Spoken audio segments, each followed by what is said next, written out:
Hello, Hi, is Stella there? this is she. Hey, Stella, this is RJ Bates calling about your property there on Yellow Top. I think you had Okay, entered it on my website a while back and said you might be interested in selling that property. You still looking to sell? maybe if the price is right. What's that right price? I don't know. Give What? me one. Ha! All right. Well, I'm gonna have to get a lot of information out of you so I can do that. Okay, What's going on with the property? nothing. I'm living in it. All right. You gonna tell me anything about it? I mean, because Oh, I'm it probably assuming needs a new we're gonna roof. have to talk about hundreds of thousands of dollars, so I need a little bit of info. Okay, I'm gonna give you some.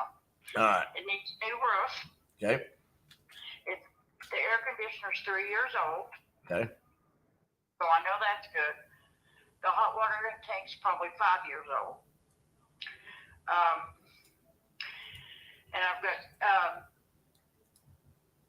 I'm trying to think of floors. Laminate floors in it, Okay. except the kitchen and bathrooms, and those are tile. 3 bedrooms, 2 baths. And what else do you want to know? How long you lived there? Oh, I've been here about 15 years. Okay. How old are those floors?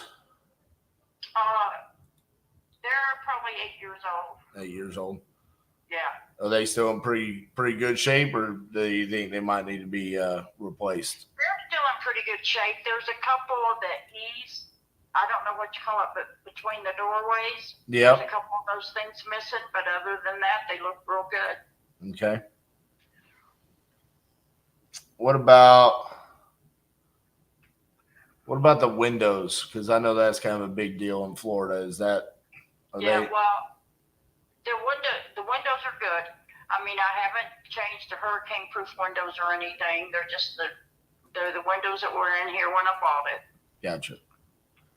Is But the is the we square footage like 1278? Is that correct?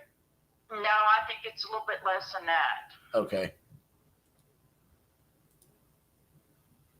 All right.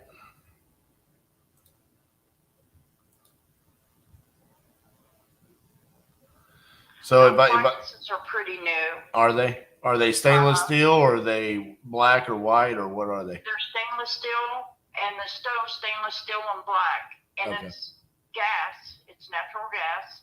The dryer's natural gas.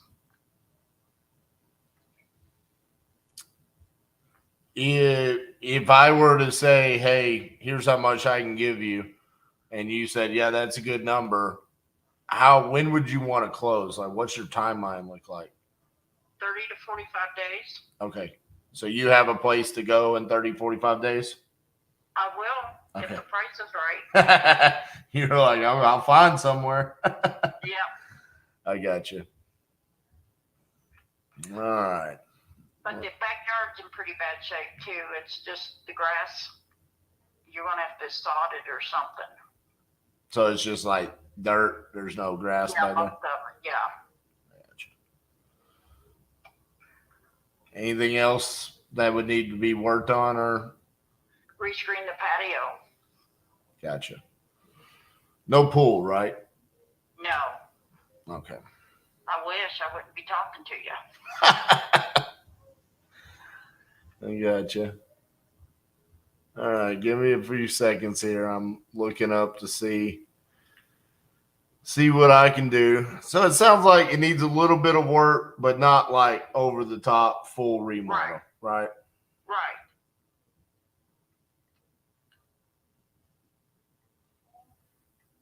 I'm trying to see like exactly what you're saying. It's smaller than that 1200, but everything I'm seeing says that 1200 square feet. Well, it may be. Yeah.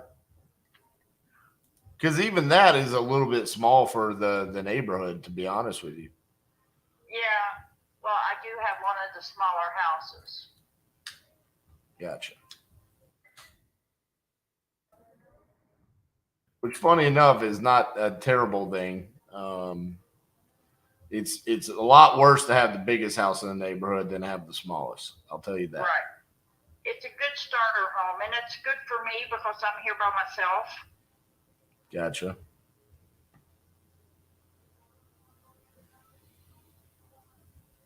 And we did put brick pavers down on the patio. Okay.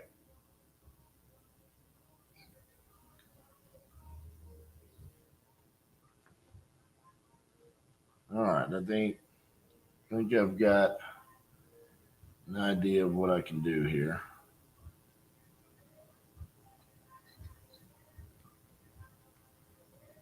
I'm probably going to be in the low 200s. No, I'm not interested. All right. What did you have in mind? Huh? What did I you? had like the high 200s because I was offered $389.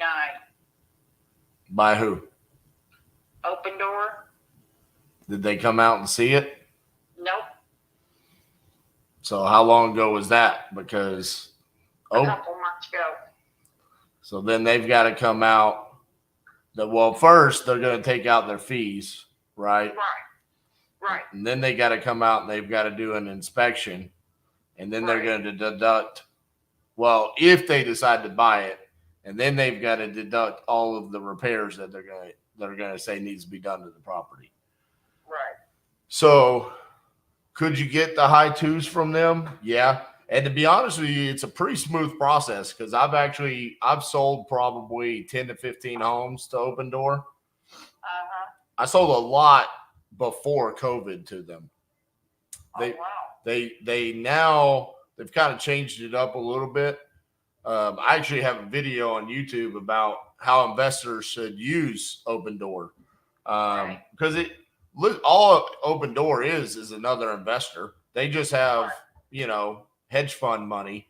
So they just make a lot less margins. The problem with them is that there's certain things that they just won't negotiate on. And so that's where sometimes, like your house, I think is a good one for you to go with someone like Open Door, to be honest with you. Because it's a new enough build where you don't have to worry about the plumbing being an issue, which that's a big one for them. Cast iron plumbing is a non-negotiable. They'll immediately just terminate. Foundation problems is another thing that just immediately they terminate on. But also the fees and the repairs, their repair numbers are really reasonable, to be honest with you. A lot of investors complain about it and say, well, they're going to beat you up on the repairs. Not necessarily, because when they give you an itemized invoice that says, hey, we're going to have to replace the laminate flooring, and they show it, and it's like you can't really beat the price that they're saying it's going to cost for the laminate flooring. So to be honest with you, if you could get the high twos from them, I think that's a pretty good price, because what I'm basing it off of is about if your house was completely remodeled, what I said was $300 a square foot is what I think it could be worth, because I see other properties in the area that have sold for that. Now, we do have some higher. We have a 328 square foot. We got a 325. So that's $325 a square foot, right? Yeah. So I'm going, all right. Say if I say $325 a square foot, and then I say your house is $1,278. That means your house could be worth $415,000 if it was completely remodeled. Okay. Yeah. Honestly, they offered $379. They did tell me they'd have to come in and deduct any repairs and all that good stuff. Oh yeah. So I'm just trying to get away from doing that. So I don't. So that's where you're probably gonna. But see, you don't have to do the repairs. They're just gonna come in. It's like a 30-minute inspection. Yeah.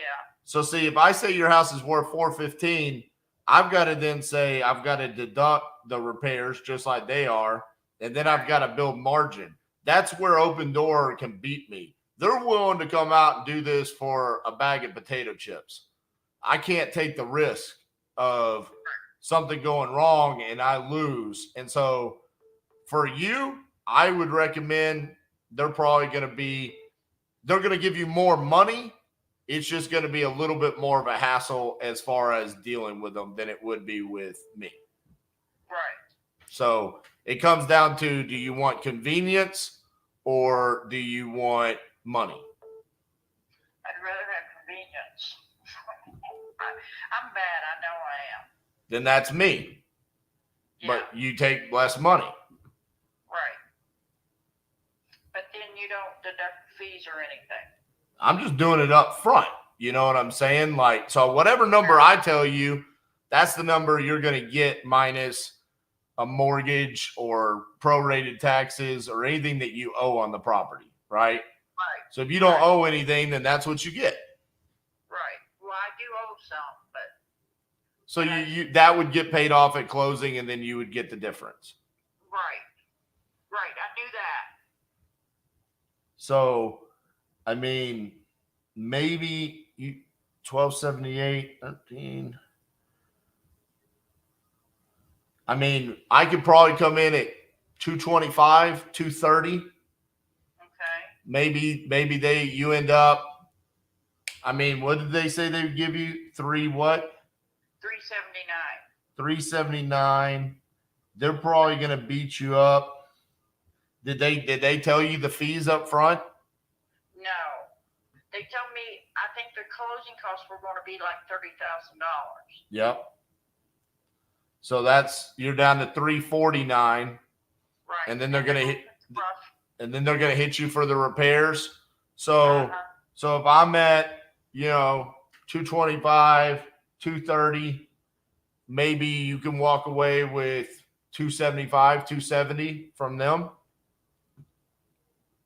Maybe they come out and they say, we're not interested. Right.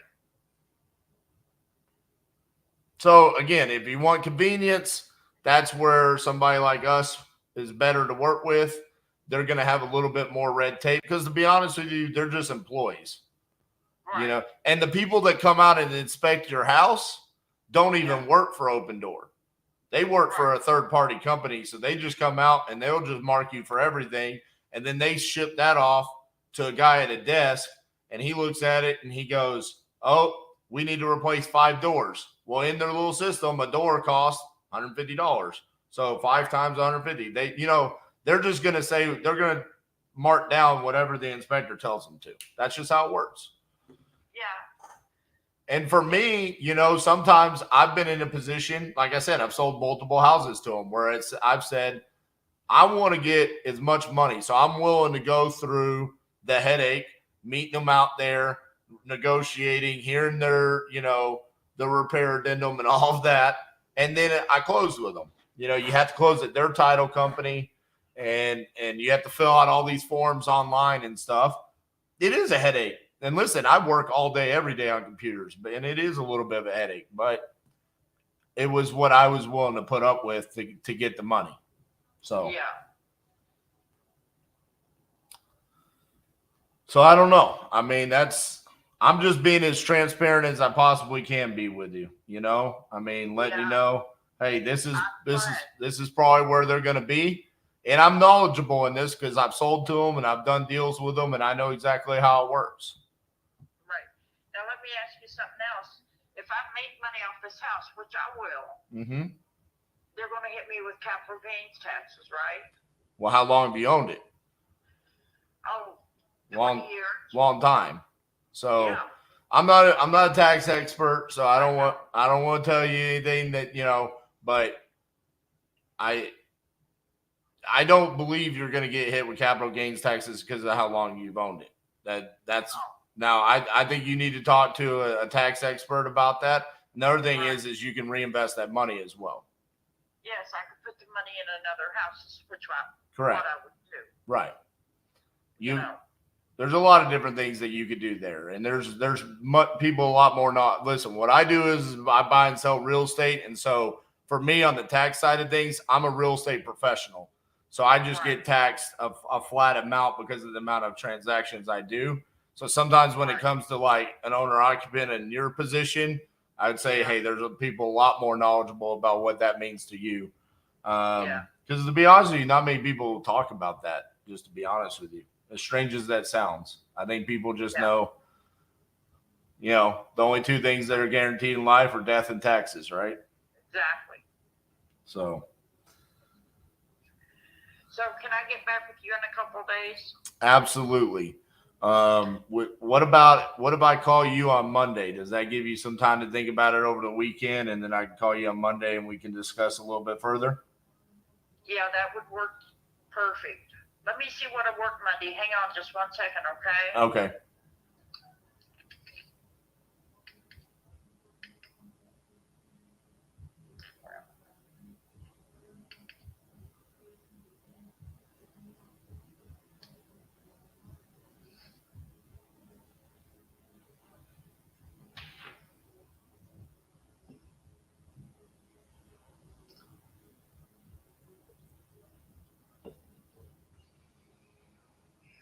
Okay, Monday I work 10 to 6.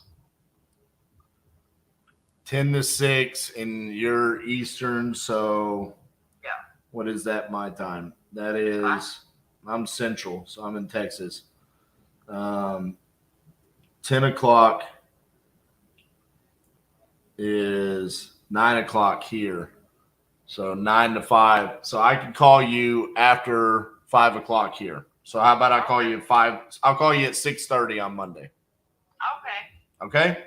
All right. Thank you. Hey, save my cell phone number so you have it. So when I call you on Monday, you know it's me. Okay? Okay. Thank you. Thank you. Bye-bye. Bye-bye.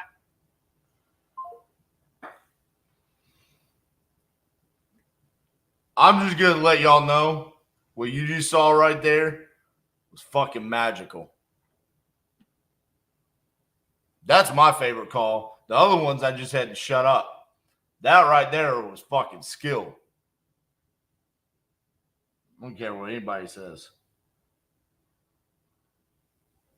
I read that shit like a book, baby. Watch me pump open door up. Well, really, I already knew what her pain was. What matters to you, ma'am? Money or convenience? I already knew it was convenience. Mm-hmm.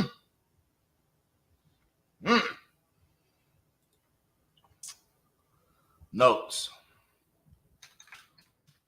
Read this one. All right. Animal Farm, 2003. That means something to me. Boom. Offered 2.5, 230. She has an offer. Open door for 279. Here we go. Hello, this is RJ. Hi, RJ. This is Stella Polich. How are you? Hey, Stella, how are you doing? I'm doing good. So I was just following up with you about our conversation that we had about Yellow Top. Did you make a decision there between us and Open Door?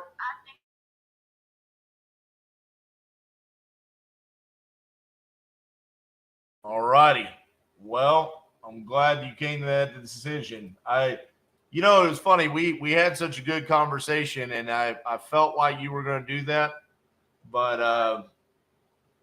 every time I really strongly feel that way, I end up being dead wrong. So I'm glad that when you didn't answer the phone yesterday, I was like, oh man, I don't think Stella liked me. No, actually, RJ, I went home and I left my cell phone in the car, and I didn't think about it until 11 o'clock last night. Oh, I gotcha. Well, that's fine. Well, okay, let's do this, Stella. So here's what I've got.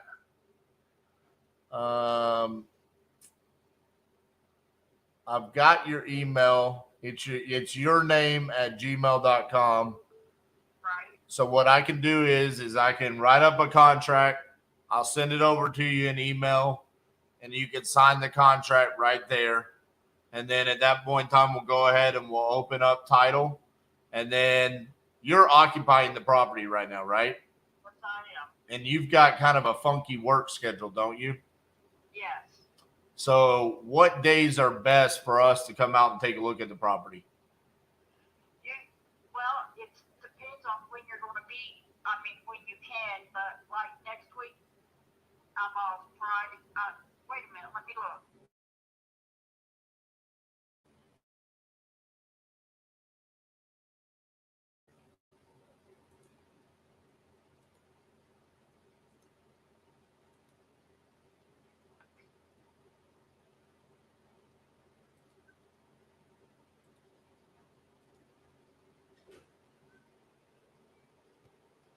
Okay, next week I am off Monday and Thursday. Monday and Thursday. Okay. Yes. And if there's another day, I can see what time I can be there. I can tell you. Okay. So what I'm going to do is I'm going to send over that contract to you. Are you going to be able to look at that and get that signed today? Yeah, I'll get it signed after I get off work. I'll look at it after I get off work. I work again till 6. Okay. And then I'll let you know what I think. Okay. Sounds good. I'll get that sent over to you and let me know if you have any questions. Okay. I will. All right. Thank you, Stella. Bye-bye. Bye-bye. Boom! Take that, open door. I told y'all that was my best call so far in the 50 days. Boom, baby. Hey, is Kim there? This is she. Hey, Kim, this is RJ Bates calling you about your property in Jay, Oklahoma. You had entered it on our website saying you wanted to sell that one? Yes. Awesome. How much you looking to get for that property? I'm not sure. Oh, okay. But you're looking to sell it, right? Yes. Okay, but you don't have a price? Not a set one, no. I gotcha. Okay. Well, do you want to think about that and get back to me whenever you do have a price? $100,000. $100,000. Okay, now we got a starting price. All right, very good. So tell me what's going on with the property. You guys live in it? We live in it. We want to move closer to family, and it's cluttered, but it's been recently all gutted and remodeled. So it's got a new electric box. We've got a RV electric plug-in behind our garage. It's got a bath. It's a 2-car detached garage with a bathroom in it. And we have another garage out in the back of the yard. And it's a 1-car garage. And we have, it's a tri-level. Bottom level is a den with a working fireplace. The middle one is like an office and a kitchen and a dining room and a living room. And then the top is 2 bedrooms and another bath. There's a bath on the main level with the kitchen and stuff also. Okay. Let's see here.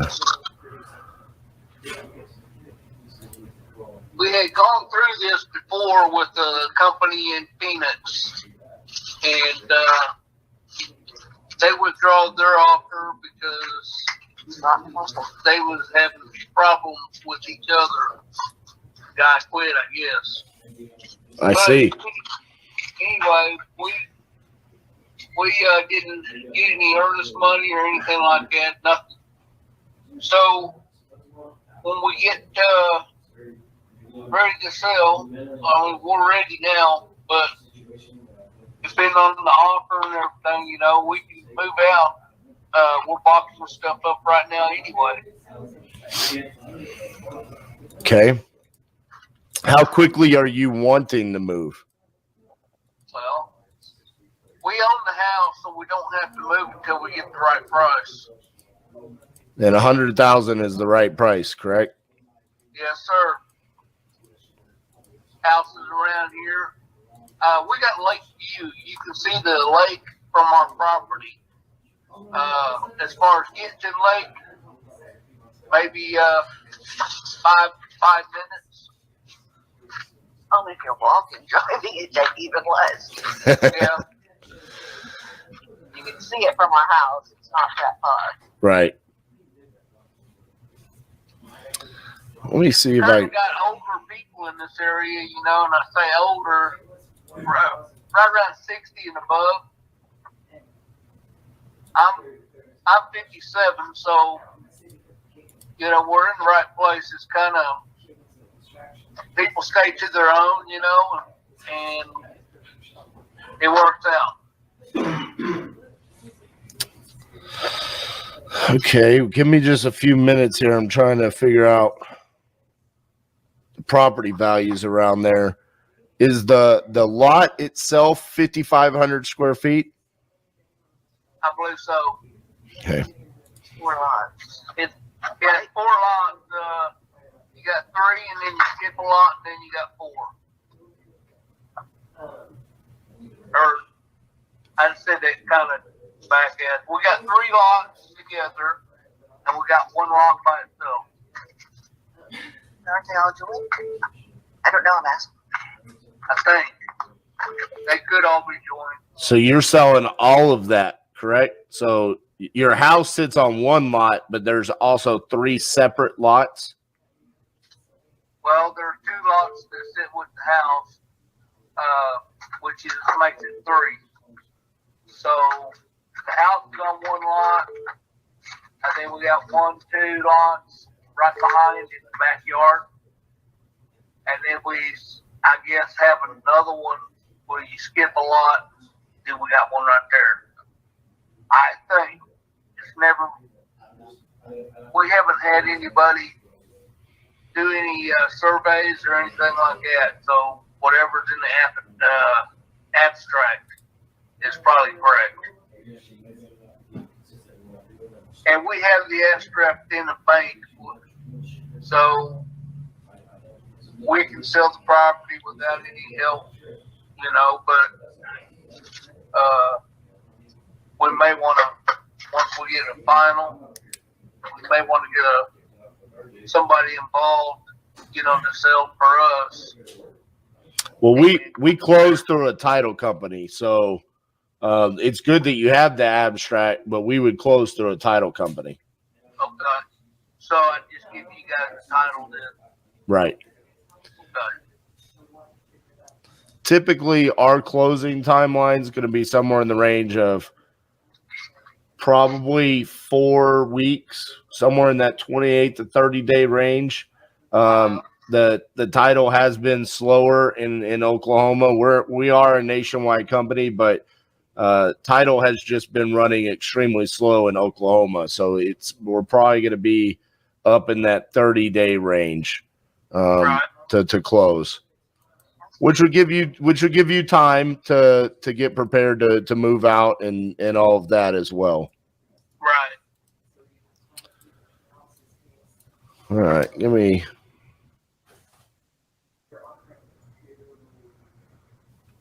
Is there anything that you know of on the property that needs to be repaired?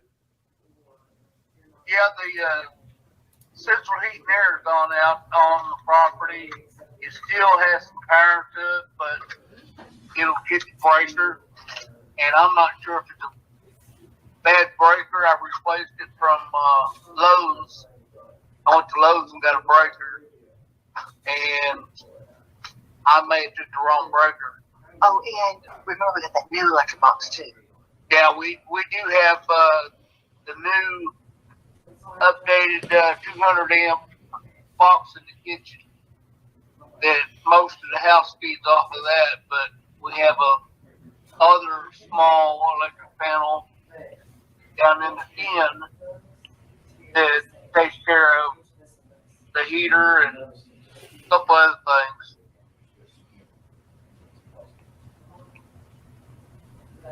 I think that's it. Okay. And we've been living here for 10 years. And I haven't had anybody come around, mess around, or anything with us. So I would say the neighborhood's,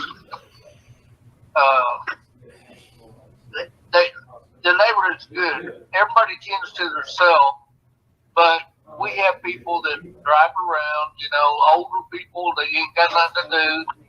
So they drive around the properties and stuff, just making sure everything's okay. I don't know if it's a neighborhood watch or not. They haven't said anything to me. Gotcha.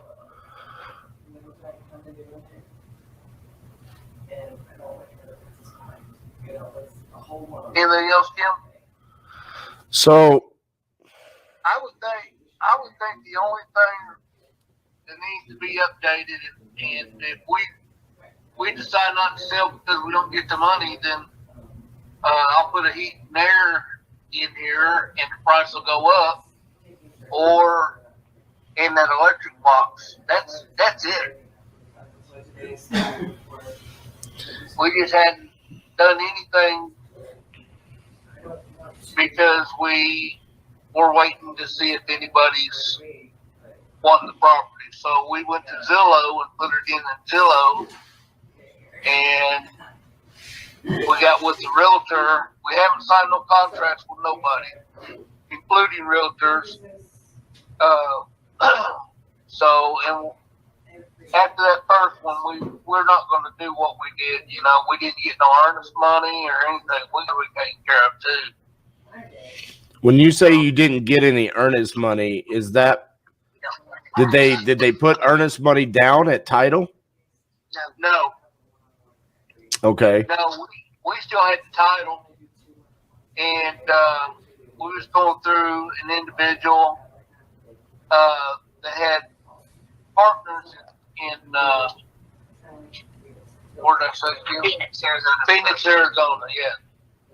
And they get back to us, you know, we had to call them, find out what's going on, and then about 5 days later, you know, or so, the guy finally told us that he left the company and the contract's up anyway.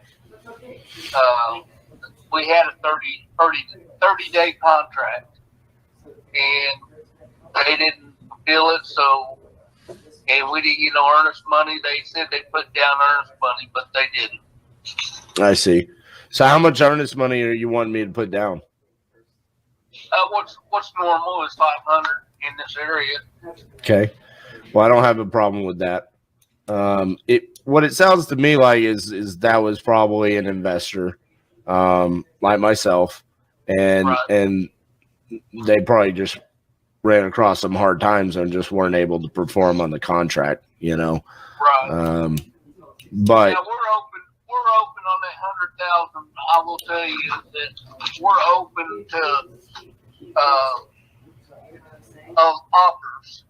You know, I know what we paid for it, and we put money into it. We put $90,000 into it about a year. No, probably about 2 or 3 years. so I mean, it sounds like a great property. It sounds like what I'm interested in.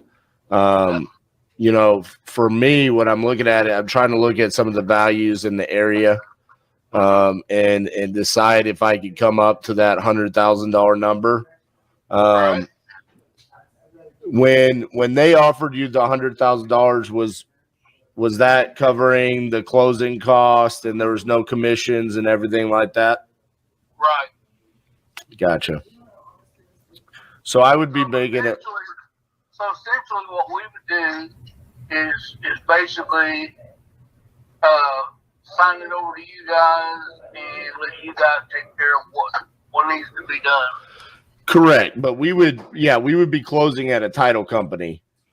So yeah, I mean we would close and the title company would collect the money and then, you know, pay off the prorated taxes and things along those lines. Is that there's no mortgage on it, correct? Correct. So Yeah, we don't need to pay taxes. I'm a head of household, or actually, I think Kim might be head of household. You're head of house. Kim, I'm head of household, and we don't pay taxes on the house because I'm 100% disabled veteran. gotcha.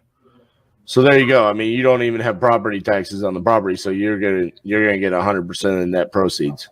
Yeah. Right. There you go. So and by the way, thank you for your service. Oh, you're welcome. I'm thinking I could probably get pretty close to the 100,000. I don't think I could get all the way there. I think I need to be closer to the 90. Do we have room to negotiate where we come to an agreement? Yep, because we was going to replace the heater and stuff, and if y'all's going to replace all that, then yeah, I'll come down. Okay. We'll come down to 90,000. All right. Would you like for me to go ahead and send over an agreement to you now? Yeah. Okay. Let Are me. y'all agreeing to the 90,000? Yes, sir. Let me just verify real quick. I have Kim at. Yes. Okay. Give me just a few seconds to write this up real quick. So that way you guys can look it over and let me know if there's any questions that you have.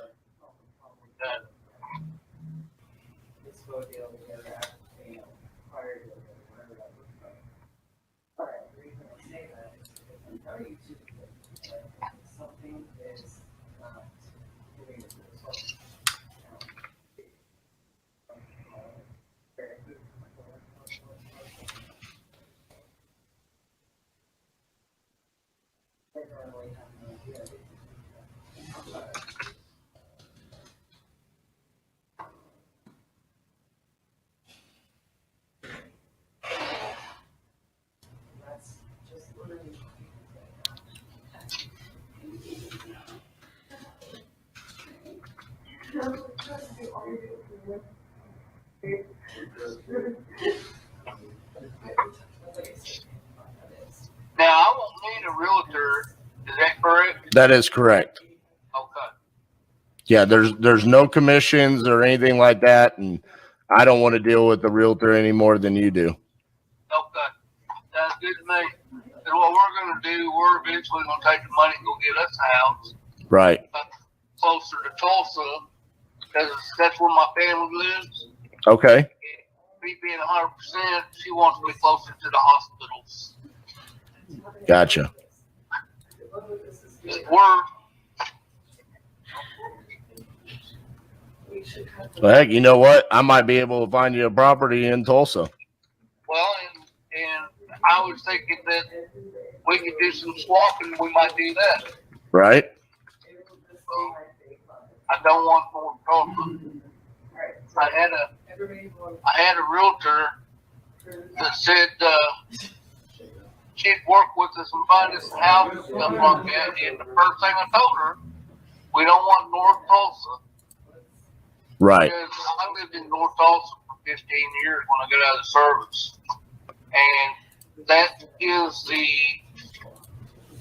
predominantly black neighborhood, and now they got a lot of Mexicans in there too. And we just don't want to have to wake up to their music and stuff. I see. There's nothing to do with the Excuse the very racist part of the show right now. backgrounds or anything like that.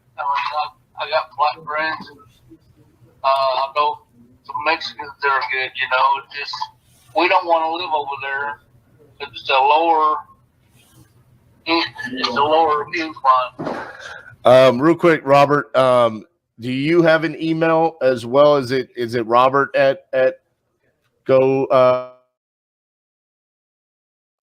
All right, I'm gonna because I need both of y'all's signatures, so I'm gonna send it to y'all separately. I'll send it to Kim first. Right.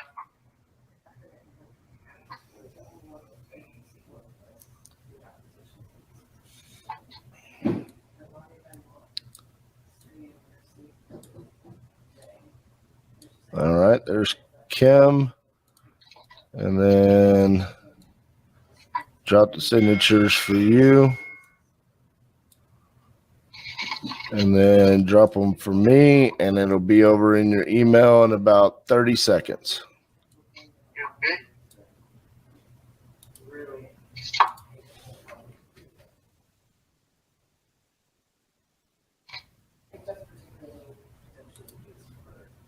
Check your email, baby. Got it. Got it?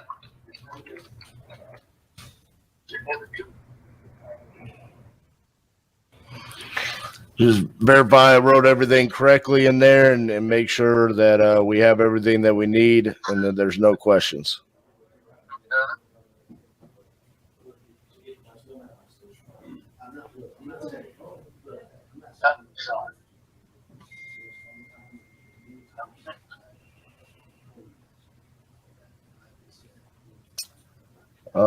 For those of you that were wanting to know. Put in my handwriting. Oh, did? what system do I use for generating contracts? I just did a video about the contract on my YouTube channel. We're done in sign record. That's good.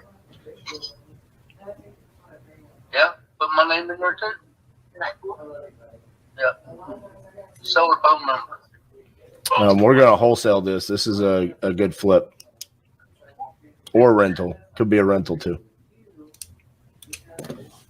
Big 37.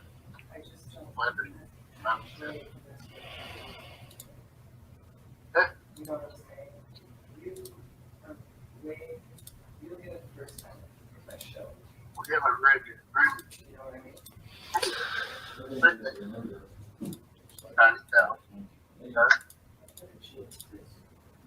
Term. February 11th is the closing date. Yes, sir. As long as title can perform, which is we have that down there where, of course, if title has to be able to give us the abstract and everything that we need, but you already have that, so it should be no problems. But yes, sir. Okay.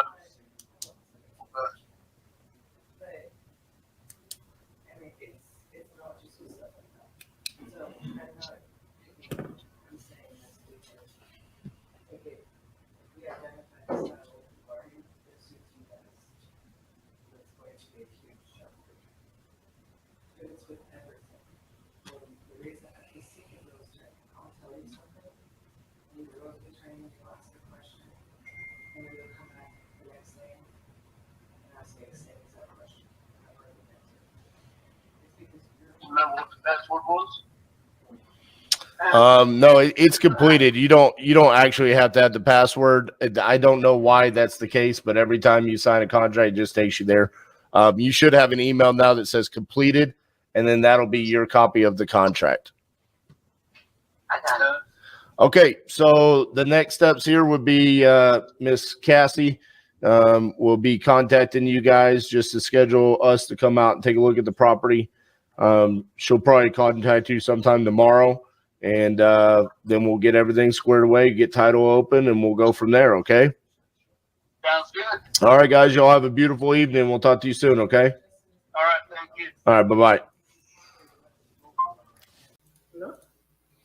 Hello, is this the owner of 406 Main Street? Hello, this is RJ Bates calling about that property. You had entered it on my website saying that you were interested in selling that property. Is that correct? All righty. If you don't mind me asking, what's your name? Nikki, N-I-K-E. Gotcha. Yeah, it popped up as Manifest Property, so I didn't know your name there. Yeah. All right, Mickey, what's how much are you looking to get for this property? 125, 125K. It was recently renovated. I have 2 tenants in 2 units, and there's 1 unit that used to be a post office space. That is also available for rent. How much are the tenants currently paying? One is paying 600, the other is 800, 1400. So 600 and 1400? No. 6 and 8, 1400. 6 and 8. Okay. The other space that's vacant was for 740, I believe 742. The post office with USPS was paying for that. It's like 740. Okay.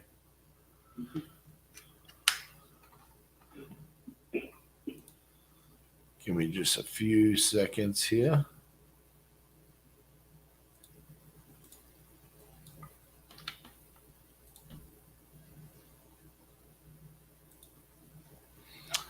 How long have you owned it? For about 7 years now. Gotcha. 6 years. This 2023 years, 6, 7 years. What's got you looking to sell?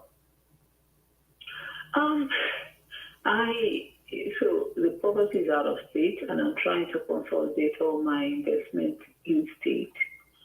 because I had some changes in the family. I just had a baby, and my traveling has become very limited. So, Well, congratulations on the baby.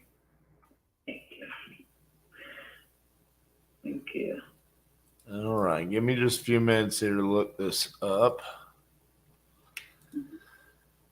It's kind of a unique property because it's I mean, what is it zoned as? Is it mixed use or is it a duplex? It says duplex on one of these. It's non-residential, but it's non-residential, even though the post office had that space.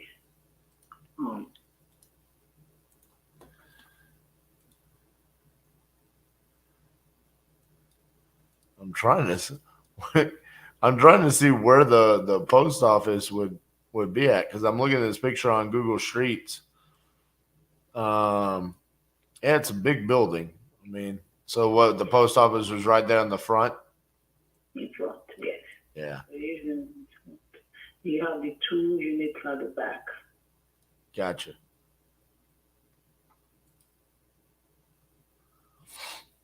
What state did you move to? Because I've got a ton of deals for sale. I might be able to show you some opportunities. Where are you looking to buy now? I'm in New York. I'm looking at the northeast area, something very close. So I I've know that area is northeast is not the best of investment. I understand, but that's what I'm looking at now. Something closer to my base. you said northeast. Yeah, northeast. Connecticut. If you have in New Jersey, you can still do those. They're close to New York. Gotcha. Close to New York. Okay. That's that's kind of a tougher spot to get deals. But I can definitely keep you in mind. I know we've got 2 deals in Philadelphia, but it's probably not close enough to you. Are you open to seller finance or is it cash only? I would prefer cash only, but I'm open to finance if it's a relatively simpler product. There are just there's so many finance products out there. Yeah. Depending on the product, I'm open to that. Because I mean, if we did, you said 125. Mm-hmm. Let's look at some of these terms here. What that could do for us.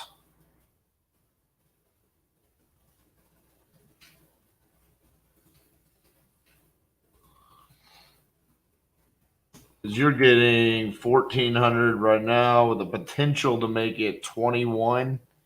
Mm-hmm. Yeah. I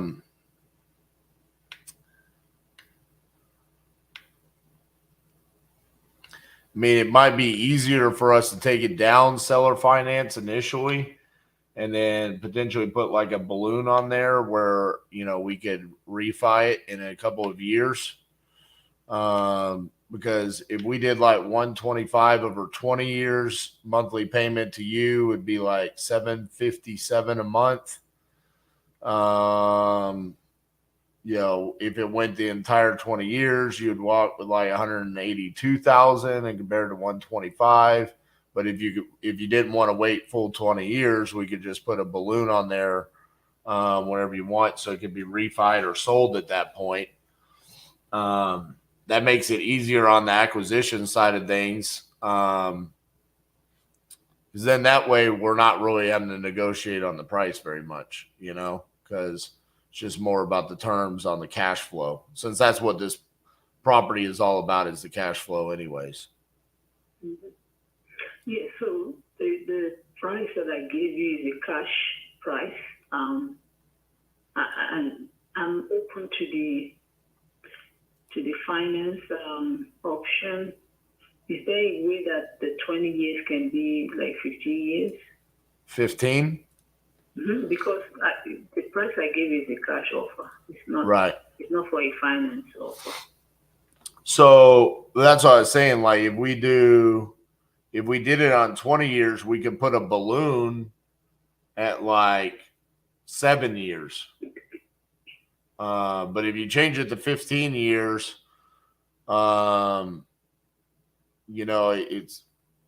it raises the monthly payment to like $925. But it kind of just hurts you on the interest side. You know what I'm saying? It just kind of whacks you from 15,000 on the interest. It would almost be better for you to keep it at a 20-year amortization and put a balloon on there at an earlier time, so your principal's not getting paid down as quickly. You know what I'm saying? I do. Yeah. But I'm okay if you want to change it to 15 years because it's better for me. No,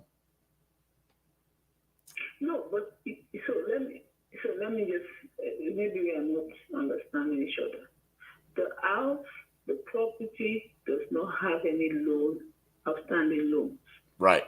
So yeah, so I'm just getting rid of it, getting my money and moving on. That's it. But I'm open also to finance option. Whoever wants to get it, they want to put it on finance, and I get the money in bits. I'm open up to that also. Just because I'm trying to bring on my investment local. That's just the only reason. Right. And that's what I'm saying. I mean, on this, if you would be willing to finance it and we do $757 a month for 20 years, that you walk at the end of the 20 years with 182,000, and I've got a solid cash flowing asset. So that's what I feel very comfortable at those numbers. Does that sound like something you would be interested in? Yes. So what do you want to do? Well, I like the seller finance option better than the cash option because it works out better for me on the acquisition side, and I can move it into longer term financing later on. So instead of me taking out short term financing up front and then refinancing, I'm essentially having you do that, and I don't have to negotiate the price. I'm saying, hey, 125 sounds good to me. I pay you interest on that, and it allows me to come in, and you don't have to worry about the tenants or repairs or anything like that. I'm now the landlord. So that's what I'm saying. If you like the idea of financing the 125 at the 757 a month for the 20 years, that is a perfect arrangement for me. And I'm not in front of my calculator. What's the interest rate for that finance that you're doing now? I put in 4%. 4%. Okay. Now, how long, if we move forward, how long is that process on your end? Because like I said, there are different loan products out there. So I have this amortized at 20 years. If you want to put a balloon, we can put a balloon. You just tell me when you want that to be. Yes, but I'm asking how long is the process to close? To close. We could probably get it done in the next 3 weeks, probably. Yeah, we just have to wait on title to clear, which it sounds like you own it free and clear, so it really shouldn't be difficult at all. We can probably get it done faster than that. Okay. And you understand that I'm selling as is, not that the property is not in good shape. It is in good shape.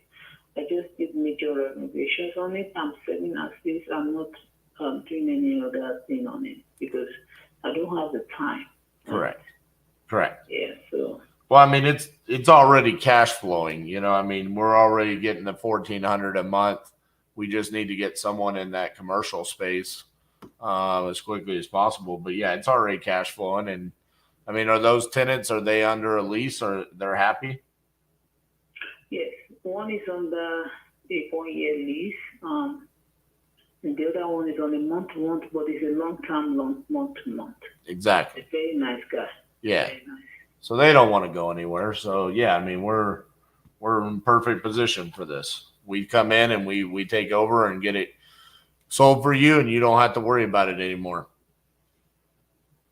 So what's the, is there any down payment that you're putting down from the loan? No, I would just pay the closing costs.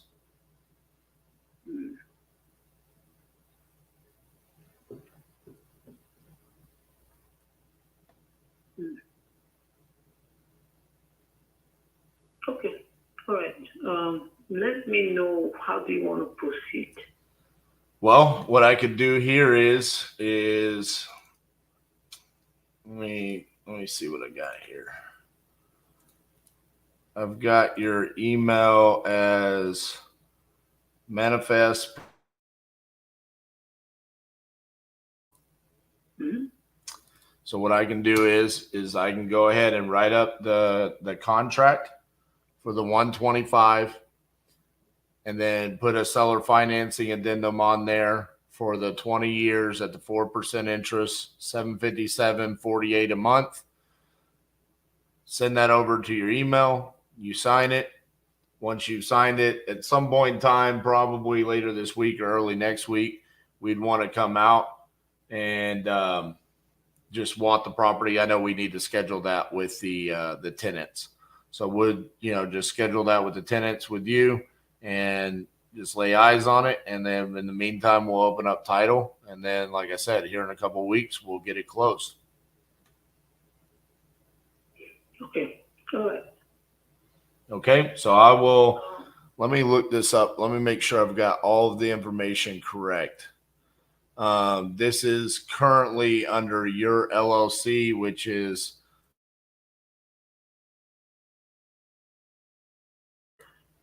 okay. So, and are you the sole signer of that LLC? Yes, with my husband. It's just the two of us. Okay, but you can sign for the LLC, correct? Yes. Oh yeah. Gotcha. Okay, so I will send that over to that email. It'll probably take me about, I don't know, 45 minutes to write that up. And once you get it signed, we'll get the process started, okay? Okay, all right. All right, thank you, Mickey. Yeah. Thank you for reaching out. Yeah. All right, bye-bye. Yeah. Bro, that was a masterclass. Just saying. For all of you that just watched that, that is how you get a seller finance deal right there. No sales tactic BS. Just straight to the point. Straight up. We went through all the details right there. What's your interest rate? Are you giving me a down payment? And I say it all the time, dude. Awkward silence is not a bad thing. What is the down payment? There isn't one. I'm just paying the closing costs. And then sit there and let her think about it. This is the part where almost everybody at that point in time feels like they have to say something. You don't have to say anything. Let her think about what you just said. And I'll be honest with you, I think she respected the fact that I said, no, there is no down payment.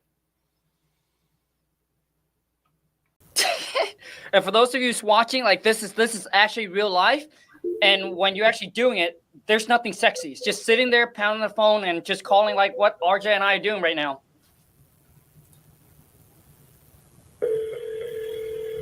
Jesse, you're not missing anything. Hi, is Martha there? This is RJ Bates. I was calling about your property there on Clinton Court. You had entered it on my website saying that you were looking to sell that property. Is that correct? Yes, that is correct. Awesome. How much are you looking to get for that property? I was trying to get, because I have my situation right now, I was trying to get at least 20. 20,000? Yeah, it's worth, right now it's worth more than 30, I think. Okay. Well, tell me a little bit about the property. What you got going on there? Okay, it's just a piece of lot that there was a house standing there, brand new one, but it got into a fire in one of the rooms. And because I don't live there, I'm in California, so I took a little while to fix it. So it rained through, and then the smoke and everything. So it had to be demolished, basically. And I it's see. been like that for a while. But it does have utilities. It does have the plans. It has everything. It's ready to just build it. And I was waiting to see if I could get around good amount of money to rebuild it and then sell it as a house instead of a lot, because I would get a lot more money that way. But I just haven't. Luck hasn't came around me. I see. So it was a house, had fire damage, then some water damage. So the house has been demolished. So it's just a vacant lot at this point, right? Yes, correct. Okay. With utilities. Okay. How much do you think the property, the house was going to be worth if it was still standing? At least 350. 350. Okay. Yeah.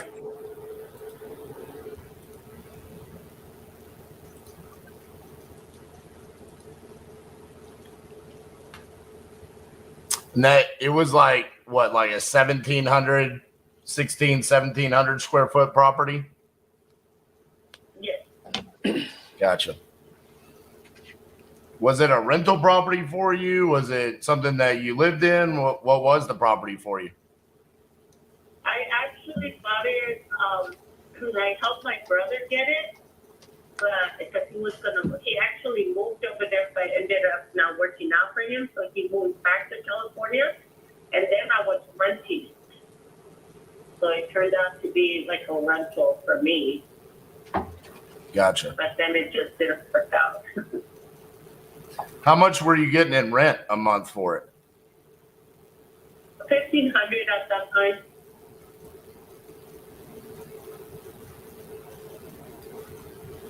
And my payment was about 1,200, I think. Right. Do you own it free and clear now? Yes. Oh, actually, I owe a little bit of taxes. I think this year only. Gotcha. So a little bit of taxes, but just for 2023? Yeah.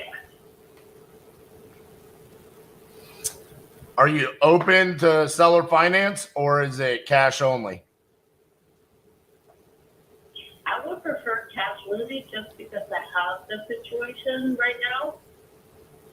And that would be better for me. But if it works, if it works that I finance it and it's too, it's a win-win, then I'm willing to work with that as well. Okay. Because I think I could probably be closer to the 20,000 if we did seller finance. I think I'm going to be a little bit less than that if it's cash. Just taking a look at the values of lots in the area. I do see a couple of lots that have gone for, that $30,000 range, but Yeah. it looks like they're in another neighborhood that's probably about half mile, 3/4 of a mile away. Yeah. I'd probably need to be closer to like 11 or 12 if it was just cash. But like I said, I could probably be closer to the 20 if we did seller finance and we just figured out payments over the course of time. So I guess it just depends on what's more important to you. Is it, hey, let's get some cash now and be done with it, or the dollar amount is more important and you get paid over the course of time? Is there any way you could do a little better than that? Just you make me a little bit higher, and then you could just do that cash me, just because I am in the need of money right now. I could probably do 13, and I would cover the closing costs. So the only thing that would come out of that 13 would be the taxes that you owe for 2023. Oh, okay. Okay, I think I could do that with you. You could do that? All right, Yeah. let me check here real quick. I have your email as your last name 44 at yahoo.com. Is that correct? That's correct. Okay. So what I'm going to do is I'm going to send over a contract to your email for the 13,000. We cover the closing costs, no realtor commissions or anything like that. You just cover the taxes for 2023.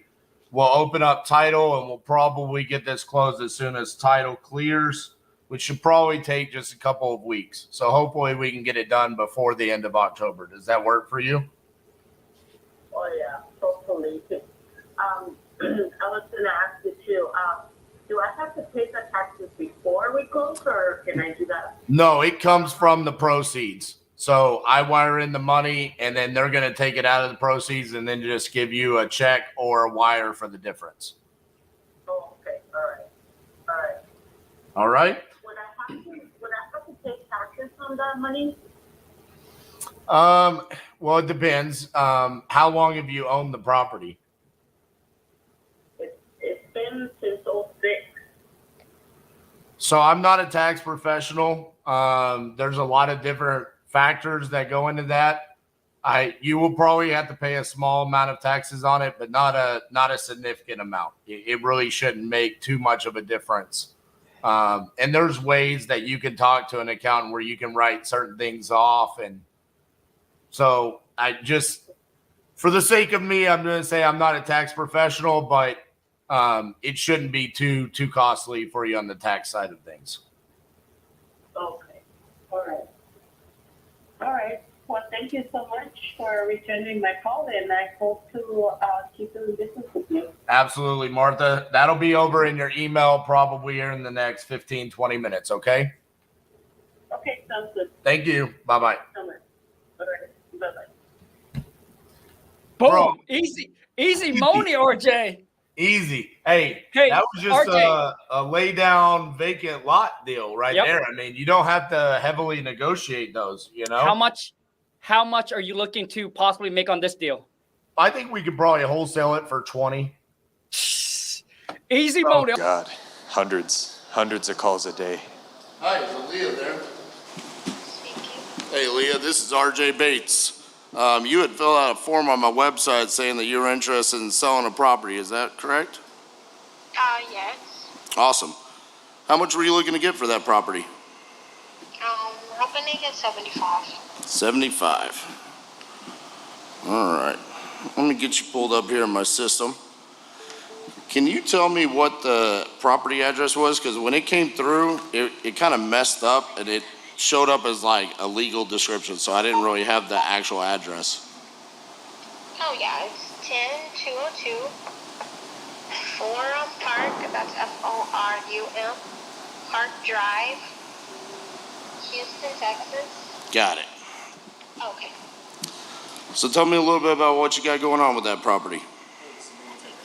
So it's newly renovated. We just did the floors. It had a mold problem, but we just cleaned that out and did new sheetrocking. And we painted, and we just redid the bathroom with the tile, backsplash of the bathroom, and also new tiling in the floor. And we have a floating sink and new light fixtures. Gotcha. Is this like a condo? Yes, it's a condo. Gotcha. So you said 75,000, right? Does it need anything done to it at this point? Sounds like you've done quite a bit of work to it. Yes, it still needs baseboards and I think a door for the bathroom. Okay. So how did you come up with 75,000 if you don't mind me asking? I was researching condos in that area and they are going for 90.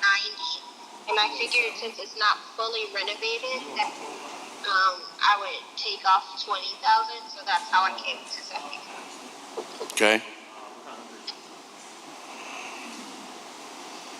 Do you know what your square footage is? 900. And it's a 2-bed, 2-bath? No, it's 1 bed, 1 bath. Oh, okay.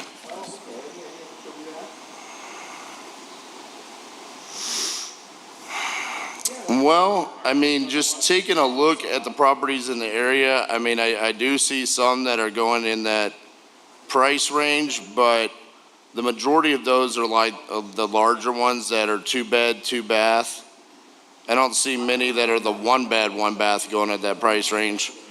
And then the other, well, there's one right there, 93.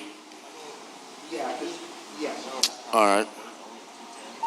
Let me stop what I was saying there and reconsider. Because I'm an investor, so normally I don't like houses that are already remodeled. Like that's kind of what I wanted to do. You kind of already did my job for me. But do you have an HOA fee, monthly fee? Do you know what the HOA fee was?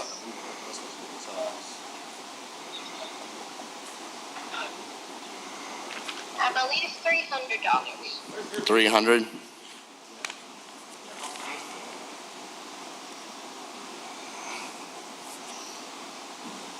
So since you remodeled it, I mean, what's the reason why you're looking to sell the property? We're upgrading, so we just had we have a daughter, and that property is just too small for us. So our family's expanding, so we needed a bigger place to live. Gotcha. So 75. I mean, if I came in and it's cash, I cover the closing costs, and there's no realtor commissions, like what's the best price you could do for me? You decided to rent it? Oh, okay. Awesome. I would say You guys have to have any other properties? 65. Okay. All right, perfect. Well, if anything changes, feel free to give me a call back. And you say on that the only thing that I'm going to need to do to get it to the $90,000 is baseboards and a bathroom door? Yeah. Because The bedroom door has a frame, but I think it still needs a door, so it may be a bedroom and a bathroom door. But I'm going to try to put that in before we sell, so that's just where it's at right now. I'm still in the process of finishing it. Okay. Because you know what the $90,000 properties look like on the inside, right? You've already taken a look at those pictures. Because from my perspective, it's like, hey, I'm going to come in and I could probably make $65,000 work if I don't have like a ton of things to upgrade. So Right. I'm just kind of taking your word for it, sight unseen. Obviously, I would want to come out there and do a walkthrough and an inspection and see if that's truly, what it looks like and it's up to those standards.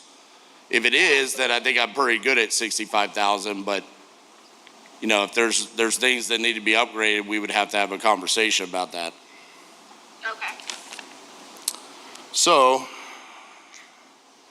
let me just verify a couple of other things here real quick.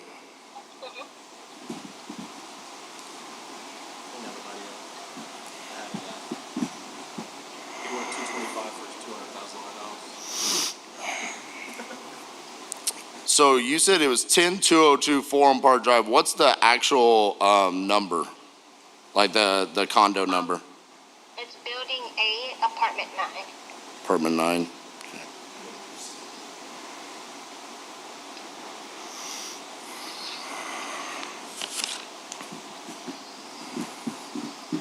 All right, give me 2 seconds here, real quick. Let me ask the boss lady.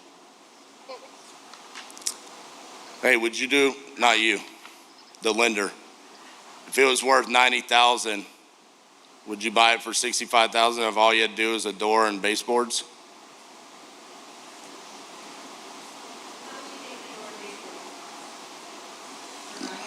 Man, I don't know. Say $3,000. Let's go. Would you do it? You would do it?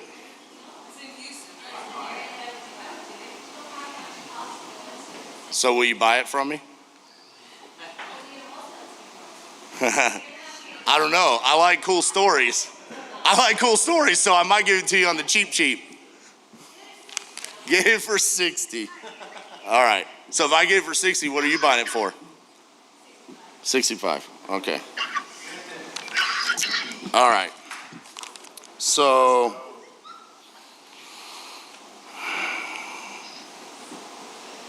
what if I said I could do 60?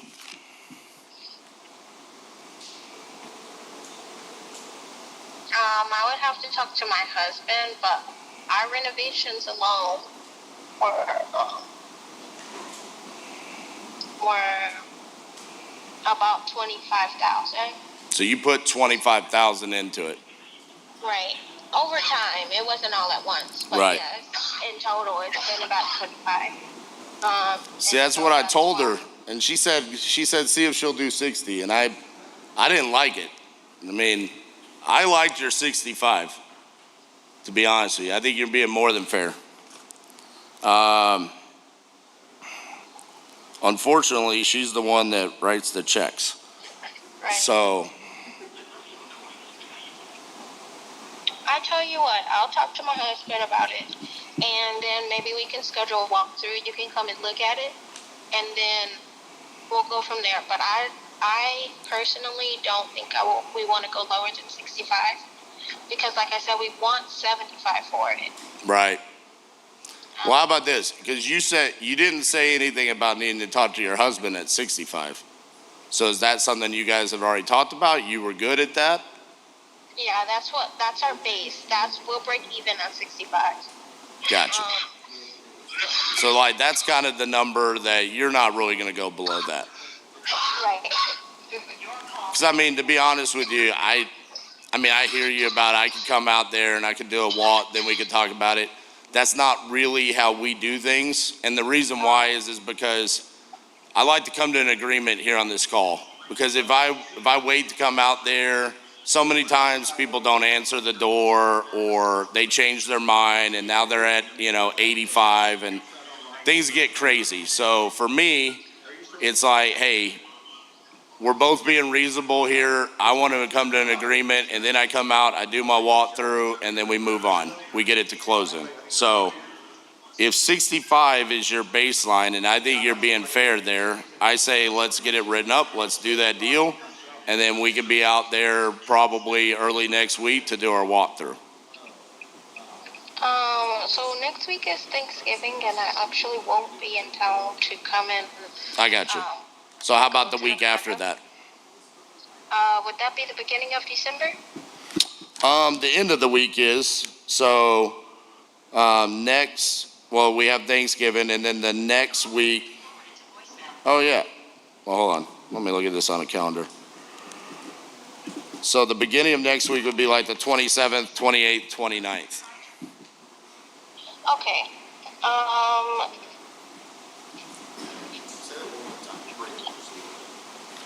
Can we do December 1st or 2nd? Yeah, I mean, we could do the walkthrough whenever. That's not a big deal. So the way that our process works is if you're good at the 65 and I'm good at the 65, I would like to send you over a contract for that price. Says Okay. my company is buying the property, you're selling it to me for the 65,000. When would you like to close? Because it sounds like that's going to be important, especially around the holidays. Would you like to close in January so we don't have to mess during the holidays? Well, I would hope to close as soon as possible. So Okay, so before Christmas? yes, before Christmas sounds great. Okay. So how about I put the closing for December 22nd? Okay, Okay? sounds good. And then we'll close through Fidelity National Title. Okay? So what I'm going to do is I'm going to go ahead and I'm going to write that contract up and then send it over to you so you can take a look at it. And then this is my cell phone number. If you have any questions, just give me a call back, okay? Okay, awesome. Thank you so much. Thank you. Bye-bye.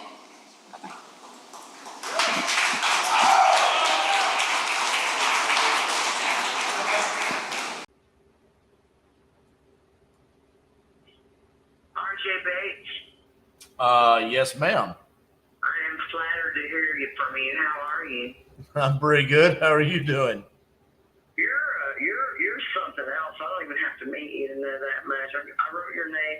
I wrote your name down several times and thought about you many days. Why is that? Guys, your voice is outstanding. The way you present stuff, the way you talk, you just have a great presence about just your voice. With just your voice.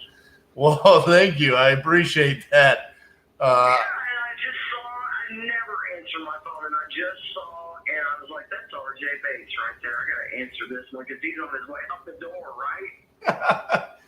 Yeah, I love it. So you had entered your property here on Hunter Drive on my website. Are you still looking to sell that property?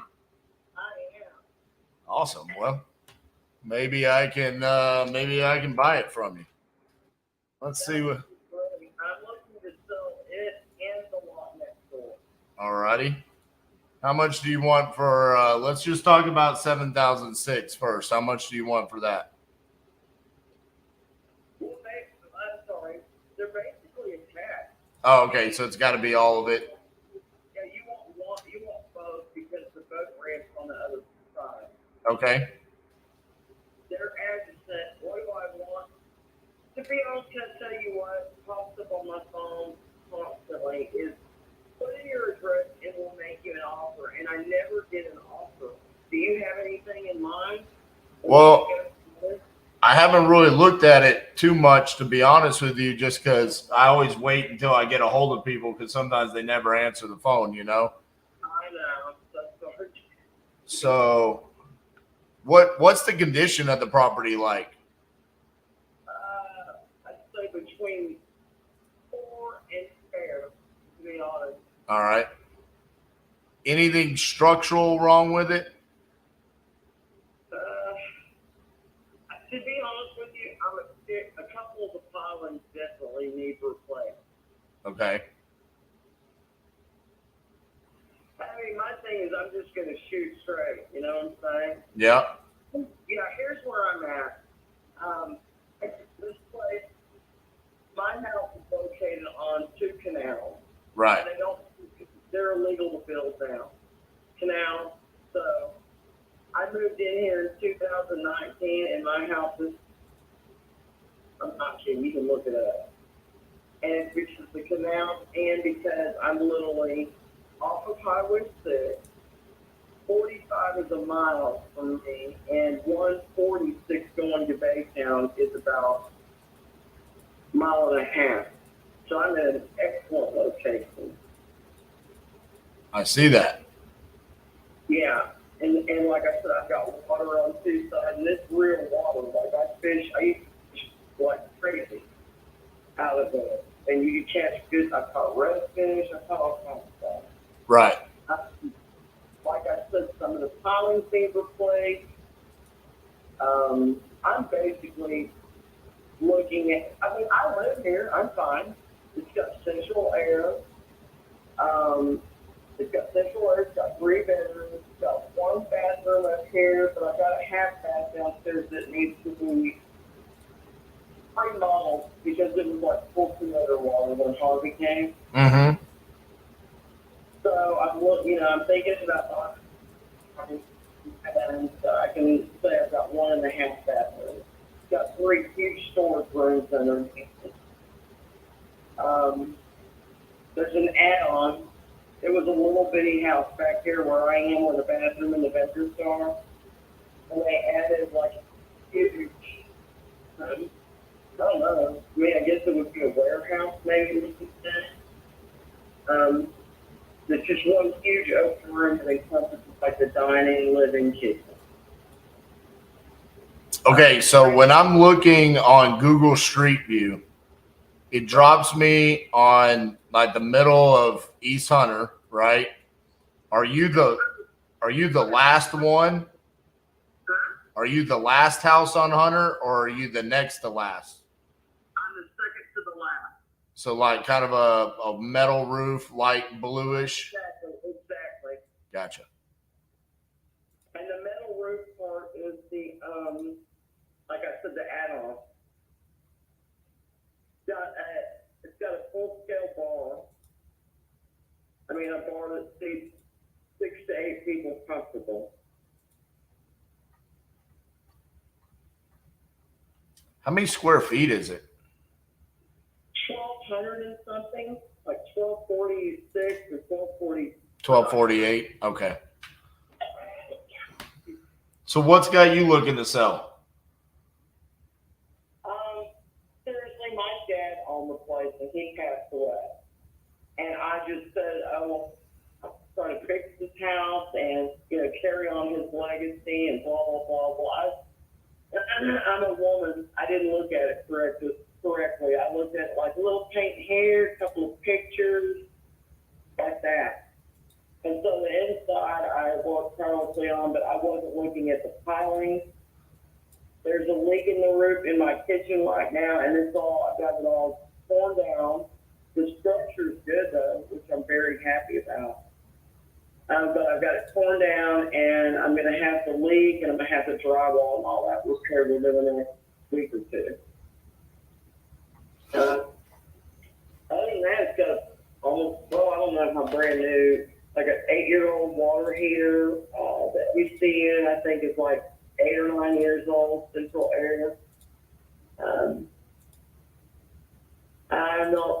I'm not really good at this. That's what I'm saying. I'm not sure. It's got a boat ramp.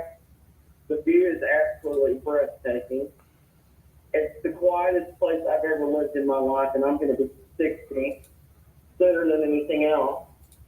And there's no traffic, you don't hear sirens, none of that stuff starts until you venture off my street.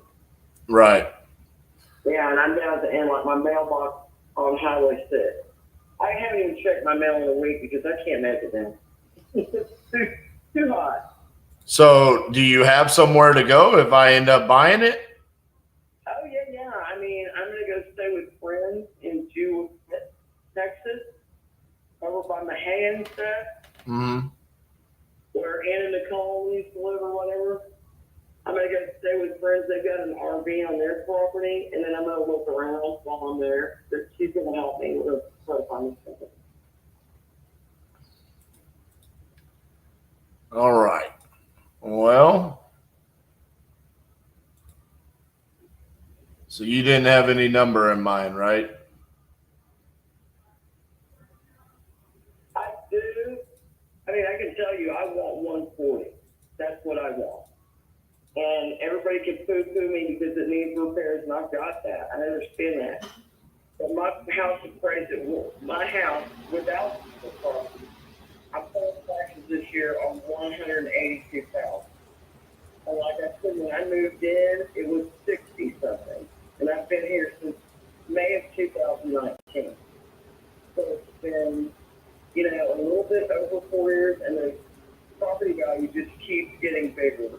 And that's because of where I'm at, because I'm on the water. I mean, literally, the house on the end is on the bay. Right. You can leave my house, be a boat, and you can get out there and be somewhere. I don't have a boat. And it's all good, but I mean, I've depleted my resources. Pain, some of the pipes broke in that freeze in February of 2020, I think. Yep. And that was costly to have that repaired. I just depleted my savings trying to get the inside nice, and it's great. But like I said, the leak on the roof, that's going to cost me, so I got to get that done.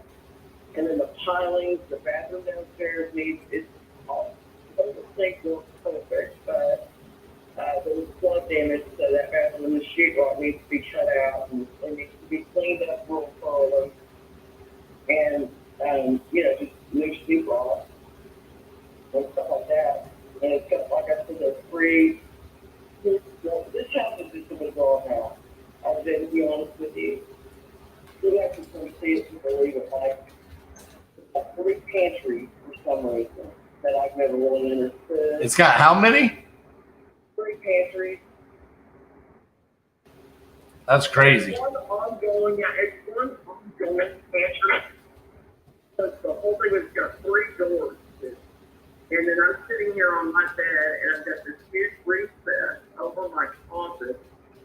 You could literally take a ladder and go put a twin bed up there, and somebody could like literally sleep up there. That's how big the recess. There's one just like it over my washer and dryer, and over the pantry. Just these huge recesses. I'm not sure what they're for. I mean, I still boxes and stuff up there. But yeah, I don't know. I mean, my dad wasn't around to ask him, hey, what's this about? You know, so it's just got some cool features. Also in my room, there's a huge, like a T-shaped beam. It's big. It's alongside one of the walls and a pump. And I got my ceiling pump fan bolted into it. It's a very interesting house. And just like I said, the view is just phenomenal. I used to get up. I used to go to bed and look at what time's the sun coming up, and I would get up like 30 minutes first so I could watch it because it's just that beautiful. No trouble, no traffic, no noise. Right. It's a pretty cool location. I'm not gonna lie. I like it.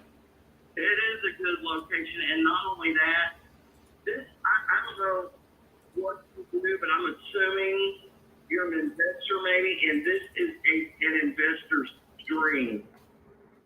I had friends of mine rent my house out for $750 just for Friday and Saturday night. I'm like, man, come on, y'all don't have to, but then they got little kids, and I'm like, yeah, y'all got to pay. Sorry. You know what I'm saying? Because it's the kids. While they're sitting here negotiating, my friend Angelica, she was offering me $1,200 to rent it from Friday, Saturday, and then they leave Sunday by like 5.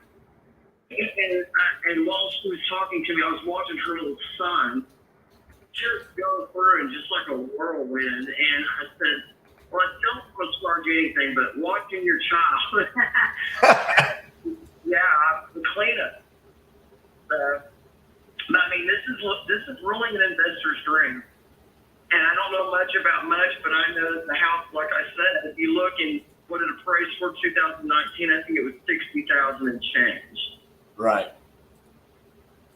So, and about 3 days after I moved in, a police officer came over and he's like, "Are you Jack's daughter?" And I was like, "Yes, sir." And he was like, you know, condolences, blah, blah, blah. And he goes, "You know you're sitting on a gold mine." I said, "No, I don't," because I'm looking around going, no. And he's like, "Well, you are," because they just, like last month, made building canals illegal in Galveston County. And he said, "You're sitting on 2 of them. So I'm telling you, your property's going to go up, up, up." And I never saw the guy again, and he wasn't lying. You know? Right. Yeah. Well, sounds like it's time for you to cash in, right? Well, I'm ready to roll. I just, you know, if somebody gives me an offer, and that's what I need. If I get an offer, something I can look at, I can crunch the numbers, and I know what I need to pay out right now, and I know what I'm going to need to try to get myself someplace. I don't want a big house. I'm looking to buy a house that's less than 800 square feet. I want a small house. It can have 1 bedroom, 1 bathroom. That's good. It's just making my puppy. You know, and it's a place to be secure for the rest of my life. I don't want to keep moving and doing all that extra. Well, here's what I want you to do. Do you have, can you look at your email real quick? Okay, open up your email. RJ Bates, there he is. Okay, action requested. Okay, it's a document. Yep. Is it a long one? Nope.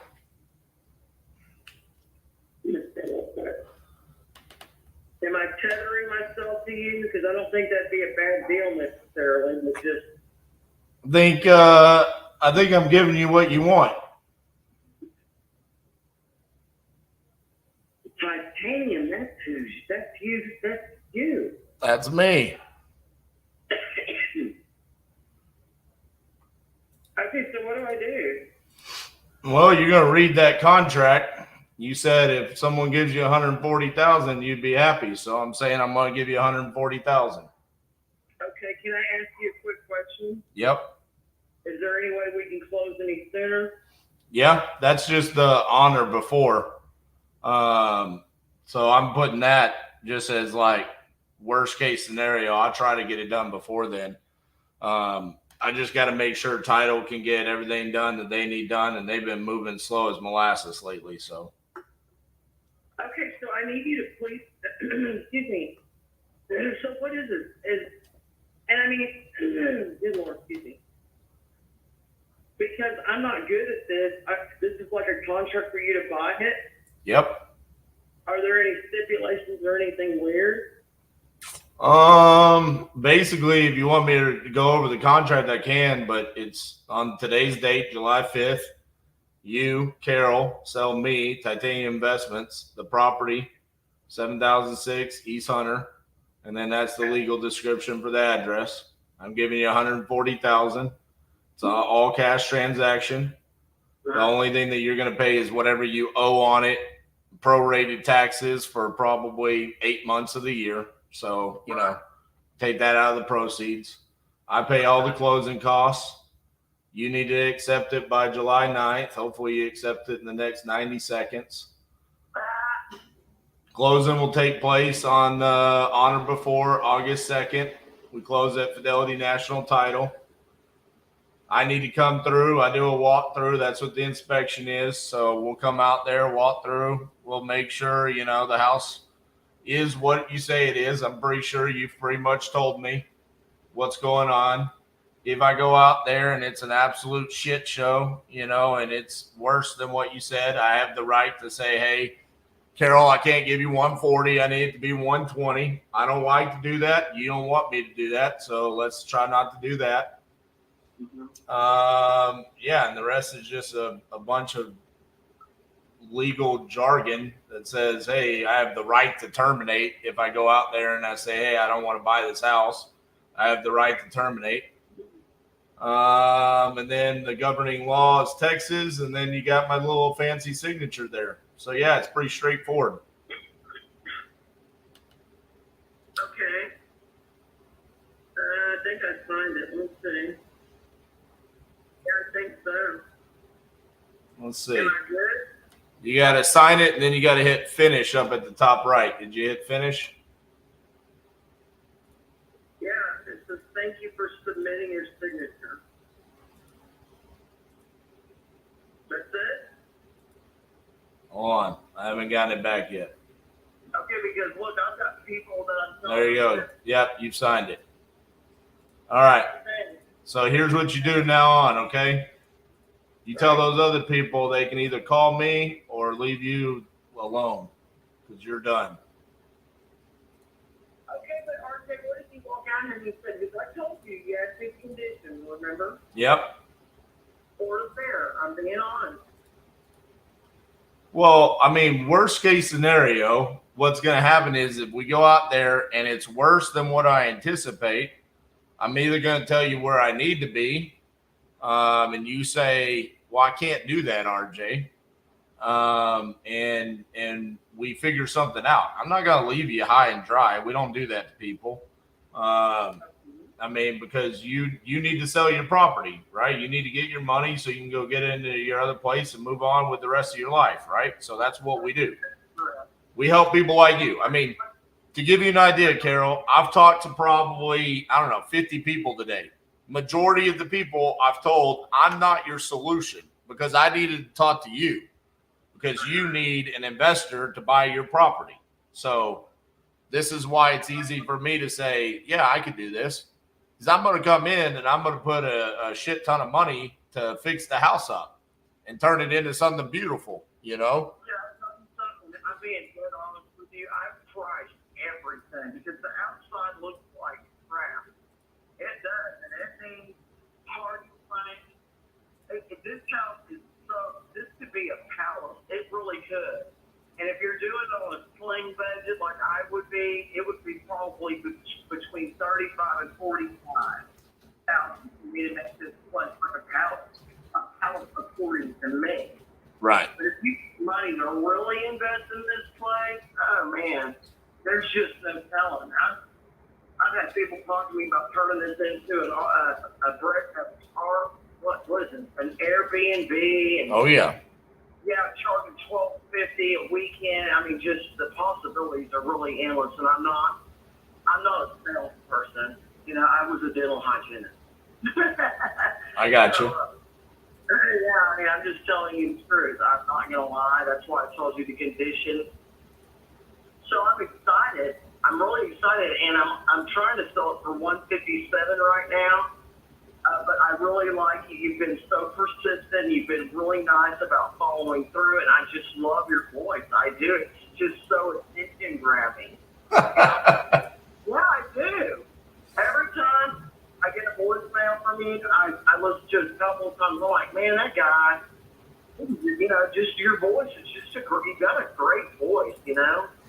Well, I appreciate that. I don't get that very often, so I appreciate the compliment there. I do follow up pretty relentlessly, though. Yeah, so I'm glad. If I look here, I can actually tell you how many times I called you. So how many voicemails did I leave you here? Let's see. 1, 2, 3, 4, 5, 6. 6 voicemails. That wasn't too bad.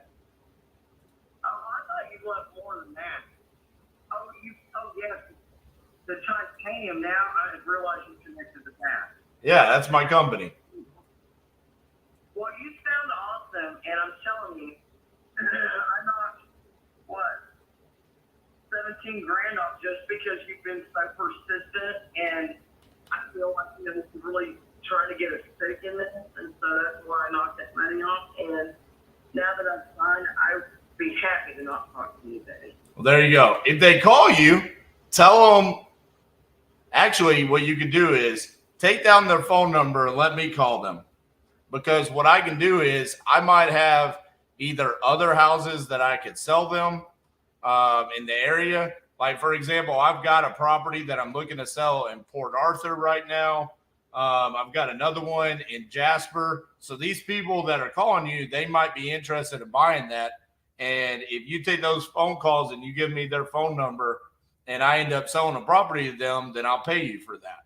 So yeah, don't just throw those away. Let us talk to them. And so let me walk you through kind of what's going to happen moving forward. So you'll get an email in the morning from Keaton, who's my transaction coordinator, kind of telling you, hey, welcome. We got your signed contract. We'll go ahead. We'll open up title. And then you'll probably hear from another member on my team tomorrow, either Justin or Josh or Garrett. One of those guys will call you, kind of talk about needing to get access to the property. They might. Are you good with technology? Depends. Sending pictures. Are you good with that? Yeah, I can take pictures. Yeah, I mean, that would be awesome. It saves us one trip out there. So if you could send us some pictures of the property tomorrow, that'd be great.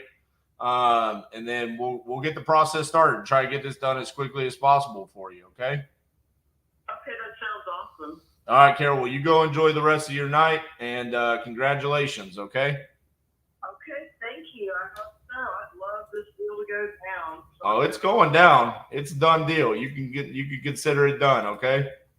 all right. Well, that's awesome. Made my day, and I thank you so much, RJ. And it's great to speak to the man, the legend over here. Thank you, Carol. All right. Have a good night. Thank you. You too. Bye-bye. All right. Bye. Well, holy shit. You want to talk about a great way to end the night. Let's talk to the greatest seller for my ego of all time. Yes, Carol, please. Continue to stroke my ego while you sign contracts. I thought you were about to get a date. I just got a house. I Jeremy thought you gave were me going a to get a 5 date out of and 5 a house. on rapport. Huh? Jeremy gave me a 5 out of 5 on rapport. Hey, did you?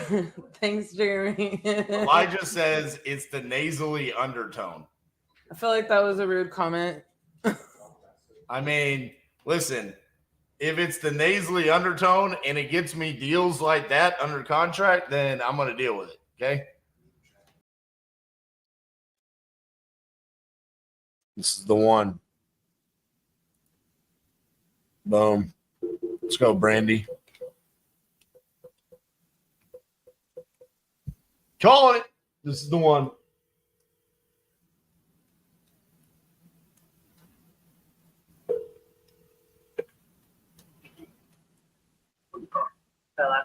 Hey, is Brandy there?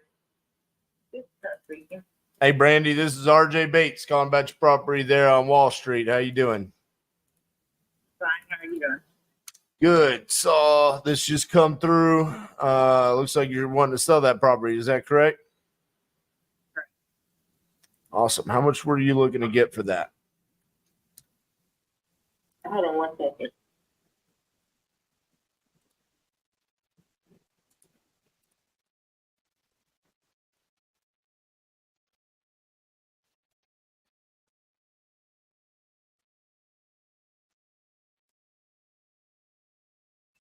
Hello. Yes. Yes. Okay. Sorry about that. No worries. All right. So how much were you looking to get for this property? Like 45. 45. All right. And I see on here you said it needs a lot of work. How much are we thinking about?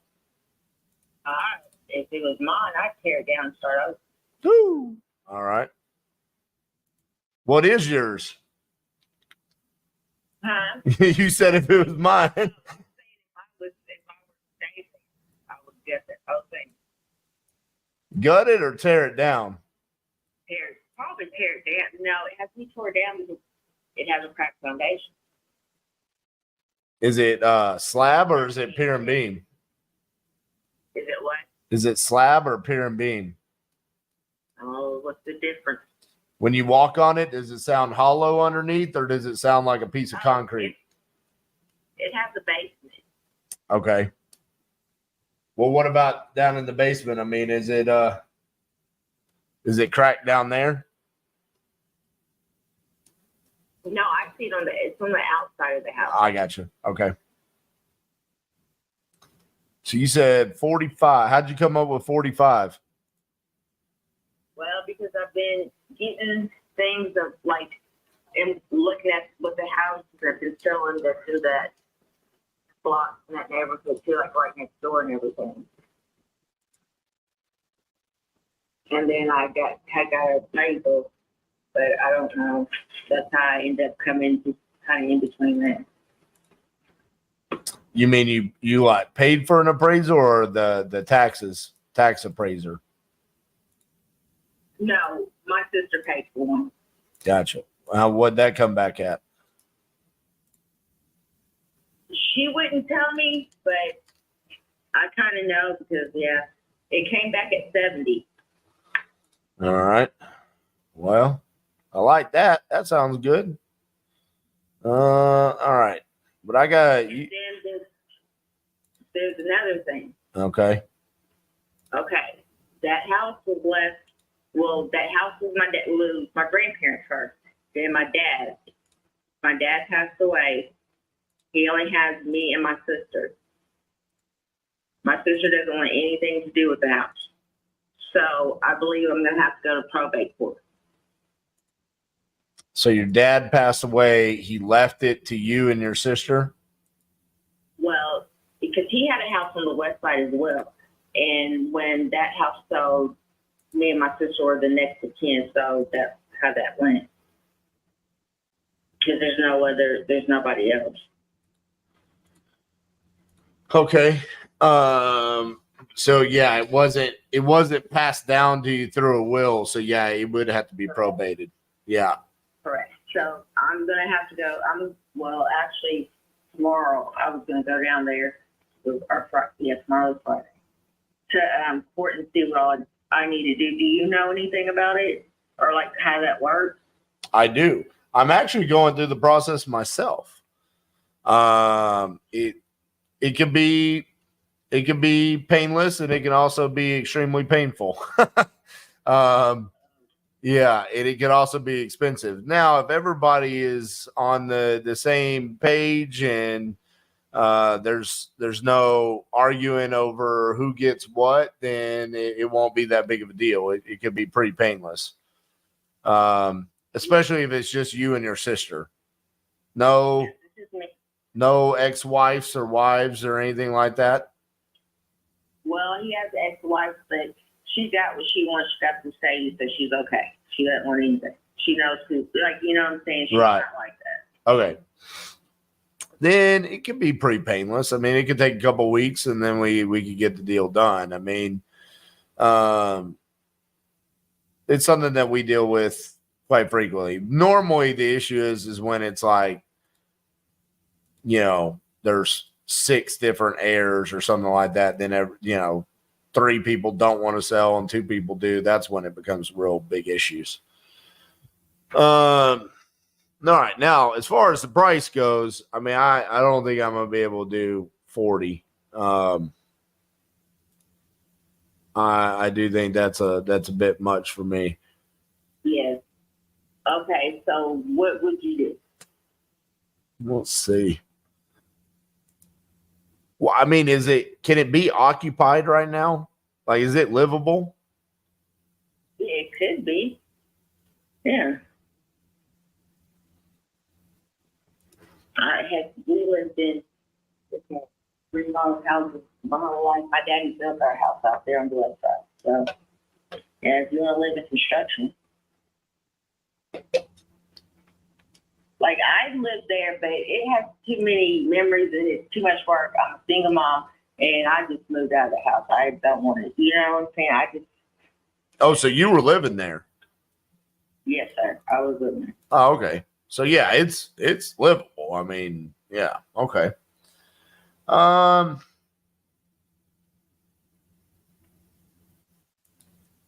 Look around here real quick.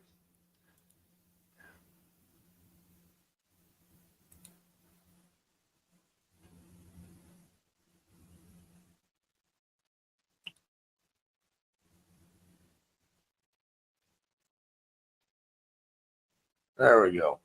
All right.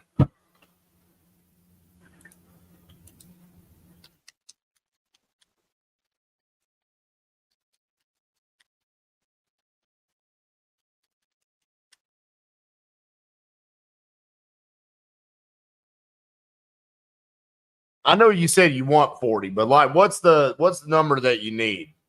I mean, you got a number where you're like, because if I tell you a number, I don't want you to be like, man, that's some baloney. You know what I'm saying? I mean, what's the number that you need to walk away from this?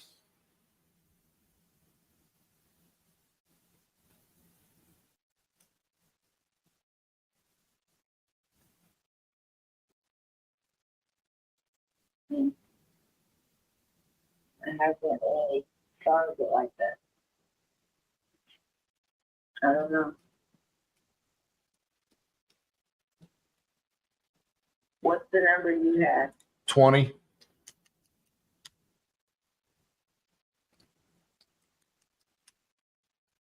You see? This is why I didn't want to tell you. Well, I'll tell you something. You said you know exactly how to do this probate, right? Yeah, I mean, I can walk you through the process for sure. Okay, look, if you help me get through there and everything, I just have to get rid of that house. I don't care. I just don't want it to be going, you know? So, I mean, I'm pretty sure it would work something else.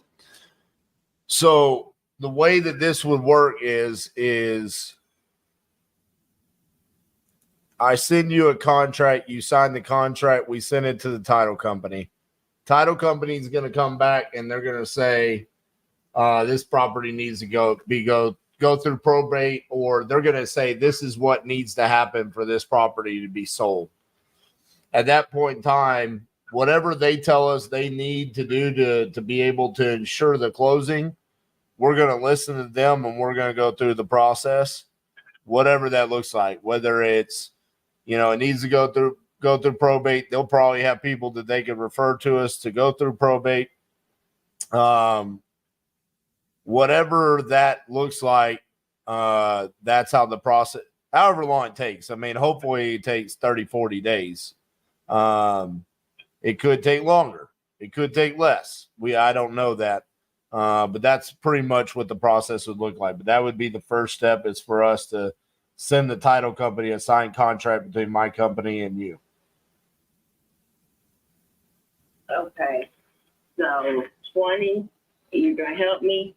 You're gonna pay the closing? Yes, ma'am. The only thing that I will not pay for will be the actual probate process. Okay, wait, do I have to pay that up front, don't I? I don't know. Sometimes no, sometimes yes. We won't know until they tell us, because sometimes they'll just say, we don't need to go through probate. We just need these documents signed and we can close it. We won't know until when we get a title commitment back.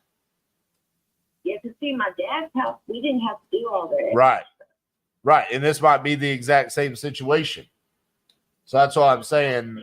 Somebody, I do know I have to go to probate because somebody tried to buy it like one other time. And then that's when, me and my sister kind of, Right. and I moved out, but that's just been a long time. Who told you that it needed to go to probate? The title company? Yeah. That's what that guy was telling me. I don't know. I didn't go through with it. I just left it alone, but I need to get rid of it. Let's go through it. Let's ride the wave. Let's see what happens. We open up title, and then if the title says we got to go through probate, we say, which attorneys do you recommend for us to use for this probate case? It's pretty simple. And then we find out maybe there's a way that the attorney would be willing to take the proceeds from the closing, especially if it's going to be cut and dry and there's already a contract in place. See, the first time in my life I represented myself. Say that again. But yeah, that'll work. All right. So what I'm going to do is I'm going to write up a contract. I've got your email as first name, last name 3@gmail.com. Is that correct? And then this is another phone number. But I'm going to give you my real phone. All right. What's your real phone number?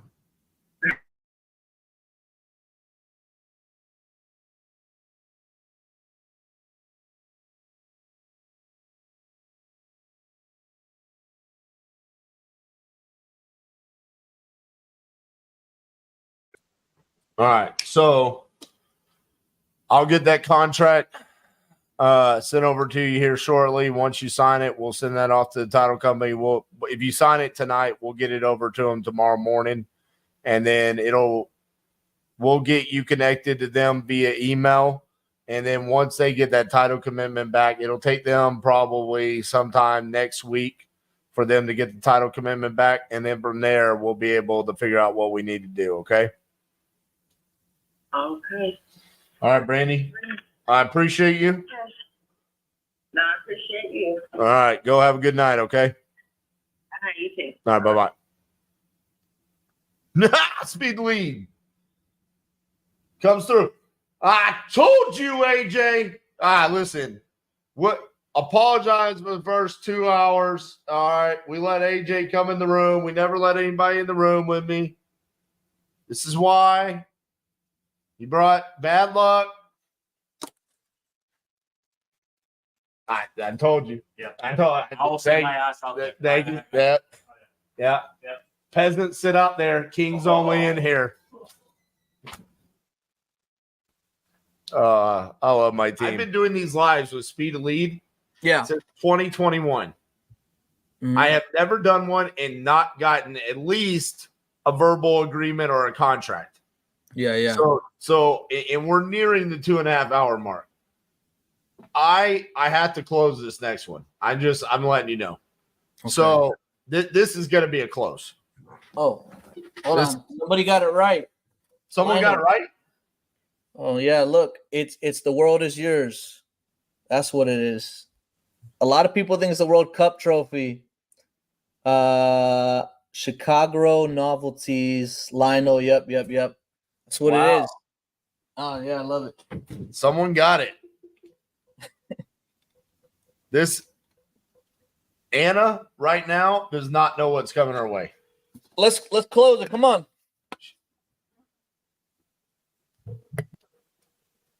She's selling me this property.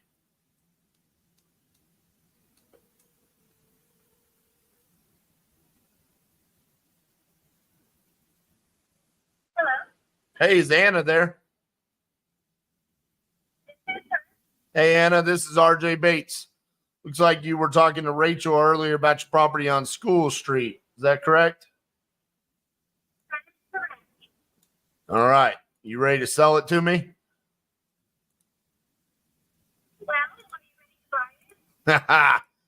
I said right before this call, I said Anna's going to sell me her property, so I'm ready to do a deal. How much you want for this?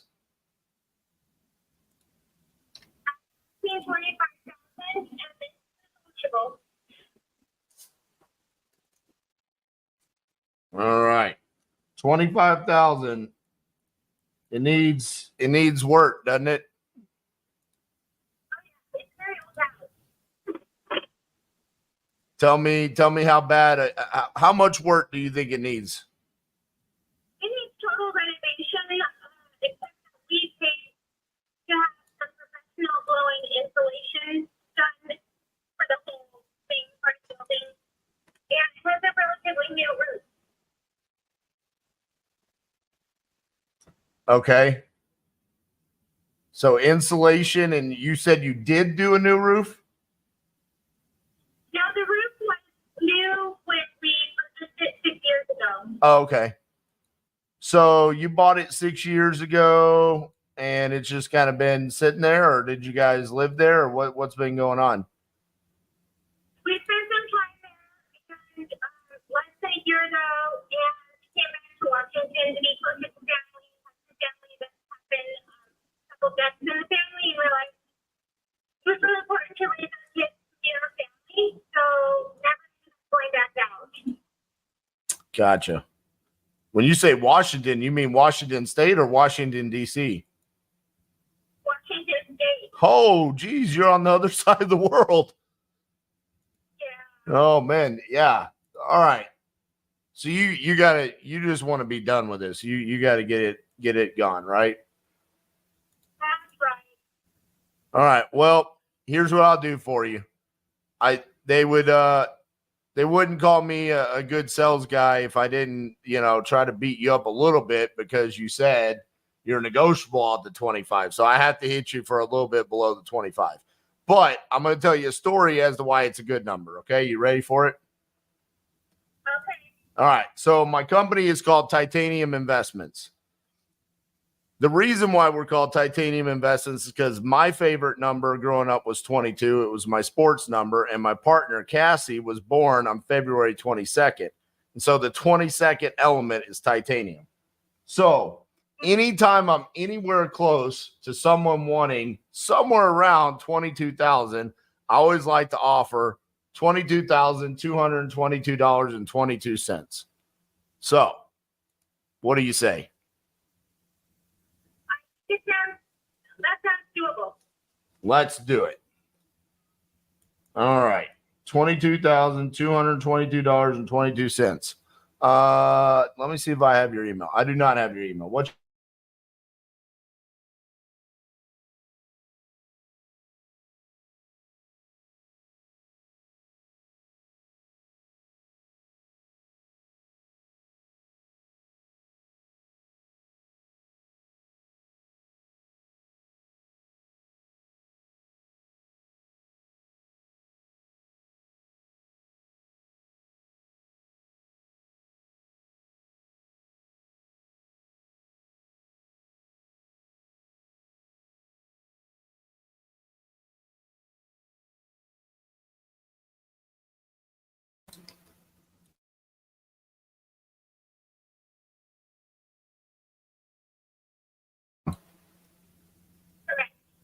all right.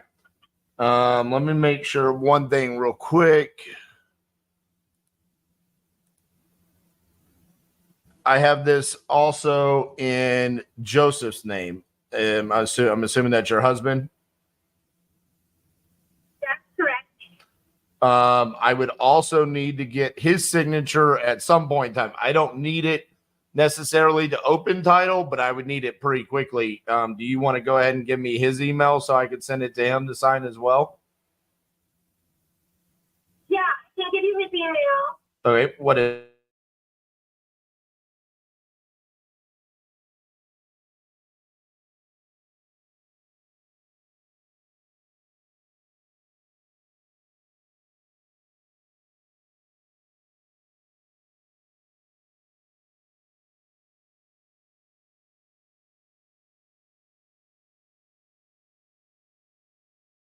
it? Pulled up on the property record, so I saw y'all's names there. All right. Let's see what else. So what I'm gonna do is, this is how the process works. Okay. I'm gonna send you the contract for the $22,222.22. I am gonna need to gain access to the property. Is there a way, like, is there a lockbox there? Is the property unlocked? Is there someone there that could let us in? Is there a way for us to gain access to do some due diligence and inspections on our side? Yeah, I know someone who lives actually up there pretty close, and he'd be very happy to show you over the house. Okay. His name is Rex Nicholson. And let me pull his phone number up for you. Well, actually, it's okay. I don't need that right now. Because the way it works is we won't do that until you sign the contract. So once you sign the contract, then we're going to open title. We'll send it off to the attorney, get everything started there. Then we'll contact you and say, okay, now that we're under contract, let us go out there and start doing our inspections and our walkthroughs and everything like that. Because really what we're doing there is just preparing getting our contractors ready and what we're going to need to do on the rehab side of things. So I don't need Rick's phone number right now. We'll call you and we'll get that. The next step is just I send that contract to you and Joseph. Once you guys sign it, then you'll see an email being sent out to you guys saying, congratulations, you're under contract. We're opening title. And then we'll reach out to you to gain the access. It normally takes us somewhere between 3 to 4 weeks to get this closed. Okay. So that's kind of what you're looking like in the time frame to get your money. All right. All right, thanks. I'll be looking for the email. Yes, it should be over to you in about 20 to 30 minutes. Okay, but we just had to area with my kid, but I'll take a look at it as soon as I can. Okay, sounds good. Thank you, Anna. Okay, thank you. All right, bye-bye. Bye. 7 minutes, 41 seconds. Hey, 22,000. Where's that at? Maine, bro. Dang, I just want you to Maine? know. I want you to know. I'm not going to share it because I don't want anybody to swipe this.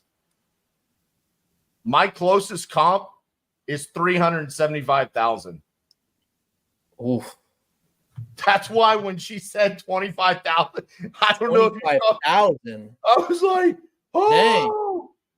Bro, this is a banger of a deal. I mean, yeah, that's solid. That's solid.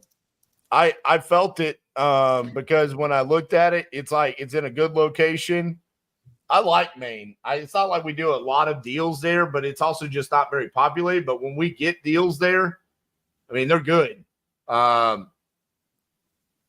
Vacant, selling a non-vacant, vacant, non-occupied house. And then it was condition-wise, bathroom needs work, paint inside, boiler, water heater, landscaping, electrical, plumbing, flooring, kitchen cabinets, kitchen appliances, paint outside, air conditioning. I mean, it needs everything. Everything. But that's the ideal scenario. We basically got it for free. So I will take it. That's why I was like, yeah, I'm not even messing around with this. I don't want to scare her off. I just wanted to ask her enough questions just so she felt like I was like being real. Yeah, yeah. No, that was great. That's it. Well, hey, it's funny because what did I say right before the call?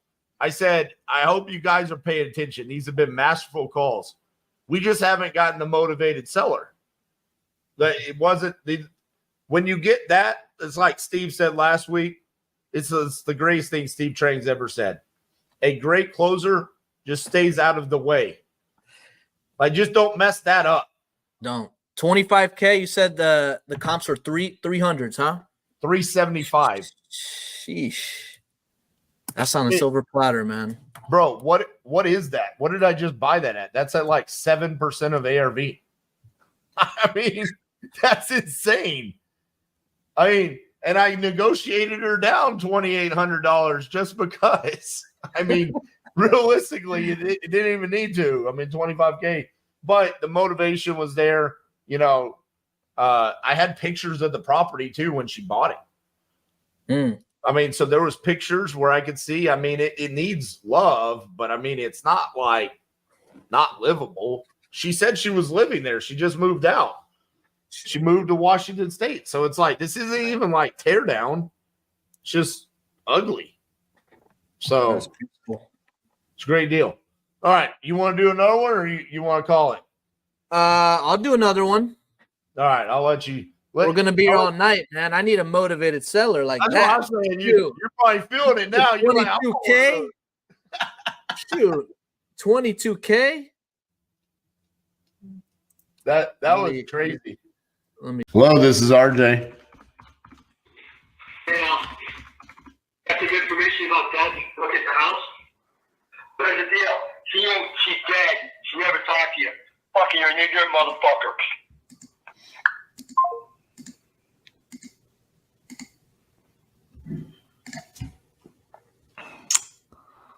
Let's call him back.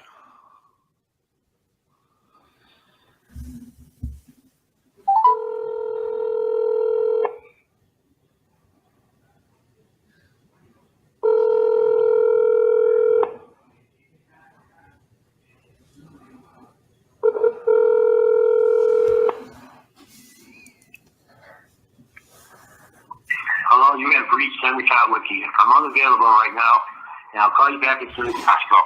Thank you.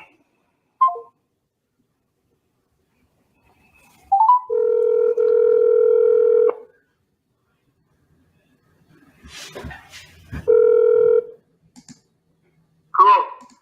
Hey, it's that ignorant motherfucker. So how come you call and you cuss me out and then you don't let me to respond? Thanks, Debbie, for the information about your house. And she's been dead for over 2 years. Okay, so she never sent you no information. Okay, you're absolutely. You're fucking even thinking about it. Well, that doesn't make me ignorant. That's an improper use of the word. You dated her and you never talked to her, and she's been dead for 2 years. Understood. She was my woman. It was ignorant for fucking saying you talked to her because she never sent you shit. Okay. Now, do you want to understand why I sent that? Why? Okay. Now, the reason why I send that is because I can't just come out and ask you the question I want to ask you, and I might be able to help you out. And the reason. Here's the thing. You could have just texted me. You could have just texted, hey, you should have looked up first and found out that she was dead. And then said, hey, who's ever at the house, can I talk to you about it? You don't say thanks, Debbie, for the information because you never talked to her. Understood. And I understand why that can be. Understand where I'm coming. That was the love of my life, dude. I understood, dude. I get it. My grandmother passed away. My dad's passed away. I've lost loved ones as well. And I understand that that's a trigger for you. And I apologize about that. I'm not trying to ruffle any feathers. The reason why I can't just ask you, the question is because the carriers mark us as spam if I ask that question. There's certain words I can't use, like house or for sale or things like that. So I have to come up with templates like that. So obviously it triggered you, and that's terrible incidents here. It could have very easily just been like, hey, did you get my voicemail? Or hey, did you get my letter? But unfortunately, it sent the wrong one. But at the end of the day, I still might be someone that could help you out if you're looking to sell a property. So that's all I'm trying to reach out for. I'm just a guy that's trying to take care of his family just like you are, man. And so I apologize that it hurt you and it pissed you off. All right. Understood. I'm sorry, but you got to know why I get where I get sometimes. No, I completely understand, man. If somebody sent me that shit, I'd be just as upset as you. Sometimes I get phone calls where they're like, hey, yeah, I just talked to you. I'm like, dude, you didn't talk. Right. Understood. Yeah.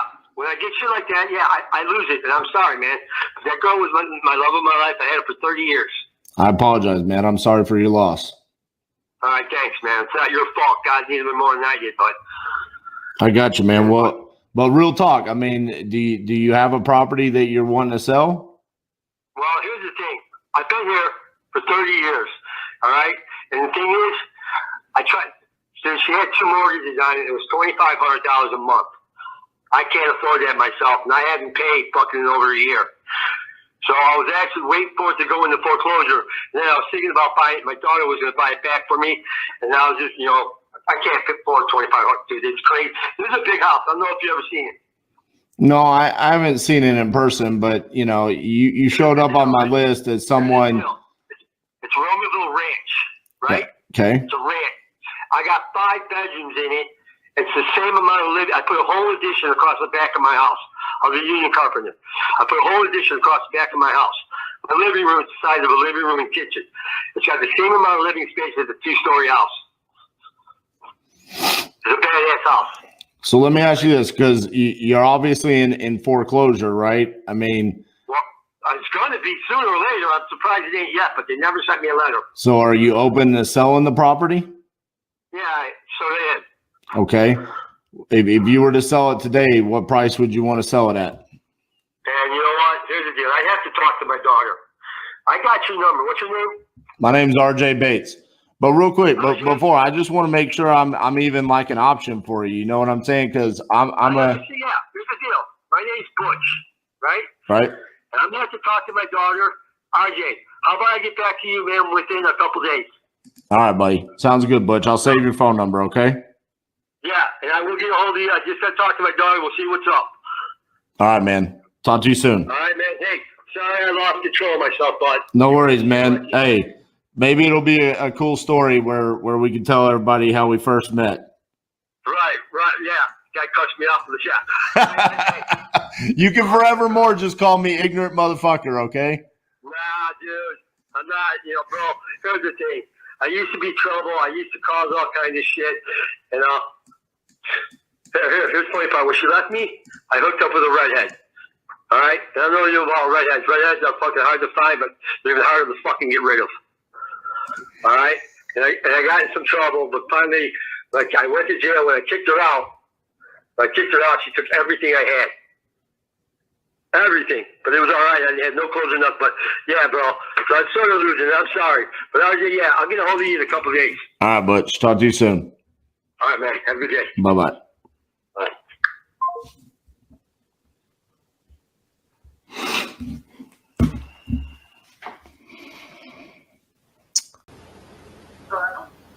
Hey, is Heather there?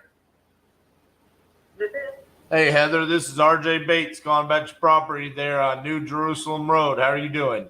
Oh, yeah. This is from the inquiry I saw that online. Yep.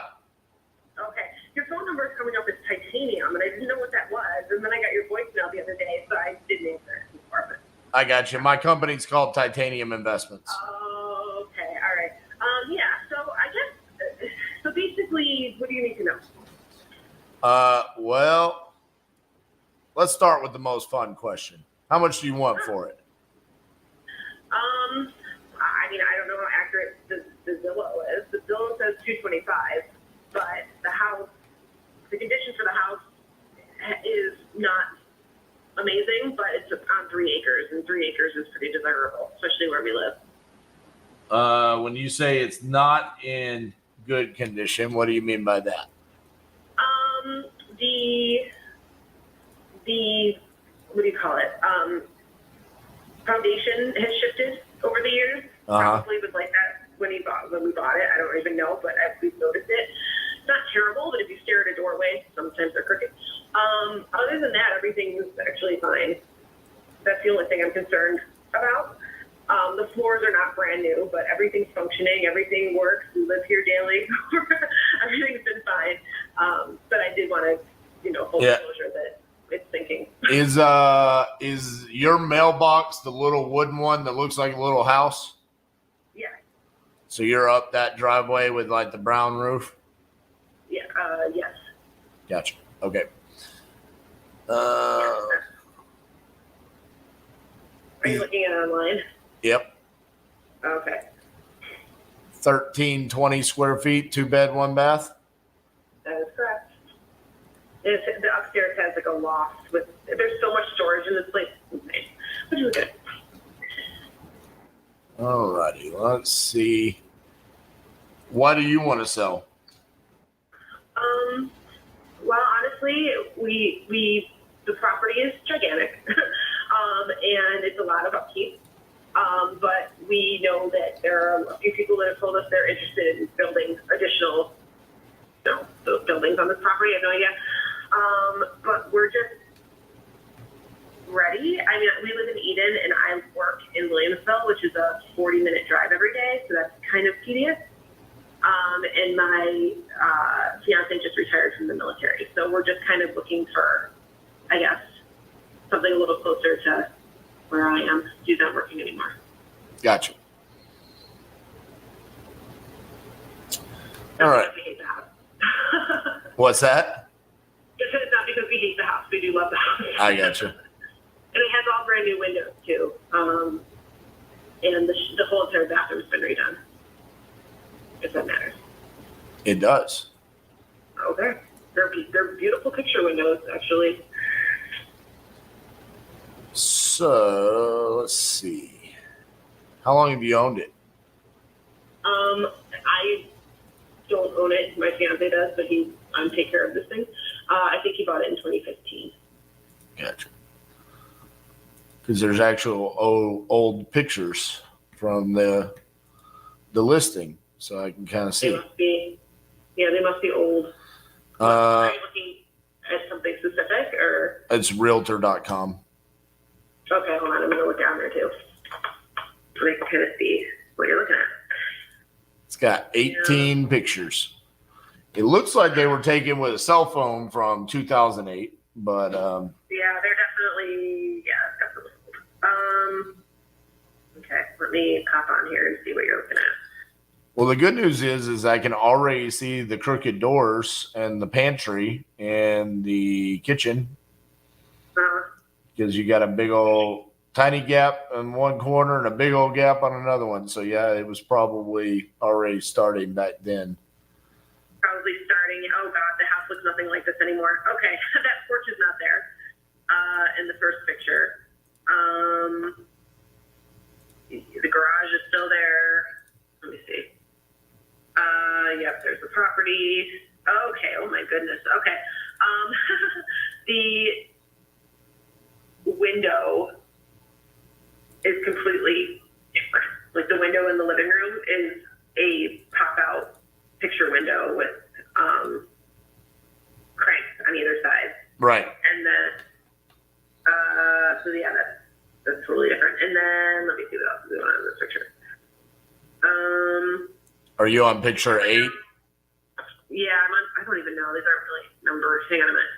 1, 2, 3, 4, 5, 6, 7, 8. Yeah, so the picture with the dining room table. Yep. Is what I'm looking at. And that window is the same. The one after that. Gotcha. Is the window's completely different. Like the window with the one with the brown or green couch, that window next to it is the day picture window, which I could send you pictures of. Okay. The kitchen is entirely different. The floor's still there and the cabinets we've painted. The window in the kitchen is completely redone. God, this place looks like crap. The front, okay, so I don't know what picture this is, but there's a room with it shows a fireplace. Okay. That's upstairs.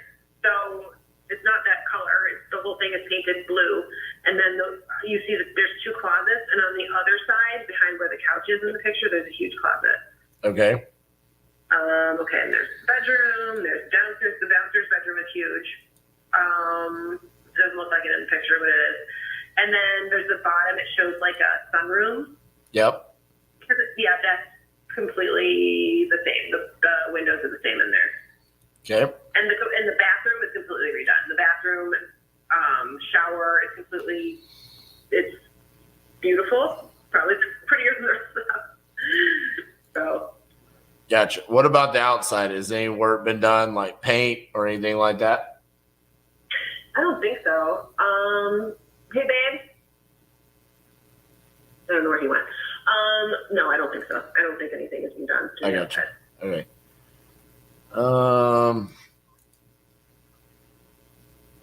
The garage is fully intact. However, we had really bad hail over the winter, and it dented the whatever those things are.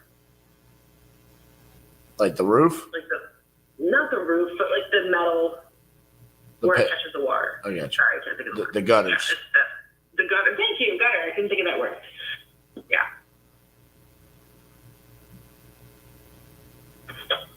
I'm talking to the people who buy houses. It's hilarious. Like you have issues. Like I'm from Texas, and you just talked about issues that are very common here in Texas and not common in New York. Yeah, I mean, like every house here has foundation issues, and every house gets hit with hail all the time. You never hear that when we talk to sellers up north, though.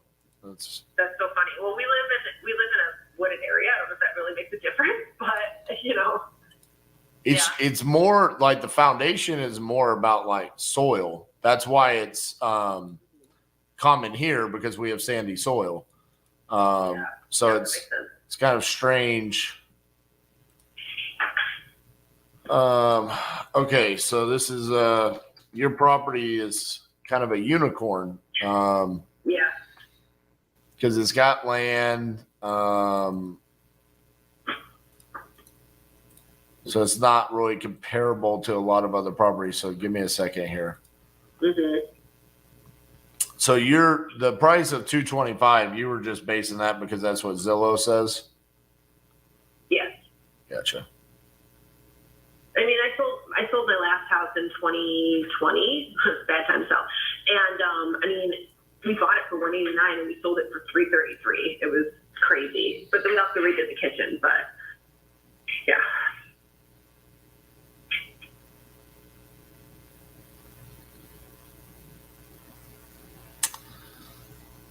All right, give me a second. I got some comps pulled up here so I can.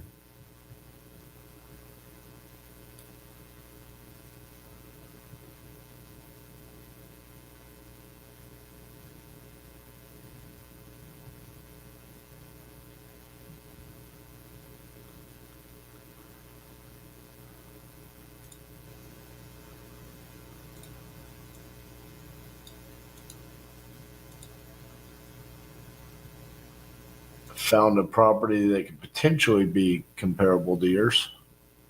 Okay.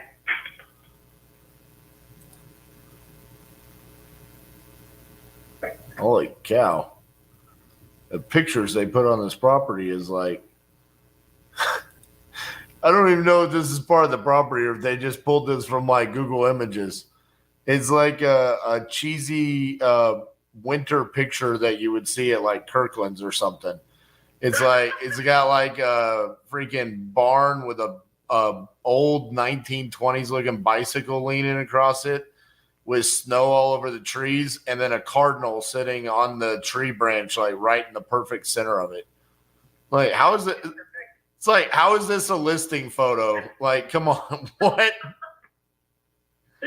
really funny. Yeah, no houses around here have cardinals sitting on little branches. Yeah, I mean, it's like, and then the next picture is literally a picture of 3 deer eating. It's like, are you selling your house? I mean, what is happening right now? Like, I don't even believe this is real. What's the house number?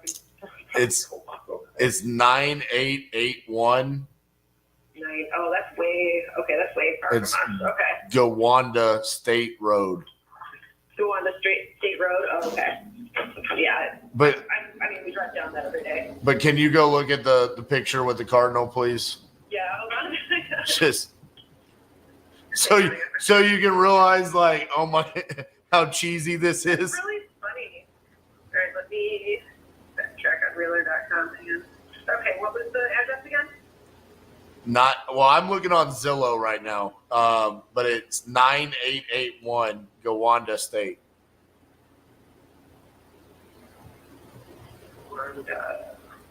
There it is. So there's like 47 pictures. Uh-huh. Wow, these are stock photos. Thank you. Oh my God, I see it. It looks like a painting. That's what I'm saying. You would buy that at Kirkland's for $19.99. Yeah. Yeah. Wow. There's no way that's actually real. No. Well, hold on. No, you do see. No. Then later on, you see the house and you see the barn. You're kidding. It might actually be real. Oh my God. That's the real barn. I mean, maybe it was real. Oh, there's the barn. Yeah. I mean, that's Well, they must have staged it that or something. right. I mean, so that one is. So the reason why I'm looking at that one is because it has 228,000 square feet of land. You have 126. That's the most comparable lot size to you. And it's got a comparable size house, 1,200 square foot. You have 1,300 square feet. So now the problem is that they have almost double the amount of land. So it's like I went into the other direction. So I think that's why they sold for as much as they did. The other thing is they were listed for $275, and then it says they sold for $355. I mean that's a lot over asking price. That's how it is around here. It's crazy. Houses go for way over asking. You can't even, in the bidding war is like an hour long, and then somebody buys it. Crazy.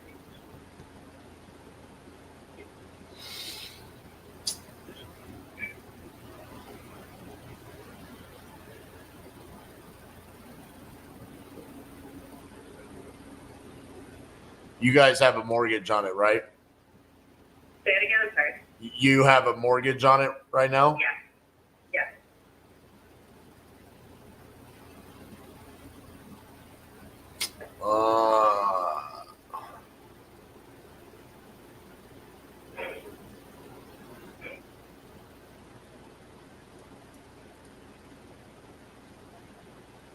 This is kind of a frustrating one for me. Normally, I'm a lot quicker at being decisive.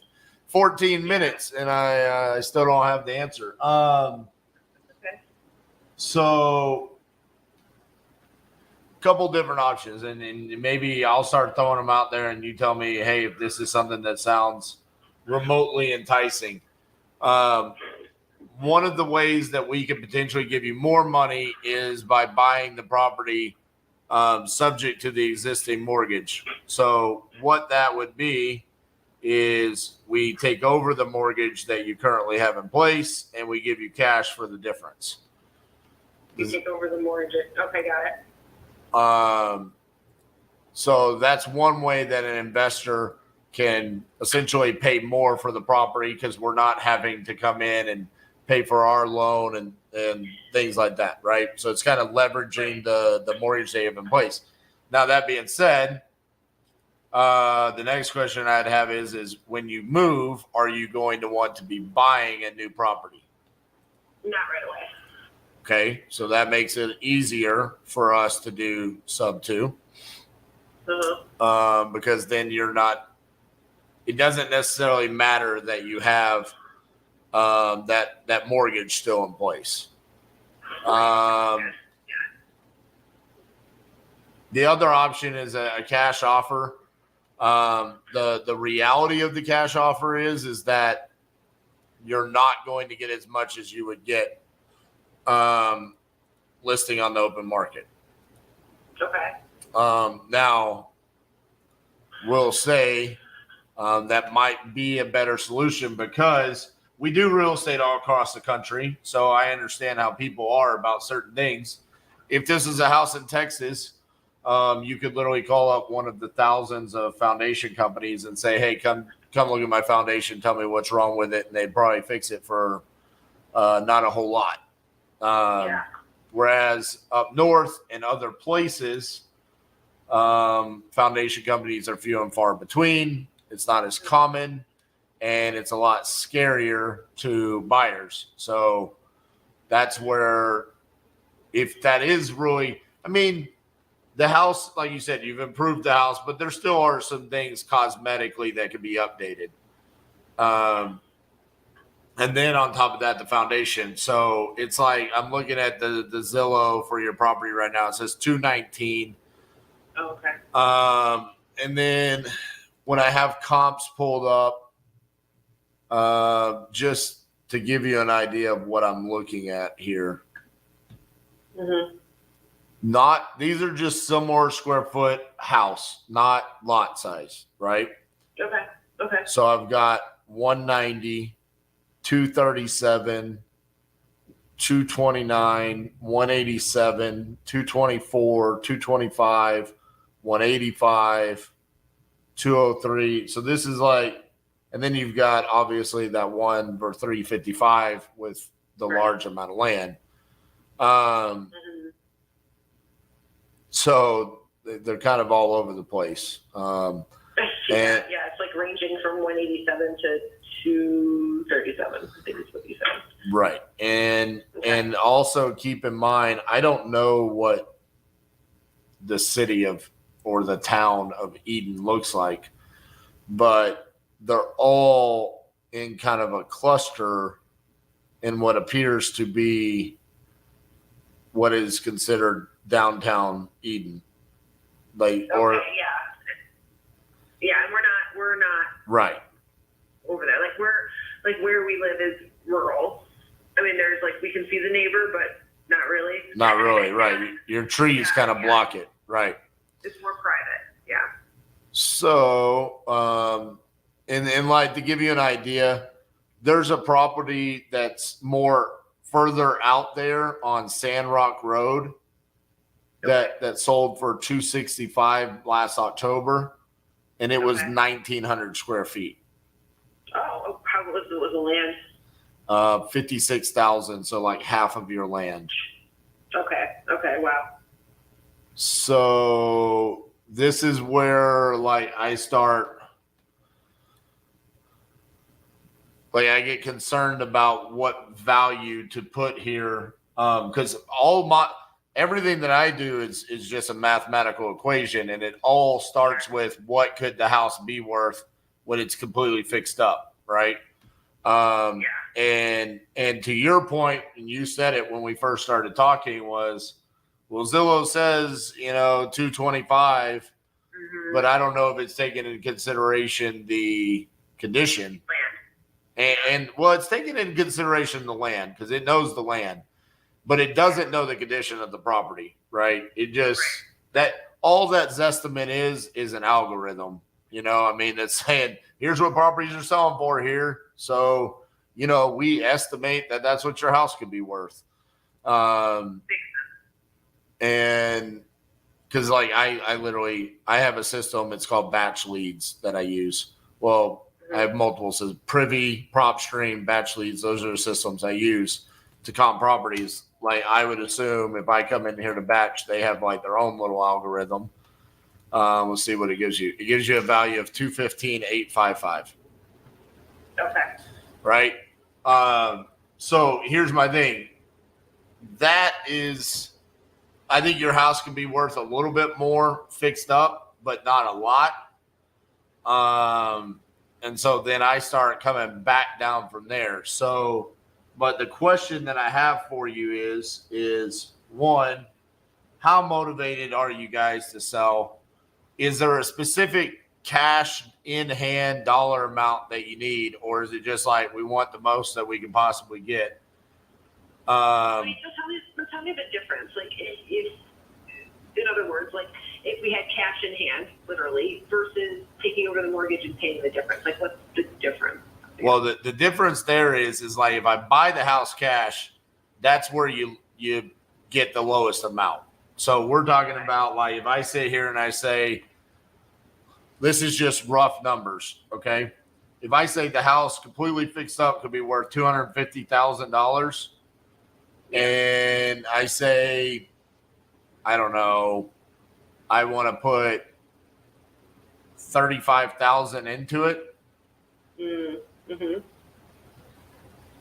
You feel like that seems like a high number? No, I think that makes sense. Like, that makes sense. So if I say 35,000, so that's me coming in and I'm going to fix the foundation. I'm going to paint the outside.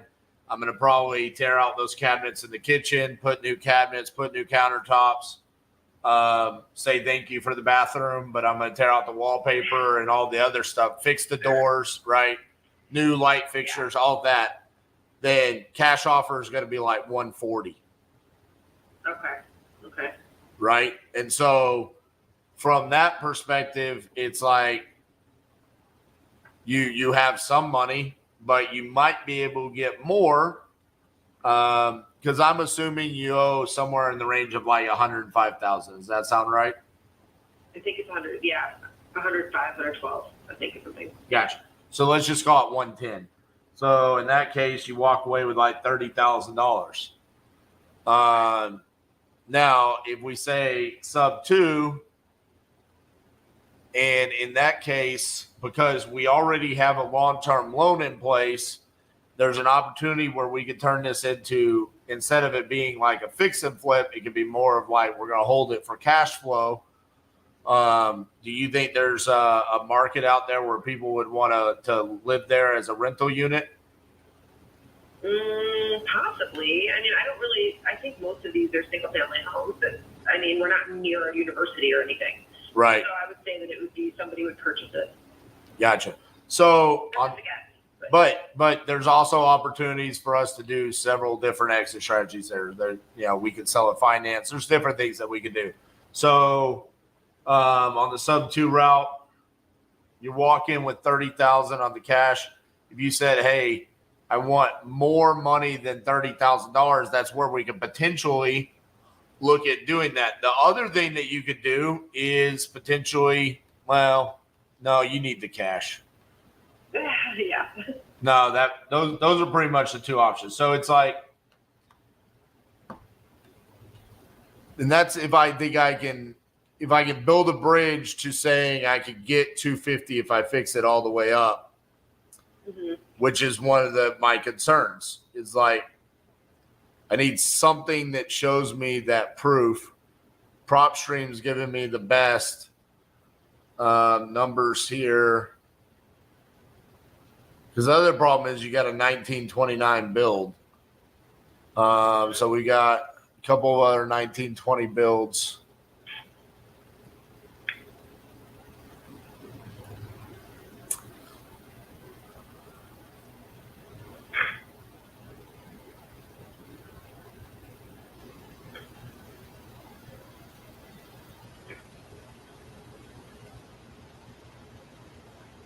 I think with the land we can make an argument for being pretty close to 250. So if we do that, that gets us. Realistically, once we come out, we do a walkthrough and we verify the condition. We figure out why the house is sinking into the center of the earth and stuff like that. I don't know. We're probably going to end up in the range of somewhere between 125 and 140. That's where I think we would end up landing. Okay. That would be the cash offer. Correct. You can go in. Okay. And if it's like, hey, that just is not enough, then there's, like I said, there's the opportunity for us to figure out a way to get you more, potentially through the sub 2 route, where essentially all that means is we're taking over that mortgage, we start making the payments, and then we just literally give you cash to walk away. Cash to walk away. Okay. So basically with the options you just mentioned, you would take over the payments and then you would get the remainder that is worth in cash and can walk away. So I'm still confused as to how different that is from the basically with the cash offer, we would pay off the mortgage. Because your mortgage gets paid off. Your mortgage gets paid off. Okay. But in this case, instead of me having to bring $110,000 from my lender, I'm leveraging the fact that you already have that. Now, ideally, like, I know this sounds crazy. I wish you owed more. So I wasn't having to bring, $40,000 cash to you. Okay. How much? Okay, I just asked him. He said we owe, actually, this is going to make it worse, but he says we owe like 101. Right. Or 102.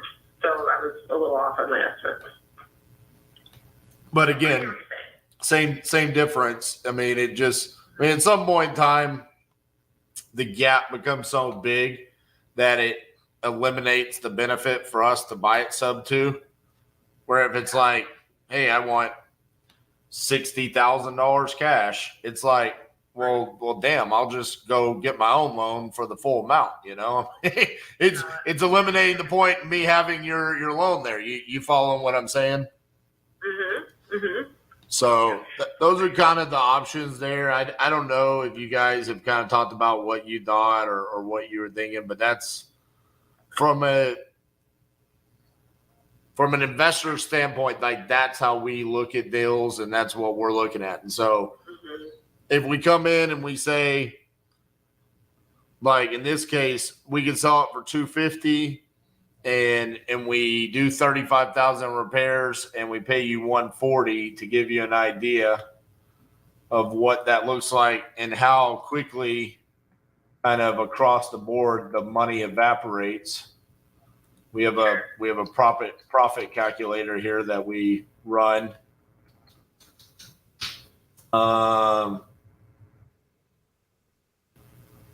And then what am I said 140.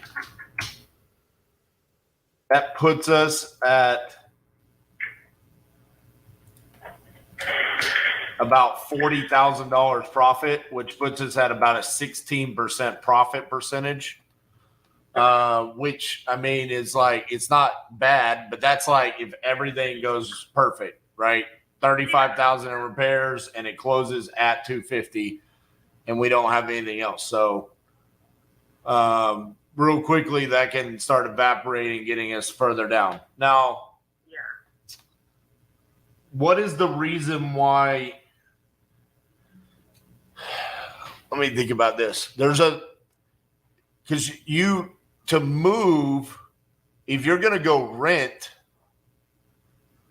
you don't need a ton of cash to make the move immediately, right?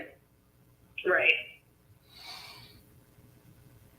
So there is another option. But the foundation would probably have to get fixed. So what we would do there is, and this would probably net you the most amount of money. So I should have thought about this earlier. But my buddy Oscar just reminded me of it. He's sitting over here looking at me going, yo, bro, hey, what about Novation? So Novation is where essentially you sound cool, so I use the term. We kind of partner up on it. So what we could do there is we say, hey, let us come in, and we know that we need to do the foundation. So we fix up the foundation, and then we list it on the open market with a realtor, and we sell it. And then, so to give you an idea, let's do a math on how this can net you more money. So say we do the foundation and we sell it for $200,000. And then we pay a realtor 7%. That's $14,000 in closing costs and commissions. So that leaves us $186, and then we owe $102 to the bank, right? So that leaves us $84,000 in potential profit. Let's say it took us, I don't know, $10,000 to fix the foundation. So it leaves us $74,000. And we say, hey, we want our $10K back for the foundation. and then we take 30K. That would leave you 44,000. So again, Okay. no matter, it's funny how math works like that. No matter what we do, we're ending up somewhere in the range of you ending up roughly with $40,000. $40,000. Okay. All right. Cool. Well, obviously, I have to have this conversation with the person who got the mortgage.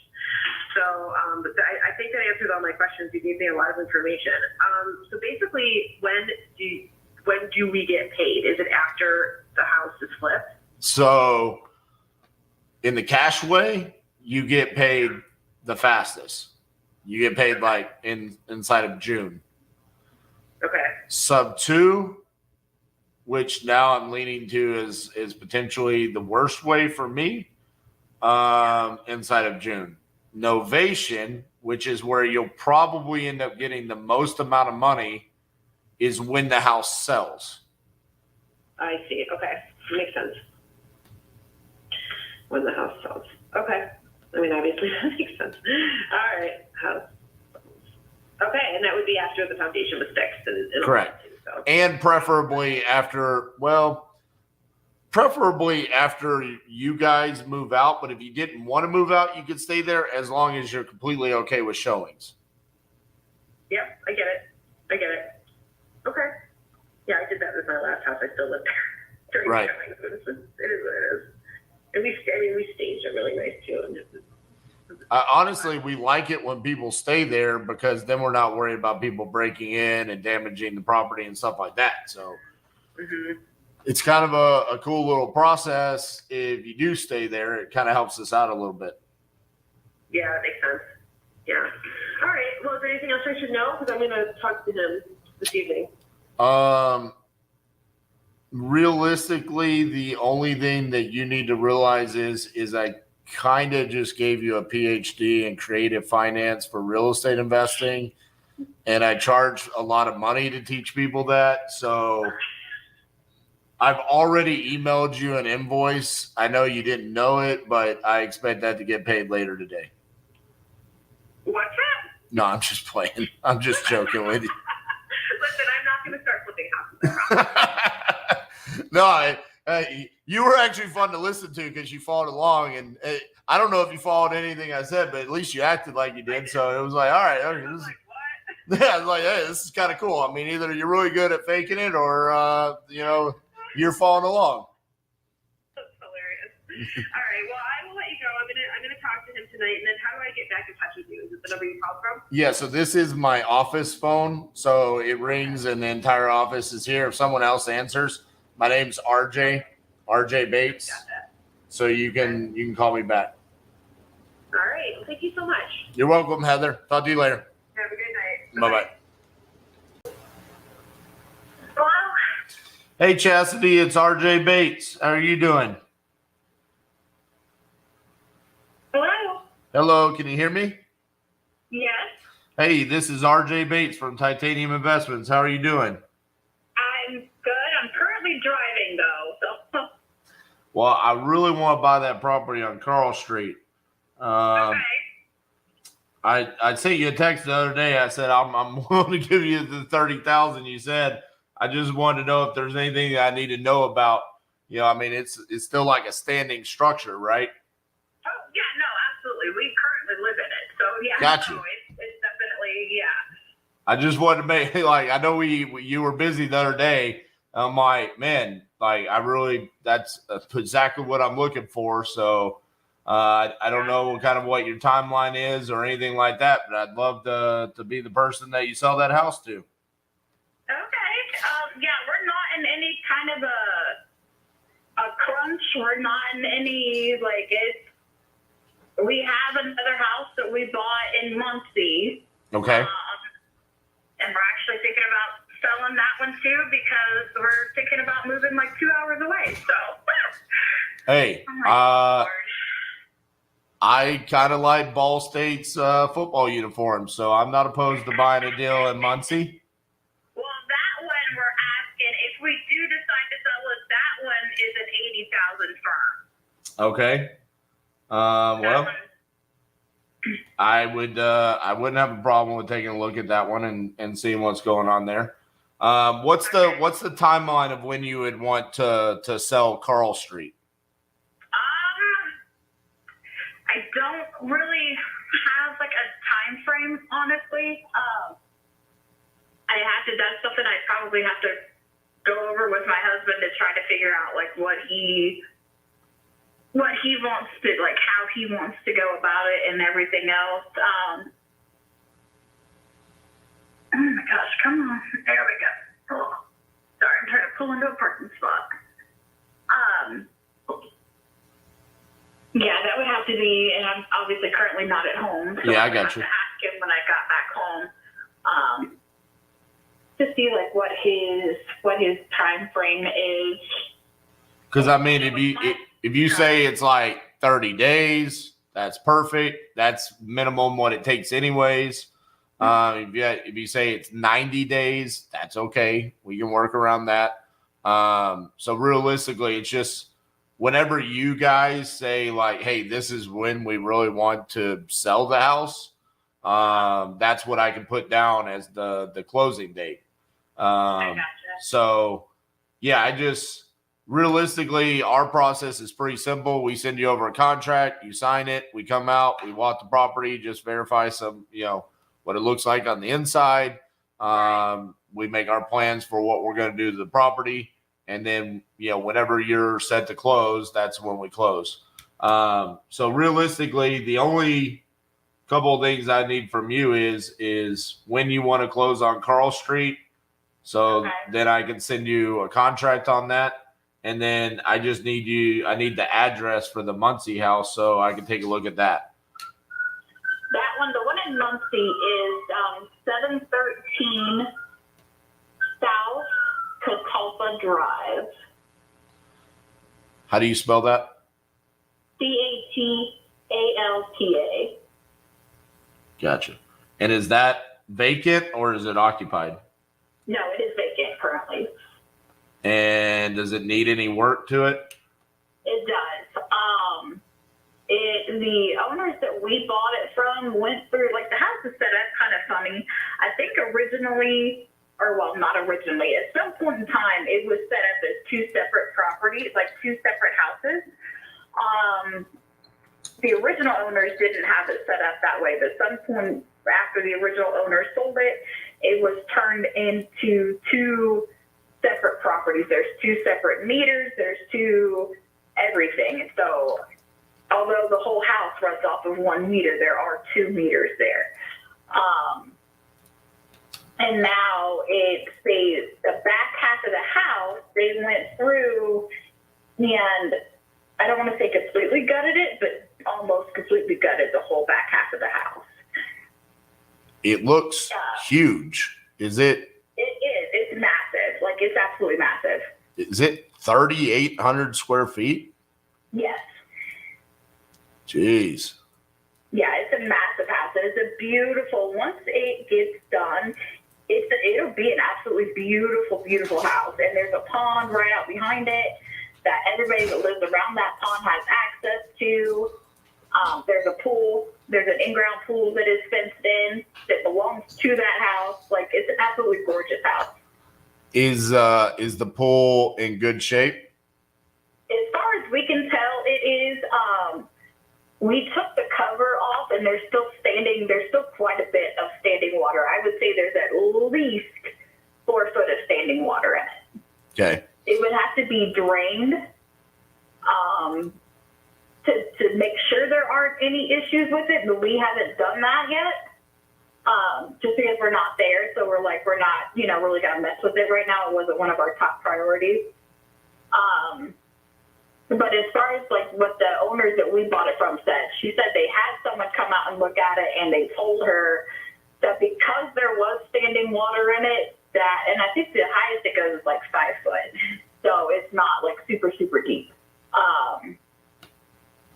But she said that they told her that because there was water and there was still water in it, it hadn't like seeped out anywhere to anything, that was a good sign. The only thing I can say about like that would be wrong is there is a gas line that goes to the pool to heat it, but there was a leak in that gas line, so that line is capped off. Gotcha. The pictures that are on Zillow from when you bought it, does it pretty much look the same? No, it does not. We had gone through. There were 5 bedrooms initially. Was it 5? 1, 2, 3, 4. Might have been 4. I can't remember what it was. The 2 rooms that were in the front. There's 3 up in the front and 1 in the back. There were 2 of them. We knocked the wall out between those 2 rooms to make that room bigger. Okay. And then we've enclosed. Obviously, it can be, a wall can be put right back up. It is what it is. But we've already redone the drywall in both of those rooms.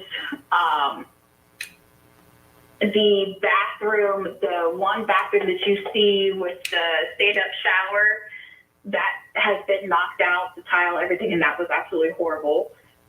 So we knocked all of that out of there. The drain and everything for the shower is still there, so obviously one could be put back.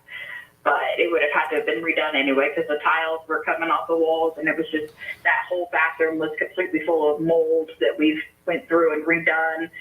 We took out all the drywall, redone everything in that bathroom.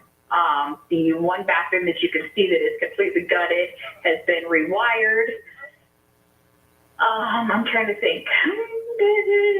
So what were y'all's plans were to buy it and like rehab it to live there, or were your plans to flip it? Yeah, no, it was to live there. Gotcha. So now you're kind of like, hey, we've got Carl and we've got Catalpa. Let's get rid of both and move somewhere else, right? Yeah, basically, yes. Okay, so Catalpa, you don't care about when to close on that one because it's just a vacant house. You're kind of like, yeah, give me my money. Right.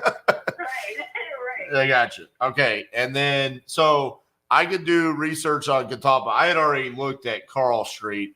And to be clear on Carl Street, so you want $30,000 for that one.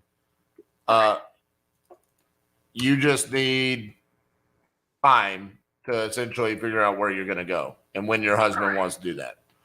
Correct.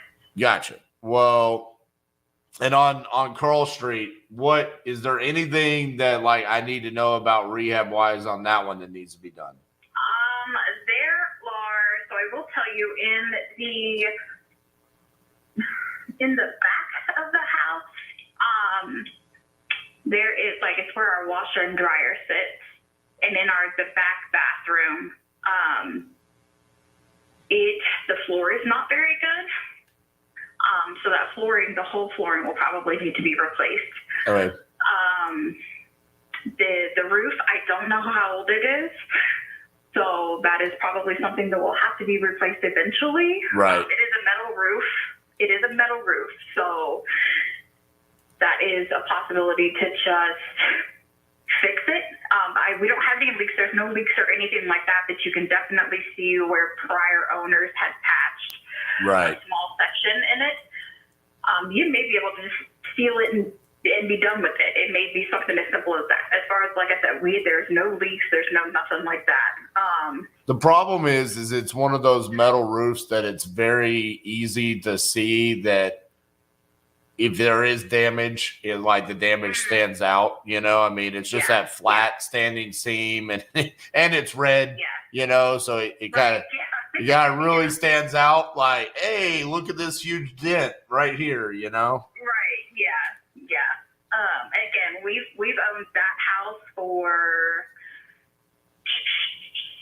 5 years, and again, we've never had any leaks or anything like that. Gotcha.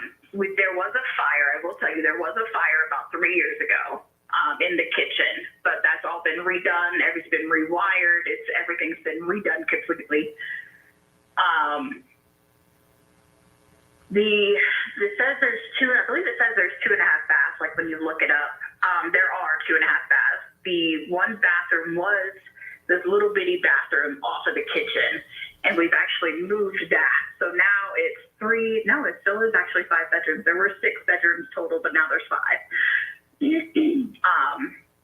Because we took the bathroom and moved it into one of the downstairs bedrooms to make it a bigger bathroom. Gotcha. Reran all the plumbing for it, all of that. Reran new wiring, everything. So all of that's been done. It needs work. It's an old house. I mean, Yep. that's just, it's an old house. So it's. I mean, I assumed as nothing that's major. right. I assumed as much. I mean, I know me and you had a brief conversation the other day, and I was like, "How much do you want for it?" And you're like, 30. And I was like, "Sounds exactly like what I want." I mean, Right. I mean, it's like, yeah. I mean, I assume when you said 30,000, it needs work. I mean, Right. From my estimate, from what I've been told, it roughly needs about $20,000 worth of work. okay. I'm gonna assume it probably needs a little bit more than that. Just, I mean, normally when somebody says 20, I'm like, all right, let's say 30. Like just that's kind of the norm there. Brandon is your husband, correct? Correct. Okay, so what I can do is I have your email, I think. What I have is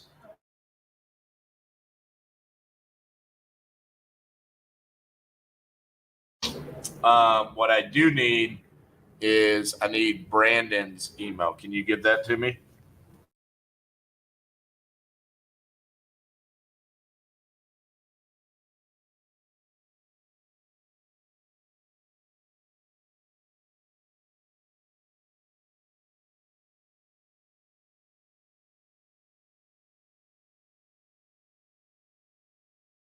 Yeah. Do you know how often it is when I ask a significant other what their spouse's email is and they don't know it? Because like you never end up emailing your significant other. It's like people are always like, hey, that's a good question. I had someone the other day, they literally had to call their spouse to ask like what their email was. Oh yeah, no. The only reason I know is because he has two, and right. I have to know which one he actually goes through to you. So what I'm going to do is, I'm going to analyze Catalpa a little bit more. Probably send you a contract on that one.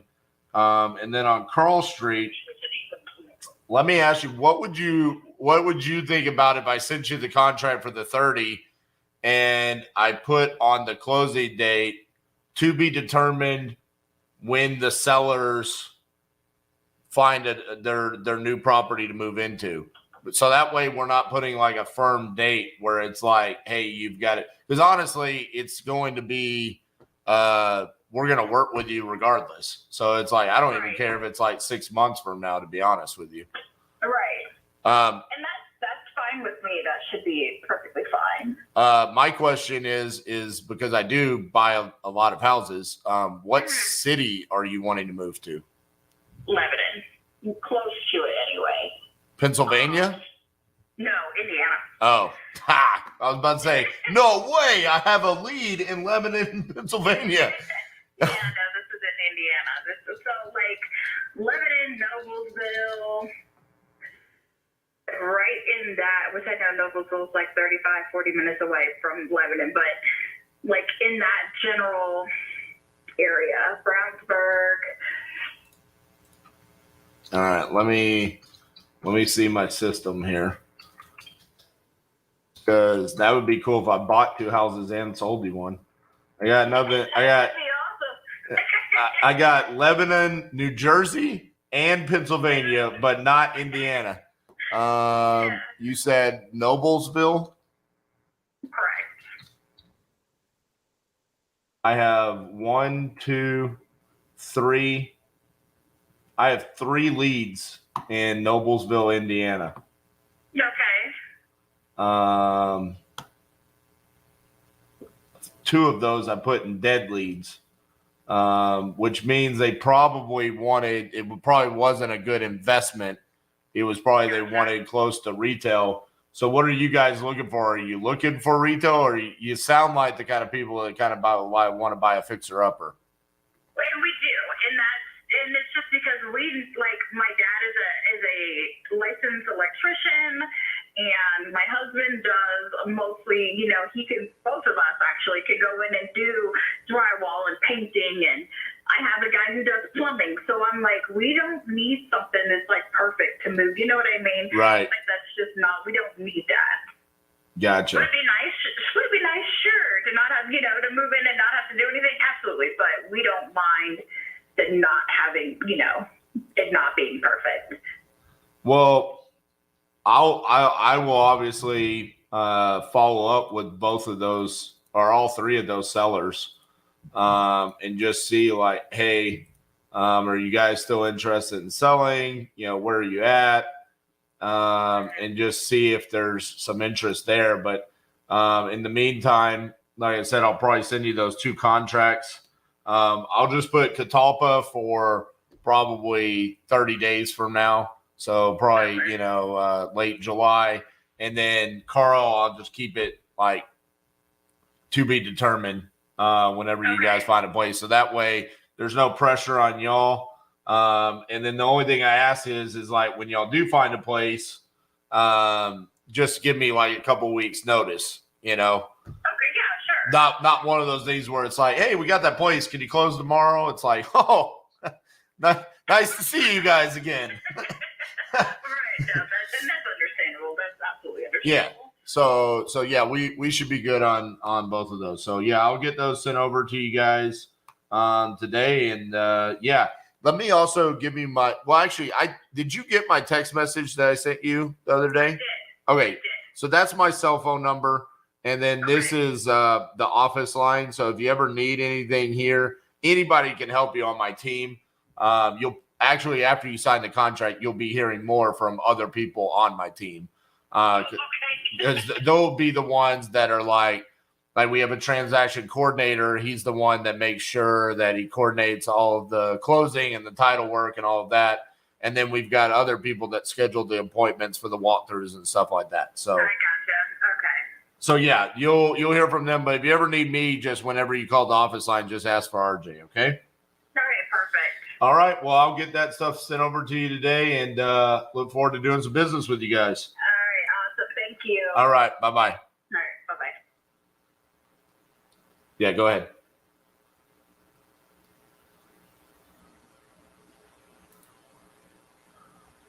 Yeah, buddy. Give me 2. Hello, this is RJ. Yes. I'm just returning a call. That's a property I was trying to sell. Yes. Is this Daryl? Yes, it is. You trying to sell me a property in Port Arthur, isn't that right? Yes, sir. Awesome. How much are you looking to get for that property? 25,000. All right. Tell me a little bit about what's going on with it. Well, it was my mother's. She passed away. Then my brother, he was staying there after she passed away. And then he just recently died like last year.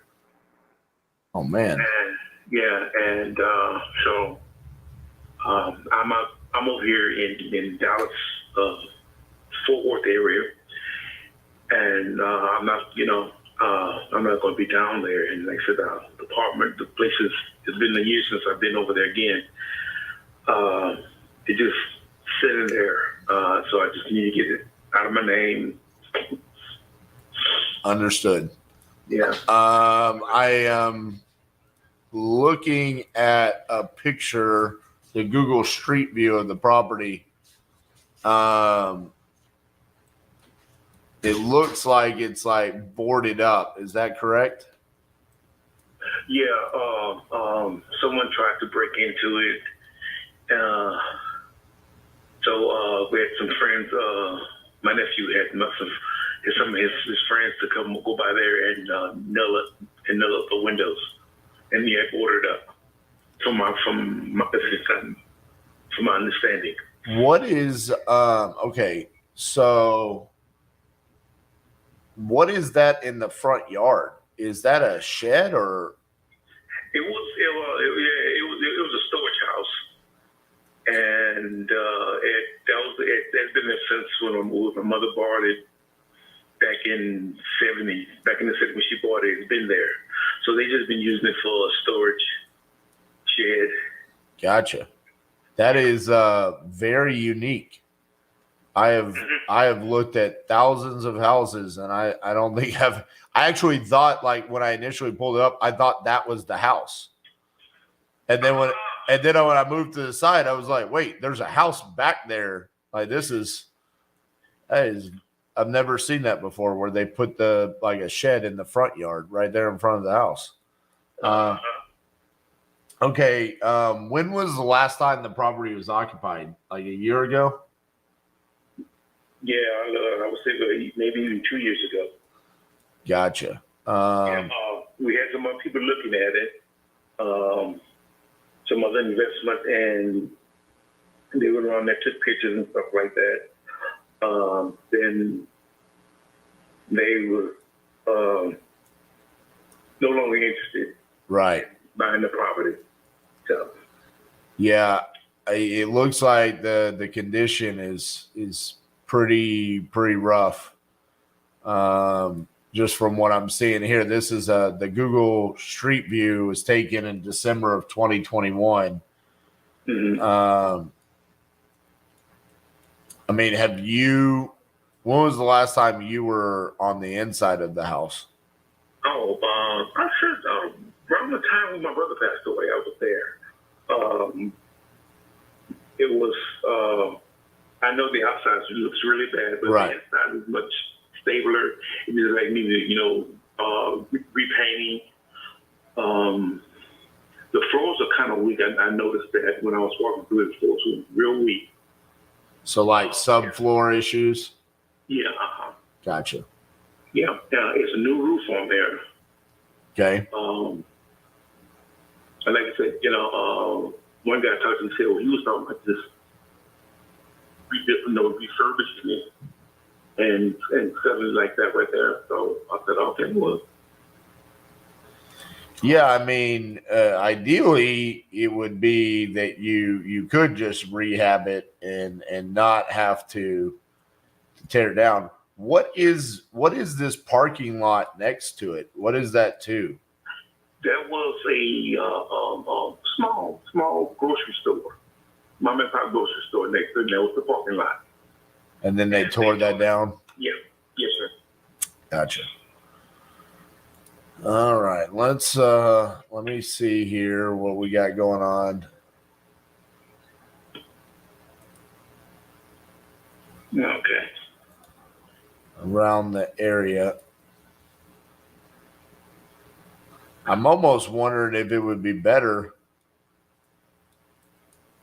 to potentially try to rezone this to commercial. You got the parking lot right next door.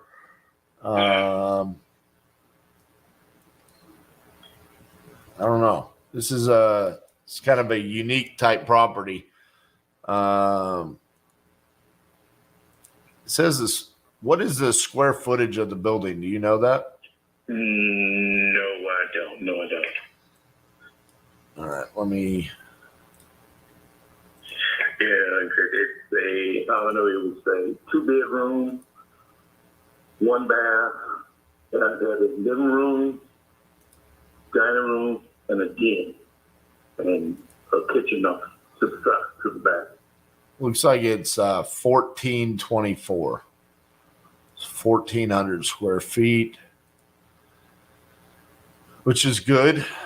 That's a good amount of square footage.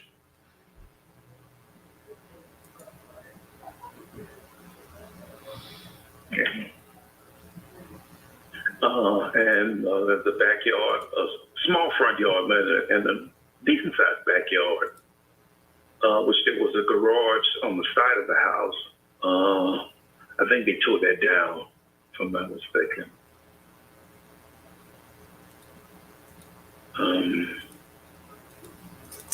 So the 25,000. If you don't mind me asking, how did you come to that number?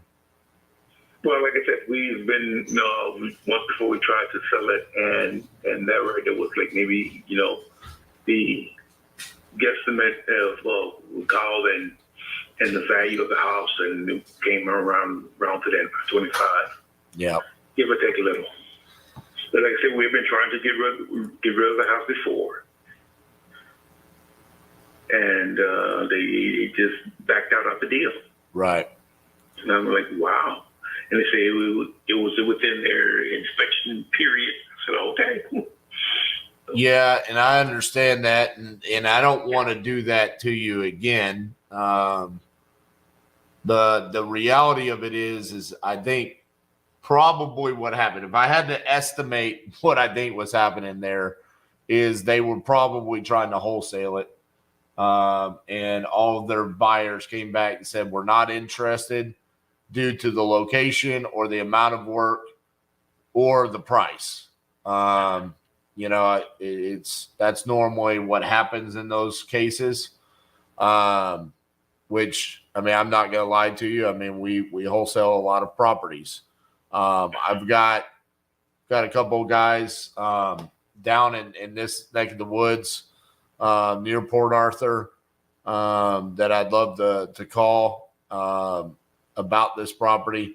The reality of it is, Daryl, is that I think 25 is probably going to be too much. Just looking at the comps in the area. I mean, we've got one property on the Queen Boulevard that sold for $10,000.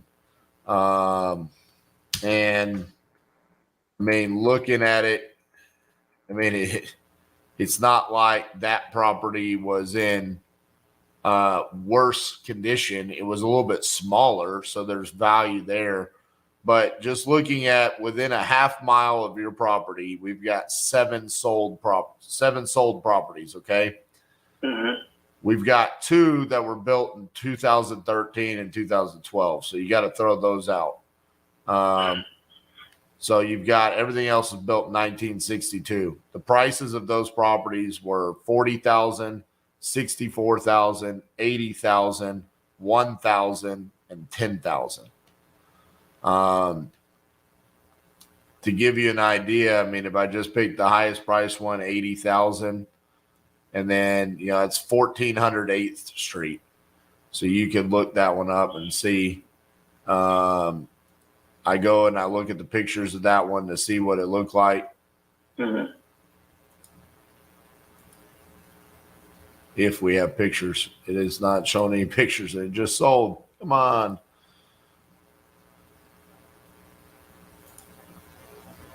I can't find any pictures of it. But I'm going to assume that property was in, you know, fairly decent shape for it to sell for that. I think honestly, Daryl, it just depends on your motivation and want to sell this. I mean, I'm pretty successful at what I do as far as being able to either buy the property myself or find another investor that would be more interested in this and wholesale it. My question to you would be, if I go out and I find out that the most an investor is willing to pay for this is $15,000, is that something that you would even want to entertain? Yeah, no problem.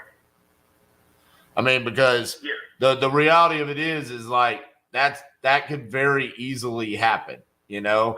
So I don't have a problem saying, I mean, realistically, what I would say is we probably need to try to push this out to investors at like 20,000.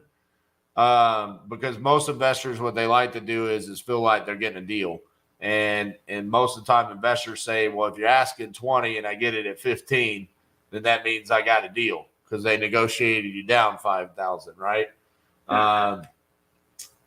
And if that's the case, you know, I need to make a little bit on that. So that's kind of where I'm thinking, you know, we probably need to push it out to our buyers at 20,000, which means, you know, I can send you a contract for 15, push it out for a couple of weeks, see what all the offers we get. If we get something back at 20, then we can close.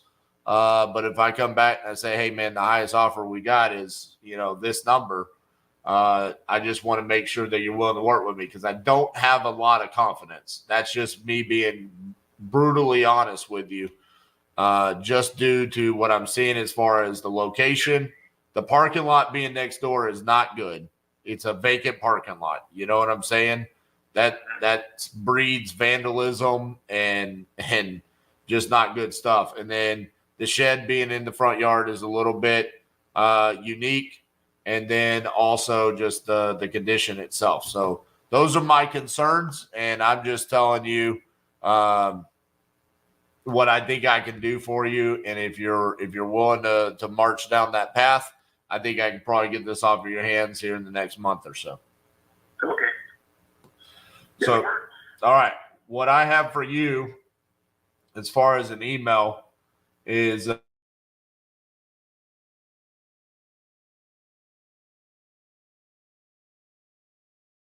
correct. okay.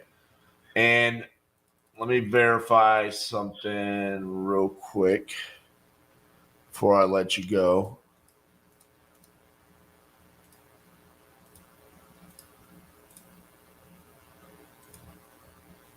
I have the property.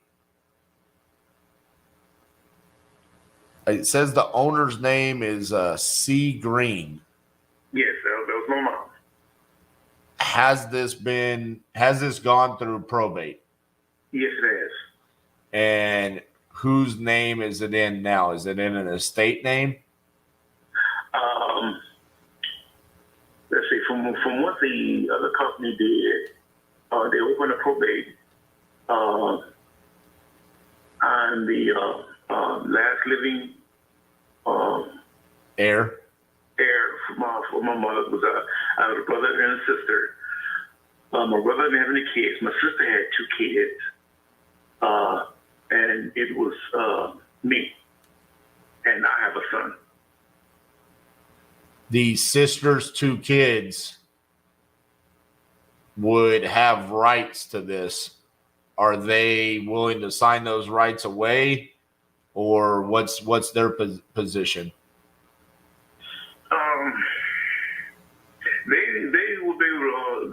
They will sign it because, like I said, we tried on another company, and it didn't. Like I said, just fell through. They didn't even try. Right. Yeah, but yeah, it was, we came to agreement that we wanted to get rid of the property. Okay. What I'm going to do is I'm going to send the contract to you, have you sign it, and then at that point in time, when we open up title will tell us what we need to do as far as they'll probably want what's called an affidavit of heirship for the 2 kids. And then we'll go from there. We'll let them determine what we need to do. But in the meantime, we'll get to working on trying to get the property moved and see what we can do there. As far as access to the property, is there a door that we can enter? Is there a lock box, or how can we gain access to the property? Okay. Well, what you need to do is contact me. I have a stepsister that lives in the area. Okay. And she could meet you there with the keys to Gotcha. the chair. Okay. I am going to reach out to my 2 guys down there and see when they would be available to go take a look at that. It could be as early as today or sometime tomorrow. I'm going to go ahead and send over that contract to your email. Once you sign that, I'll send my guys out there to take a look at the property, get pictures, and then we'll get the process started. Okay, Daryl? Okay. All right. So keep a lookout. That contract should be in your email here shortly. Okay? Okay. All right. Thank you, Daryl. Bye-bye. Thank you. Bye-bye. Man, I really don't like the deal, but every time I say that, I really don't like a deal. Magically, it's like the one that we sell like that. But man, this one, it has a lot of reasons why it shouldn't sell. I'll say that. Holy cow. A Utah league. Let's see if we can end the misery. of Utah.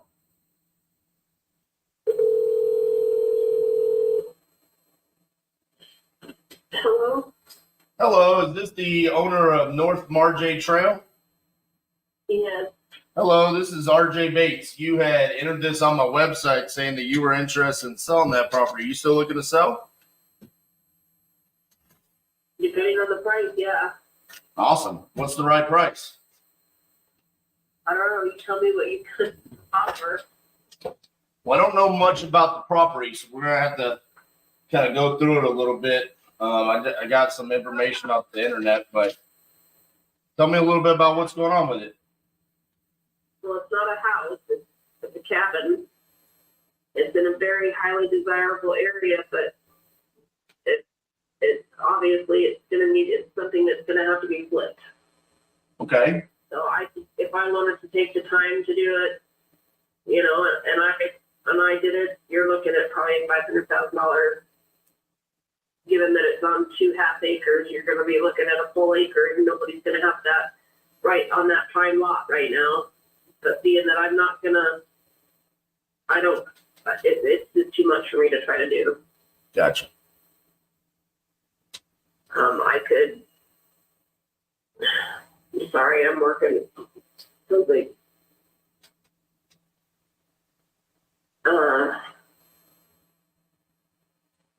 So when you say it's going to have to be flipped, what do you mean by that? Well, somebody's going to have to put some work into it, the inside of it, some places. Well, I think I took pictures. I thought that maybe there was still, like, some of the drywall had been put up on the inside. It was originally started to be built in 1975.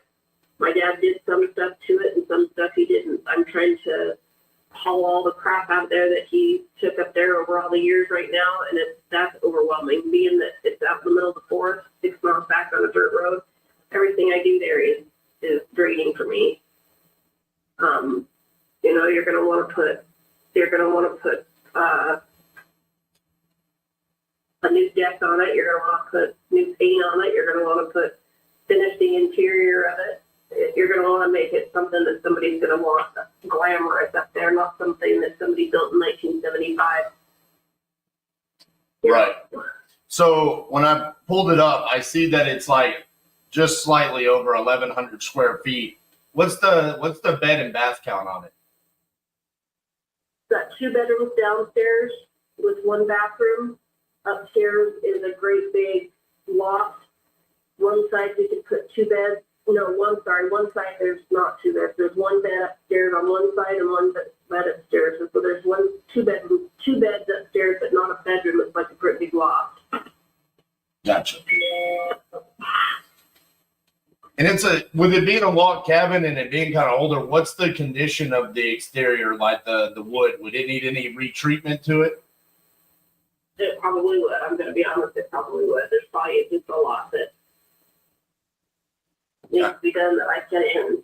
You know, I put a new deck on one side before I had to put my dad in a facility, and there's HOAs up there, and they want stuff done, and I can't. You know, I started cleaning up the outside while my dad had all kinds of junky snowmobiles that didn't work, and I started giving that away for work, or just if they help it off, they could take it for free. You know.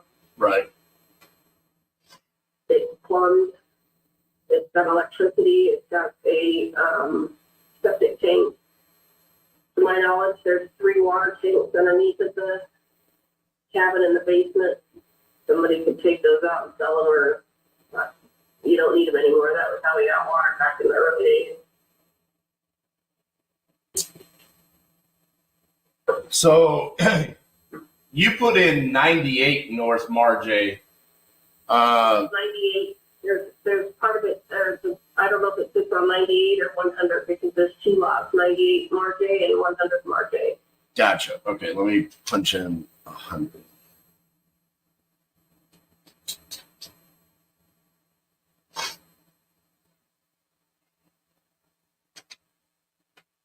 So there's 2 lots, just over a half acre each lot. Gotcha.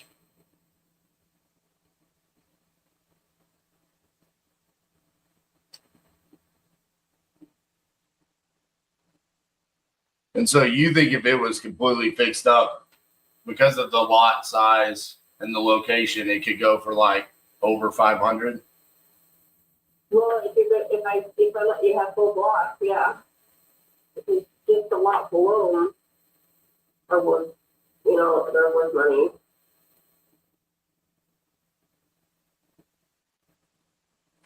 And you didn't have an asking price at all?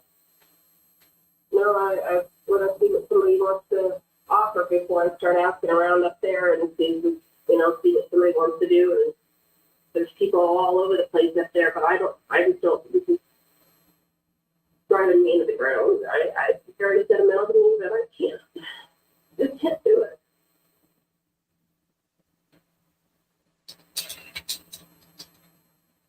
All right, let's see what. To get all the pictures out of there, it's a lot. My dad built it in 1975. And he said every summer, it's so very sentimental. I just can't. It's just too much for me. I understand. Unfortunately, it's one of the tougher parts of my job is I have to kind of hear. That's why I'm telling you better. It's just going to be a black and white thing. If I start talking to people that know him up there, then I'm going to get emotionally. Everybody knows him. Right. So you're going to sell it. That's what they're going to say. Right.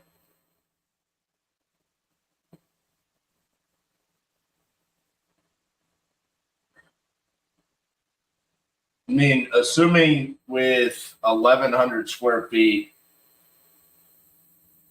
and you saying it needs, pretty significant work, we're probably looking at what,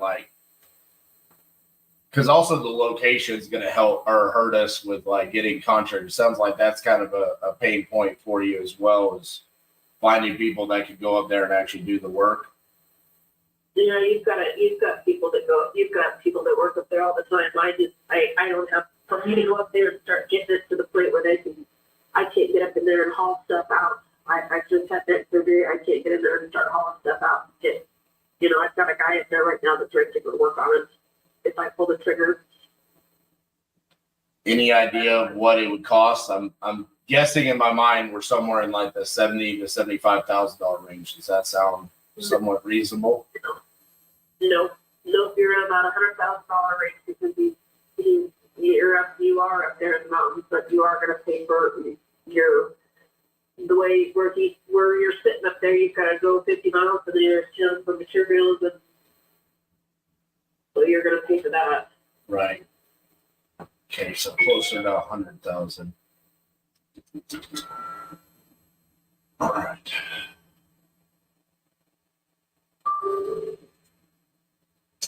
And then with the two lots, do you think it would make sense to build another cabin on the other lot, or just kind of combine it and just have it as extra land for the cabin? If you want to spend money on a surveyor to come in, because the surveyor has to come in, you have to legally split the lot. There's rules up there. Gotcha. So right now I'm paying HOA fees on each separate lot. I'm paying taxes on each separate lot. So if I wanted to take that and make it one, I have to have a surveyor come in, survey it all, make it one lot, and once it's one lot, you can't make it two. You can't break it apart again. And I don't know why my dad didn't make it look like it. So I just started researching it not long ago to see what I would have to do. But you have to spend more money to get it made into one lot. Gotcha. So when Which was selling point to somebody, because then they're not paying two taxes and two HOAs because it is one lot. So it would be something on the flip side that you would feel with, which is a selling point. in this cabin is the one with the green roof, right? Yep. Mm-hmm. It's a metal roof. Yeah. Okay. Because when I searched the address, it pulled up 115 North Marjay, but it showed this house. So I guess It's got green paint. Ah, so it's the big. Oh, wow. That thing is huge. Okay, no, I was looking at the smaller one across the street. You're talking about the big 2-story one with like the cinder blocks underneath the deck? Yep, that's the one. Holy cow, that thing. Everything down to the corner is that belongs to that property. I see. So when you're looking at it, there's a view that goes from the street. The property goes down to the creek where the road is. It'll go down to the creek and then it goes all the way up. Right. And there's a driveway. There's a driveway on each side that goes in a circle all the way around so you can access it from either side. And then the driveway also leads down to the bottom lot. So there's actually 2 driveways you can access from either side that goes in a circular, 2 circular driveways. Gotcha. Okay. Let me pull up in another software of mine and see if I can find some more information about the property. Just off of initial glance, I mean, and based off of the repairs and what you're saying the value would be, I'm probably going to be somewhere in the low 2s. Is that something that sounds something that you would contemplate? Yes.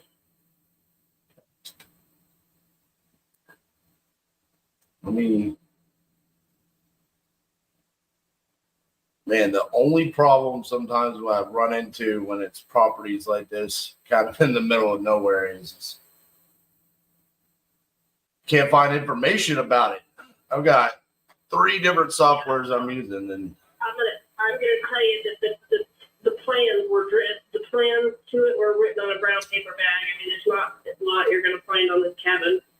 The nearest town is Duck Creek Village. It's in the 70s. There was nothing up there.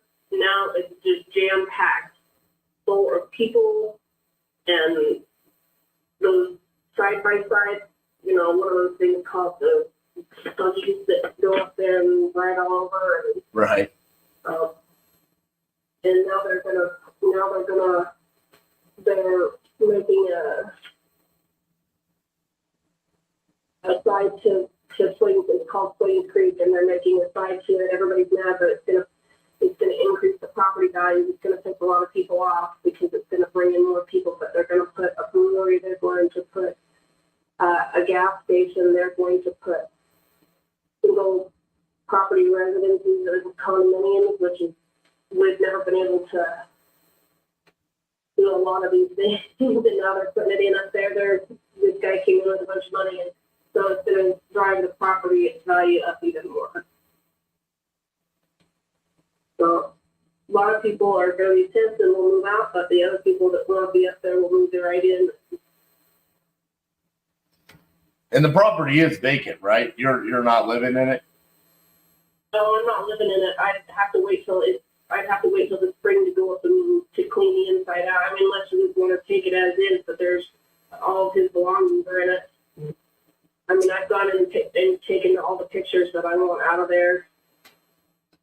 I mean, you tell me what's the most important thing to you? I mean, is it money? Is it time? Like, what are you trying to accomplish with selling the property? Is it just to get out from underneath it and get compensated for that?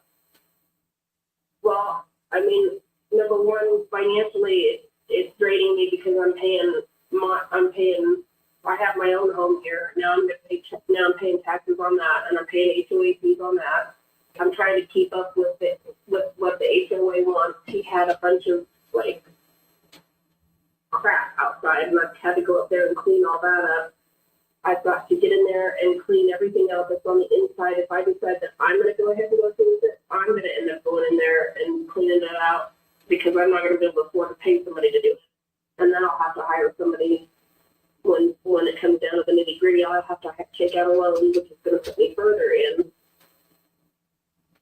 And then after that, then I'm going to be emotionally invested in it, and I'm going to probably want to keep it, and it's draining me. Right. You know, I don't want to ask somebody up there because you know, like the first person I mentioned it, she said, "Oh, I know exactly." And I thought, well, I don't want everybody and their brother that knows him to judge me. I don't want it getting back to him. I mean, it's his pride and joy, but I can't do everything. I can't do it all. Right. So I just want it done. I just need to have one more thing off my list to be done with. When you say spring is when you could go get the things out, middle of March or April, or when specifically do you think that could take place? No, that's early May. I mean, you gotta wait till all the snow melts. I don't pay for the driveways to be plowed. Right. No, right now I can't get in there. I mean, maybe if I had four-wheel drive, but that driveway is really super steep. Yeah, I see that. I can't risk it, you know.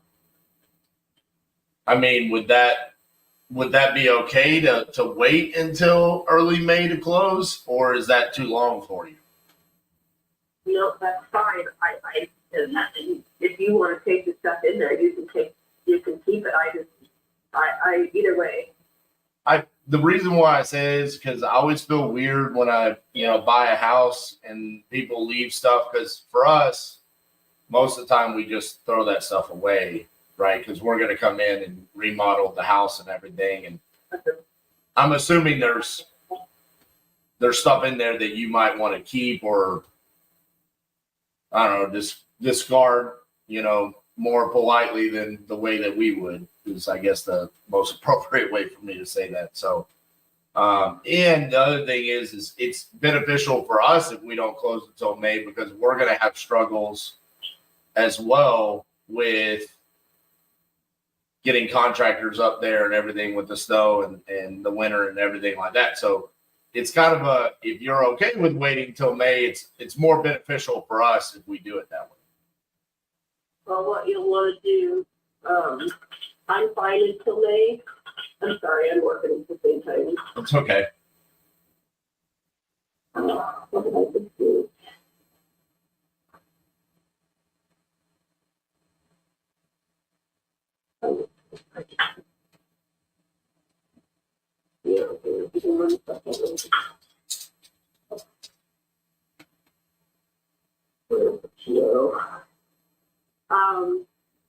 Yeah, what you want to do is start reaching out to contractors up there now, because they're starting to book their winter work now. I mean, their spring work and summer work now. Right. So I don't have a problem closing in May, and I can go up there and get, as soon as there's enough snow. I do my husband has a four-wheel drive truck. I can get in that and go. He doesn't want anything to do with it up there. All right. Whose name is the property under? Is it under your name or is it under your dad's? It's under my name. Well, I'm guessing that up there you just do a quick claim deed and everything's done. So that truck in my name, then they switch the path of water over in my name. So that's one thing. As soon as you take the responsibility of it, they charge you a water bill, whether you use 0 gallons up to 10,000 gallons at one amount, and you have to start paying that water bill right away. Right. Like they automatically put it in your name, military ER. So what we would do is we close through a title company, but we would take on the expense of that. So because we would want to make sure to get title insurance on the property itself. So, but we cover all of those closing costs. So it's no expense to you, especially considering the fact that we're going to have so much time from now until May for the closing. That's plenty of time for, normally title companies can get it done in a couple of weeks. So giving them that much time is plenty of work time. Okay. Let's see here. What do you think about closing on May 10th? Depending on how much snowpack they get this year, that sounds great, but I can't guarantee that there's. Last year it was so bad in snow that in early June, it was not going to get up there. I got you. Well, I'm just gonna put May 31st, and it's on or before, so we can always close before. Perfect. And if we need to extend because of whatever reasons, we can also do that. All right.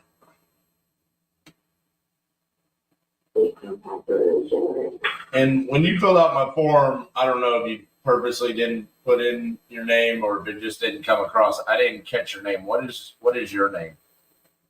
Lisa O'Leary.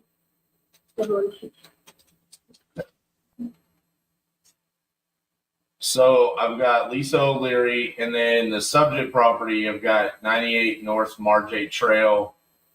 But is it 98 and 100 North Marjay Trail? Because you said it's two separate lots. Are you sure that that's the address for it? Yeah, if you give me 1 second, or actually you can go look on King County Assessor's Office. Okay. King County, Kane. Okay. County, Utah Assessor's Office, and I would, but I'm like I said, I'm trying to work it right now, and I have a $35 million customer I can't let. No, you're good. Let me deal with that. You will be able to see if you type in my last name under. You'll be able to see, and I do owe back taxes. I think I owe like $3,000 in back taxes, I think, or it might be more. I don't know. So that would just come out of the closing proceeds.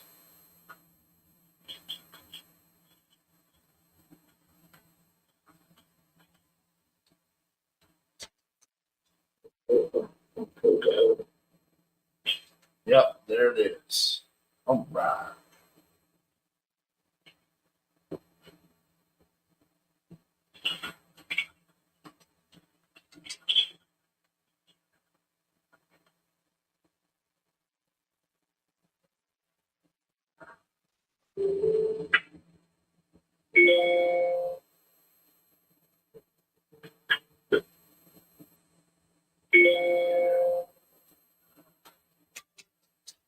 Well, you sound busy. Yeah, I have 2 really big accounts, and I'm like, I'm going to have to fly. I can't help this customer right now. I can't. Slowly.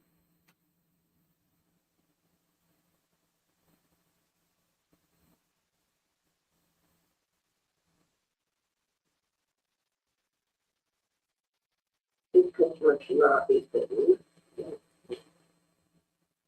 Oh, okay. Okay.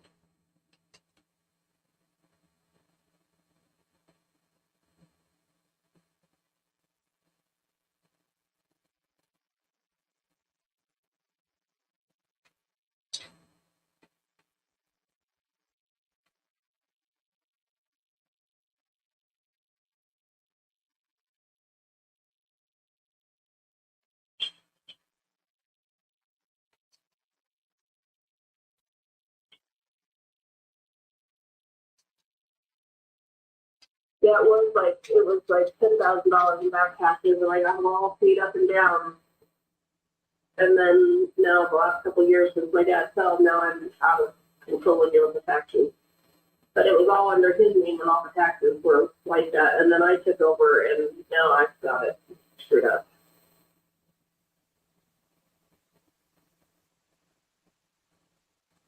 Well, hopefully this will be out of your hair pretty soon.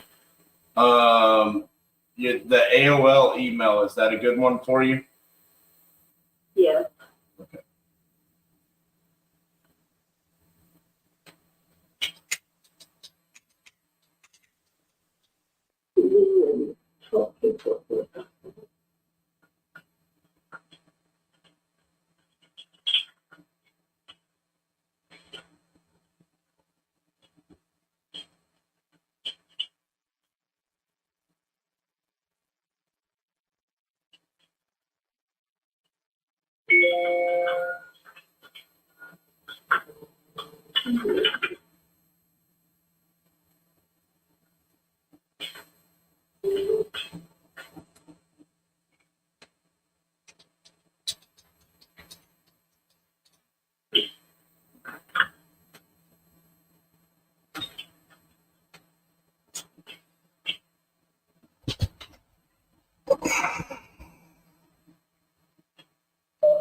Dude, you were not joking. My audio was not good. My mic got pushed all the way back to the back. I don't know who did that. Is that better for you guys? All right. So I just sent over a purchase agreement to that email. Okay.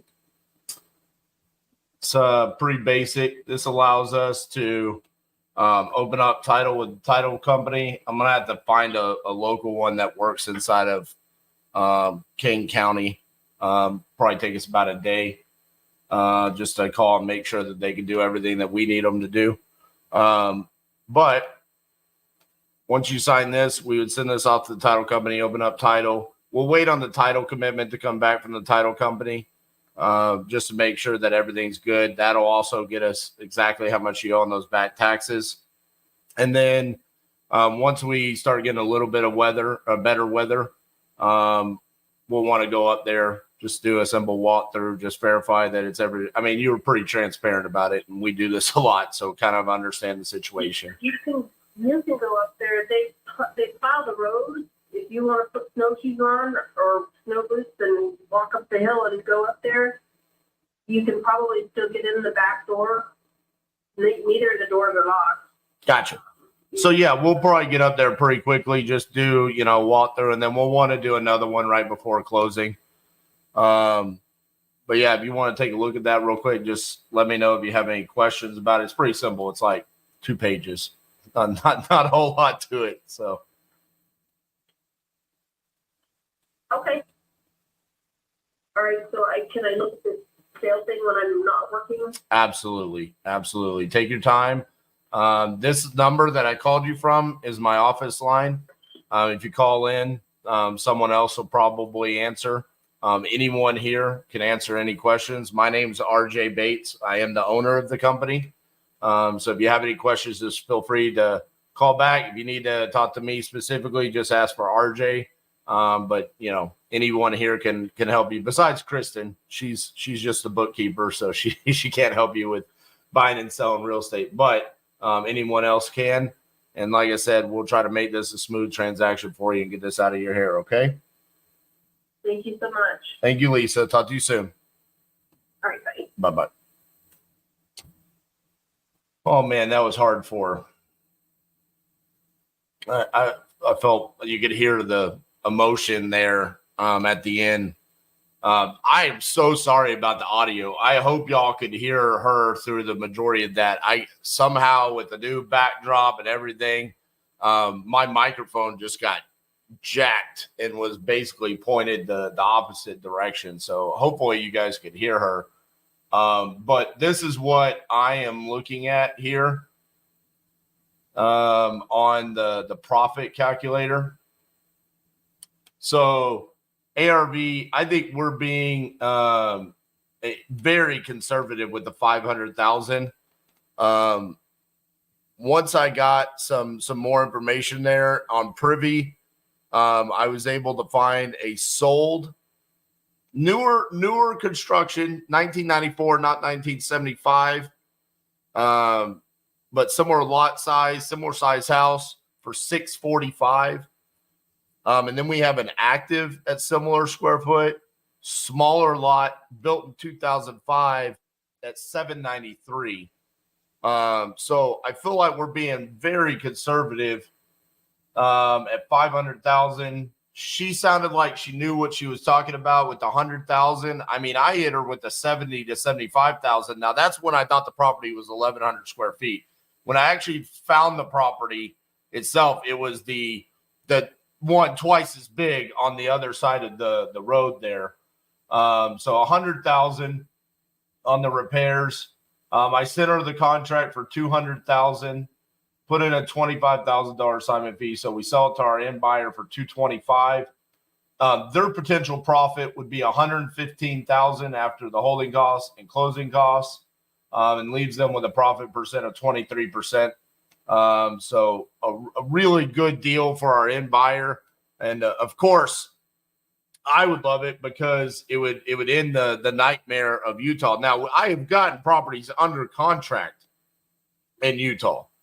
I just haven't been able to get them across the finish line in Utah. Hopefully this is the one. It is pretty remote. That is a concern, but the value is there. The time is there too, right? We're not dealing with a seller that's like, hey, I need to close in 2 weeks. Like, we're given a lot of time to be able to find our end buyer. Now let's see. This is in Duck Creek Village, Utah. I only have 12 buyers on Investor Lift in that city. Let's see about the county, because that's what we do. Hey, if we don't have a lot of buyers in the city, maybe we can go to the county. We've got 2,700 buyers in Kane County. Actually 2,738. So pretty confident that we'll be able to move it because of the time and because of the numbers themselves. Feel pretty good about that one. Man, that would be sick if we were able to get a Utah deal. This is going to be the one. This guy has actually called me back. But I was on the phone closing a deal. Hello? Hey, is Michael there? Yes, this is him. Hey, Michael, this is RJ Bates calling about your property on Franklin Street. How are you doing? Good, how are you? Good. Hey, you had entered it on my website saying that you were looking to sell that property. Are you still looking to sell? Yeah, I am. Awesome. How much are you looking to get for the property? I'd like to get 20, maybe 25 for it. I'd like to get 25, but I'm not sure if I can. All right. What's going on with the property? Well, it's an 1878 Victorian in downtown Reedsville, North Carolina. And it had some roof damage from a fire that happened up in the upstairs room, so it burned up one of the upstairs bedrooms. Okay. And so it'll have to have a new roof. Gotcha. What about the downstairs is good. The upstairs, all the plaster and all, we've already ripped all that out of it. The framing and all is good, except for the side wall where the fire happened. Gotcha. Did you have insurance on it or no? No, I bought it like that. It was both when I bought it. Oh, okay. Have you had any estimates on how much it would cost to repair it? For the roof, the last one I had was like $21,000, but that was going back with a solid metal roof like it had. Gotcha. Because it was being an older house, the way they done the roofs back then, they don't do them that way now because, they don't have, there's no plywood up there. It's just raft boards basically across the main rafters, and then the roof is nailed to that. Gotcha. And the address is 109 South Franklin, right? Yes, sir. Okay.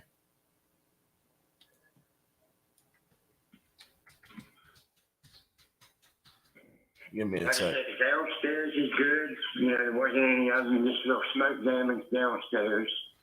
But no issue with any of that. Just the one rear room was burnt up some.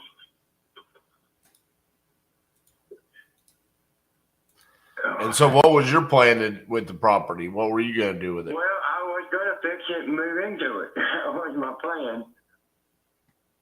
And I got a great deal on it, but after seeing how much the roof was and everything else, I don't know that I can do that. Gotcha. What is that across the street from it? Is that a school? That's a school. That's a Christian school kind of thing. Yeah, it's like a church school. Let's see. How much land comes with it? It's one city lot. I think it's 100 deep by like 70. And there's 2 empty lots on either side of it. There's grassy lots on either side where the houses aren't there anymore. Right. But they are part of it.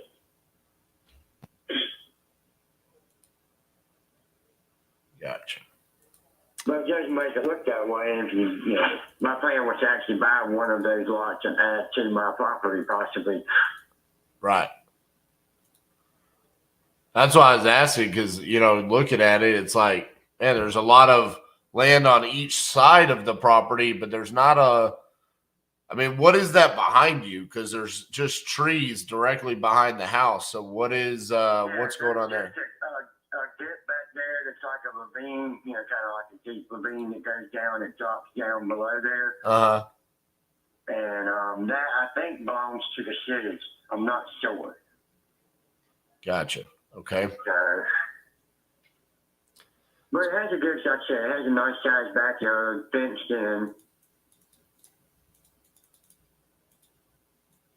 It's got new electrical done in it. It's got new water heater and all that has been done fairly recent. I had the electrician come out and redo some of the wiring and stuff. And so it's pretty much all the new wiring, except for what's upstairs where it'll have to be redone where it got burned. Like, how long ago are you talking about?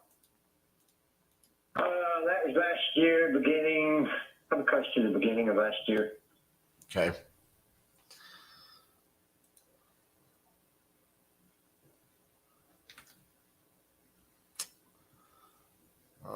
Give me just a second, man. I'm trying to find information and see what I can do here. It's like pulling teeth. Yeah, I can understand that. So it's 2,200 square feet. What about like kitchens and bathrooms? All that's is it down to the studs? I'm sorry, I couldn't hear quite all that. Like the kitchens and bathrooms and stuff. Is that down to the studs and that needs to be redone? No. The upstairs bathroom is actually tiled and is in decent shape. You know, it needs a new toilet and stuff like that, I think. As far as the upstairs bathroom, it's fine. The downstairs bathroom has been completely redone. So it's all fairly new stuff in there. It's got a nice tub with shower and toilet and vanity and floors. So like I said, the downstairs, other than just cleaning, is in pretty good condition. I was going to take it has paneling on the walls, and I was actually going to remove all that, which is where the smoke damage is somewhat anyway, take all that paneling off because the plaster behind it was in good shape everywhere I found so far. Gotcha. And the kitchen is actually built on, it actually had a kitchen addition built onto the back of the house. So it has a kitchen, a nice walk-in kitchen with a pantry, a closet, and then there's a little hall behind it that goes to the laundry room, which has a closet, a rack, and a sink and everything for the laundry room. I see.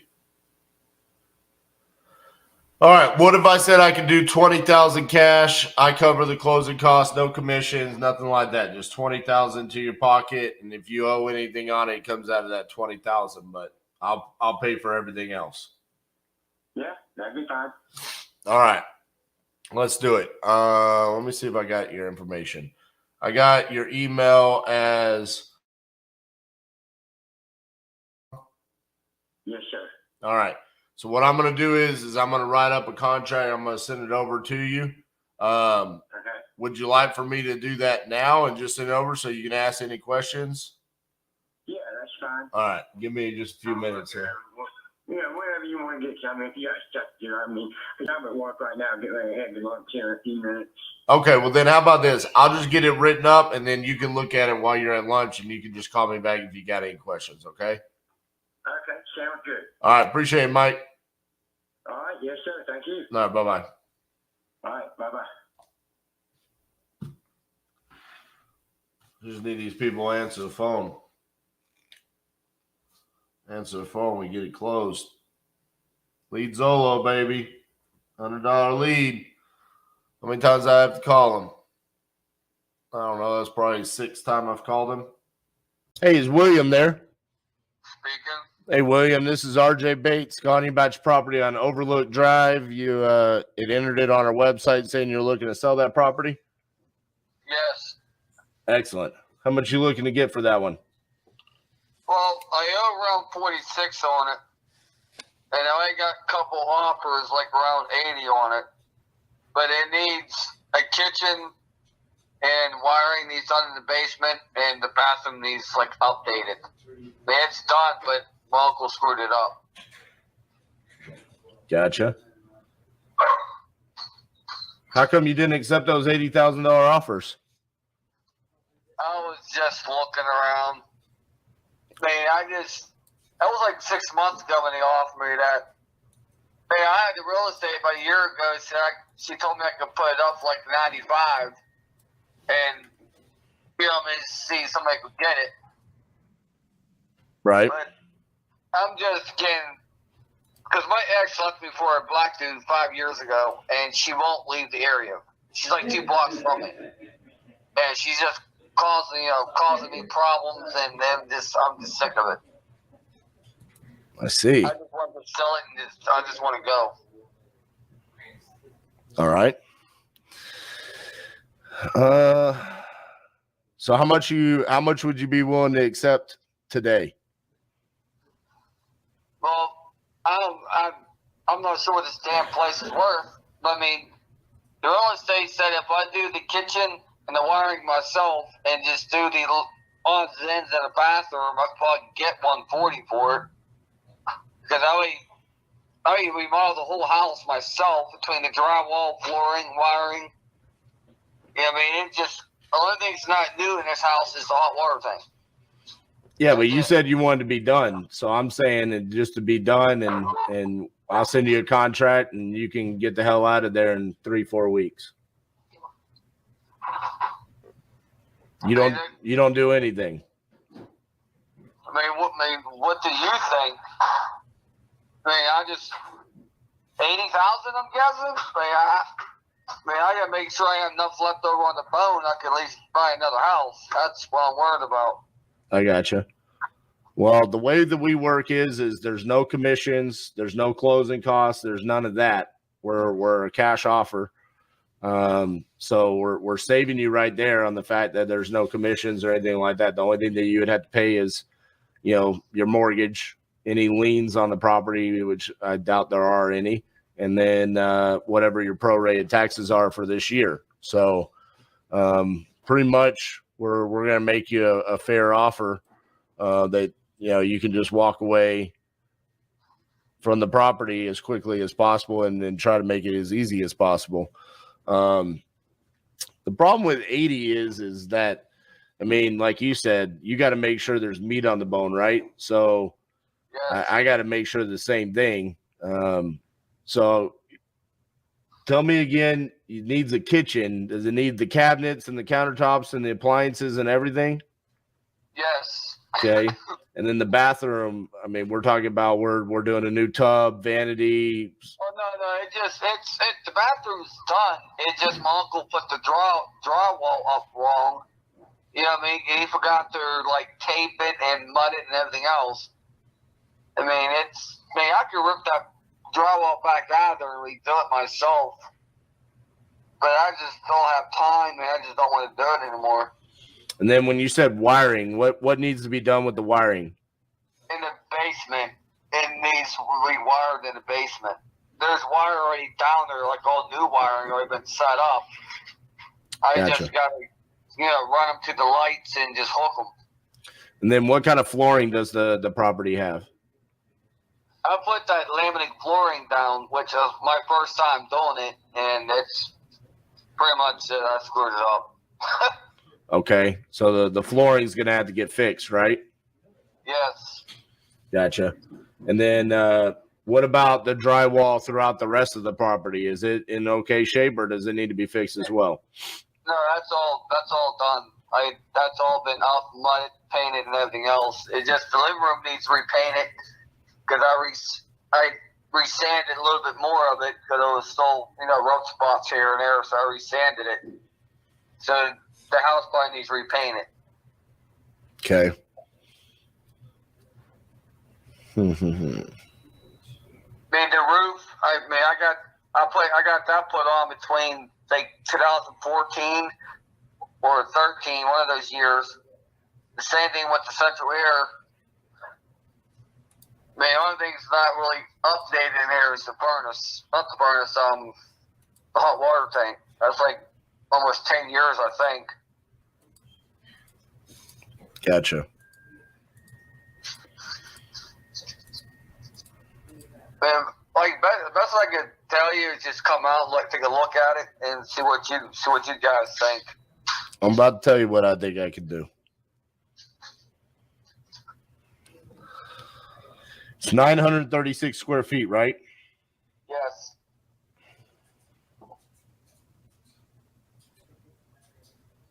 Yeah, I can send you like update pictures too if you like.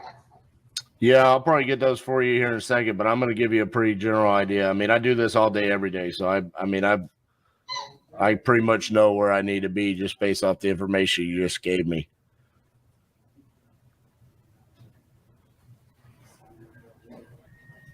I was at Home Depot 3 months ago, and they told me I could get like the cabinets and a bottom base for about at least 35 to 4,000. Right. But I'm the way I'm looking at it is I got to do the kitchen, you know, I got to do the cabinets, I got to do the appliances, I got to do the countertops, you know, all the other shit that comes along with that, the faucet and the sink and all that. I got to repaint, I got to redo those floors, I got to do the bathroom, I got to do the wiring down in the basement. I mean, I'm just adding that up. I mean, to be honest with you, man, I probably need to be between 65,000 and 70,000. Like trying to take it off my hands.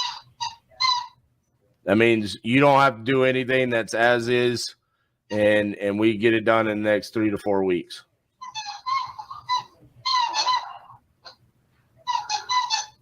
Man, if I take a loss, I'll take a loss. You know what I mean? I don't care anymore. They offer me 70,000. You just come take this stupid thing. I just don't want it. And I guess I owe around 46 on it, and my taxes are due. I think March is my state taxes. I think comes in, I believe, which is like 243 something.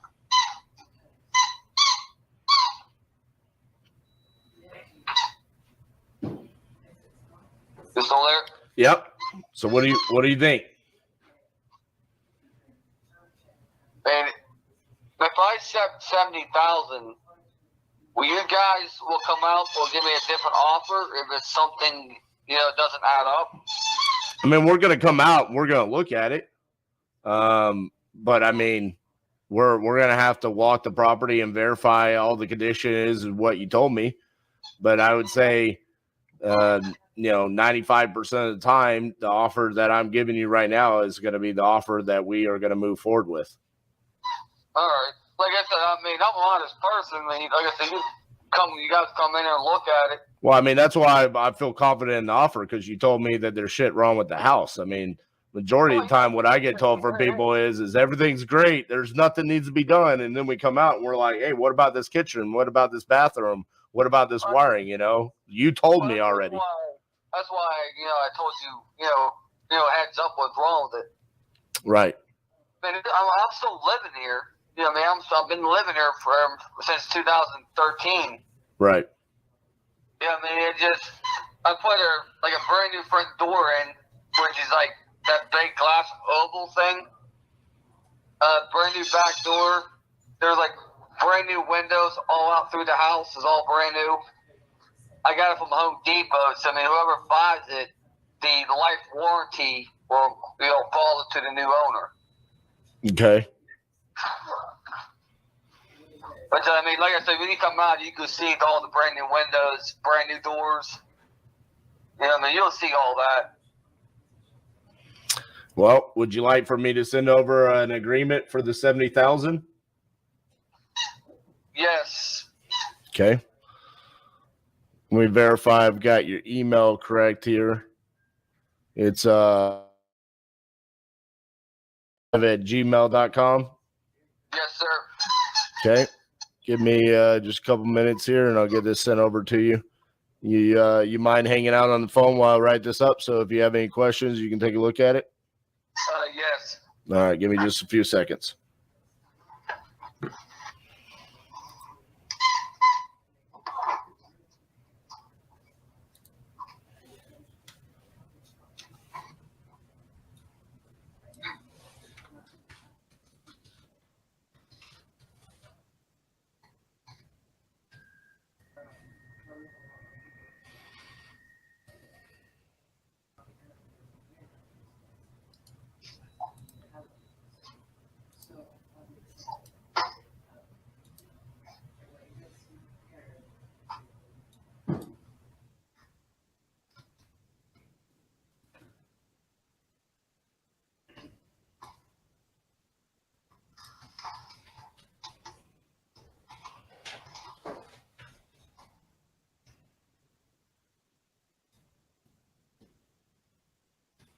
I'm going to put a closing date of February 8th. What's that? I'm going to put a closing date of February 8th, on or before. Okay.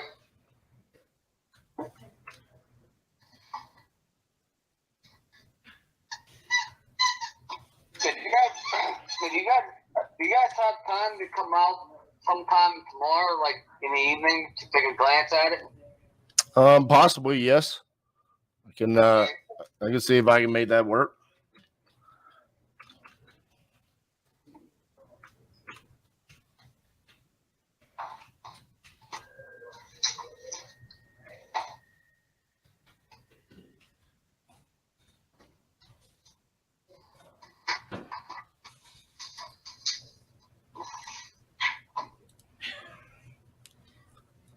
All right, I'm putting it into DocuSign right now to send over to you so you can take a look at it.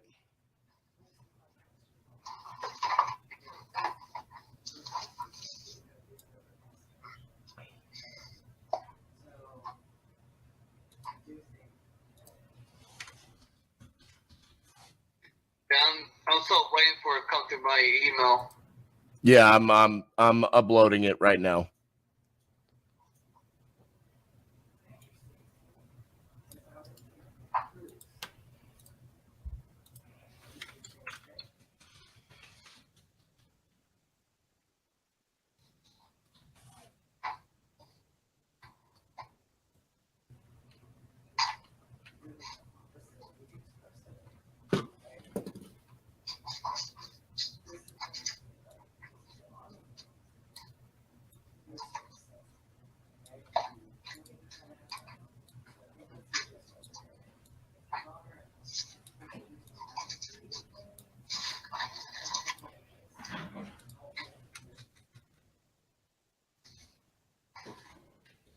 All right, should be coming over any second now. All right. Yep, I think I just received it. Yep.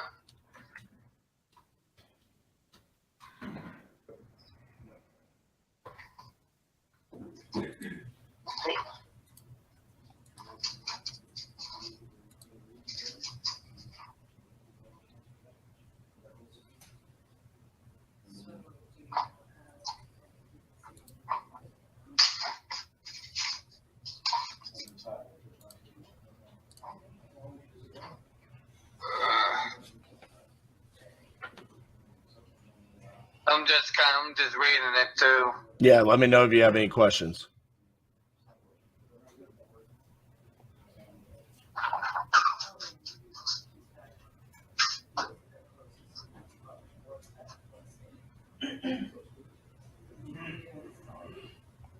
The question is, if I accept the offer, do I got to pay off the mortgage on my end, or you guys will take care of that on your end? It gets taken care of at the title company at closing. So when we wire the funds in, the title company is going to pay off the mortgage and then cut you a check for the difference. Okay, I wasn't sure how all that works. That's what I was asking. Yeah, because they get the release of lien for me and all of that, so I verify that it gets paid off. So yeah, it all gets taken care of right there at closing. All right.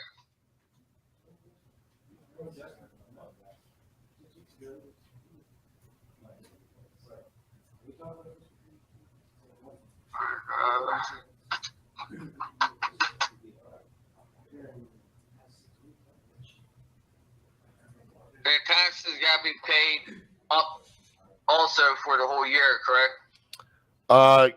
Yeah, so that's also going to get taken care of at closing as well. So the title company will look up what's owed for the property taxes, and then they'll pay that at closing as well.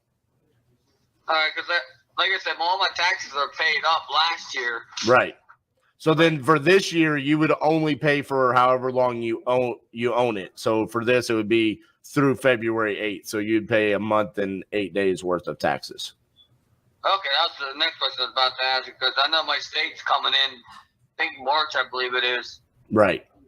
So everything's prorated for however long you've owned it. All right.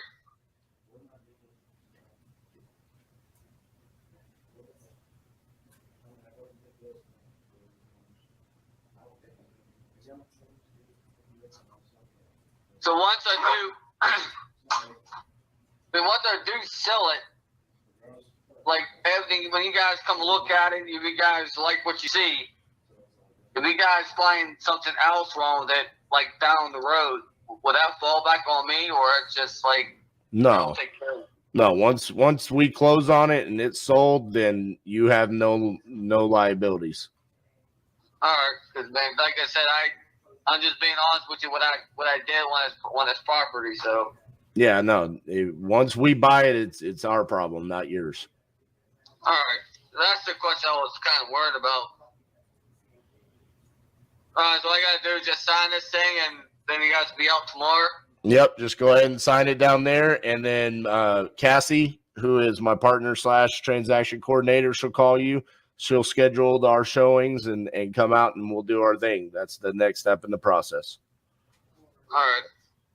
Like I said, I should be home tomorrow, like by 3 o'clock. I'm not sure if that works for you guys or not. Yeah, we just have to call and verify, but it should be. So I'll as soon as I get off this phone call, I'll verify and make sure that we can get out there as quickly as possible. Yeah, I really appreciate helping me out. I just want to get out of here. Yeah, I got you, bud. Well, we're gonna get you out of there as quickly as possible. That's why I just. All right, I signed it, and my phone number's on there. Awesome, buddy. The password. No, it's done. That's where the default screen goes to. I don't know why, but no, I got it. It's completed. So I appreciate that, buddy. And like I said, Cassie will call you probably tomorrow morning, and we'll get things rocking and rolling then. Okay. All right. Do you know what time tomorrow morning? Because I'll be at work. I'll tell her to shoot you a text before and ask you when would be a good time to talk on the phone. Okay. All right. I'll let my driver know to keep out on my phone for me if it does go off. All right. Sounds good, man. All right. Thank you, sir. All right, man. Bye-bye. Bye.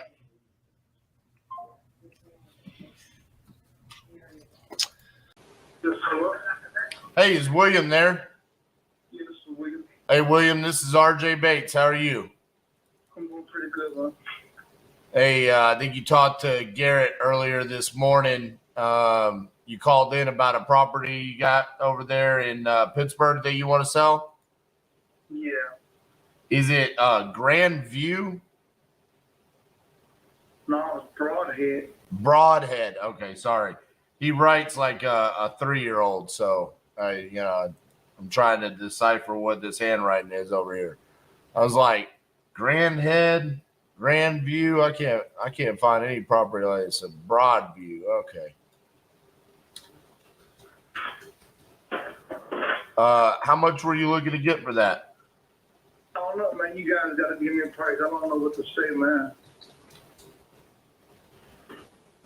It's a property, and then it's got 3 lots as well. Right. Gotcha. So is it been sitting vacant, or what's been going on with it? I'm living in it right now. It's just that my mother listen. My mother died 5 years ago. She gave me the house. I had a stroke 4 years ago, so I just live in there, and I just want to sell, get some money, shoot my movie, and I'm a writer for movies. And if I sell a house, I can shoot my movie and get some more money. I got to get some more movie money. I got 8 movies altogether. What kind of movies you make? I guess you could say for the big screen. No, I mean like action, comedy. Action, thriller, suspense, and one haunted. I got a variety of them. So I got 9. Got a love story. I got one is just like a regular movie, just about a man that has his dessert first. The movie's called Dessert First. Oh yeah, I love it. I ate my desserts first when I got out. I ate my dessert first, get my meal, eat some of that there, and I take the rest of the hunt. You want to know what's funny about that? I always eat my vegetables first. Yeah. Yeah, I get all the bad stuff done first, and then I enjoy everything after that. So I finish in a good mood. You know what I'm saying? Yeah, but to put your vegetables in your stomach first and let your meat lay on it, that's really, really good. That's really good for your body. Well, I wish my stomach agreed. It ain't working out for me so much. So, all right. So what's the condition like of the property? What's the 2-bedroom? The bedrooms are big. They're like 12 by 12. It's like 14 by 14. I got a bathroom. Then I got a big living room that's like 14 by 14. The kitchen a 14 by 14.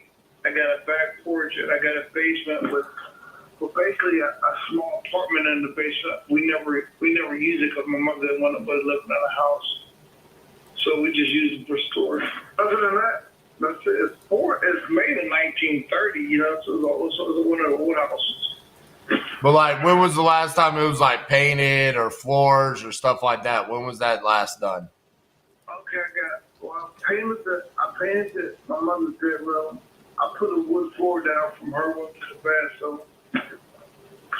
The living room been painted, and just the kitchen. The kitchen's only panel like paint. The walls are pink. They're like peach, a pastel peach.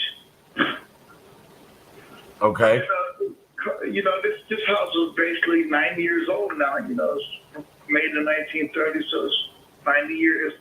It's 100 years. It's 90 years old now. Right. You know what? I mean, you know, like I looked at the history, right? And I took real estate classes, you know. And you know, all these houses that are old, man. You know, they're old. Either you got to fix them, restructure them because the ground is going to move. It's just what it does. You can't do nothing about it. So I recommend, I don't know what I recommend, but I can say it for now. I mean, Google, like this property around here is real valuable. You know why? Why is that? Because it's the only, in the state of Pennsylvania, it's the only stretch of flat land 10 miles by like 20 miles. You got Homewood, you got Wilkesburg, you got East Liberty going out to Oakland. It's all flat land. Because that's why Google came here. Google built one of the biggest Google centers here in Pittsburgh. You know that, right? I did know that. Yeah, well, that's what I know about real estate, and a lot of people don't know that this land is the most valuable land in the state of Pennsylvania. Because it's the only part that it's the biggest stretch of flat land that's developed. Everywhere else in Pennsylvania is all lumpy hills and mountains, you know, hillside hills. But this is the biggest stretch of land that's developed. And that's why Google came here. They built one of their main offices. They took over Nabisco, cookie factory for Nabisco, and they built their company there. Right. All right. So, but you don't have a price in mind that you're looking to get for it, right? No, the cheapest I'll go is $75,000 because I'm trying to get a loan right now, and I'll just sit on it because next year the URA and the hub is coming up here. They're building up all the properties down by Google. Okay, they built all that. There's all condos and stuff down there. A mile away, my house was like 5 minutes, and it's like a mile away. They're coming across the bridge next year. The land is going to be valuable. They're going to be buying all the properties up here. Next year, empty lots, they'll be at least putting these condos up. You know, that's what they're doing down a mile away from my house, but down by Google's like a mile and a half away from me, 2 miles at the most. And all around there, a mile radius, they're building all houses in there. So they said the URA and the HUD is coming up, making limited next year. Right. I mean, you know, I said I took up real estate class. I have a pretty good idea what's going on, but nobody knows. Now she's playing with the money. Now she got the big money to do something. I mean, I don't think I'm going to be able to get close to 75,000. I mean, just looking around there. I mean, I heard that they're blackballing everybody. You know, they're low. You know, that's the way the property is. They're doing that gentrification thing. You know. well, I mean, it's not about that. I mean, it's just I have to look at the values of the properties that have sold and the condition that they were in, and then say, okay, well, if I were to buy this, what could I sell it for? And I'm not seeing those numbers. I heard you guys are blackballing, lowballing everybody. Well, I don't lowball anybody. I'm not lowballing you. I'm saying I'm just not able to do what you want. Yeah, I understand that. You're not doing it. That's what the system is doing. You know, I put it like this here. When Google first came here, like 8 years ago, they gave everybody $30,000 each, but our community didn't get the money because it's a black neighborhood. The bigwigs kept all the money and put it in their pocket. But you still own your property. That's why you didn't get the money. You didn't sell your property. No, I think that the bigwig motherfuckers kept the money in their pocket. Nobody got the $30,000 but the political people. But you didn't sell anything, so why would you get money? They was doing this here 8 years ago before we even got the house. Okay, before my name was even on the deed. Like I just told you, the political parties and the motherfuckers, they stole the money. But you didn't sell anything, so they didn't steal anything from you. Well, I was supposed to get my mother was supposed to get the $30,000, but they never let it. But then Google was giving the money out because the Google knew they were moving in the community, and they wanted everybody to fix up the exterior houses. Instead of the political people making sure everybody got their money, they put the motherfucking money in their pocket. So Google was just going to give people $30,000 just so they could fix up their houses, and you're mad because that didn't happen? No, I'm not mad about none of that shit. I don't give a fuck. You sound like you give like 10 fucks. Well, I'll tell you, let's put it like this here. Are you from Pittsburgh? No. So you don't even know what the fuck is going on. You don't know shit. I'm asking you, and you just are getting upset because I'm asking you logical questions. Man, look, man, I said it because I'm not upset, all right? You said I sound like I'm 10 fuck, and I'm 10 fuck upset. I'm like, I know how the political motherfuckers are. I know how they take money and distill it. And like I said, Google gave everybody $30,000 before they fucking got here to fix up the house, the exterior, because they're moving the community. They want to make the community look good. Instead of the motherfucking political people who got power, took the money and kept it in their pocket.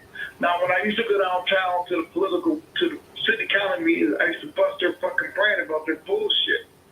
But they told me to be quiet in the early 90s. Now, when I go down there next time, I'm going to talk about this shit. And then Harrisburg, you know, the big wigs of Harrisburg look at this shit. And that's when he's going to start rolling because Google won't be on the fuck us. Google won't be like, yeah, what the fuck's up? Why do you people get their money? And then, so you are legitimately upset that Google said they were going to give you money. Listen, I'll speak for myself. I don't put words in my mouth, all right? I'm asking a question. I'm not putting words in your mouth. I'm asking. You're actually upset that Google didn't just give you money.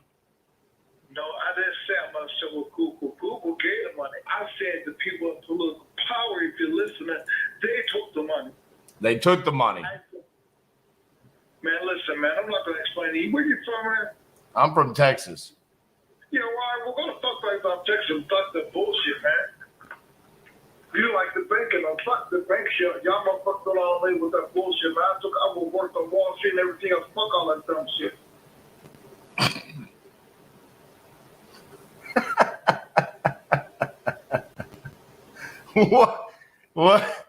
What was that? Oh my God, this dude.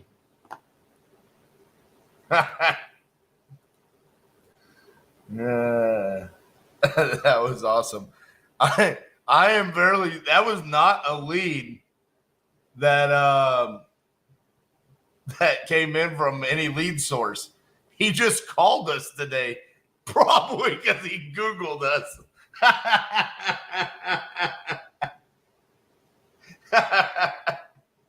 Oh, the irony.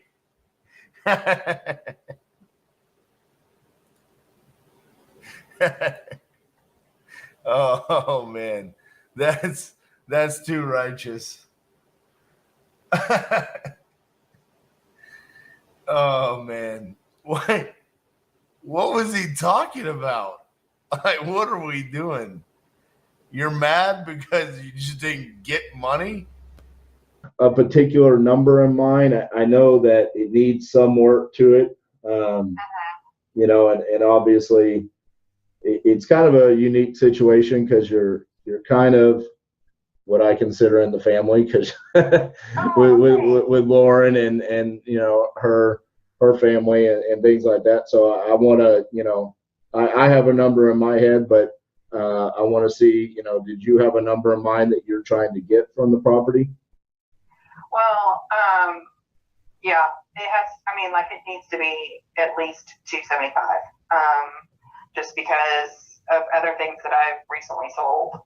It's, you know, 4 bedrooms. You know, it's got, you know, new. Well, we just planted a new tree. Well, maybe that was a couple of years ago. New tree. We put a new roof on it several years ago. So just things like that. It just, you know. Gotcha. I think that number is going to be pretty hard for us to get to. The highest sold property I've seen around there that fits the same square footage is 260, and that's with, you know, being in good condition on the inside, and from what I understand, it's going to need some updates cosmetically on the interior, as far as like new carpets, painting, some of the bathrooms and kitchens. Yeah, the bathrooms and kitchens probably need to be updated. So we're going to be significantly less than that 275 number for sure. Well, can we meet in the middle and do 265? No, I'm saying 265 is what it would be worth if it was fixed up. So that's like what I would want to sell the property for after I put the repairs into it. So I'm going to be much lower than even 260, because that's what I would list it for if I fixed it up. Like if I put all new flooring, painted the interior, fixed up the kitchens, bathrooms, all of that, I would list it at 260. I think that's the max amount that this property would get on the market. Well, I cannot go down to 250. I mean, that's just, I know you got a lot to put into it, but yeah, I think we're way off, because I mean, I'm not talking about like I'm nowhere close to 260. I mean, I'm gonna be starting with a 1 in front. So because I'm looking at, if we're gonna be putting new flooring, paint, kitchens, bathrooms, square footage is like 21, 25. I'm probably gonna put $40,000 or $50,000 into it to sell it for 260. Well, then you can't start with a 1. Well, yeah. I mean, if I'm gonna list it at 260 when I'm all done, and I'm gonna put 50 into it, I'm down to 210, and then I want to make some money, and I have holding costs and things like that. So, you know, we're probably gonna be way out of the range that you're wanting us to be in. So, you know, I didn't know that you were wanting that much for the property, and I apologize if that was misleading to you, but No, I hadn't discussed numbers with anyone, okay. with Lauren or, Alex or whatnot. I just, I'm not a, complete, I have to make some money as well. And, right. It was purchased at 200,000. So I'm not going to lose money on it. Does that make any sense? Right. How long ago was it purchased at 200? Probably 10 years ago. Right. And since then, have any of the interior been updated? Yeah, like we put a new sink and disposal in. I mean, like, we're not talking about, there's no sense in me going in and repainting a house when the same tenants are there. There's no sense in me going in and recarpeting a house, especially when there's several people in and out of that house. That just doesn't make sense for me money-wise. Right. But as far as like a new roof, anything and everything that ever needed to be fixed, it was typically replaced. Right. So, you know what I mean? It's just. Yeah, I get your position.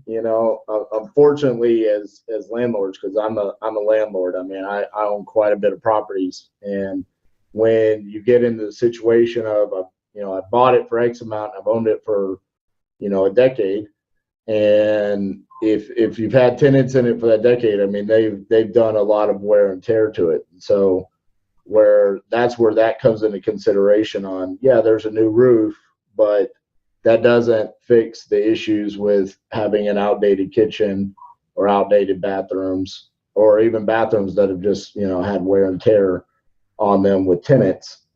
Same thing with new flooring, things along those lines. So yeah, it's great that it has a new roof, and even some of the other smaller items like a new kitchen sink and a disposal and things like that. But there's still going to be quite a bit of cosmetic work that needs to be done just taking it from a square footage standpoint. We're going to have to paint the entire interior. We're going to have to put all new floors.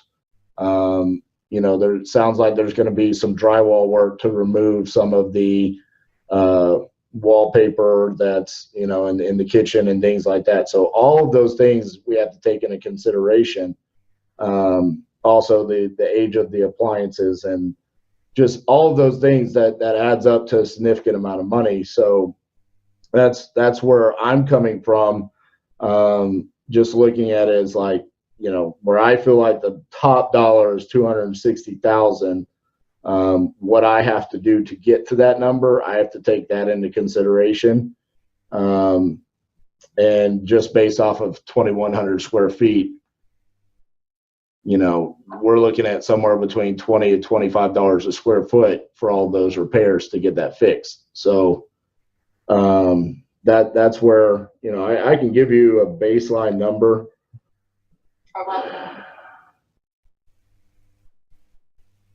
I mean, without seeing it, I would really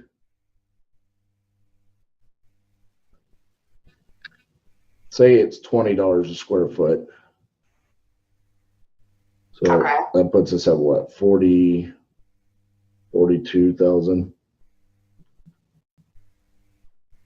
I would probably start at 153,000. Oh, there's no way, man. Well, I can show you how I'm getting to that number. For me, it's just a mathematical equation. I take the 260,000 and multiply that by 75%, so 0.75. What that 25% is there for is for when I sell it on the back end, the realtor fees, the closing costs, my holding costs while I own it for the utilities, the taxes, insurance, things like that, and then my profit. So are you going to sell this? Because the one thing that I was under the impression of was that you're going to continue to allow Alex and Andrew to live there. No, my intentions would definitely be to fix it up and sell it on the market. Okay. Well, you might talk. That's the one thing that, why I, decided to talk to you guys is because, you know, I offered, you know, Alex and Andrew, you know, first opportunity to purchase the house. That's not within their means right now, but they want to stay there. And so, you know, I'm pretty sure that, you know, Alex is under the assumption that, and then I had to you know, they more time won't move. Yeah, I mean, we would obviously work with them. I mean, Lauren's my employee, so I want her to make sure Alex is in a good spot, and so Georgia's taken care of and things like that. But I think they're definitely under the impression that if we purchase the property, that they're going to have to find a new location. We obviously wouldn't be ruthless about it and say you got to get out right away. We would make sure we give them time to find a new place and such. I mean, we might even have a place ourselves that might be a better fit for them as well. So, I mean, as much as I can say, you know, these guys have been the best tenants I've ever had. Right.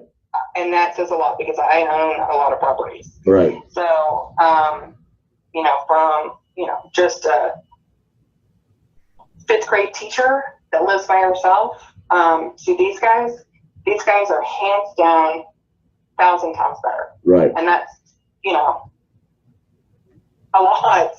You know, when I first took on the properties, they were my grandmother's properties. And Right. I wasn't sure about just, you know, having a couple college guys, you know, living in the house, but they were being great. So I want to take care of them. Yeah. They've been really great to me. Yeah, and obviously we have to make sure that they're taken care of because, you know, that, like I said, you know, Alex takes care of Georgia. And so we got to make sure that, you know, we get Alex in a good place and all of that. So that would definitely be taken into consideration, and we would work with them to make sure that they're in a good spot. Okay. Well, I just honestly, I just don't know that selling it at $153,000 is worth anything at this moment. I mean, like you said, the comps, I understand that you're going to have to put, you know, $40,000 into it, but, you know, even if you put $40,000 into it, I still don't think, I understand you want to make profits, but I do too. And I'm not, you know, in this game to lose money. I just need to, you know, move on to some other, you know, things in properties that, you know, I too can make money at. But losing, I mean, like, that's just. Well, what about this? I mean, you sound like you're an investor as well. So, what about getting creative with the deal? And maybe we can bring the funds to fix it up, and we sell it together, and we joint venture on selling the property. Okay, so what would that entail? Well, I've never done a joint venture, so. Well, I've done a lot of them, so I love working with other people. And the one thing that I love about real estate is that you can be super creative with it. Yes, you know, I mean, yeah, I could totally be one of these guys that's like 153,000, take it or leave it. But at the end of the day, it sounds like you're going to leave it. So what benefit does that give me? But I could also sit here and say, well, things change drastically if I don't actually have to purchase the property. For example, there could be a way. Do you have an underlying mortgage on the property? No. So it's free and clear. So there is a way that we could do it a couple different ways. You could either keep the property in your name, and we could bring the funds to closing, or not to closing, to bring the funds for the rehab. And then when we sell it, we agree on, you know, obviously we would recoup our rehab funds and then an agreed amount of set profit for us out of the net proceeds. Or the other way that we could do this, which could make you a little bit more passive in it, is you could seller finance the property to us. So you essentially become the bank. So you could sell it to us for X amount of dollars. We would make it higher than the 153,000, and then we would bring the money for the rehab. And then when we sell the property for 260, then you would get your bulk sum later on when we sell it.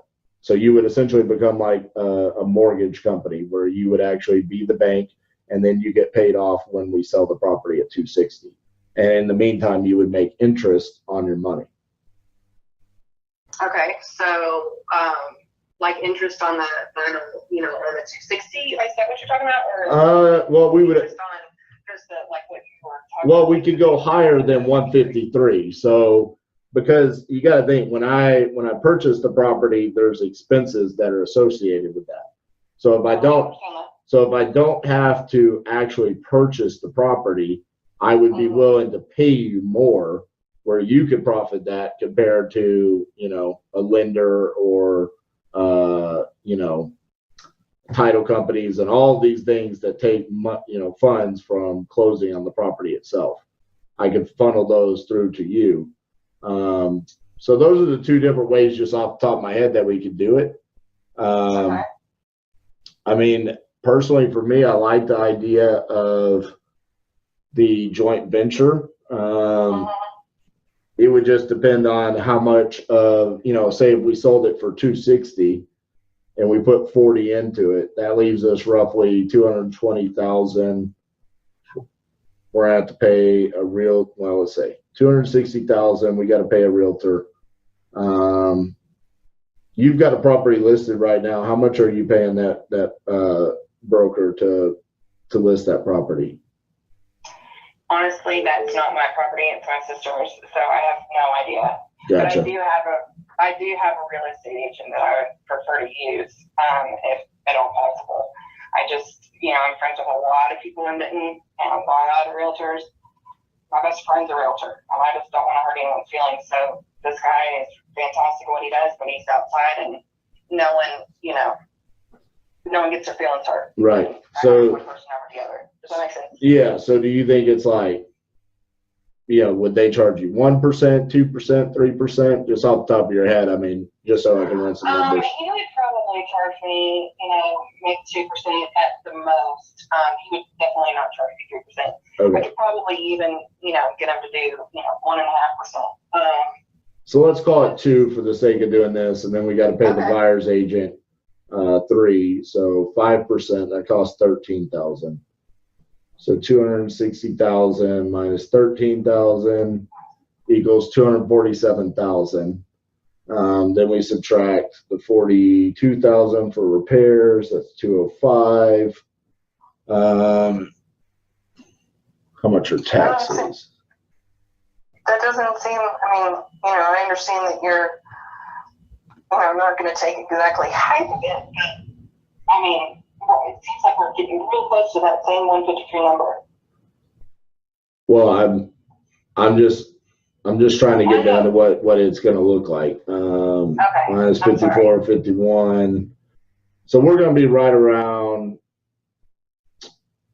we'll call it 195,000 is what I would see net if we sold it at 260. If we put 40 into it and we sold it for 260, we're going to be right around 195 in net. So yeah, if then you were to split it with me, yeah, or give me some kind of split off of that, yeah, we're probably going to be somewhere close to that 150 number. Yeah, it's funny how math works out that way. It always gets you back to where we're going to be. The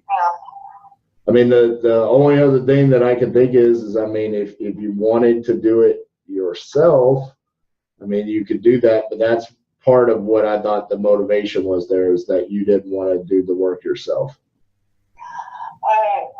You mean the rehab work? Yeah. Yeah, no, I really don't.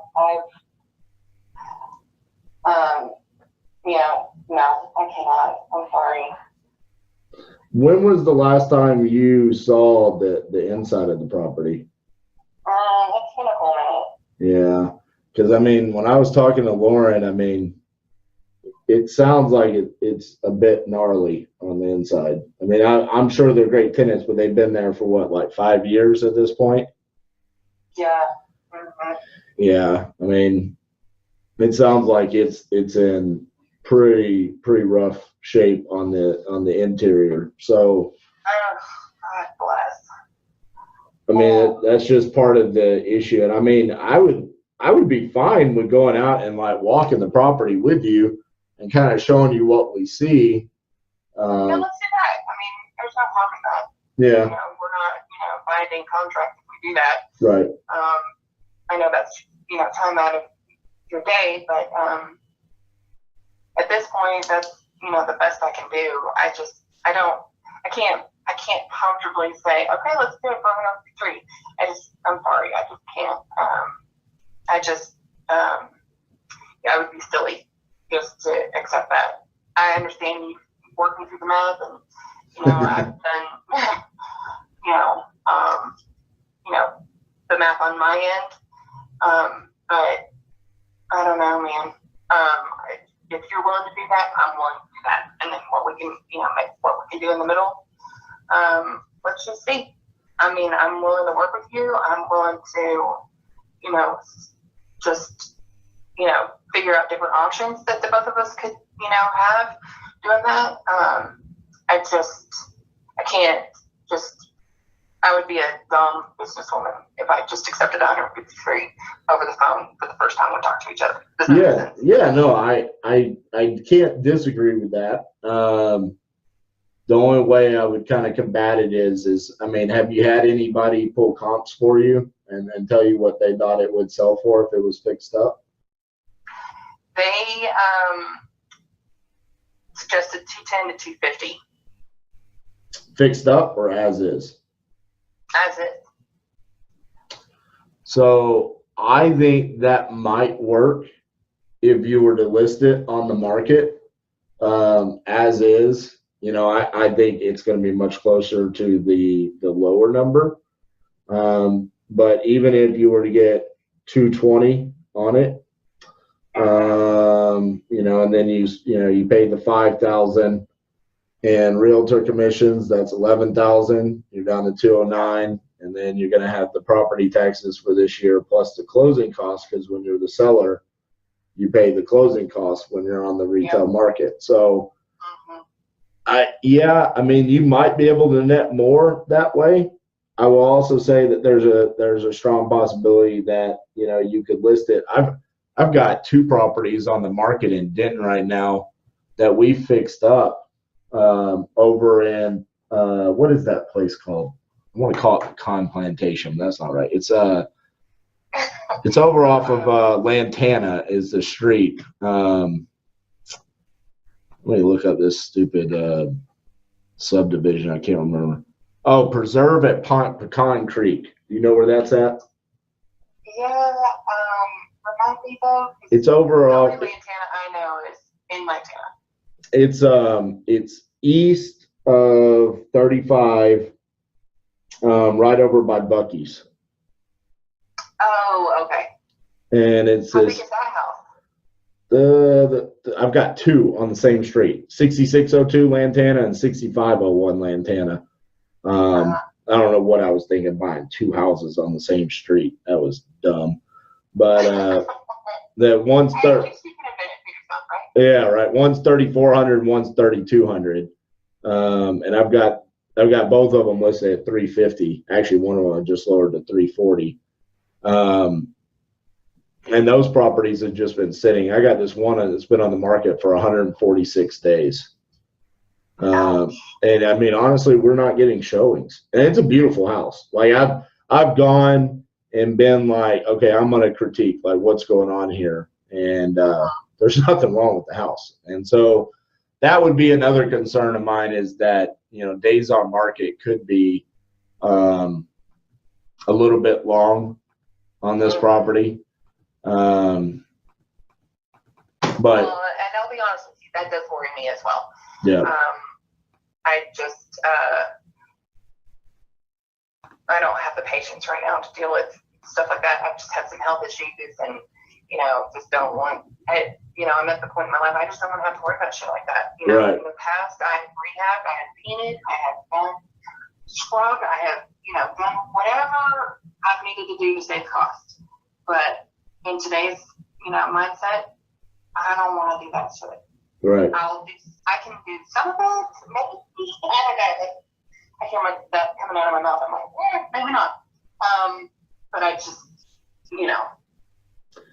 So what are you thinking? What would be a number that you could swallow? I mean, I would have to settle it Come on now. Come on. We gotta do some math here. You know that doesn't work out. I mean, we're going from at least 275 to take out 75,000. I didn't tell you that 275 number. That was something you manufactured. That wasn't me. I'm not gonna lie. I mean, I'm in it for business, just like you are. Absolutely. You know, it's silly to get into this if you're not gonna, be business wise about it. I know, but you have been wise. You've been collecting rent on it for 10 years. Yes, I have, and that's been wonderful. I just, there are things that I just, I've got to release some things at the moment just for, my sanity. All right. So you want to start at 200 and I want to start with 150.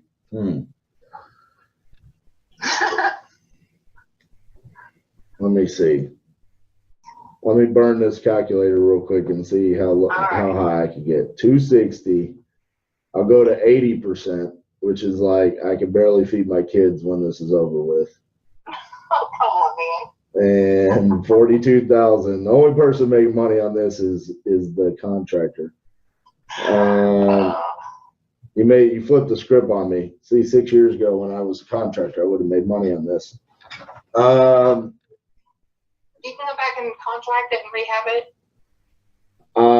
No, I don't do that anymore. My days of going to Home Depot to pick up one sheet of sheetrock are over. So that was a miserable experience. Boss man, we're one doorknob short. Can you drive 45 minutes to get us one doorknob? Oh my goodness, that went my day. Right. I mean, that's how I felt about something, and all of them, just got basically 6 feet left, and you have to go buy another freaking can of paint. See, I'm trying to alleviate those problems from you. I'm trying to take this property from you, and you won't give it to me. So, what about 166? 175. Golly. Okay, let me do the math there. 175. 60. What is this? 82% minus 42,000? No, it's 260 times 83% minus 42,000. No, we're still not there.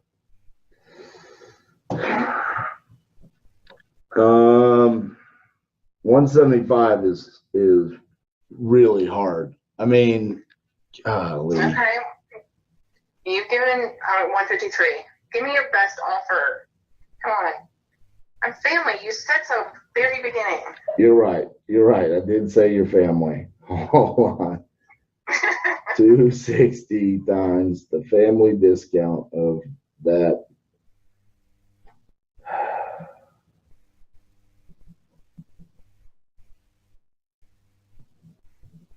$168,637. All right. I'm not saying yes, but I do need to just think about it. But I would is there any way you do a walkthrough with me? Yeah, I'll do a walkthrough with you, but I want you to sign a contract before then. You know how many times I've gone out to houses to do walkthroughs with people, and then they're like, I slept on it last night, and this $168,000 house is worth $300,000. And I'm like, oh my goodness, what just happened? I drove 45 minutes, and you went into outer space. I can't do this. I could show you all the things that we're gonna do to get you that $42,000 number. I know that's a good number for us. How about this? Are you going to say you need to think about it no matter what? Yes. I'm sorry, love. You're one of those people. I get it.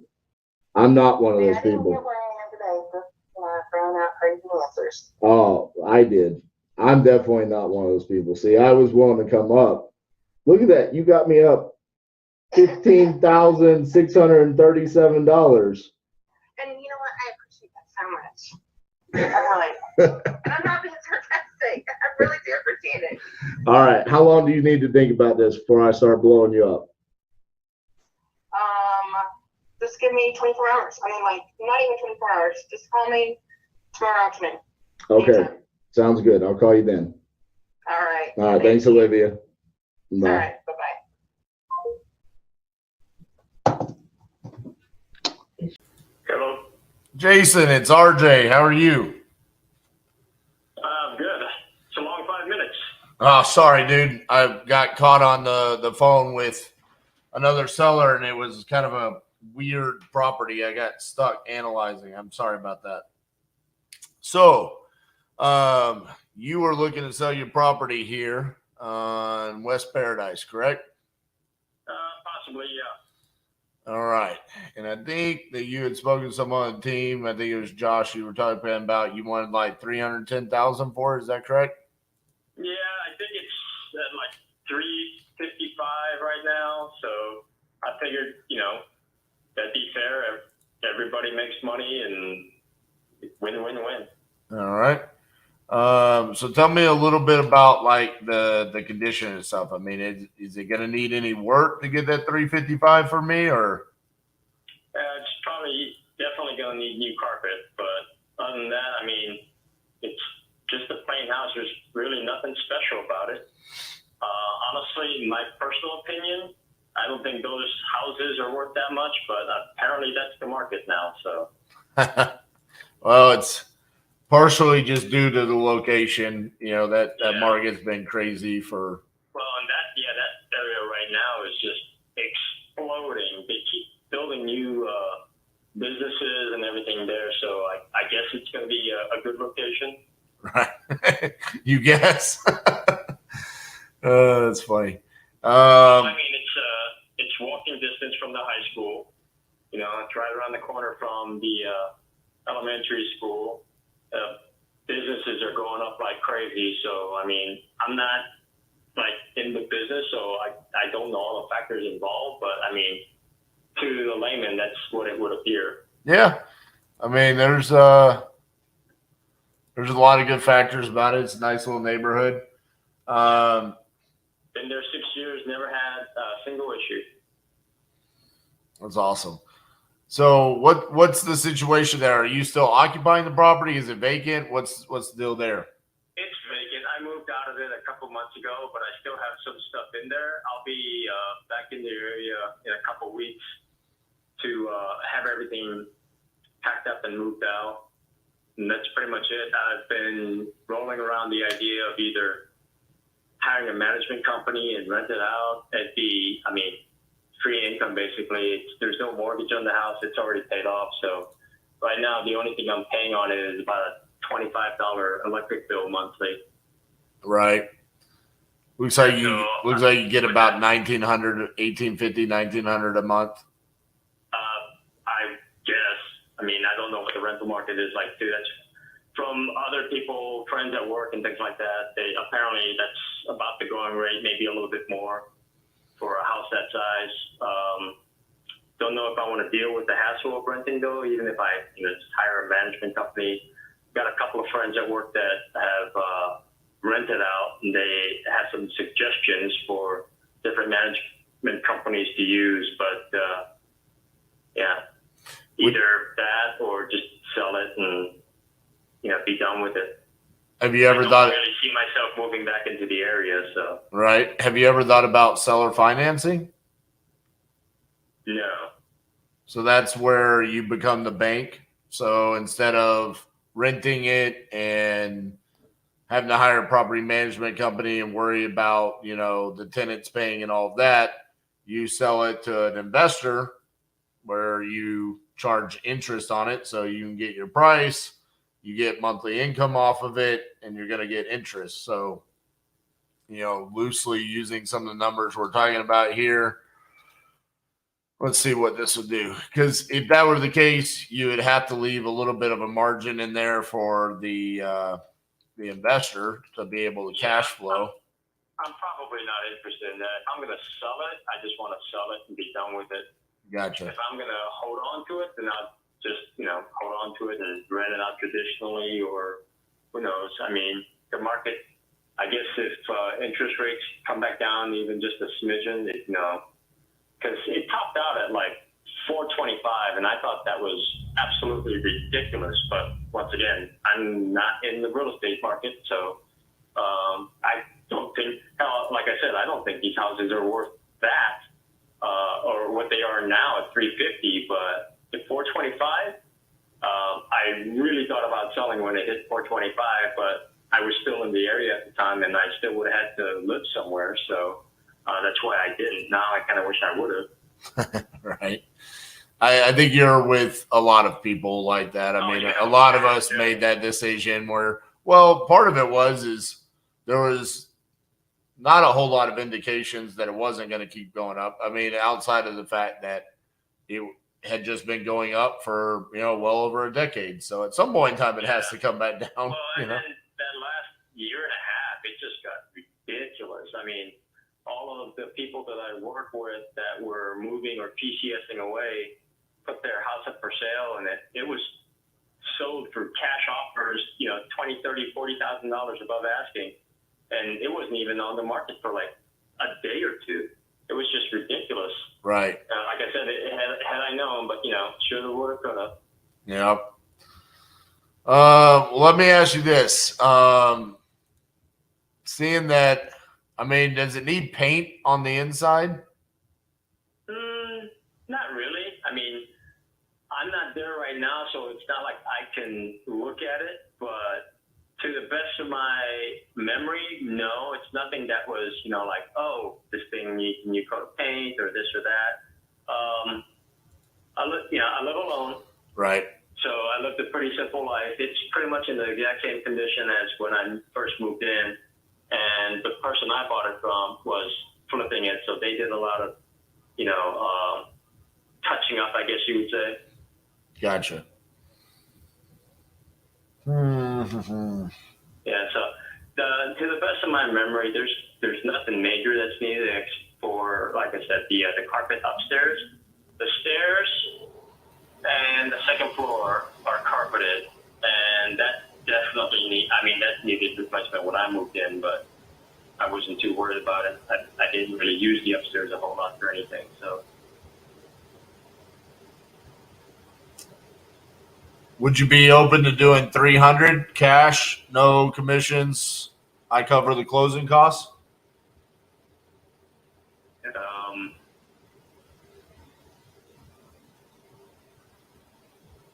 So that would just be a check to me for 300.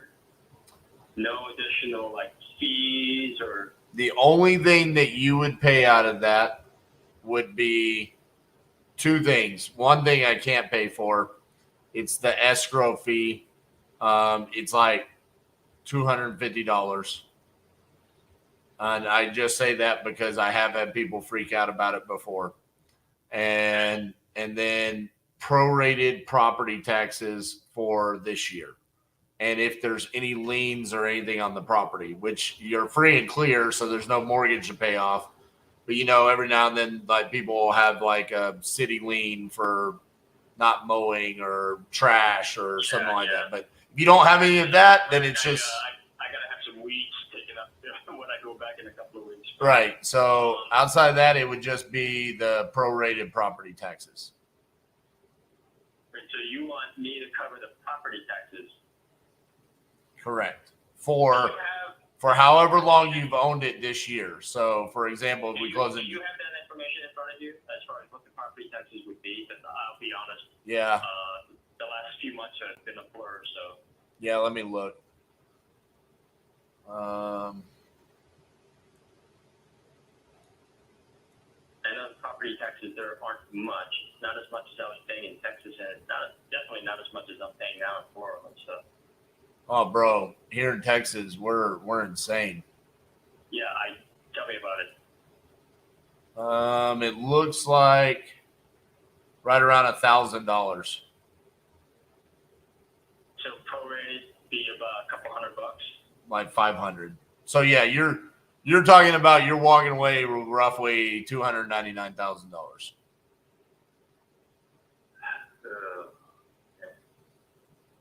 What would that entail?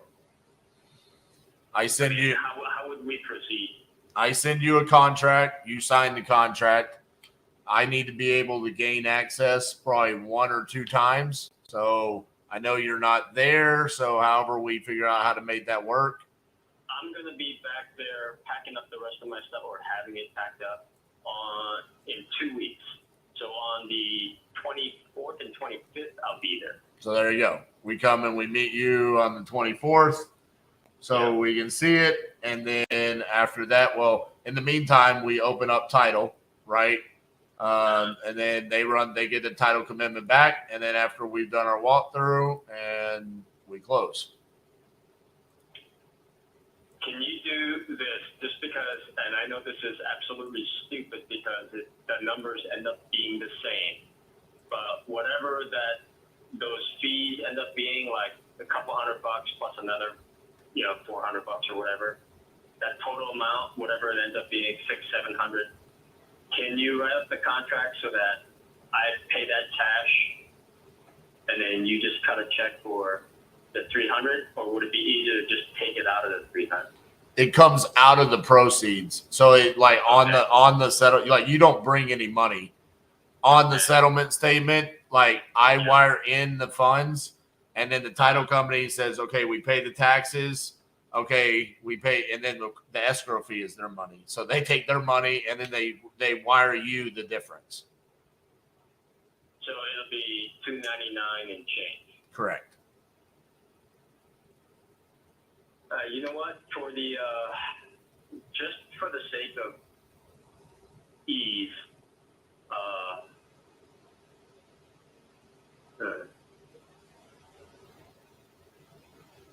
I'm trying to overcome greed right now. for the sake of convenience. What, you just want that front number to be a 3? No. It's not even that, because I'm thinking, who knows what's going to happen in the market, right? Especially there in Phoenix. Right. That place is exploding. Everyone was talking about, the market's going to come back down, blah, blah, blah.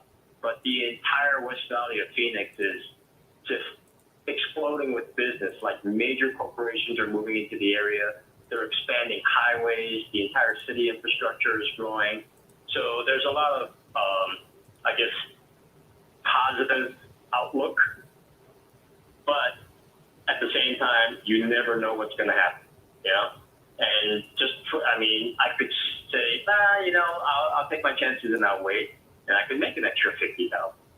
Or I could just take this now and just be done with it. And honestly, I think I just want to be done with it. Like I said, I don't really see myself moving back to the area for anything.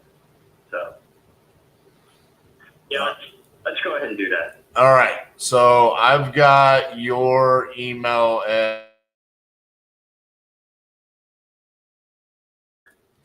all right. So what I'm going to do is I'm going to write up the contract.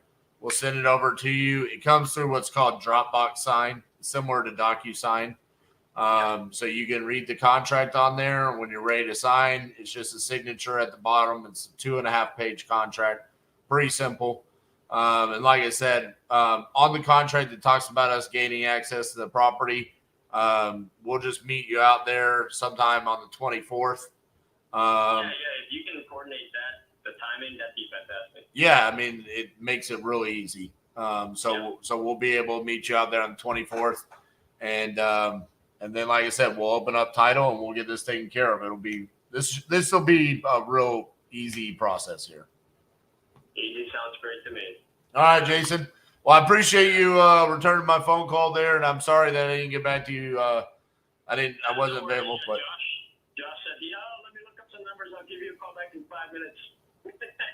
you know what's funny? I'm sitting here and I've got the little note, and then I called you that later that day, but the phone was acting really weird. And you know what happened is I think that my phone that I was calling out from, because that day no one was answering the phone, I think my phone got marked as spam, and I don't think my calls were going through.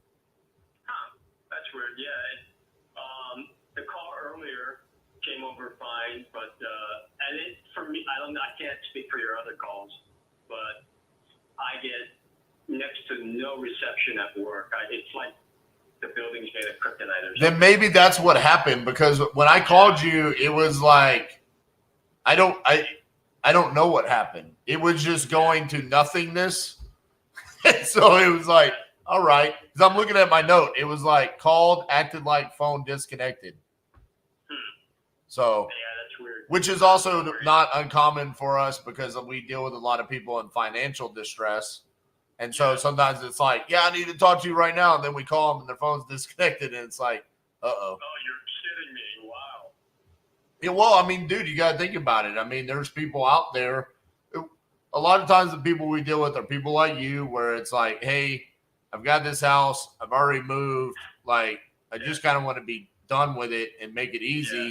Or we've got people that are like, red alert, like they're taking my house in 3 days, you know, and it's like. I never really considered, other people's situations. So. Well, it's like the guy that I was just talking to you about before this. I mean, he's owned his house forever, but he's like, I want to sell, but I need like a year to move out of my house. Holy cow, a year? Well, it's like a third of an acre and it's zoned industrial, and I guess he's been like a contractor. So he's got like all of these huge tools that are just sitting in his yard. Like when I was looking at it, I was like, is this You gotta be popular with the neighbors. Oh yeah, right. I was like, and it's in Colorado Springs too. So it's like kind of a bougie area. And I'm like, dude, is this a dumpster? Is this a wrecking yard? And he's like, no, those are my tools. I'm like, oh geez, I hope I didn't offend him. How dare you, sir? Right. I was like, I'm sorry. From Google Images, it looks like it's a dumpster or a wrecking yard. Holy crap. So, but yeah, man, I'll send over this contract here in a little bit, and then, like I said, we'll get the process started. Okay. All right. Sounds good. All right. Appreciate you, man. Yep. Bye bye.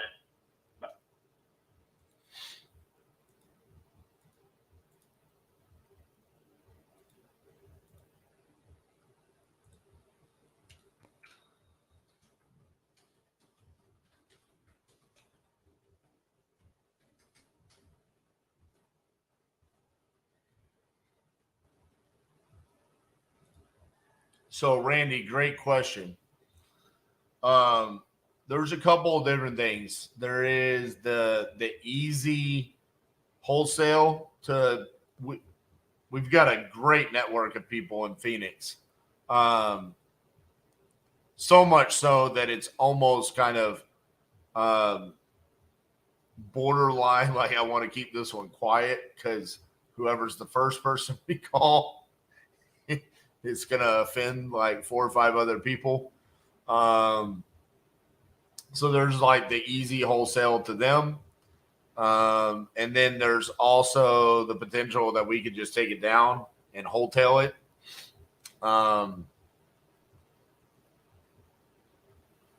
Jeremy is a realtor there, so he can list it. We could also partner with him on it. We've got comps ranging. The lowest is 355. We do have comps ranging all the way into the low 400s. Hello? Hi, is George there? Looking for who? George? George? No, you must have the wrong number. This is Low Seal and Pay. Huh. Are you the owner of 288 North Johnson Avenue? Yeah. Huh.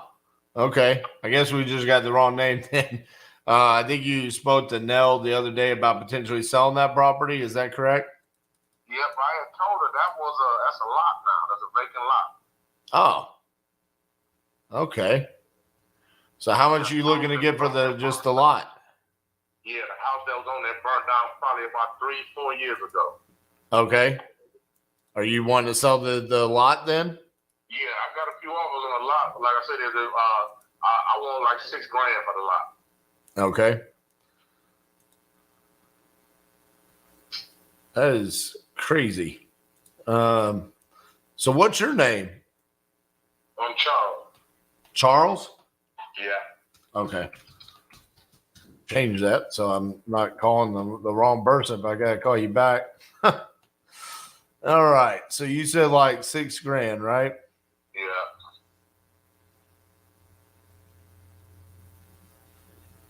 Yeah. All right. And it's zoned for residential, right? Yeah. Okay. Why what you looking to buy houses? Yeah. You got any you want to sell me? Well, I got one that I'm probably gonna put on the market. There's a 10 Belmont, 3-bedroom. I wanted 60,000 as is. What was the address? 10 Belmont.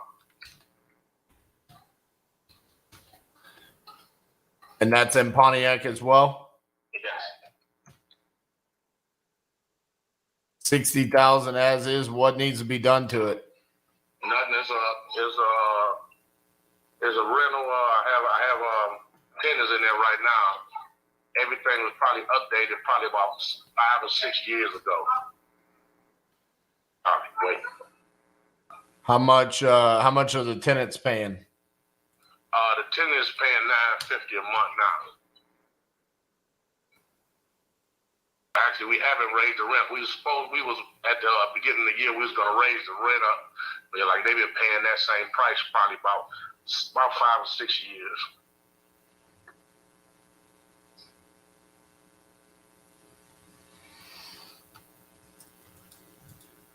So if I give you 66,000, you'll sell me both the lot and the house? Yeah, you can get them together.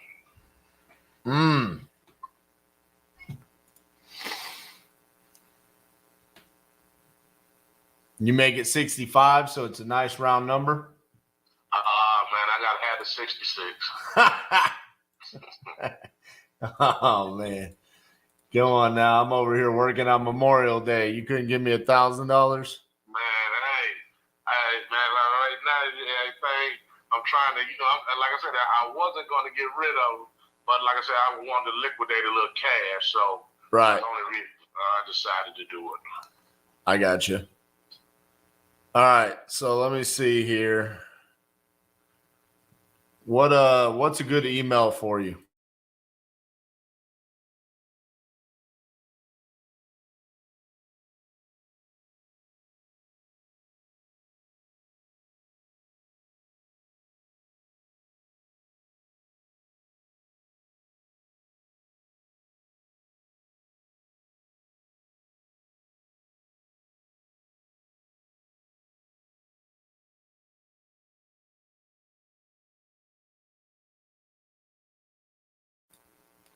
Dude, I'm just saying, probably the best thing I'm going to do all day long is writing down that email address as fast as you read that out to me.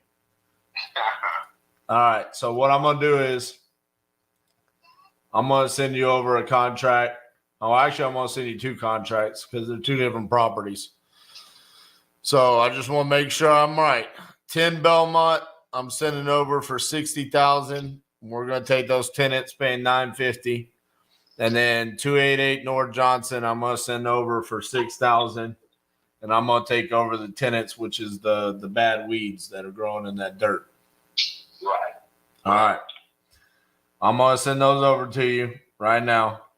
And they'll be over in your email in about, I don't know, 10, 15 minutes. Okay. All right, Charles. Well, hold on real quick. Let me make sure I know who you are. You said Charles. What's your last name, Charles? Low. Charles Lowe. Oh, your email makes sense now.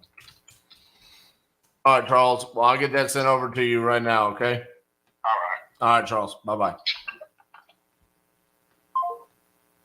That was easy.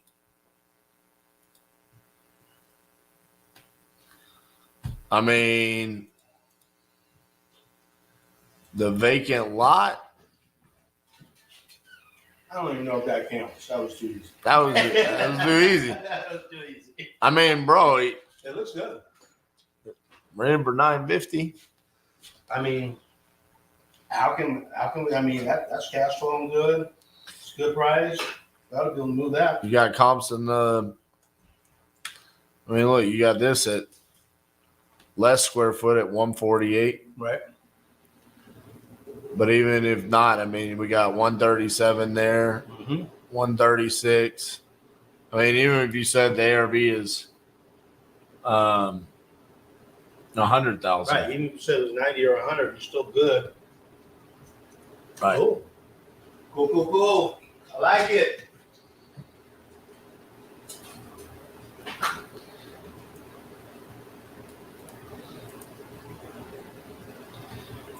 All right, let me send all this to Keaton.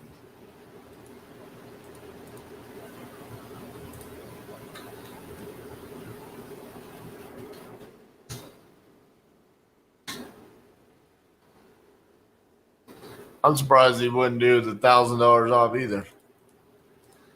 But then again, he probably knows he's giving me a fairly decent price.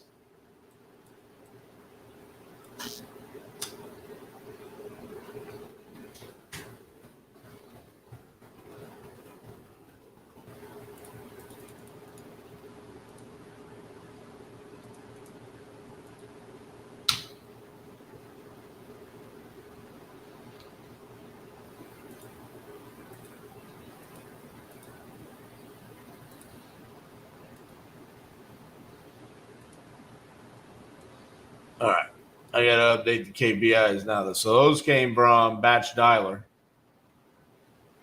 So that was cold call.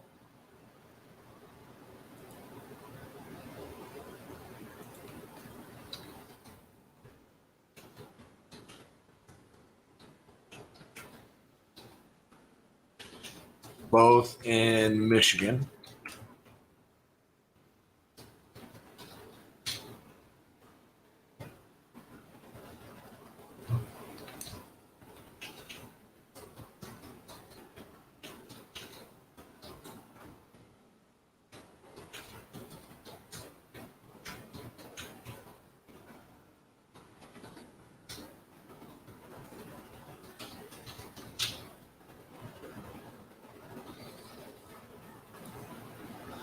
I think Matt, honestly, I think he was just like an investor. And he's like, I know these are good prices, so I'm not going to negotiate with you.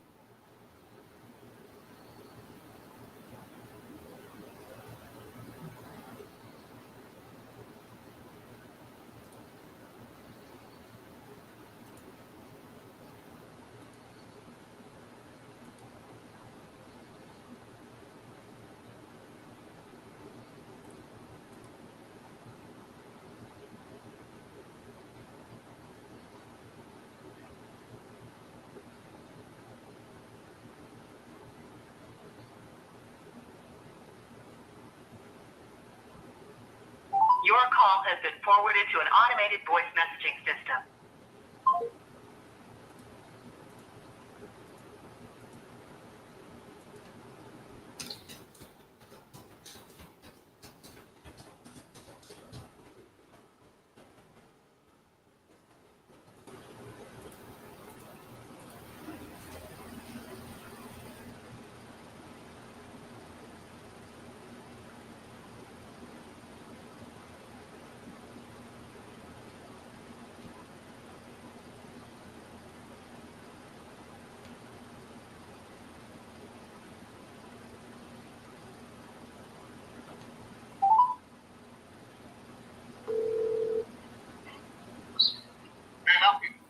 Hi, is Prince there? Hey, Prince, this is RJ Bates calling about your property there on Euclid Avenue. How you doing? I think you had spoken to May last week. You said you're open to selling both the property at 3132 and then the vacant lot at 3136 for 70,000. Is that correct? You said both for how much? Well, it said 70,000 on here, so I didn't know if that was just for the lot or for both or. That's the price of the lot. Okay. How much were you looking for the property itself? Well, we had it listed, I believe, at 120 last, I think. 120. Well, how come it didn't sell when you had it listed for 120? We had an issue with title. Gotcha. Title company that they had. It was a whole judgment with the city, like $3,000 with the city from 30 years ago. Oh, jeez. Yeah, and that title company didn't want to clear it, so we just walked away and said, "Don't worry about it. We'll sell to somebody else." That's crazy. Yeah, like $3,000. And it was like 20, 30 years ago, real long time ago. What happened to those buyers? They just walked away from it? Well, what could they do? There's nothing they can do. They can't do anything without approval. I would have gone to a different title company. Yeah, when you're borrowing money, if you want it bad enough, that's what you'll do. But they probably didn't want it that bad, I guess. Yeah. So what kind of work needs to be done on the property? It's a total rehab. Complete rehab. Any structural issues, or is it just No structural issues. so just like cosmetic work? Yeah. Oh, everything. Complete cosmetics. Right. They do have floors. Okay. There's gonna be some stairs. New decking on top of the floors. Plywood, whatever you put on top of yours, and hardwood floor. However you do it. So, yeah, well, it's in great shape as far as the structure. We actually demoed the entire back and rebuilt it. We didn't put the roof on completely yet. So we got to finish the roof and we got to finish the back structure. Because I was going to take it up another third level. It's 2 levels now. It's 3 stories, but in the back, it goes up 2. And then you got that half of the building that goes up. So I was going to take it up complete the entire back and make it bigger. Gotcha.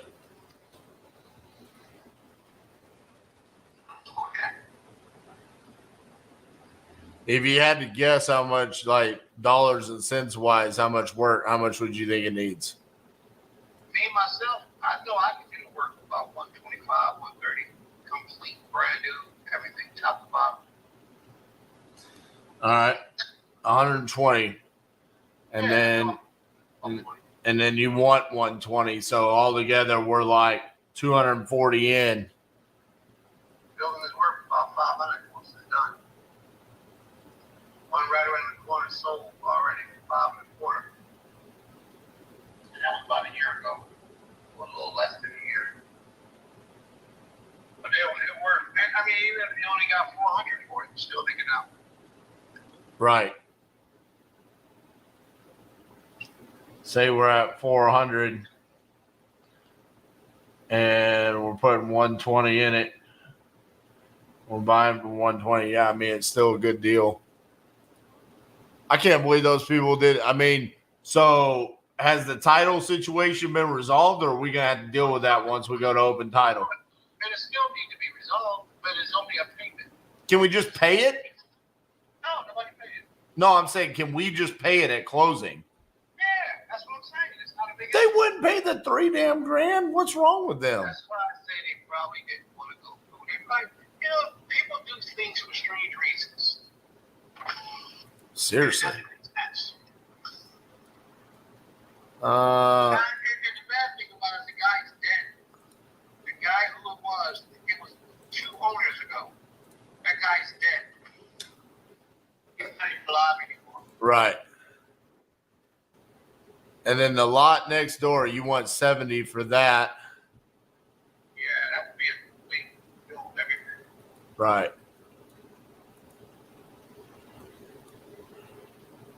Because what happened there? Did the building burn down, or has it always been vacant? No, I tore it down. Gotcha. Tore the building down. That's been some years ago.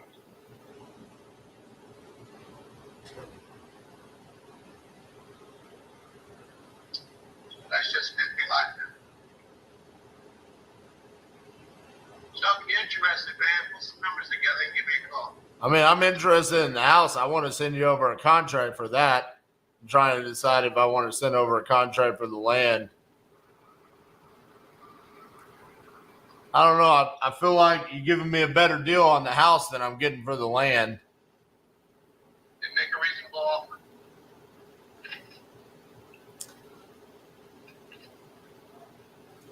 I feel there's 2 lots right around there that sold for 50.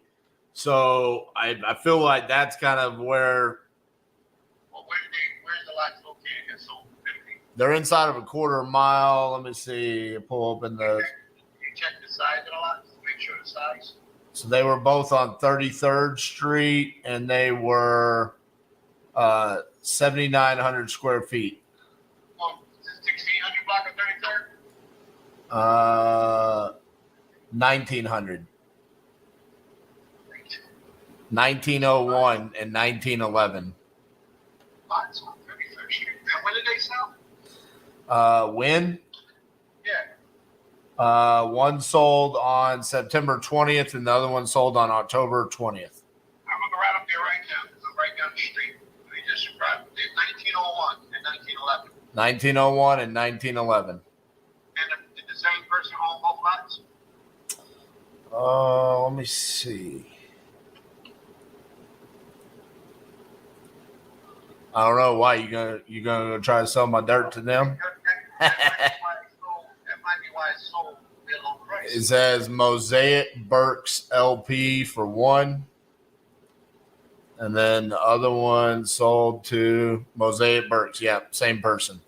Yeah, and that's why they got a package deal. Same thing like I said to you. I can give you a package deal if you buy both properties. I know. I'm saying package deal means I get a little bit of a discount since I'm buying both, right? You buy both, you get a little bit off. I don't know. What do you think about 170 for both? 170. No. 70, 80, 90. No, that's a $20,000 cut. Well, it's only 20,000 on the dirt because they paid 50. Did he say only 20,000? I'm only paying exactly what they paid for dirt right down the road from you. Yeah, but they bought both for the package deal. They bought 2 lots, and they got it down to that. I know, but I'm buying a lot and I'm buying that distressed property.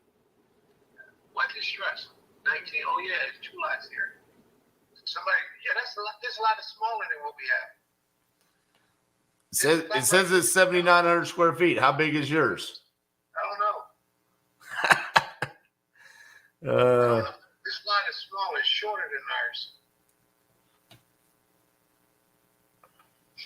You can pull it up in the system and it'll be able to tell you. All right. How about this? If I say yes to the 70, but if I end up not buying the dirt, are you going to be upset? Why would I be upset? Well, I'm just saying, if I end up saying, hey, I only want to buy the house, are you going to still sell me the house? Why wouldn't I? You don't have to buy them together. That's your decision. All right. I just want to make sure. You know, some people are weird like that where it's like, no, you got to buy both or we're not going to do a deal. Because the house is a deal, and you know that. So I want to get the house. The dirt, I can see if I can make that work at 70. And if it is, then it's a win-win for both of us. So, all right, let me see what I got here. How would you be doing the deal? What do you mean? Like funding? Yeah. Private money? So that's going to take you, what, 60 days? No, we're just gonna open up title. It'll probably take less than 30. Okay. You got the contact information for the realtor? I'm not using a realtor. You have a realtor? No, I have a realtor on that property, yeah. Oh man, it's listed? Seriously? Yeah. Oh, we got to go with them. Well, I don't know how long it's been listed. I might be able Dude, to it's not listed anywhere I look. I'm looking it up on Zillow right now. It ain't listed. Oh, you don't see it? No. Oh, it's supposed to have been up there. 3132, right? That's correct. Yeah, it's off market. There's no listing. Oh, I didn't know that. Look at that. We just saved you 3%. 6%. 6%. All right, hold on. Let me do my math on 6% on this 170. We'll see, 170 times 0.06. That's 10,200. That means I'm getting it for 160 now, right? That don't make sense. I might as well call a realtor back up. Exactly. So, all right. So, can I send you the contract directly, or do you still want to use your realtor? I want to make sure it's out of their hands first. Okay. Or I got a contract with them. When did you sign that? That's what I got to check all that. I don't remember how long it's been now. I'm sure it's been over 90 days, and usually 90 days is what it is. But they did nothing with it. I mean, that's crazy. Yeah. I mean, let me see here. The last time this was listed, they removed it on April 4th. They did. Yep. Okay. So they listed it January 3rd. Price change January 5th. Price change January 31st. Pending February 27th. Listing removed April 4th. Okay. All right. Well, as long as it's out of their hands, I wouldn't have a problem, but I still want to talk to them and make certain. Right. I can't afford to have somebody coming back at me later on trying to sue me for, Exactly. Well, do you want to text over your email so I can at least send you over the contracts, and then after you talk to them, then we can make a decision on if you're ready to sign them or not?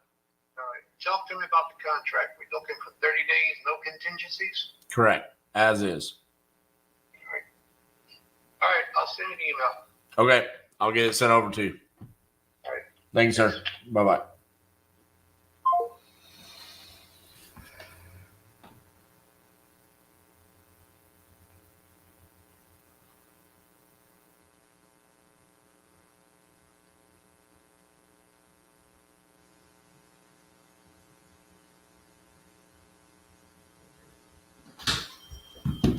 Now you started a trend. Started calling cold call leads. Is it going to be back-to-back property and land? Right. Just saying. I got a trend going on here.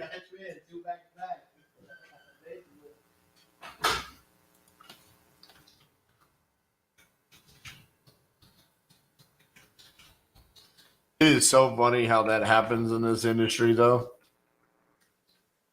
Like, all of a sudden out of nowhere, there'll be a trend where it's like, on this, every deal, property and a vacant lot.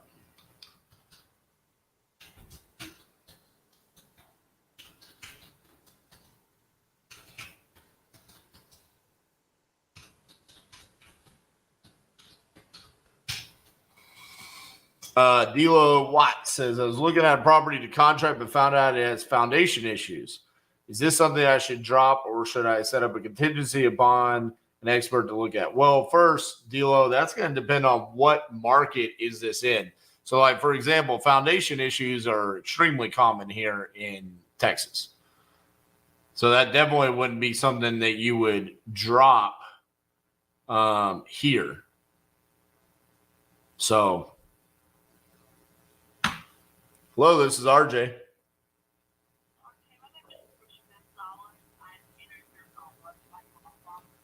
Yes, ma'am. How are you doing? I'm good. I had talked to someone, I guess, that answered your phone the other day, and because I'm not going to do it until around August or September, and they told me I need to call back around that time. Oh, okay. Let me see. You sure that was from us? Yes, I just hit $3 back. I asked for you, and they said that you was on another phone call. Oh, I see. Well, let me see here. Maybe I can do something better for you. Let me pull up your stuff here. You said August? That ain't that far away. That's just 2 months. Yeah, and we're just thinking about it. Not 100% sure that I'm going to do it, but I just wanted to see how your puzzle worked and what you could do for me. I gotcha. Did you have a specific dollar in mind that you were looking to get for the property? No, I just seen your website and I just entered my information in. I really hadn't thought too much about it, honestly. Okay. Well, there's a couple of things about your property. It is relatively rural around you. So it's going to be a little bit difficult for us to find comparable properties. Inside of a mile, I see one property that sold and one that's pending. I mean, and both of them were larger than your property. I would say the thing about if you're not sure if you want to sell, see, that's where we get a little bit skittish because we don't want to just make like a bunch of, because we are private money.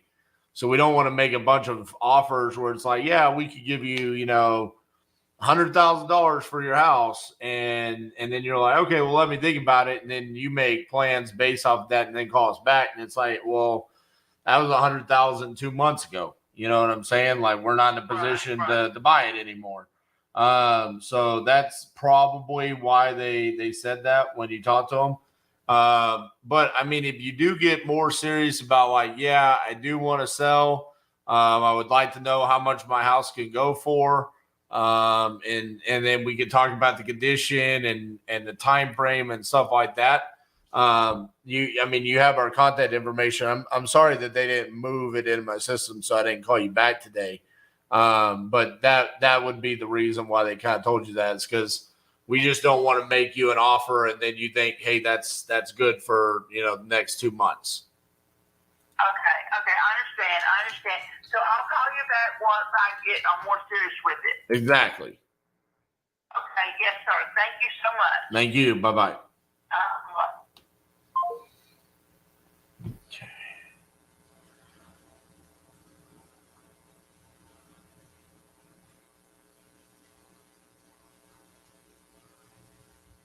Someone just called me back.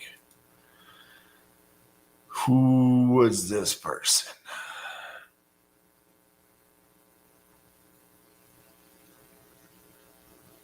I hate it when you're on the phone with someone and you're essentially getting off the phone with them, but you don't want to just be rude about it and not finish saying what you're saying, and you end up missing a call.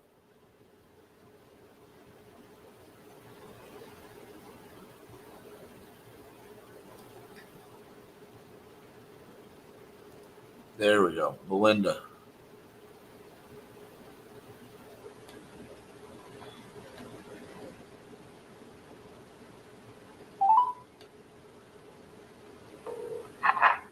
Hello? Hi, is Belinda there? Yes, this is she. Hi, Belinda. This is RJ Bates calling you back about your property there on Douglas Avenue. How are you? Good, how are you? Good. You still looking to sell that property? Yes, I am. Excellent. How much are you looking to get for that? I'm not sure. I haven't really gave it a real thought. I have almost 2 acres on it. So, I want you, give me an offer. Well, what's the occupancy of the property? Right now I have someone living there. Okay, are they tenants or are they going to be moving out or what's their situation? They will move out. Okay. And then what's the condition of the property like? It's she lives there. It's in good condition. It's in good condition. I mean, it's not, and it needs it needs some work done on it, but it's not like in condemned condition or nothing like Right. that. But I can't keep the maintenance on it. Gotcha. Okay, let's see here. I don't know if you wanna take a look at the inside, No, we don't come see the properties prior to being under contract with them. We used to do that prior to COVID. We ended up we would waste a lot of time,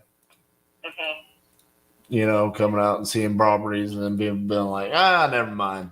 I'm not really wanting to sell. I just wanted to see what you'd be willing to give me. So, nowadays we do everything virtually, ask some questions.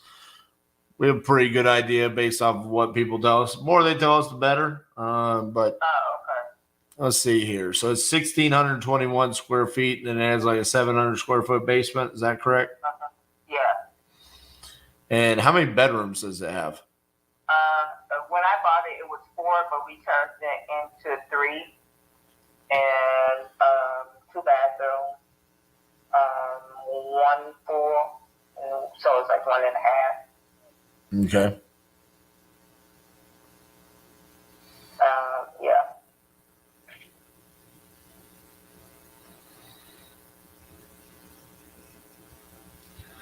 Would you say it needs like a cosmetic update, like the kitchen and bathrooms and flooring and stuff like that? Flooring, no. I just did put some wood floor down last year. I put new carpet down last year also, but probably need it's just as far as flooring, no. It maybe the carpet needs to be clean, but the floors are fine. Okay. That I would say I need a new cabinet as far as like the sink part. I would say I need new cabinets. Okay. Yeah. That's for sure. Yeah. But as far as anything else, no. Nothing major. Okay.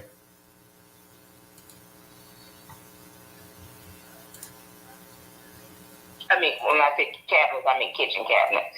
Right.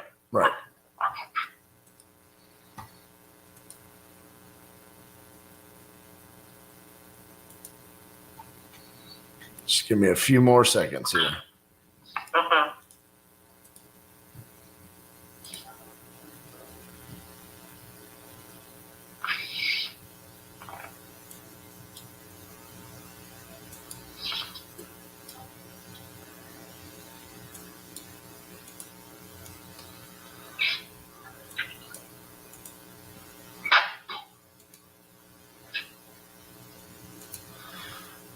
So when I'm looking at it from street view, it's the house with the brown roof with the large lot next to what appears to be a driveway, right? Yeah. Gotcha. What is that across the street? Is that it's a distributing company? Yeah.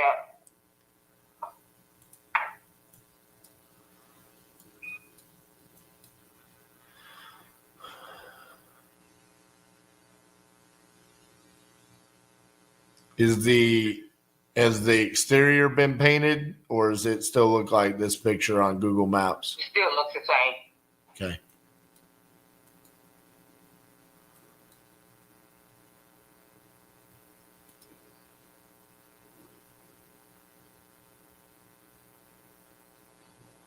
And how long have you owned it? Since 2009? Yeah. Well, you bought it back when the world was falling apart. That's when I bought it. I think, yeah. Yeah.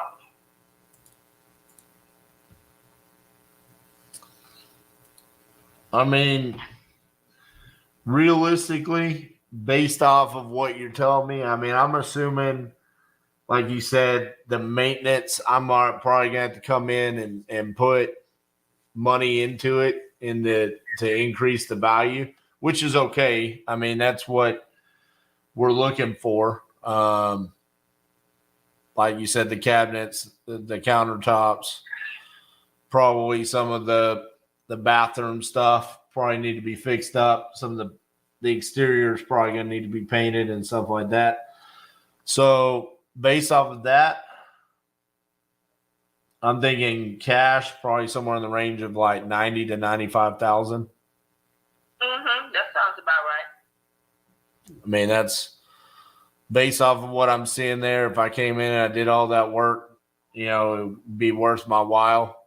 And just looking at the size of the property, it's probably going to need, I mean, it's just a big house, you know? Right. So, I mean, it's going to need money just based off the size. Oh, definitely. Yeah. So That sounds about right. So does that sound like something that you'd be interested in doing? Yeah. Okay.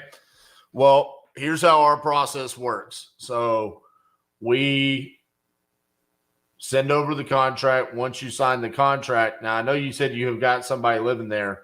Would they have a problem with us coming and look at the property? No. Okay. So we would come out, we would look at the property, do our assessment. At that point in time, if it is what I think it is, you know, I mean, you'd be shocked at how many times people tell us properties are in good condition. And then we come out and there's a wall that's burnt down or something like that. So, you know, if it is what we think it is, then at that point in time, we normally close. In this case, sometime inside of June. You know, depending on how quickly title can work, you know, we get it done in about 3-4 weeks. If we go out there and it needs more than what we're anticipating, then we would just call and have that conversation with you and say, hey, we thought we could get it done for 90, but we can't. You know, we need it at 85 or 80 because it, you know, it needs a new roof and we didn't realize it needed a new roof or something like that, you know. So that's kind of how our process works. If you're okay with that, what I can do is I can go ahead and email you over the contract. I've got your email here as, you know, and send that over to you and we get the process started. Okay, we can do that. All right. Well, I'll get that contract sent over to you. Once you get a chance to look at it, it's 2 pages, nothing really overwhelming in it. Pretty much just says you're selling me the property for $5. So once I get that sent over to you, we could probably, if you get it signed today, we could probably get over there in the next couple of days to get the process started. Okay. Okay. All right, Belinda. Well, I appreciate your time. We'll get that sent over to you right now. Okay. All right. Thank you. Thank you. Bye-bye. Bye. Well, I said something needs to happen this afternoon, but damn.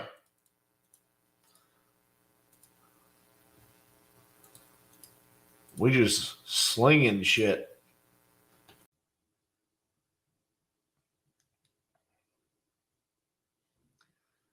This is a speed to lead. Speed to lead. Is that what we call it? This is a speed to lead that I just bought. I spent $495 on it. It's in Tulsa, Oklahoma. Let's see what we can do.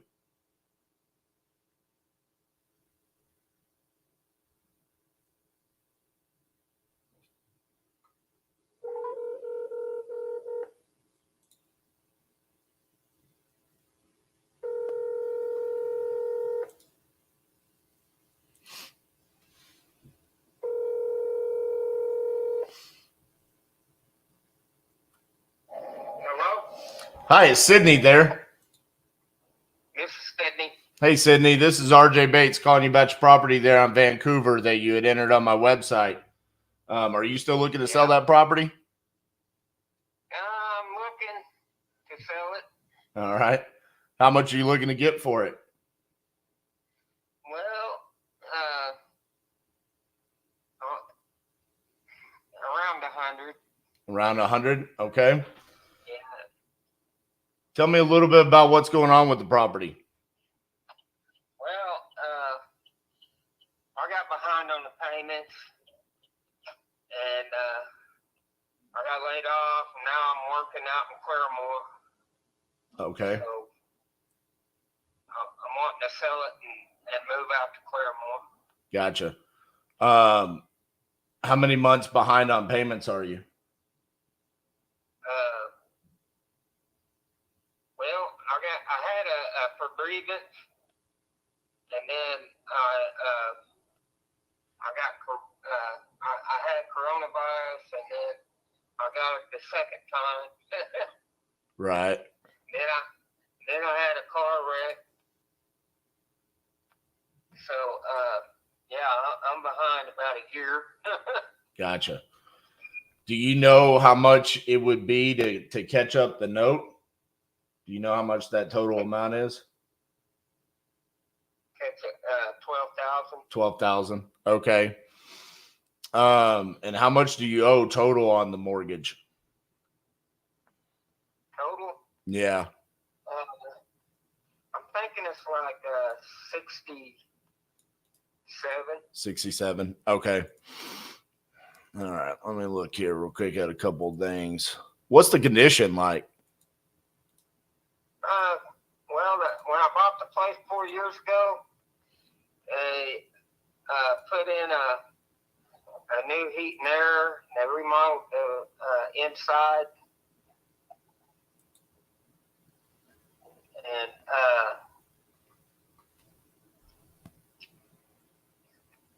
see, they remodeled the inside. It's got new flooring in it, and it was painted, which that needs done again. Right. And the roof was only 2 years old when I moved in. And I've done some stuff to it. The porch, they didn't have steps or a patio on the front, and I put them red bricks out front. I think if you get on Google and put my address in, you'll see what it used to look like. Yeah, I'm looking at the pictures right now. I mean, I see that they did work to it before you purchased it. I'm seeing the pictures of when you bought it. Yeah. And then I put that porch on, and then I stuccoed the brick because the brick was falling down. Okay. So I went ahead and stuccoed it and painted it gray like the trim. Gotcha. And the inside is they call it a light gray with the vinyl flooring is I think they call it ash gray wood. Yeah, I see it. It's a pretty cool flooring that they put in there. So with the brick on the front that you had to stucco, that wasn't because of foundation problems, was it? No, that was because they were. It was just old. I got you. The grout was falling out of it. I see. And they never filled it. They never did nothing to it. And it was falling on the back porch. It completely fell out. I had to rebuild that and stucco underneath it. And same deal with the front porch. Because you could kick it in. I mean, it was crumbling down. Mm-hmm. So I reconcreted it and then stuccoed over it. And turned out pretty good. But it looked a little bit different. I painted the porch gray, and the bricks are stained red brick. Mm-hmm. And I changed that flower bed in front of it. I took it out, and I put it in front of the porch with that red brick going out about 6 foot. And on each side of that is a flower bed. And, that's all I've done to it. I changed the kitchen a little bit. I put that ash flooring on the doors of the cabinets. I've done the top, not the bottom yet. Gotcha. And that turned out pretty good. Well, let me ask you this. If instead of me saying what's the total price you need, because the way that we work is that we're going to be cash. There's not going to be any realtor commissions. We'll cover the closing costs and stuff like that. How much money do you need in your pocket at closing to be able to do what you need to do, which is move to Claremont and all of that? What does that look like to you? How much money do you need? Well, what I want to do is get my credit cards paid off. Okay. And that's around 15. So I'm going to have about 20 in my pocket. About 20 in your pocket. Yeah. And you said you owe roughly about 65, you said? Yeah, I don't know for sure. Right. Like I said, I paid on it for 4 years or 3. Let me look here and see if I can. Be lower. Let's see. I'm thinking it's around 64. I ain't for sure.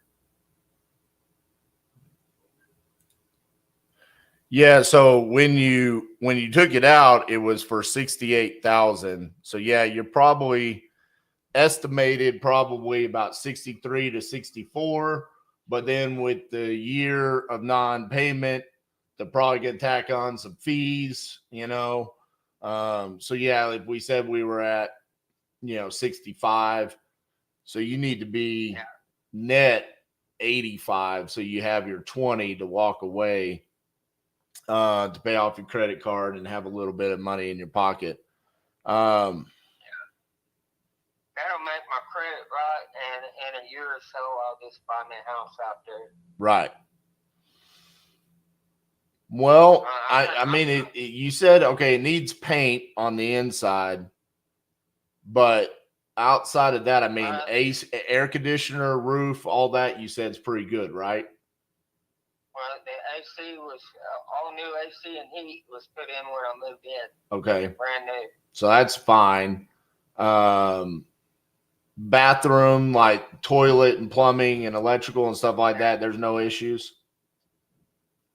No, there's a couple wall sockets that need to be changed out. Okay, but nothing big. No. Okay. It has a new breaker box on the back. They put it in before I moved in, and they changed it over from fuses to breakers. Okay. So they updated the electric, and it does have a generator socket on the back of the house.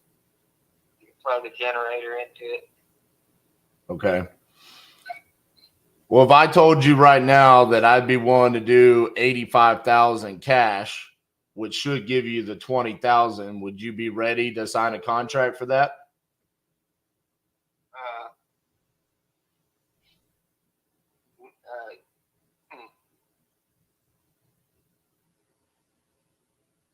Let me go over.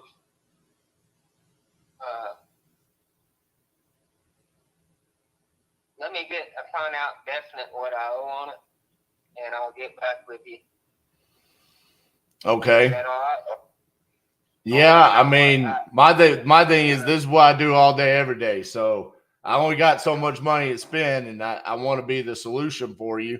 I'm willing to work with you. I mean, I understand your situation where you need to walk away with the money to make your credit right.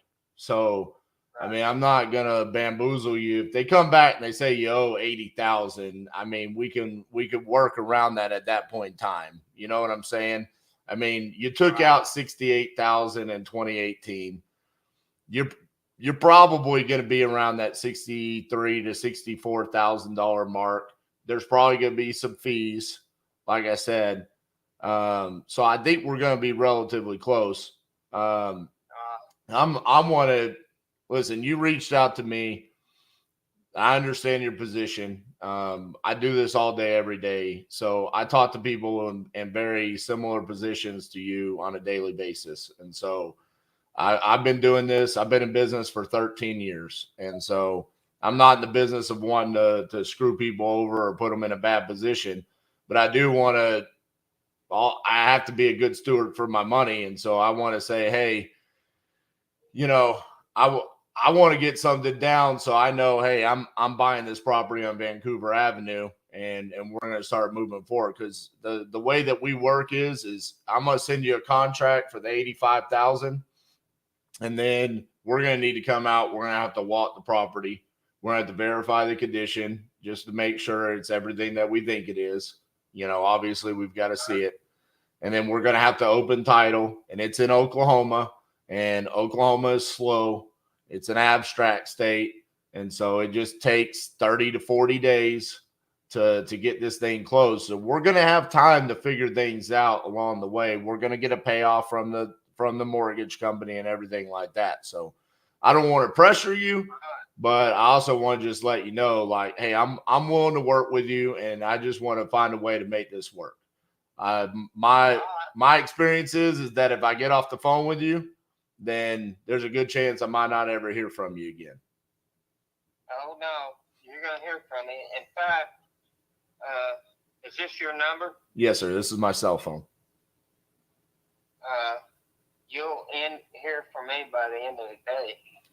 Well, how about this? What if I put in the contract that our contract is contingent upon your mortgage balance being $65,000 or less? All right. You good with that? Yeah. Okay. Now let me look. Let me see here real quick. I do not have an email address for you. What's your email? S Decker 001, and that's all small caps. Okay. At hotmail.com. Okay. sdecker001 at hotmail.com. Yeah. All right. Give me just a few minutes here. I'm going to write this up for you. Send it over.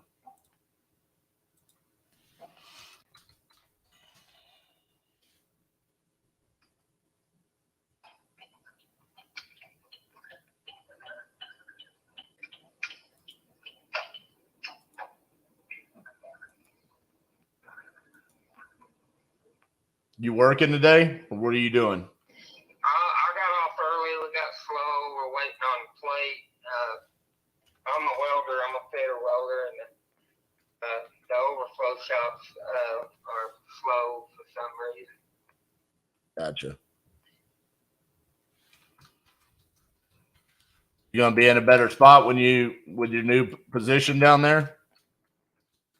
Oh yeah, I'm making about $8 more an hour and more hours. Well, that's good. I mean, Yeah.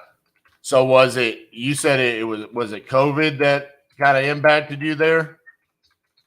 Yeah, I work for a little mom and pop shop and doing the same stuff, and they got their COVID money and ran with it. Jeez.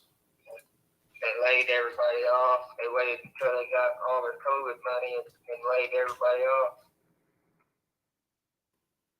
Crazy, isn't it? Yeah. I mean, that COVID money's going to run out eventually. I mean, what are they going to do then? Well, they're going to have a hard time because our shop is booming. Right. In Arizona. All these other like refineries are going with bigger contractors. Right.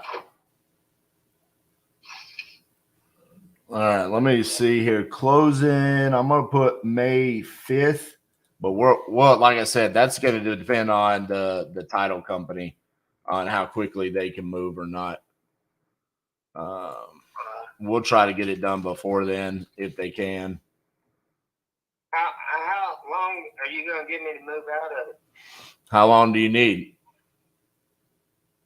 Well, after it's said and done, probably a month. Housing market here is crazy. The apartments. I tried to get an apartment over in Claremore, and they put me on a 2-month waiting list. So you need a month after we close? At least. Yeah.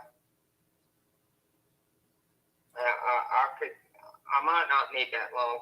I might just get me an apartment real quick here in town in Tulsa, because I could probably find one in Tulsa, and it would be good, you know. Yeah, if we can make it quicker than that, that would help, because a month that's kind of a long time for us to just hold it. You know what I'm saying? Yeah.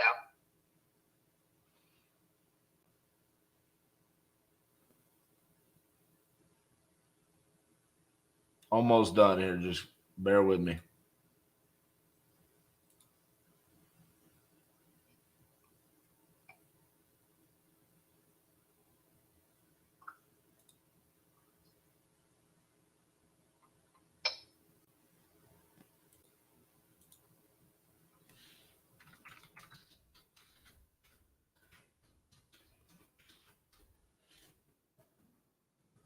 The other thing that we could do is I could also try to find you a property where you're wanting to move and potentially sell or finance it to you.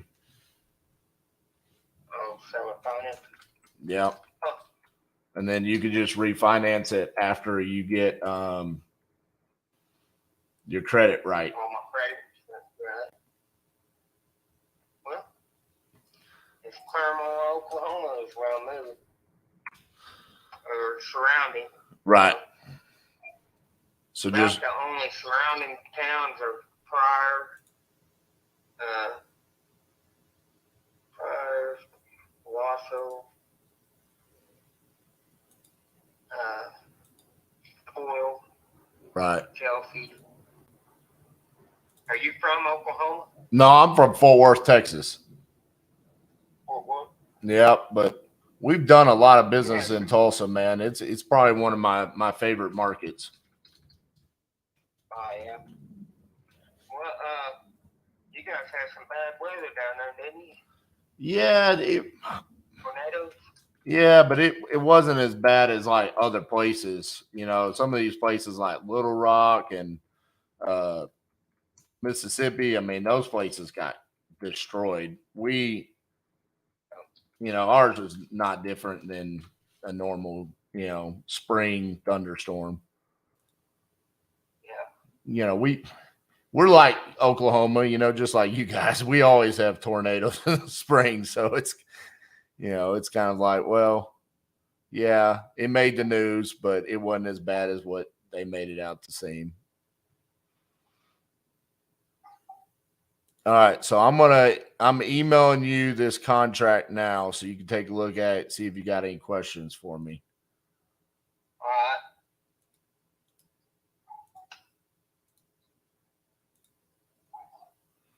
All right, I just sent it to you. Okay.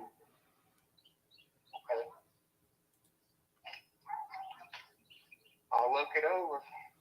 All right, you want to look it over real quick and let me know if you got any questions? Let me see if I can get into it.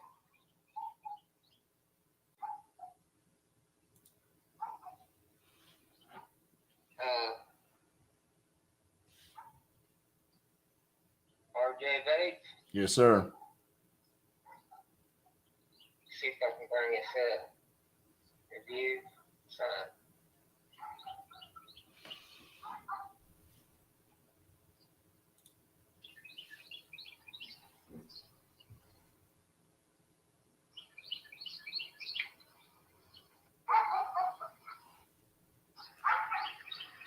Says loading. Is that slow internet on it? Yeah, it's on my phone.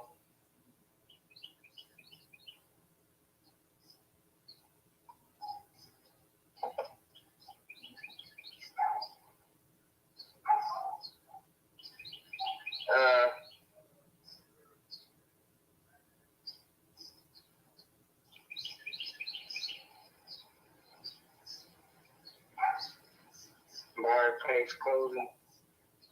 This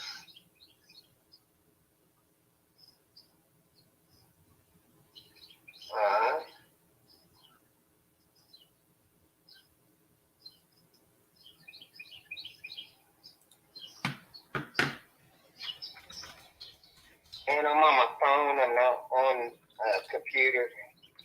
Okay.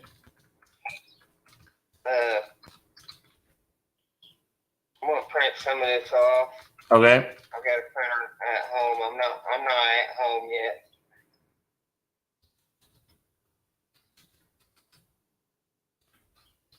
I should be able to print right off on my printer. Yeah, and then to sign it, you don't have to print it off. You can just sign it right there on the computer. It's just like DocuSign. You can just click. It's just one signature down at the bottom. It says just sign here, where you click it, and then it lets you sign with your finger, and then you just click finish at the top right corner. I don't see the part about the 65,000. Oh, you know what? That's because I got talking. Let me add that in. Hold on one second. Buyer agrees that this contract is contingent upon the mortgage payoff being $65,000 or less. Are you good with that? Yeah. Okay. Let me edit this. Okay, so I'm deleting that one. I got to re-upload it. All right. Okay, buddy. All right, I'm gonna send this over. Make everything's right. Yeah, I'm gonna send you the new one right now though, with the 65,000 in there. Okay. Okay. Because I just had to add that, so I had to delete that first one. All right. So I'm gonna send you this next one. My ex-father-in-law's an accountant. Okay. He's bought several houses. I usually run stuff by him before I do anything. Okay. And I'm sitting in his driveway right now. All right. Well, go show him the contract. Let me know. Like I said, I'm ready to get this going. So whenever you're ready, you'll have it in your email, and you can just sign it right there. Okay. All right. Thank you. All right. Thank you, Sydney. Bye-bye.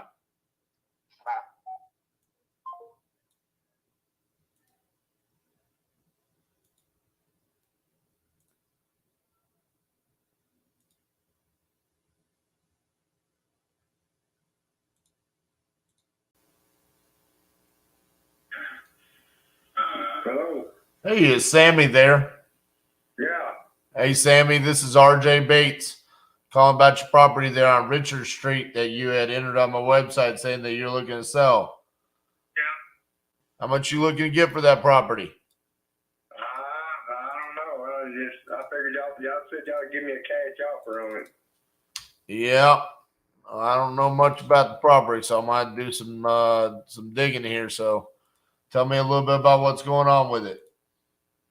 It's just an old house and it's falling apart. Gotcha. Yeah. Are you currently living in it, or has it got tenants? Yeah. You're living in I'm it? living in it. All right. Well, if I made you an offer and we agreed on price, I mean, do you have a place to go? No, I'd have to get one. All right. Let's see here. You said it's falling apart. What's falling apart about it? The bathroom floor done fell in. Everything gone, but the commode. I can use a damn portable toilet and then dump it in a commode. I mean, it flushes and everything, but you can't go in there and sit down. I said I got an amputated leg, so there ain't no way I can't fix it. I can't fix shit no more. Oh, I mean, man. termites is eating up. I mean, it's in bad shape. Oh, that's not good. Yeah. Okay. One guy said that the house that they didn't want to mess with it. Said the lot said they could give me $7,000 for the lot, but it's worth more than $7,000. It's right here by the school, right here close into town. It's worth more than that. Yeah, but I mean, it just depends on, if it's not functional, and it's got to be torn down, then that's where but it does become a problem, Yeah. All right. It's like 780 square feet.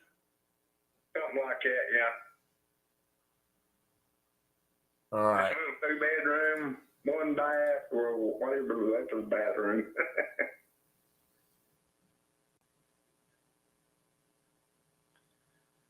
All right. Give me a second here.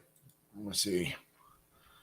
I could probably do more than $7,000, but I mean, realistically, how much money do you need to be able to find a new place? Yeah, I don't know. Rent's high around this part of town. I mean, it's probably, I figure it's worth at least 12 anyway. I mean, but if I give you $12,000, I mean, are you going to be okay? Like you're going to be able to find somewhere to go? Yeah, but you gotta give me, time to get out of here. Well, that's what I'm saying. I mean, like, how long do you need? Well, if I had the money, probably about 2 weeks. Okay. All right.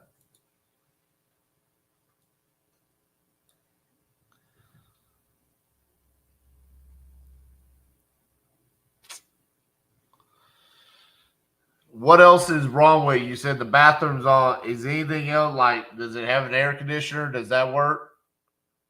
It's got a window unit. Well, I got a little bitty one, and that's all it does. It's no high sensor heating air in here or anything like that. What about the roof? Does it need to be replaced? It probably does, yeah. Everything needs to be put. Everything. That's my wife. Yeah. Okay. Let's.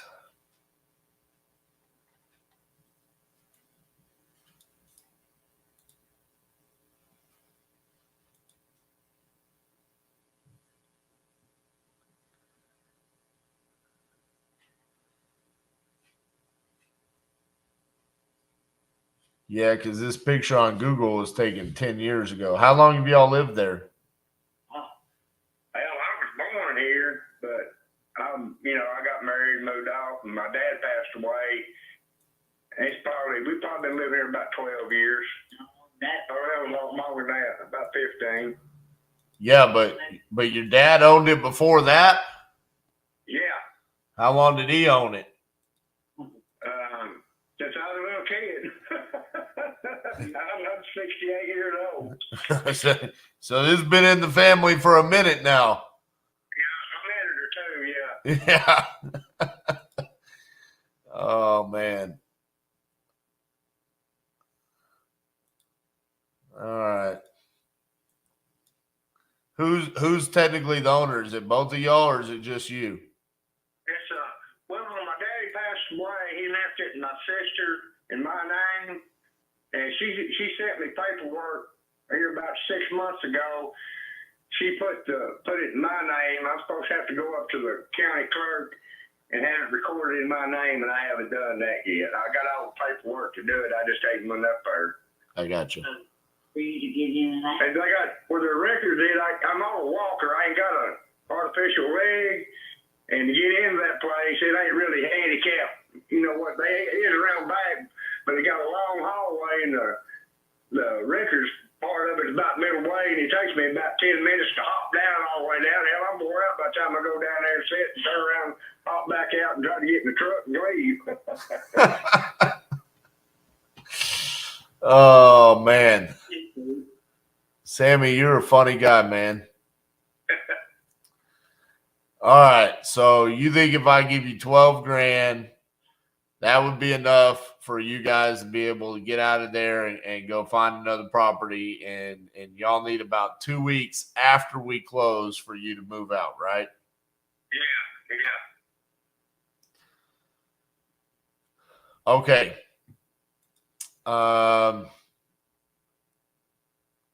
I think I can do that. I think I agree. I think the guy that said 7, I think he was being a bit aggressive there. I think you can get more for your property there. And if you think that's a good amount for you, I think I can get it. I think I can get this done. I think, $7 grand. I called him about 6 months ago. He said, "No, man, that's about all I can do." I said, "All right, I won't be darkening your door no more." Right. So I got your email as your last name and then your first name at gmail.com. Is that correct? Yeah, that's correct. All right. So what I'm going to do is I'm going to send you over a contract for the 12 grand. And then I'm assuming you're at the house all the time, right? Yeah, most time, yeah. Yeah. So if we need to come out there, we just give you a call and then we can come out there and see it, right? Oh, yeah, yeah. Okay.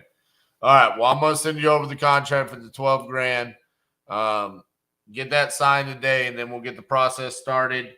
And then give us probably about 30 days to get everything taken care of. You'll have your money, and then we'll give you the 2 weeks, okay? Okay, all right, that sounds good. All right, Sammy. I'm going to send that over to you right now. It'll be in your email in about 30 minutes, okay? Okay. Hey, now I ain't got a computer. I've got a phone here to try to sign it with a pen or something on the. Yeah, you just use your finger. You can sign it there. Okay. Yep.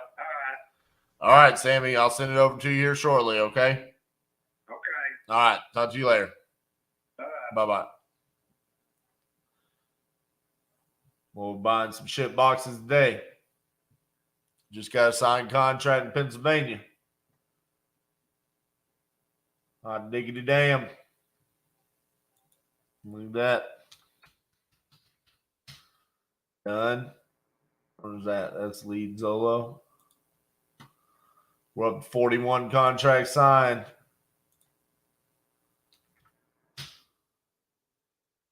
Now we're sending out another one. What's this? Lead Zolo, Arkansas. Woo, 60 contracts sent. Woo.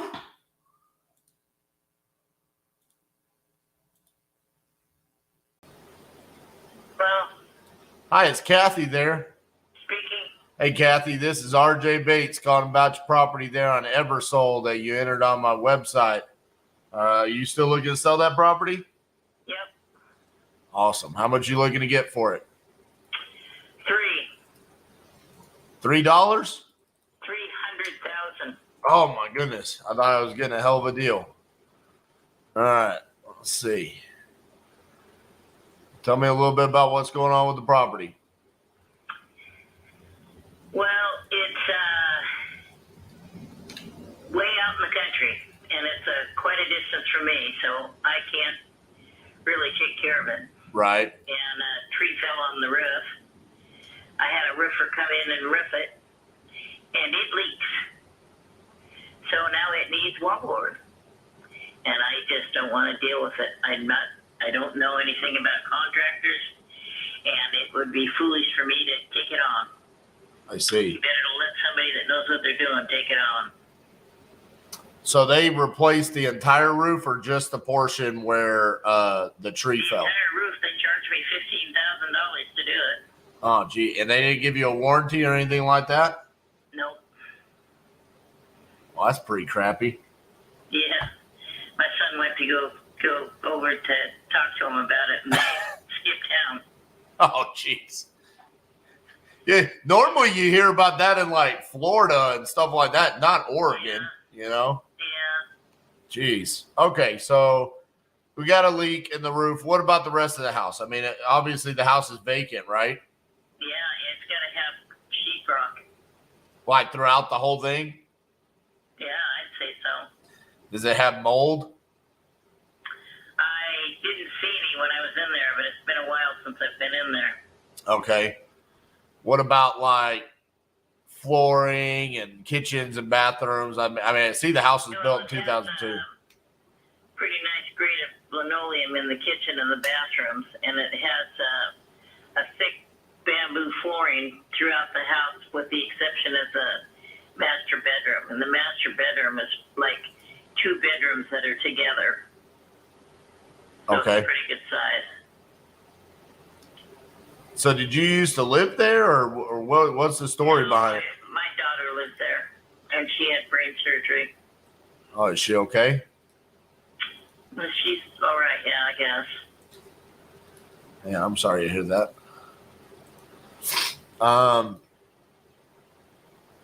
300,000.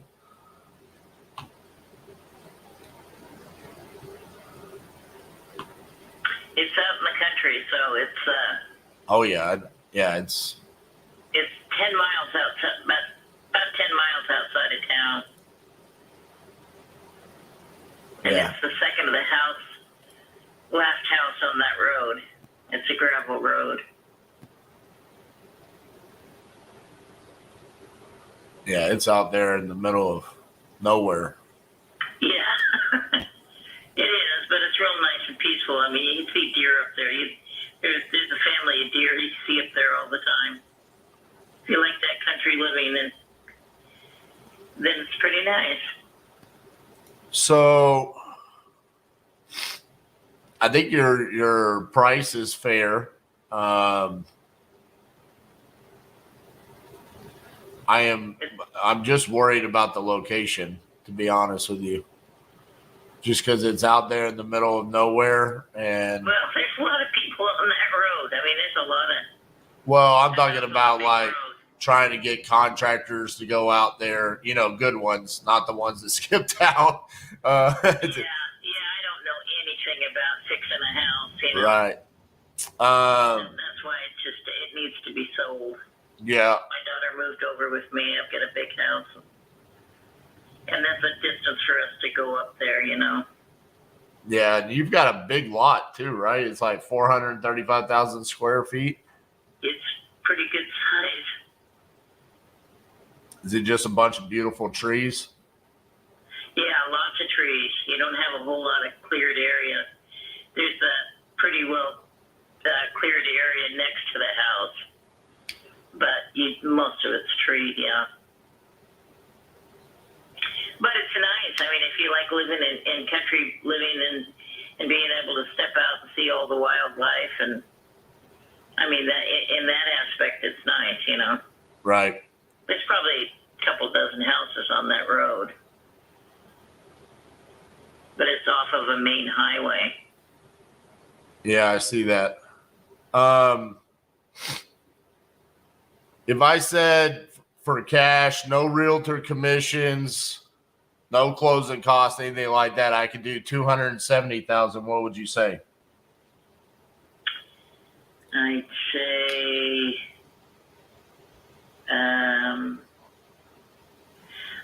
sold. Okay. Really and truly, I don't want to deal with it. It just sits there. I don't want to deal with it, and somebody needs to take it that knows what they're doing. Okay.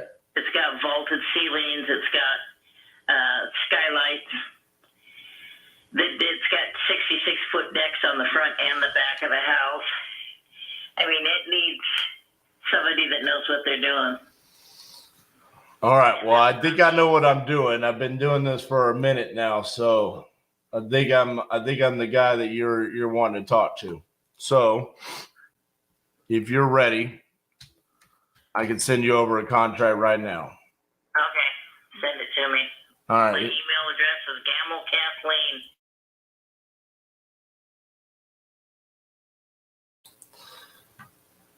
GamelKathleen. Got it. There's still stuff inside the house. There's a piano in there. There's furniture in there.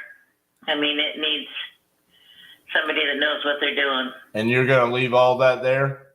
Yes, I can't. I can't do anything. I have arthritis in my knees, ankles, and feet. I got you. I can't do anything. Okay. And I don't know who to hire. After that fiasco with that roof, it'd be foolish for me to do anything else. Yeah, I understand. Give me a second. I'm pulling open this contract now so I can send it over to you. What we're going to do is we're going to open up title at Chicago Title. And Well, I don't know whether we'd have one of those. it doesn't have to be local. They can send a notary to you. It's just who I use for all of our closings in Oregon. I've got a good relationship with her and title company. All they do, you know how title companies work, right? Yeah. Okay. So that's just who we use for all of our Oregon closings. So So what I'll do is I'm going to write this contract up, and just give me a second here. It only takes me a couple minutes because it's only 7 fill in the blanks. So it ain't that hard. Buying a lot of property, huh? Well, it's what I do for a living, and I got a 10-year-old and a 5-year-old, and I don't know if you know how much kids eat. Well, you do because you had kids. Yeah. I gotta buy a lot of damn properties. My 10-year-old this weekend, I swear to God, he ate $500 in food. Like, I'm like, son, we're literally walking away from the dinner table, and he opens the cabinet and grabs a snack, and I'm like, you just ate dinner. What are you doing? Wow. And he's like, I'm hungry still, and I'm like, golly, dude. I can't afford you. I'm like, yeah, I got to go buy more houses so I can figure out what to do here. Yeah, my son has to have a surgery on his spleen. So I just don't want to get away from the house. I just want to, Right. Until we can get that resolved. This is just kind of way too much for me. I'm just too overwhelmed. Well, hopefully I can make this pretty smooth for you as far as getting this deal closed, and you won't have to worry about it anymore. There's a big container up there on the property, and she's got some stuff in there, and she's going to want to go up there and take that out. So I'll call her and tell her to get somebody to move it out of there. Yeah, so we'll have about 30 days before closing. So she'll have, the next 30 days to go up there and get whatever she needs. And and even if you wanted to tell her like any of that stuff inside the house, if she wants to grab some of that, Yeah. Yeah, well, she's not in very good shape herself. So I got you. Yeah, I'm just kind of stuck. But both my kids are not in very good shape, and neither am I. Well, hopefully this helps you out and you guys can not worry about this headache anymore. Yeah, it takes at least an hour to get up there. I mean, it's not that far outside of town. It's only about 10, 15 minutes to get into town, but, I live in a different town. Right. And I ended up with that property because she wanted to get a piece of property to live in, and she was out looking for a piece of property for my dad to park his truck on. And so I ended up just floating the money to the down payment to her. I gave her $30 to get going on it, and then the FHA came in and financed it. And then when she had to have the brain surgery, I cashed out the FHA. So that's how I got involved in it. Otherwise, I wouldn't have been. I see. All right. So the contract is written. What I'm going to do now is I'm going to put in what's called Dropbox sign. So have you ever used DocuSign before? Yeah. So it's the same thing. I'm just going to send that over to you. And then that way you can look over it and tell me if you have any questions. And then we'll be able to get this process started. Okay. All right. You want to hold on just one second while I send this over to you? Sure.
All right, I am sending it over to you right now. You should have it in your email in about 15 seconds.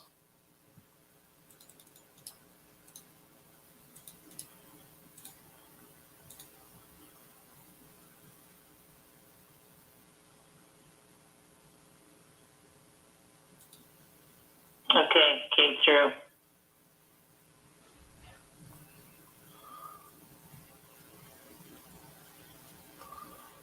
Make sure we got all the information correct here. So we got That it opens up. today's date, May 1st, Kathleen Gamble, my company, property on Eversole, 270. Where are you from? I'm from Fort Worth, Texas. And why are you buying property in Oregon? You want to know what's funny is I met this guy named Patrick Brown from Portland. He was watching me on YouTube, and he got me hooked up out there. I'd done probably 4 or 5 deals in Portland, but Patrick this is back in 2020, and that just led to Oregon becoming one of our best markets out there because Patrick and us, we became good friends. He eventually came on. Now he's a part of my company, Titanium Investments, and ever since then, we have great connections with Chicago Title. We've got the contractors, we've got the realtors out there. And so it's just become one of those things where now we do deals in Oregon. So are you a flipper? I am. I actually, funny enough, It won't work for you. What's that? It won't work for you. Well, why not? Because it's got a bunch of stuff inside the house. It just needs. That's what. You don't know what's going on with that roof. You just don't know what's going. I mean, it looks good. You just don't know why it's leaking, and you have to replace the wallboard on the inside of the house. Who's going to take that on?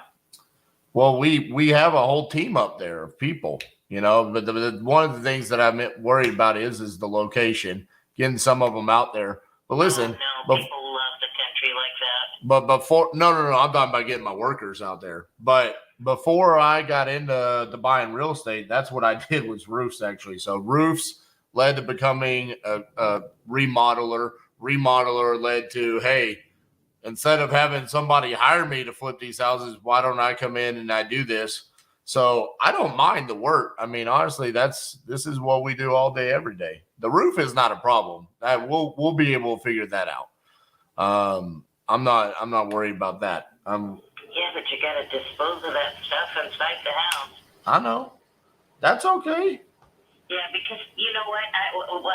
People just don't. They don't want to have to do anything. They just want to move. They want to move in ready. And this house is nowhere close to move in ready. That's what we do. We're gonna come out. We're gonna fix it up. We're gonna make it look brand new. Okay, I guess you know what you're doing, but I got burned really bad on that roof. All right.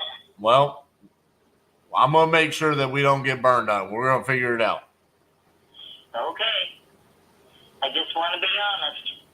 I appreciate the honesty. Most time people want to hide the bad and the ugly and stuff, but you've told me the truth, so we're good.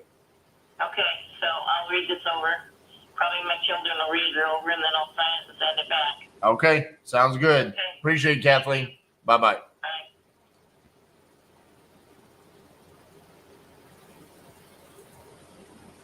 Boy, she started getting squirrely with me there. Hello. Hey, is Dana there? Speaking. Hi, Dana. This is RJ Bates calling about your property there on Red Desert Road. How are you doing? Well, I'm alive. That's about all I'm going to admit to. You still looking to sell that property? Yep. How much you looking to get for it? Well, question is how much you willing to pay, because what I've been offered doesn't even come close to what I paid for it. It's only half of what I paid for it originally, and that was 30 years ago. What was the reason why people are saying that? Land up here is not worth a tinker's dam. They don't want to pay nothing. I see. I've got electricity and water on the land. It's fenced. I got a cattle guard up back 100 acres. Live in an older mobile home that needs work on it, but I've got outbuildings and such. But I'm just not going to sell it at a huge loss like that. How much land? How much land is it? 110 acres. All right. Well, how much do you want for it? Well, I'd have to get at least what I got into, which is $53,000. That's the bare minimum I could take for it. Anything above that would be even better. But how much are you willing to pay for it? I don't know. I hadn't done much research on it. I didn't even know it was 53 acres. That's a lot of land. 110 acres. I'm sorry, 53,000. Yeah. That's a lot of land. Yeah, it is. What do you do with all that? What I do after I'm a retired truck driver. I bought this place years ago as a investment for my retirement. And, of course, now I'm retired. I have been for quite a few years. And I just sit out here and mind my business and listen to the grass grow. Is it pretty? Yeah, I got mountains on four sides of them. Of course, they're in the distance, but you know what how that goes. Right. But anyhow. Well, let me ask you, would I'm sure I'm not the first person that's going to ask you this, since it sounds like you've talked to other people. But would you sell or finance it? Yes, I would. Well, I think now we're cooking with peanut oil, Dana. We're what? I said we're cooking with peanut oil. Okay. And I'm assuming you like peanut oil? Well, that's what Uncle Si from Dunk Dynasty said a long time ago, so it stuck with me. I don't know why he said it, and I really don't know what it means, but. You're in favor of it. You're leaning that way. So, all right. If you sell or finance it to me, first of all, do you want to stay there or do you want to go somewhere else? I want to go somewhere else. I want to go where it's warm for the winters. This last winter was just too much for me, too hard on me. Where do you want to go? What's warm enough for you? What state are you in? I'm in Texas. That's where I'm wanting to go. Don't. I've got family in Texas. What part? Brother, sister-in-law, nephews and nieces in Temple. Okay. I've got a brother in Sweetwater. Gotcha. Well, I've done a lot of business down in Temple. It's a good place. So if we were to sell or finance, what kind of terms would you want on that? Well, I need at least 10 to 15% down. And you have to figure out, come to an agreement on the amount of what do you call it, the interest. Yep. And then we'd have to come together on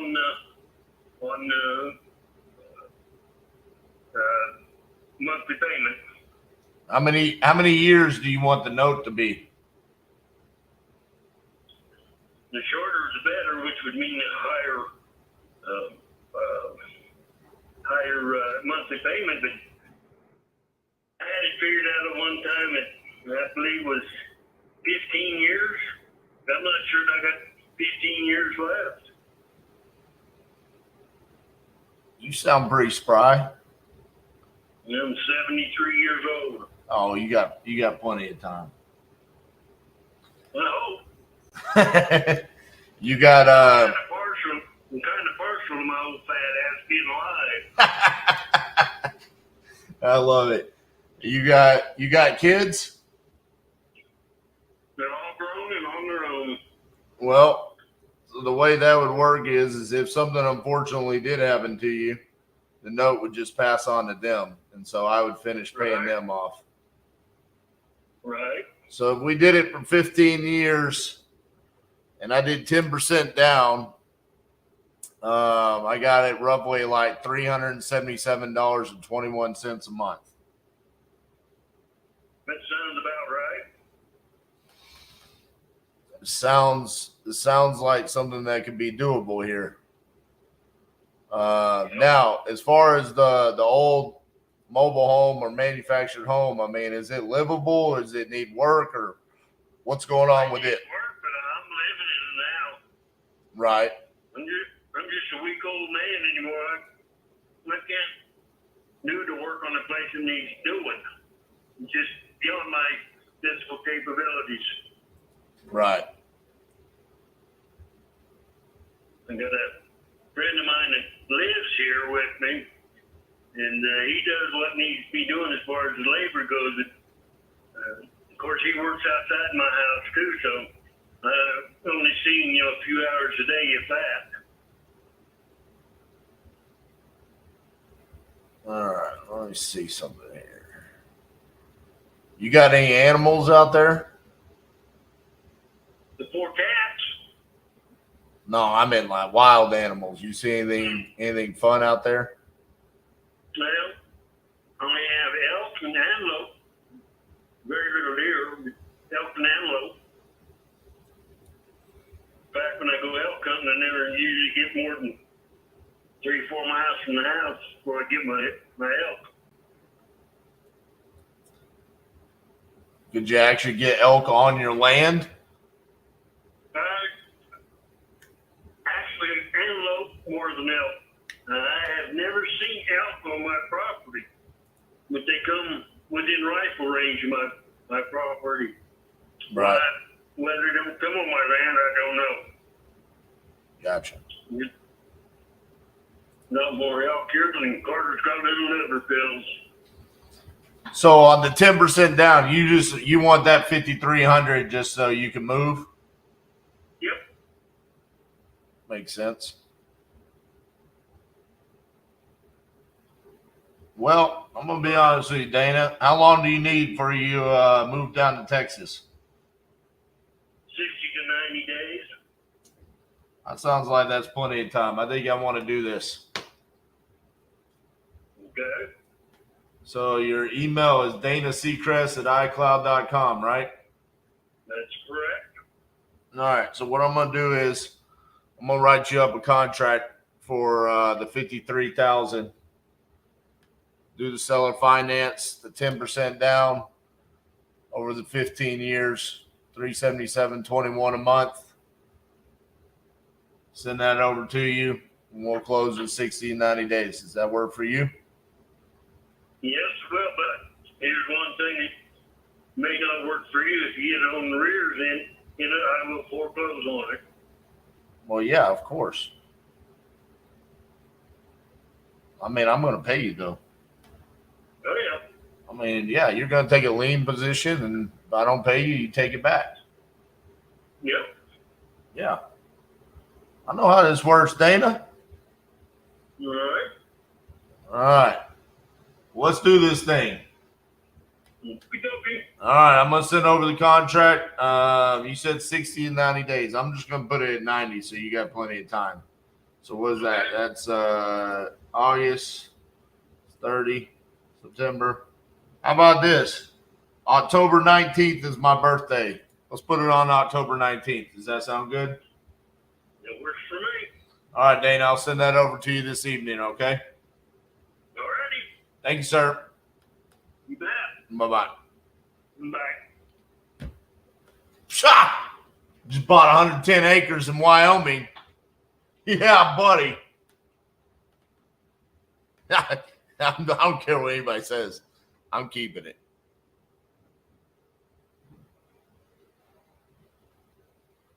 I want to see, is this thing pretty?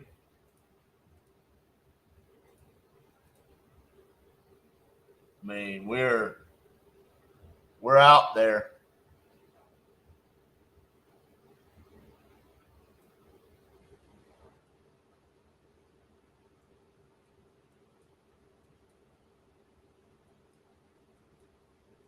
I mean, we are in the middle of nowhere. This is hilarious. So whenever the Google Earth guy was driving down this highway, he was just being followed by this truck.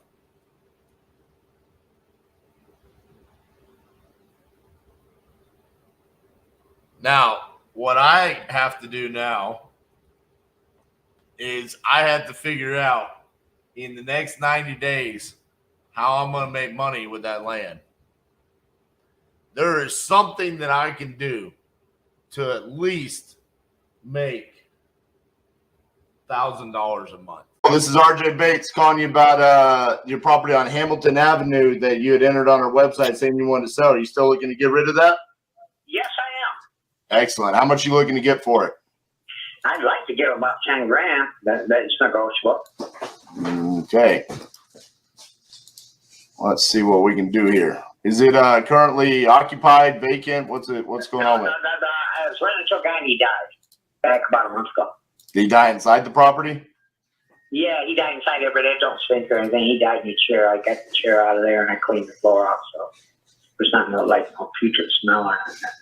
I got you. How much were you getting in rent? Oh, I was getting $450 a month. $450 a month. Okay. Yeah. And to get a new tenant in there, what kind of work needs to be done to it? It needs a lot of cosmetic stuff, my friend. It's structurally it's sound. The basement don't leak. It's got a great roof on it. It's got a commercial garage behind it, and it's got some leaks in the roof in the commercial garage. But it's got the chain falls still in there, the I-beams. The kitchen was remodeled, but somebody got in there. When I was out of Missouri for 2 weeks. Somebody went in there and stole the cabinets out of the kitchen. But the house is solid, and it's got a fenced-in yard. It's got the real nice roller things for the driveway, the gate, the wheels on it and stuff to open and close. Structurally, it's really sound. It needs some cosmetics, man. Okay. And how long did the tenant live there? Oh, he lived there for about a year. Okay. And before that? My stepdaughter lived there for 3 years before that. I gotcha. Then before that, her uncle lived there. And before that, I lived there, and I've owned the house I owned it for like 30 years. I sold it to my brother-in-law. My brother-in-law sold it to my wife. And now it's mine again. So you own it free and clear, right? Yeah, free and clear. No, they ain't been a mortgage on a house since the 80s. Yeah, no, it's free and clear. Would you be open to seller finance? What's that now? Would you be open to seller financing where you become the bank?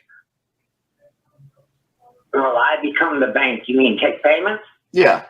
Instead of me writing you a check for $10,000 cash, I pay you out and you get interest on top of it over time. Yeah, but I need some cash, man. You need cash. I'm trying to save the home. I live kitty quarter from the house. Okay. And I'm trying to save my house. I've had a hard time the last couple. My wife died 3 years ago. And since my wife died, I've had a real hard go of it. And this COVID thing and everything's been really rough for me. Okay, well, I'm sorry to hear about your wife. When you say you're having a hard time, you're trying to save your house, or are you possibly in? I need 3 or 4 grand to save my house. Gotcha. Okay?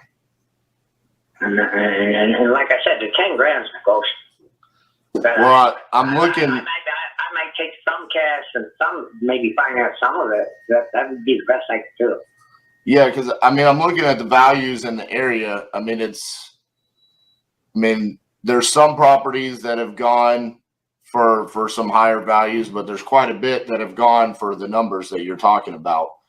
And so, and you're saying your property needs some work. And so this is kind of one of those unique situations where the amount of work that needs to be done on the property could almost exceed the value of the property when it's all said and done. And so I'm just trying to see what we can do to try to make something work out here. But we see what needs to be done. But this is one thing I do know. We're in close vicinity to college. There's not that many houses left over here. It's a corner lot. It's an extended lot. It has a commercial garage behind it. The house the structure is fine. The basement don't leak. The foundation is great. The roof is solid. You know what I mean? Right. And it's got a fenced-in yard. And these properties, there's no housing in front anymore. You know what I mean? If worse comes to worse, my taxes paid up on the house. So I can make the house work. If I lose this house, I can move in that house. You know what I'm saying? And I can do my own work. So I ran my own properties on this block. Matter of fact, most of the houses that are left on this block is because my family owned them and I ran them. But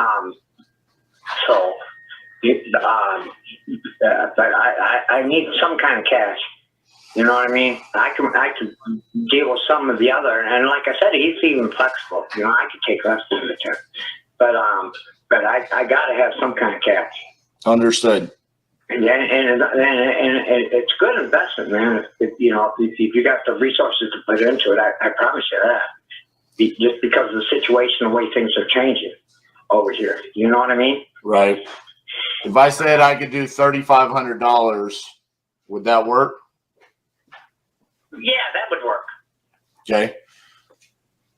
Can I send you over an agreement right now? Yeah, you sure can. Okay. Give me about 2 minutes here. 2 minutes. Okay. I mean, that's what I do. I got it right here, man. I'm gonna write it up right now. I mean, that's really fucking quick, but yeah. Go ahead.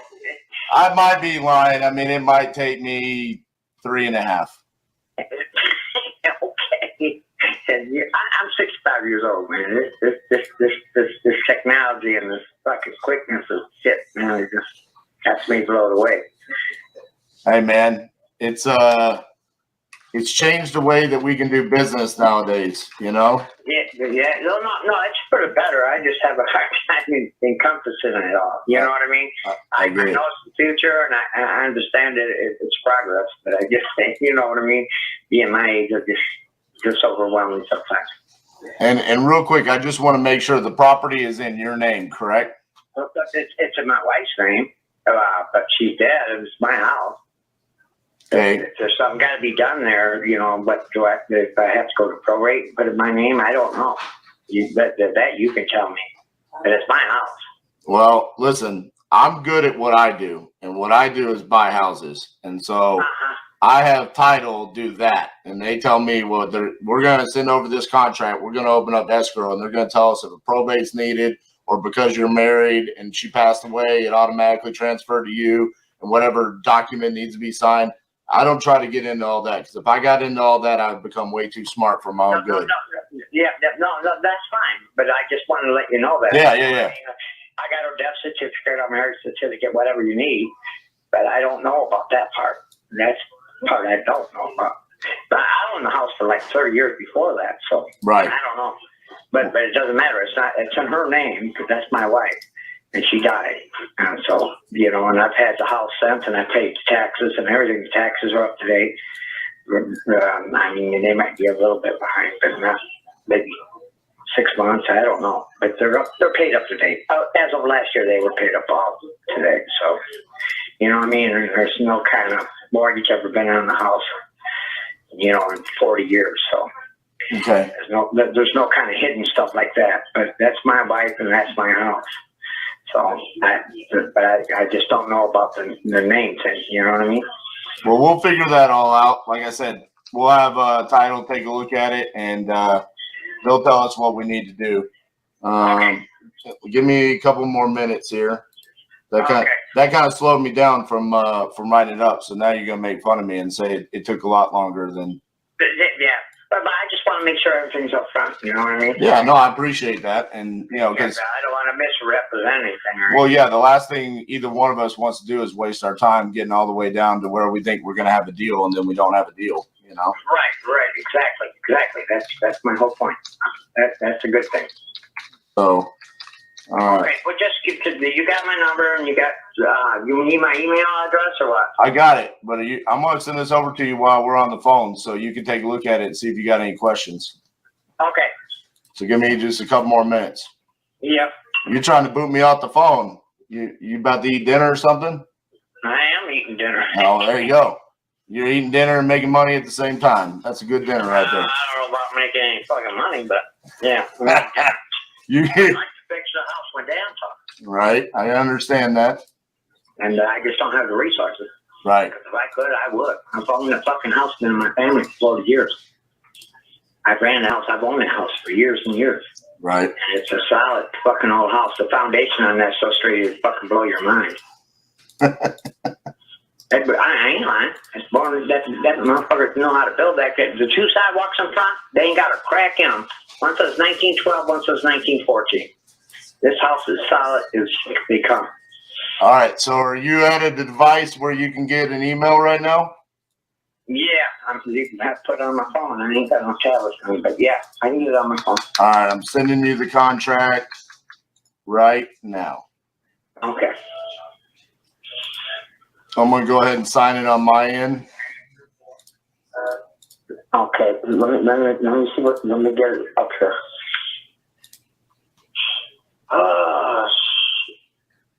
Edgar, come here.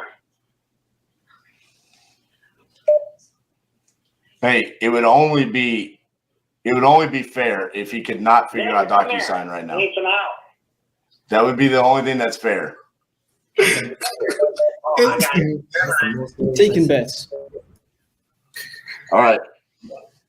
Dale, did you? Just give me just 1 second here. No worries. You're gonna have some title issues on this one. You're talking about taxes. Taxes, my wife. Shit, how do I do this? You see, he's trying to figure it out right now. Hey man, you gonna have to. I can't work my phone right. You gotta call me back in just 1 minute. Let me look at it on the email. Then you're gonna have to call me back because I don't know how to get this phone thing off there. Oh, you don't have to get off the phone to look at it. Okay, well, how do I do it? You got an iPhone or an Android? Yeah, I got an Android. Oh yes, Android Live, baby. Okay, you know the little button at the bottom, the little circle that how you always clear everything out. Okay, let me look. Just push that little button right there. Okay, hold on. I gotta put my damn number back in. I ain't even do that. Okay, there's a little button at the bottom. Which one? You know, the one where you always clear everything out. If you want to get out of an app or something like yeah, just click that, and then you can go to your email app. There we go. Problem solving, baby. He trying to get off the phone. Do this.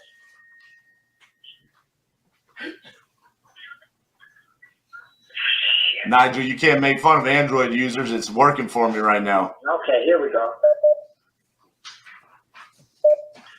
I know Nick has an iPhone, doesn't he?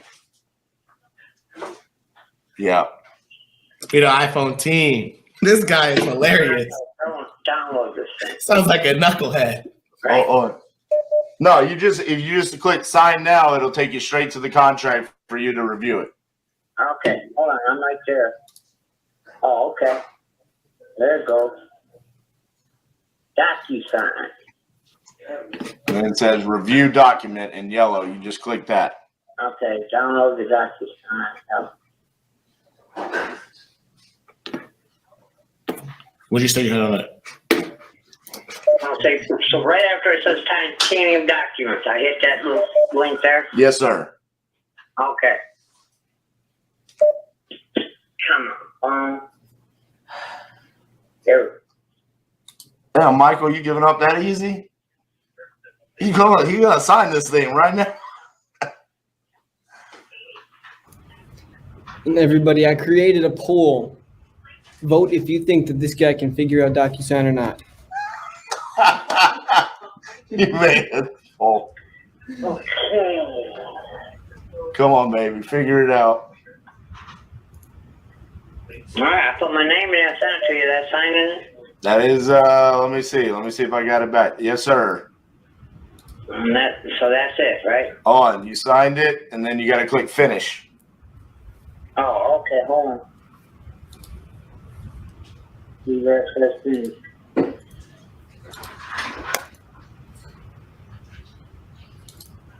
So you clicked the yellow button where it said review document, and then it showed you the contract, right?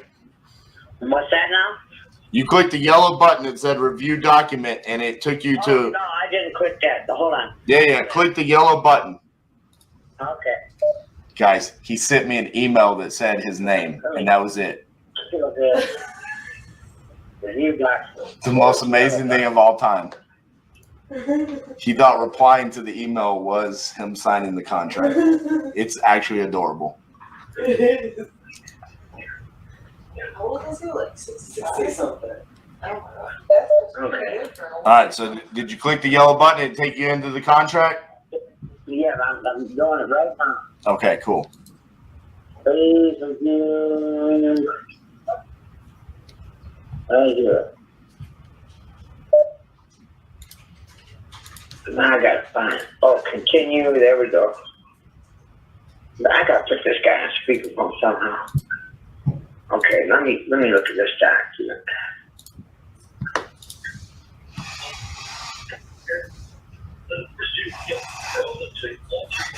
Michael, you're a savage, bro. Once they say Android, then send in the mobile notary. You'll crack me up. This guy says, "This isn't a deal, you cheater. I'm going to stop watching. It's rigged." What? I'm buying for $3,500. How much cheaper are you on that, boy, RJ?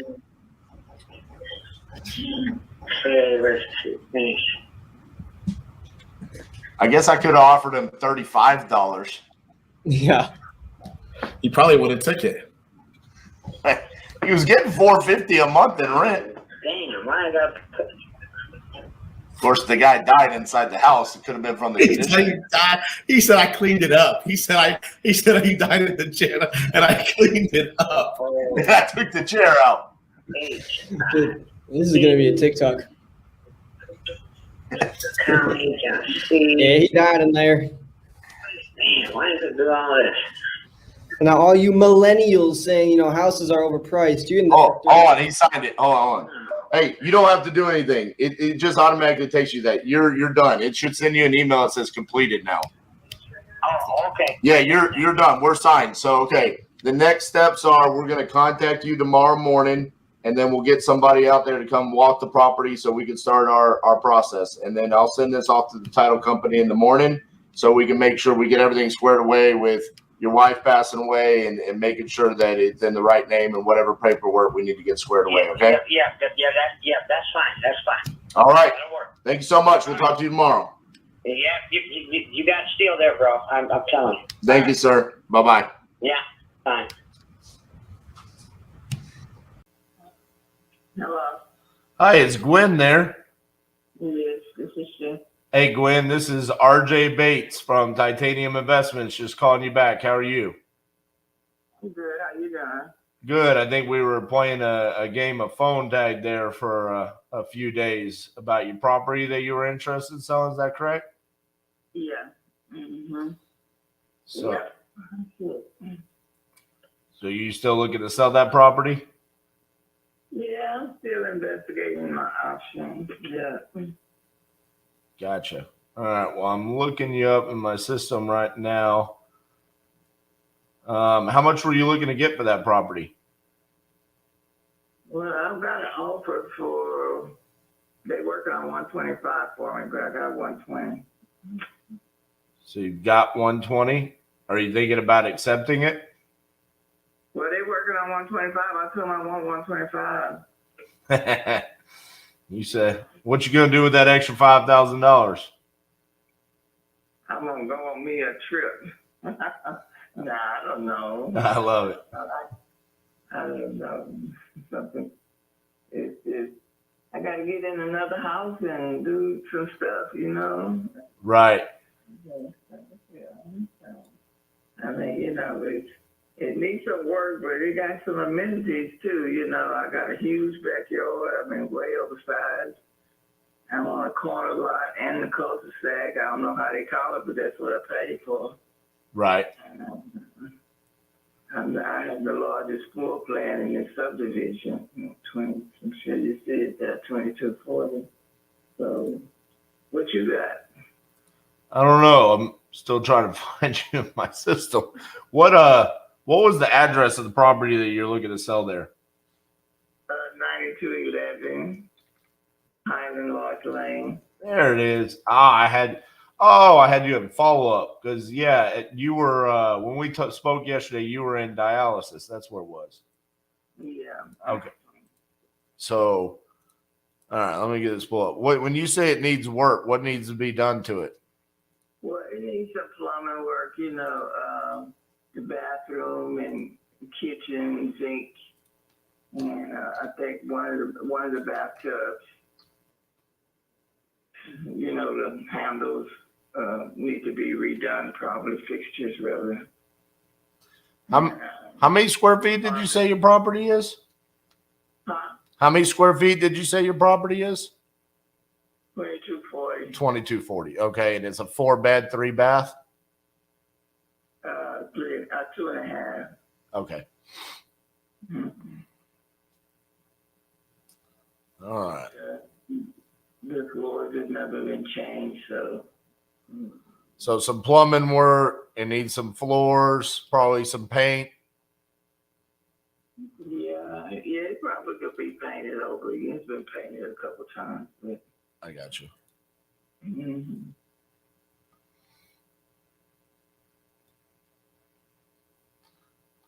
You were one of the earlier houses built around there, 2006, and then everything else was built a lot later, wasn't it? Yeah, well, yeah, other subdivisions, but I was on the tail end of this subdivision. They were closing out. So it was 2006. Mm-hmm.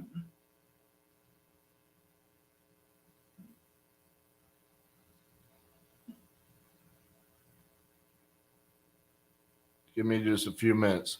So if I told you I could do 125 today, you ready to pull the trigger? Well, I need to know some other things first. You know, I had they were going to give me, you know, some time. You know, I have got somewhere to go. Right. How much time you need? No, I've been looking, but I ain't found the right thing yet. I probably need at least 45 days. Not a problem. Yeah. That's one of the benefits of working with us is that we don't need to close on a specific time frame. We could close on your time frame. So we can give you as many days as you need to find your place so you're comfortable and you can move on your time frame. So if you need 45, you need 60, you need 90, whatever you need, we can make that work. Oh, okay. Okay. What else do you need? The other company said I didn't have to do a clean out. Just take what I want and maybe take the junk. How much junk are we talking about? Well, no, I mean, you know, like maybe a couch. Like I don't want the couch, you know. I want, probably doing new furniture and stuff. It ain't no junkyard. But you're not talking about like an entire house of stuff. You're just talking about like some of the stuff you don't want to take, right? Yeah, it's mostly like that soft, a couch and a love seat mostly. Okay. Maybe a mattress or something like that. I ain't done with it. But okay. Yeah, now tell me about your company. I need to do some checking. I never heard of y'all before. Well, let me tell you about us. So we're called Titanium Investments. We're based out of Fort Worth, Texas. We've been doing this a little bit over a decade now. I'm the owner. My partner is Cassie DeHaas. She's a licensed realtor here in the state of Texas. So we've been doing this. We buy houses all over the country, not just in the state of Texas. And we've probably in those past 10 years bought a couple of thousand properties, bought and sold.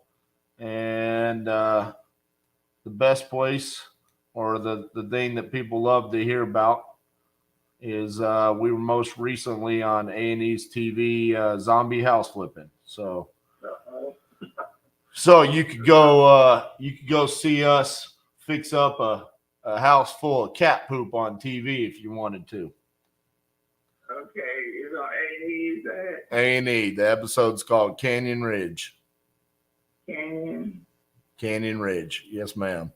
That house was, it literally made me physically ill twice because it had so much cat poop in it. I've never experienced anything in my life like that. So, well, you know, I'm definitely a dog person, but I have had a couple of cats in my life. But after that, I got a little 5-year-old daughter. She wants a cat more than anything, and it's just not going to happen. I can't do it. I seen this one thing on TV. This lady had so many cats, they were crawling all over the place, and she couldn't take care of them. It was terrible. So what happened is the tenants that were living in the house stopped paying the rent. And so the owner evicted them because they weren't paying, right? I mean, that's what he has to do. Well, they got mad at the owner, and so they moved all of their stuff out and opened the doors and put cat food all through the house.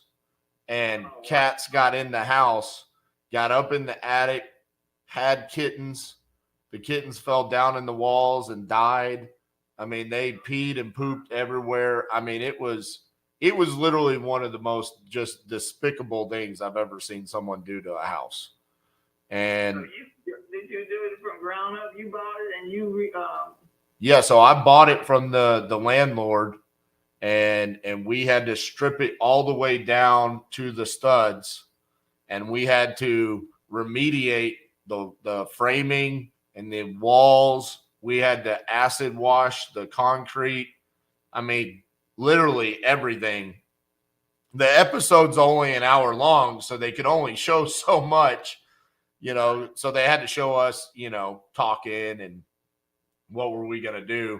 It didn't really show everything that we had to do to the house because it was just so extensive, you know. I mean, it was so bad that we had to remove the windows. I mean, the windows got ruined from the cats. I mean, it was crazy. So literally the only thing that was left was the brick and the framing and the concrete. I mean, we pretty much took it down to where there was nothing left. That's a lot. Oh yeah. So I'm thinking about. I'm studying to be real estate, not an agent, but I want to do investment, and that's the only thing I think about, how people tear up these stuff.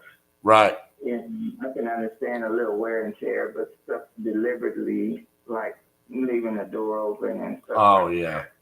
You know, and just being ugly, you know.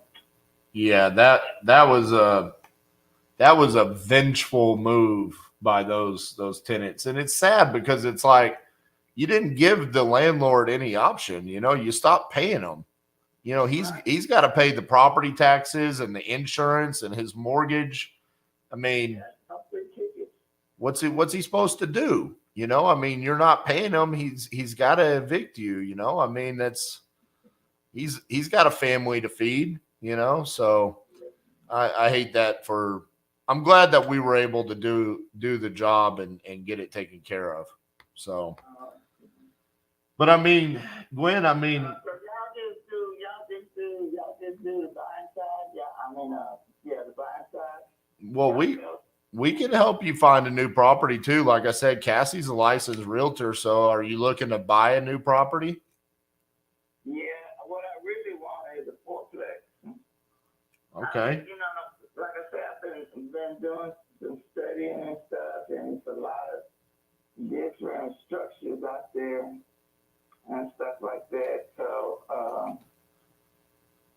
So you want to find a quadplex so you can have your tenants pay the mortgage for you. So you're basically not having to pay a mortgage.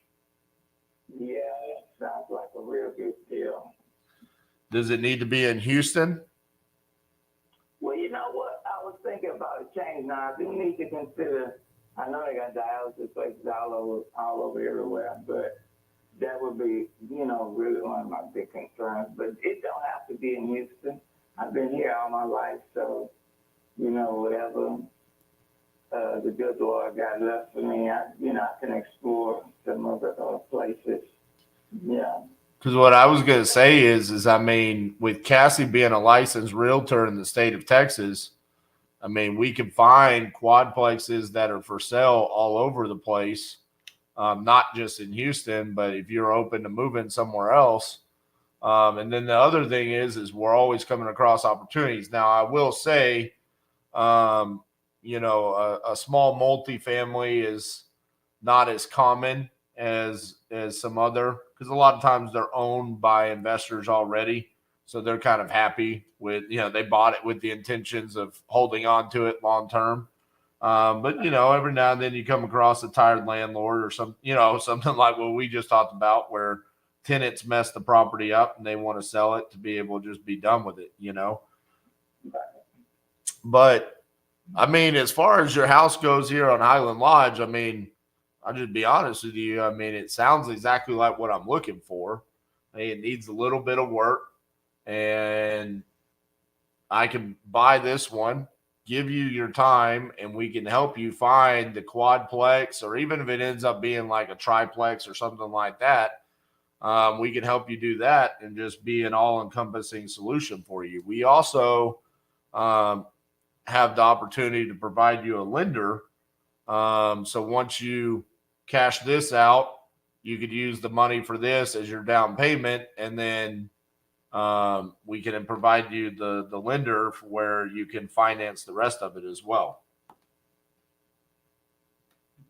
Well, I do have some credit issues. I was looking, had this realtor looking for owner finance. Well, we do owner finance as well. Yeah. So, but they were looking for an owner finance quadplex or just a single family? A single family, what I started out with her with. But she was looking, she had some 10% down, then she went to 20% down. So I know a quadplex, that'll be kind of out there for me right now. But I don't know. I just even a duplex, I just want something extra. Right. But you want the income from the property to help you pay it off. Yeah, I think it's just be smart to take some of that money and invest where you're gonna make some money for me, taxes, at some amount. You understand what I'm saying? I do. It's just paying off the note on the property. Right. Assistance to pay that off, but I would really like no less than a triplex. But you have to just see what's out there, and stuff like that. But you gotta kind of know what you're looking for. That's kind of where. I got you. All right, let me look. I have a guy coming though, since it's so late at 12 o'clock. If he comes, because one other person stood me up, so he might come and he might not. I'm not gonna call him, but if he shows, I'll just see what he says. But right now, you're at the top of the list. So. Yeah, I mean, I just don't want to not be your solution because somebody else comes along. You know what I'm saying? Time kills all deals is what they say, Gwen. And I let my competition slide in at noon, and he says, "Oh, you got somebody that wants to offer you 125," and he says, "All right, I'll give you 126." And then it's like, You got to do more than that, but. Well, you know what I'm saying. He's going to try to sweet talk you. I'm business like and you know, we'll talk. But I mean, it's what? It's almost 11 o'clock.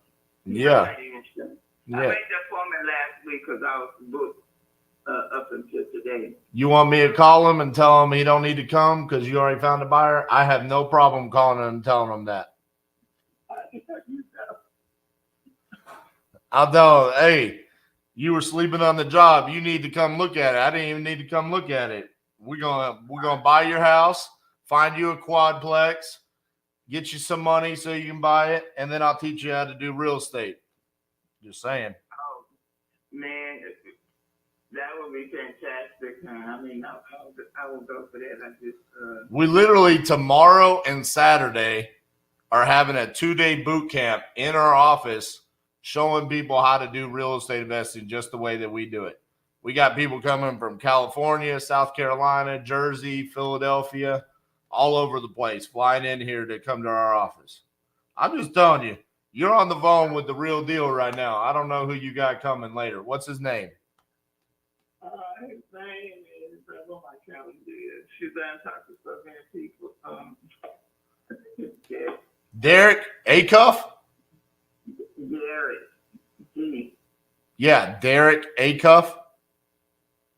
I don't know what his last name is. No. You tell Derek to stay away. I know him. See? He's going to come try to buy the house. I don't see what company he's with. Oh, shit. Aid is Noon Homes to Go, Scott. No. Yeah, I don't know him. He sounds like a joker, Gwen. Already, I think Garrett was with somebody else. Did you meet Derek? No, it's Garrett. He's with Gary. Premier Buyers. See, look, Gwen, you're talking to so many people. I'm trying to lock this thing down. You know what I'm saying? This is like letting your girlfriend go on dates with multiple guys. I got to get you locked down. We got to go solo here, okay? You can wait a couple hours, can't you? I mean, if you Send me the buyer's agreement. all right. I mean, I guess I'll let you hang out with Gary. I'm just trying to save you time. You know what I'm saying?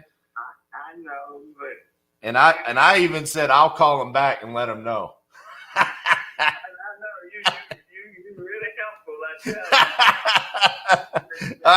I ain't got no problem. Hey, cancel your noon. I bought the house. Sucker. Nah. All right, so I'll send you over the contract, but all I'm saying is when this man comes in your house at noon, do not sign anything with him without talking to me. You can call me right with him sitting there. I'm just saying, all right? I'll do that. Okay, okay. Look, we'll do that. Let me give you my email. I got it. It's Miss.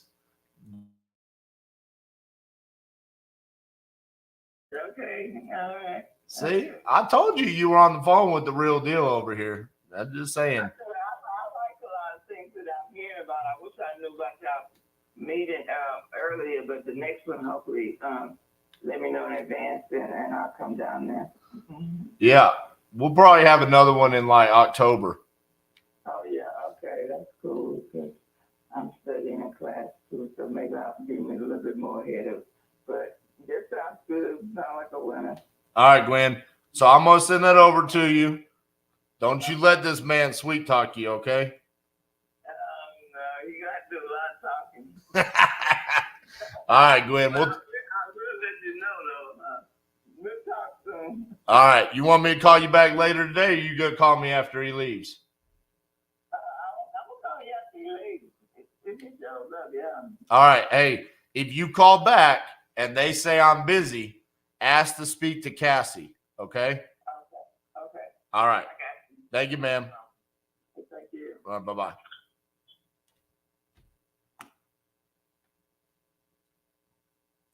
He sounds like a joker. I love it. That was fun. That was a fun call.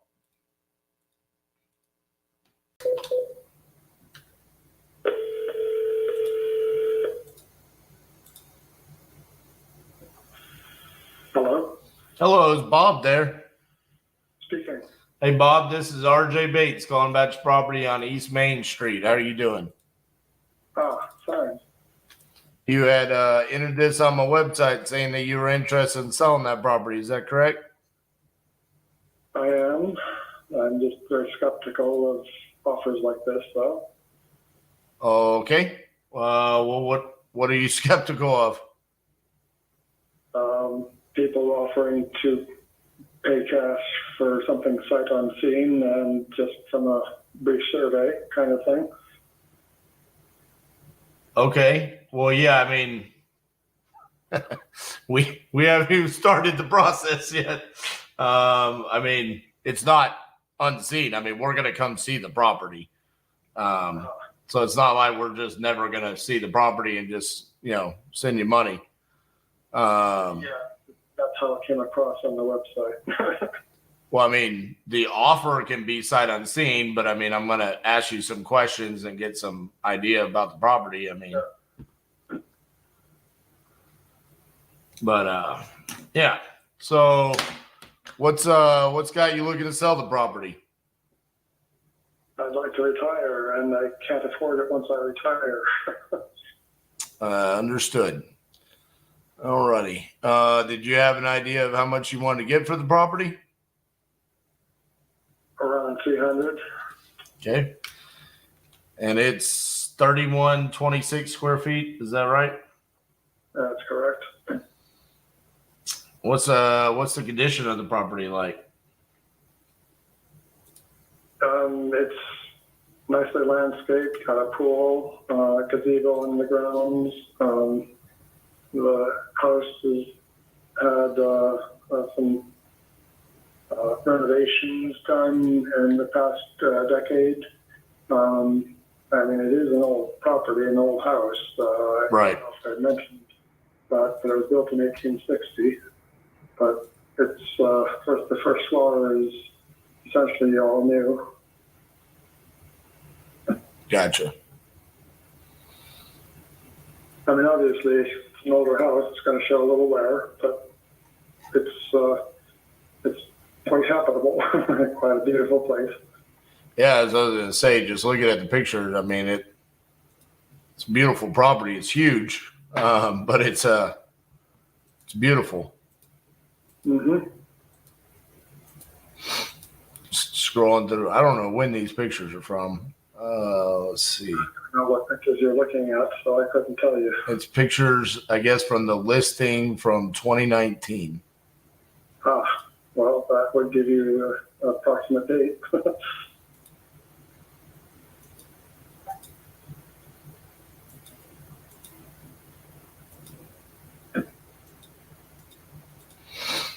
Gotcha. Okay. Well, let me look around the area here real quick. So while I'm doing that, what makes you skeptical about people making offers on properties from like you reaching out? Well, like I said, it's just something that doesn't seem logical, I suppose. It would be great if it could happen, but, I'm just naturally skeptical of things that seem too good to be true. I gotcha. Well, yeah, I mean, it's what we do for a living. So, I mean, it's pretty easy for us because it's we base it off of age of house, information that's provided to us, property values within certain parameters of the house. So for you, I mean, it's pretty easy. I can pull up comps and within a half-mile radius, I get a good solid amount of similar square footage, similar age. I don't get similar lot size. You have more acreage than the majority of your neighbors. But then from there, it's just as simple as, hey, let me look at the picture, see what it looks like. And then everything is from that point on just kind of based off of numbers of square footage. So it can be pretty simple as long as, the person on the other end of the phone is forthcoming with information honest, but if they're not honest, then they just waste both of our time. And we go out there, we take a look and say, hey, you weren't honest, so we're not going to buy your house. Does your house have any additions, or was that how it was originally built? What I know is just basically what I read through the very thick title deed booklet. Right. Had an initial section, I cannot tell you which because I'm not certain, that was built back in 1860, and then it had several sections apparently added to it. But again, I cannot tell you which because I don't know. Gotcha.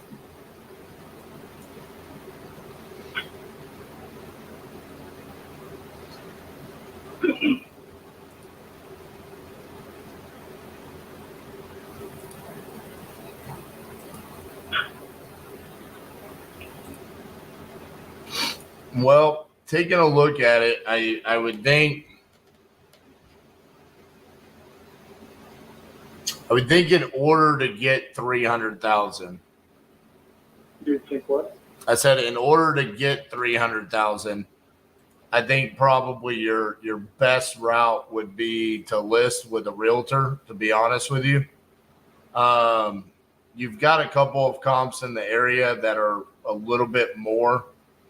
There's a really good comp on Front Street that sold for like $355. That's similar to your house, but it is very remodeled on the inside. I think I heard about that one. Yeah. So like to us, that's probably the best. The house has a little bit more square footage, but it has less lot. So those kind of even themselves out a little bit. They don't. What's that? And they don't have a pool. Correct. So maybe your house could be worth a little bit more if it was fixed up. But even if I said I pushed it all the way to 400,000, if it was remodeled, I'm probably still going to be like in the low twos, just from an investment standpoint. I think if you were to list it on the open market, though, I think you could get pretty close to 300,000 based off of what I'm seeing in the area. So I think you could get more by listing it, unless there was just some reason as to why you don't want to list it. But it sounds to me like it's very important to you to get as much as you possibly can. And if that's the case, I think that's the best part about that is to list it with a realtor. Let me give you a little bit more information. The fact is, again, I just told you I cannot, retire until I sold the house. Right. It's just going to be more than I will be bringing in with retirement. In any case, it's fine now, except I'm also supporting two homes because I'm not living in the area right now. So that's costly, which is why I want to do it quickly. But Gotcha. I just basically want to make a reasonable profit for my investment, and 300 is just sort of a starting point. A thought, basically, based upon basically the same market research you've been doing. And so, I am very flexible, even if it's, obviously in the 200s, that's very reasonable. Now, what I would like to consider, it sounds like you just buy these, fix them up more, and then sell them for a profit, I assume? Correct. What I would like is, per your suggestion of trying a realtor, to get a little bit more out of it, go that route, initially, and if it doesn't sell in a short while, again, because I have a bit of a timeline I've got to make in order to, not go broke paying for two places, then I can get back in touch with you, and we can then negotiate at that point. Let me ask you a question. You have a mortgage on this, correct? I do. How much do you owe on the mortgage? It's 137. Obviously, it would. Okay. Much more than that. Well, yeah. The reason why I was, hey, that's good for you. I was hoping it was more, because if it wasn't a whole lot difference, then one of the ways that we could do it is I take over that mortgage and then just write you a check for your takeaway cash, which is a lot easier. And we can usually pay more for properties, but because you have so much equity, I mean, it wouldn't make sense for me to write you a check for like 120 grand. I might as well just buy the whole thing at that point, So that's good for you, not good for my idea. So, but yeah, I mean, I don't have a problem, Bob, with you, testing the waters out. And if it doesn't work, giving us a call and seeing what we can do at that point. But that's what I was going to say. I would probably be in the low 200s. That's probably where I would come in. And I would be open to that. So that's, I'm almost tempted right this second, except I don't want to just jump, as it were. I don't want you to be honest. Like, just being honest with you, what I could do for you is, essentially you're trying to avoid making another mortgage payment next month, right? Well, that'd be nice, but let me tell you one more thing. There is still a little bit of interior work that's being done currently to make things more saleable and so on. We had a little bit of a water issue a little bit ago, and so we are having that stuff renovated right now. The problem is it won't. I just got off the phone with the contractors just a moment ago. They're not looking to finish it till sometime in August. So I'm not probably going to be able to put it on the market until that's done. So in any case, I'm just, again, being very forthright. Right. It will be completely ready, completely done, totally inspected. I should say certified for any kind of mold issues and that sort of thing, So it'll be totally habitable, obviously, and I live in it on the weekends now anyway. But the point is, again, being fully 100% forthright, but it will be completely ready by sometime in August for anyone to move in at that point, or to just buy it, whatever you ought to do with it. Well, if that's the case,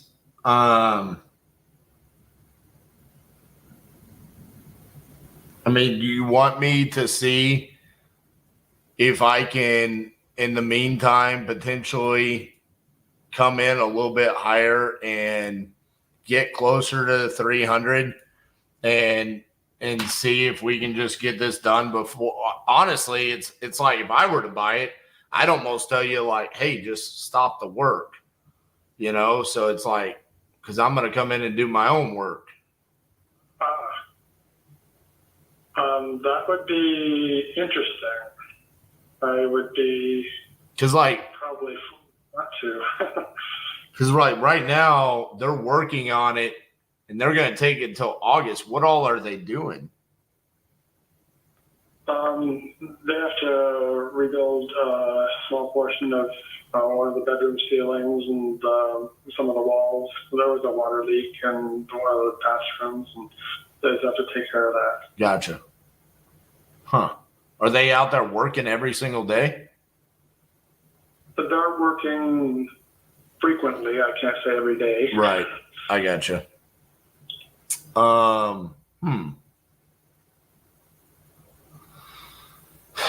Well, this feels like it's kind of a reverse scenario. Normally, it would be like, hey, it's not a good fit for the investor. Why don't you go ahead and list it so you can get more? But now it's like, well, you're going to have to wait to list it Yeah.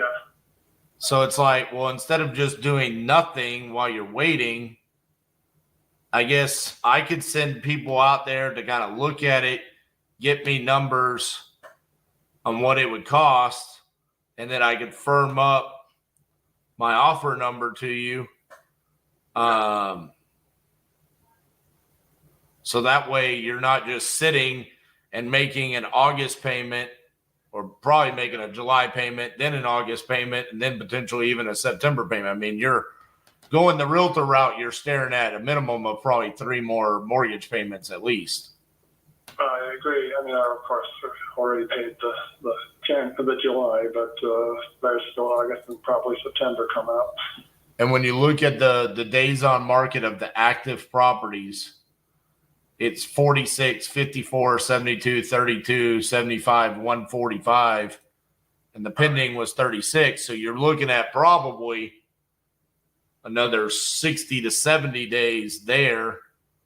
So say 2 more payments and then another 3. You're probably staring at 5 payments to sell on the market. Yeah. That's understood. That's why I'm very considering going your route. Yeah.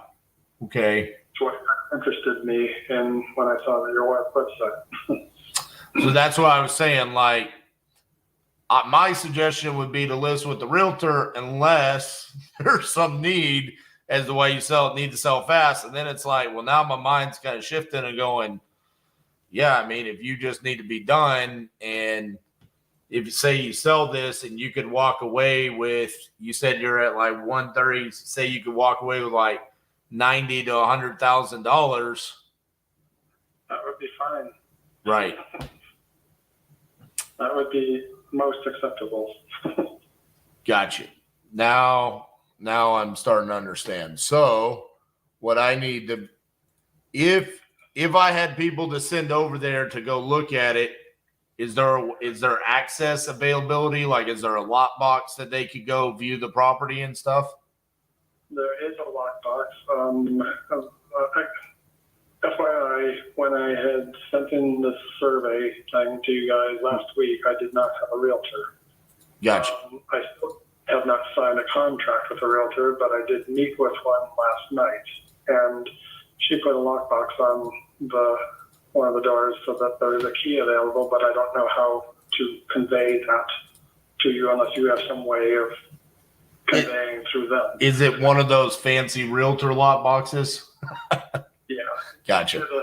Cell phone and all that. Well, I could also send people over there when your contractors are working too. That is true, and also I have a friend who comes down a couple times a week to take care of things like taking trash out and whatever. And we could totally arrange it to when they're going to be there as well. Right. I'm going to be unavailable. I mean, by phone I can obviously talk, but I won't be able to get to the house at all in the next 2 weeks after Thursday this week because I'm going on a vacation. Where are you going? Tennessee. I just came back from Tennessee. My son had a travel hockey tournament in Nashville. That was the first time I've ever spent time in Nashville. It was a pretty cool city.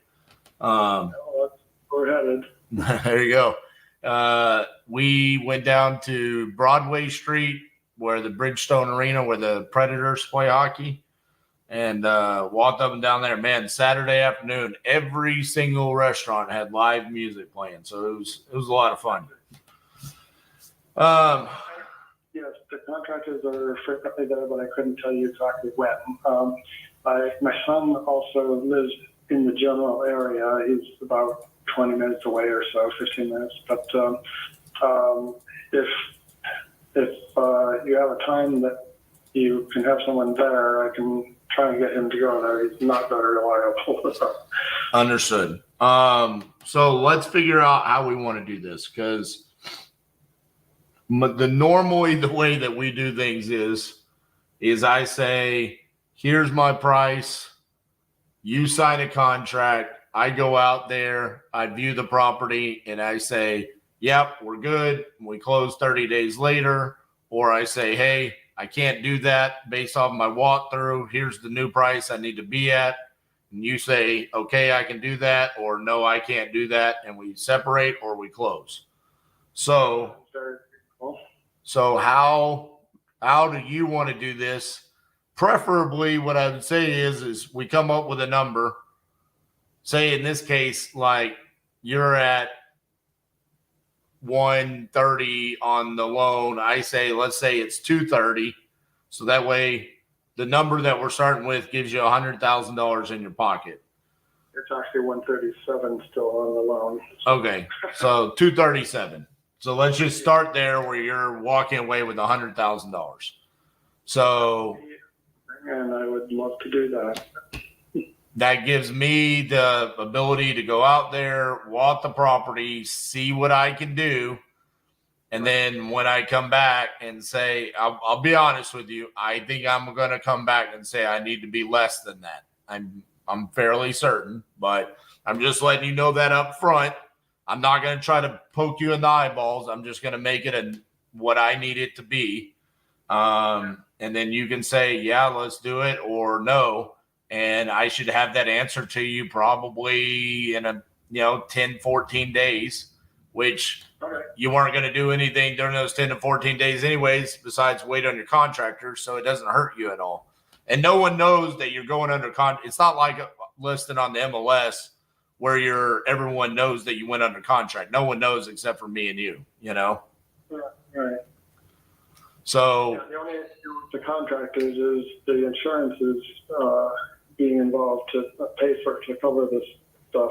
Right. And all that. So obviously, I can send them back what's not used or whatever, but it would be wasteful.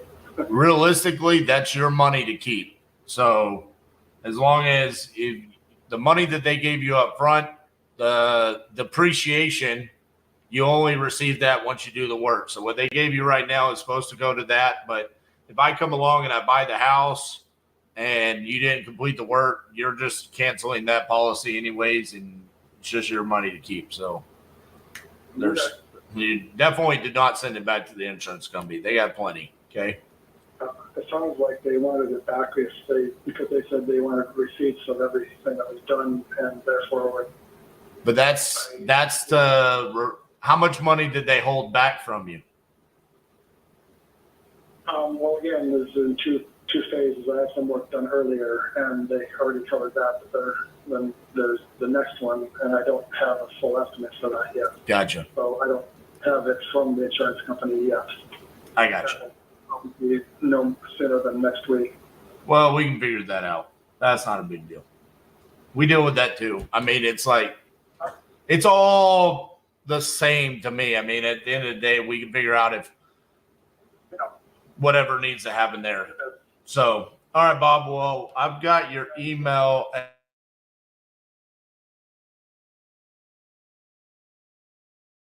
Can I get your name and your company name again? I don't remember. Yes, sir. So my name is RJ Bates. That's Bates. All right. And my company is Titanium Investments. Okay. And this number that is on my phone is good to get you if I need to? Yes, sir. So this is the office line. So when you call in, you can just ask for me. Okay. Great. Yes, I think this would be an ideal situation for me. Agreed. Now that I have a full grasp as to what's going on and kind of the magnitude of the situation, I think this could be a good fit. Prior to that, it was kind of like, listen, man, you've got a beautiful house. Like, go get your money. It's like, okay, there's a little bit of distress factor there with what's going on with the rehab with the house, and it's going to elongate the process. Yeah, looking at 5-6 mortgage payments, and you have 2 mortgage payments, I think, yeah, this fits a little bit better for my situation where I come in. So yeah, let me see if I can help you out there, and I'll get that contract sent over to you here today. Okay, Bob? Excellent. All right. Thank you, sir. Yeah. Bye-bye. Hi, is Linda there? This is Shay. Hey, Linda, this is RJ Bates calling about your property on Salem Avenue. How are you doing? I'm doing fine. You had entered this on my website saying that you were interested in selling that property. Is that right? Yeah, I am. I'm just gotten too old just as a big old house, and I need to downsize, and it needs work done, and I just can't do it no more. No. I gotcha. Well, It's a beautiful home, but I just don't want to go through all that damn selling and all this doing that shit, cleaning it up and showing it. I gotcha. How much are you wanting for the house? I need to get at least 60,000 for it because I know how much it can sell for. I'm in Holly Springs in a antebellum neighborhood, and there's like 3 houses right here on the corner that are not. They're more conventional homes. This is a brick home. It's got, well, you could go for 4 or 5 bedrooms downstairs. One of them is actually a sunroom, and then there's a big den on the back that needs a lot of work. That's the most working. And it needs a roof on it. Gotcha. And then there's the bedrooms. You can make 2 bedrooms, huge bedrooms, and a bathroom upstairs. So, $250, I know you could get that easy if it was fixed up, I've painted it and different things like that. And I've put about 3,000 in here myself. But I'm ready to move. I gotcha. How big is your lot? Do you have a lot of land that comes with this too? The backyard is huge. I put a beautiful 6-foot wooden fence around the whole backyard because I had some German shepherds. I didn't want to bother the neighbors or anything. Right. And the lot is beautiful. The front yard is a little smaller, but it's not that close to the street. It's right on the corner. It's a corner lot. And let's see, the backyard it's a pretty good size. Yeah, I see that. I'm not sure how much. Maybe you could see on one of those satellite things. Yeah, that's what I'm trying to look at right now and see. There's so many trees around here, it's probably going to be hard to see. It is. But you get by the street, by the corner, the street now. That is a huge. Is that a magnolia tree right there in the corner? Yeah. That thing is huge. I've planted a lot of nice things here. There's flowers and stuff everywhere.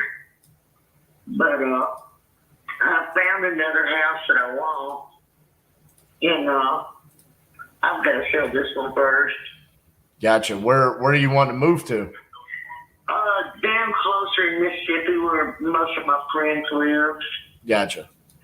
I returned from the sheriff's from here, and we did a lot of search and rescue. We trained search and rescue dogs, and most of all of them live down there on the coast of Louisiana and in that area. All right, let's see if we could do that. 60,000. Man, I'd have to do 60,000. I swear I would. But I just know with this work here, it's a beautiful home, and it just needs some tender loving care that I can't give it no more. Right. And it needs a roof. Right. I don't know what that costs. And it does need, I don't know what people want. A lot of central air and heat would be cost a fortune to do this house. So we usually use there's only 2 people here. We close a lot of the house off and just window units. Gotcha. But it would need probably central air. It's got a pretty decent heater. Okay. When I look up the property, it says the owners are Linda and Robert. Is that your husband? No, it's a friend of mine. Okay. Is he also wanting to sell? Because I would have to. Yeah. Gotcha. Yeah, he's here. Okay. All right. It's actually my ex-husband. I got you. All right. So y'all both want to sell 60,000. What if I said okay, I can do the 60,000? How long would you need to find another property? I don't know.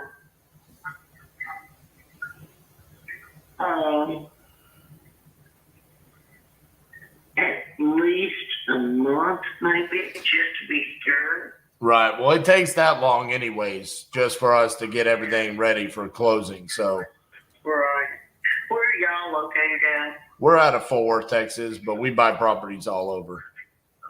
Yeah, that's cool. That's where Robert Trump, Texas. Oh yeah? What part? Yeah, he heard that's the best place in the world. I don't think so. Well, you got really nice people, but the weather leaves a little bit to be desired. I know. I watched the thing on TV today where you guys are getting overrun with pigs, wild pigs. Oh yeah. Crazy. That is crazy. It is. All right. Let me do this. Let me know Well, let me ask you a question. what you can do. Is your email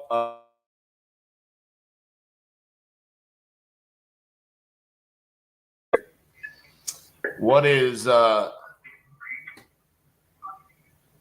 Robert's email? Shit, I don't know.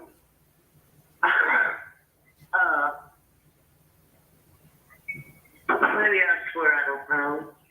All right. Well, here's what I'm going to do. I'm just going to send it to you twice. So what I'm going to do is I'm going to tell you how our process works. So, I mean, first and foremost, your property looks exactly like what I'm looking for. So, you know, we're always looking for something that we can fix up and come in and do work to. So that's perfect. What I'm going to do is I'm going to send you over an offer for the 60,000. Once you guys sign that, we come out, we do our walkthrough, we inspect the property, write down all the things that we know we're going to need to do, which you've told me some of them. We just need to physically see it. In the meantime, we'll be opening up title. We use Sam Gibson there in Mississippi. And once she has everything that she needs, you know, normally we could close about a month.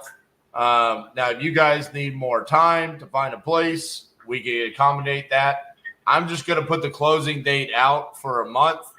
But like I said, if you guys say, hey, we haven't found a place, we need a couple more weeks or whatever, we can accommodate you with that. Okay. Okay. And what is the name of your company? My company is Titanium Investments. It's what? Titanium Investments.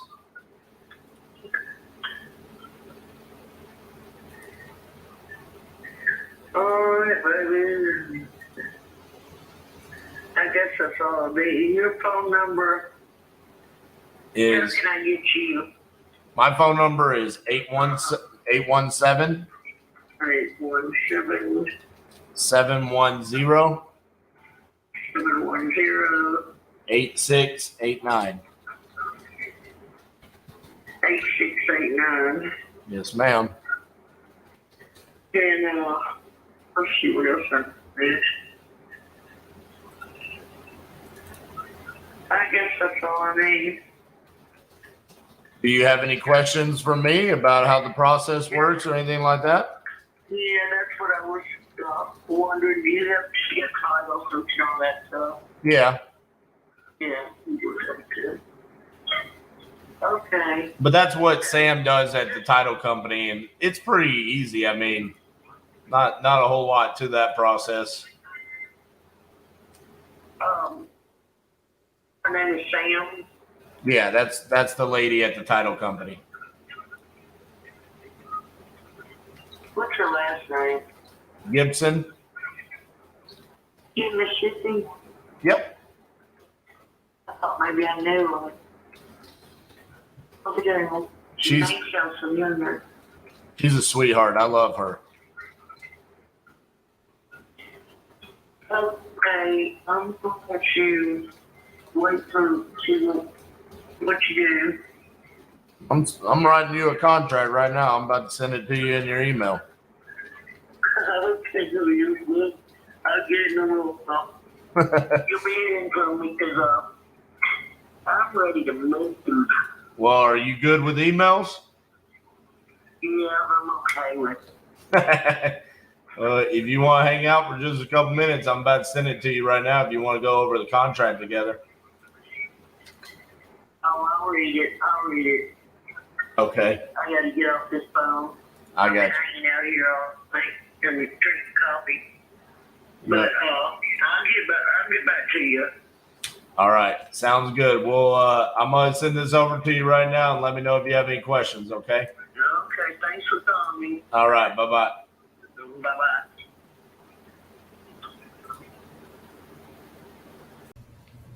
Hello? Hey, is Donald there? This is his. Hey, Donald, this is RJ Bates calling you about your property on Limestone. You had entered it on our website saying you wanted to sell that property. Right. You still looking to sell it? I am. Gotcha. What you looking to get for that? I was looking around 125, 130. 125, 130. All right. And tell me a little bit about the property. What you got going on with it?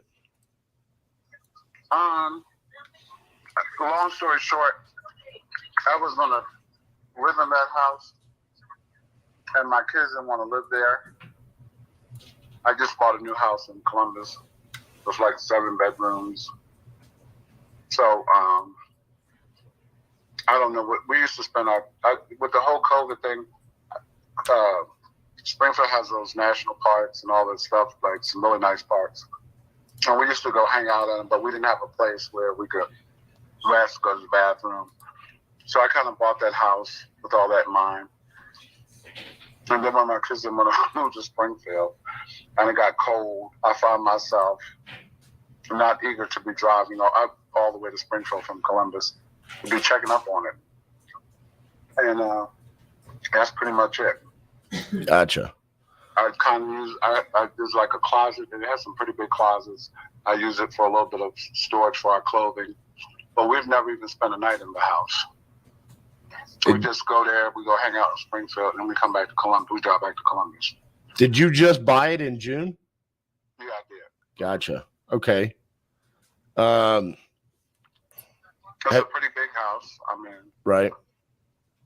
I thought my kids would want to live there, but they didn't want to live there. I see. They didn't want to live in Springfield. It's a pretty nice looking property. They must have completely remodeled it before you moved in. Yeah, they did. It is really nice. It is really nice. Yeah.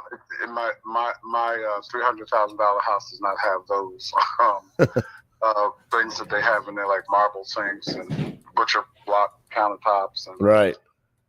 They did a pretty nice job. Wine cooler. Yeah, my house doesn't have all that stuff. Right. So, how'd you come up with the price of 120?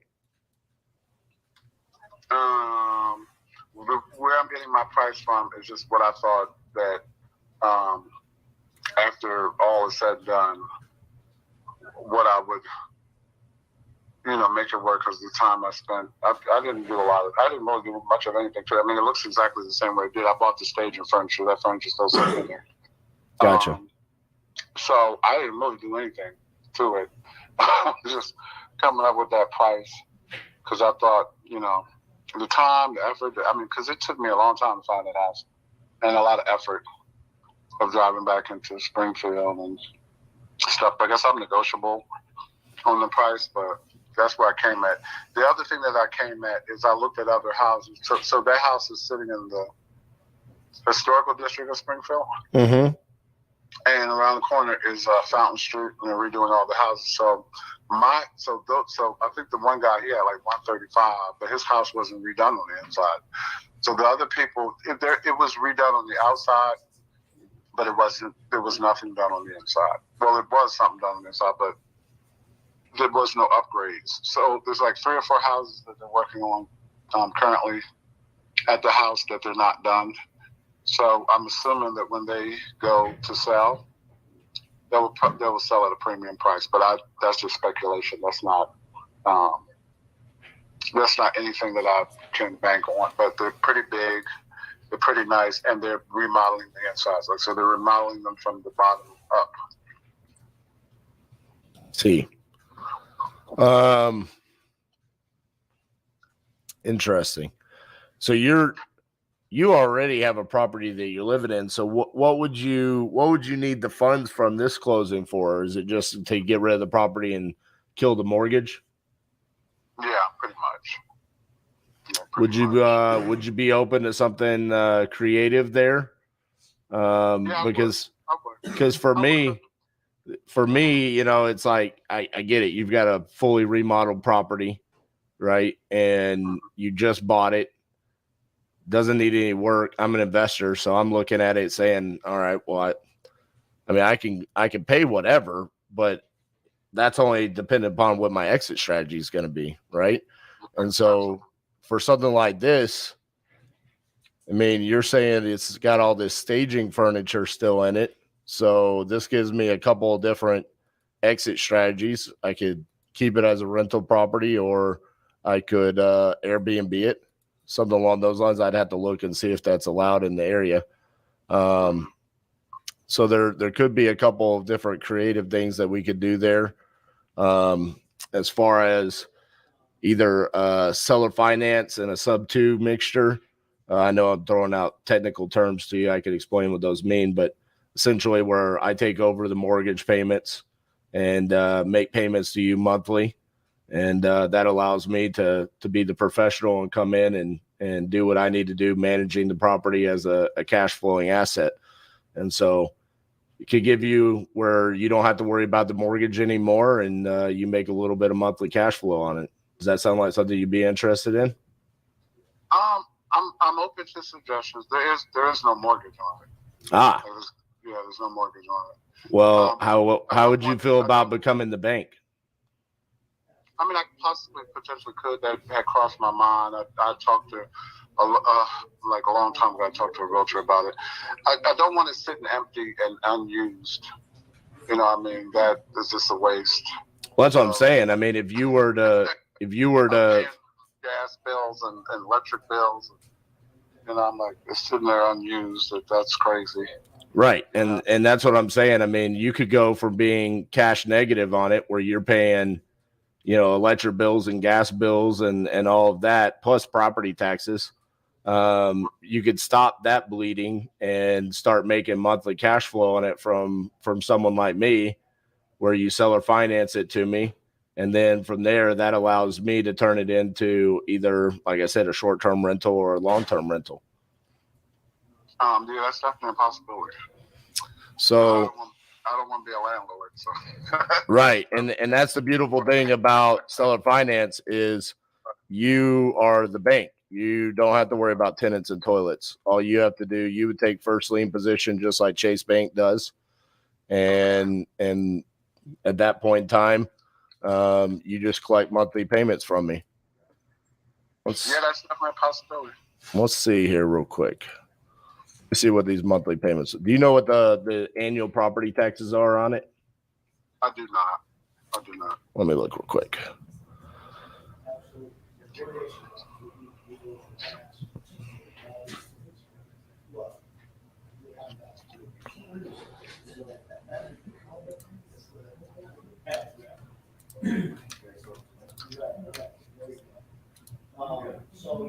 So if we did 120,000 over, and I'm just throwing in rough numbers. These are all numbers that we could change over 20 years.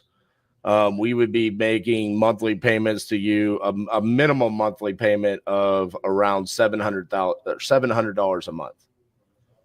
Okay. And that would be for the next 20 years, as long as we don't overpay or prepay or refinance or pay off. But once we do that, that's when you would get the big lump sum payment. Okay. Yeah, it's a possibility. I mean, what? How much did you say? $700, but that's giving you your 120,000. So that's 120,000 would be the purchase price, and then that would be monthly payments over the next 20 years. So it'd be $700 a month.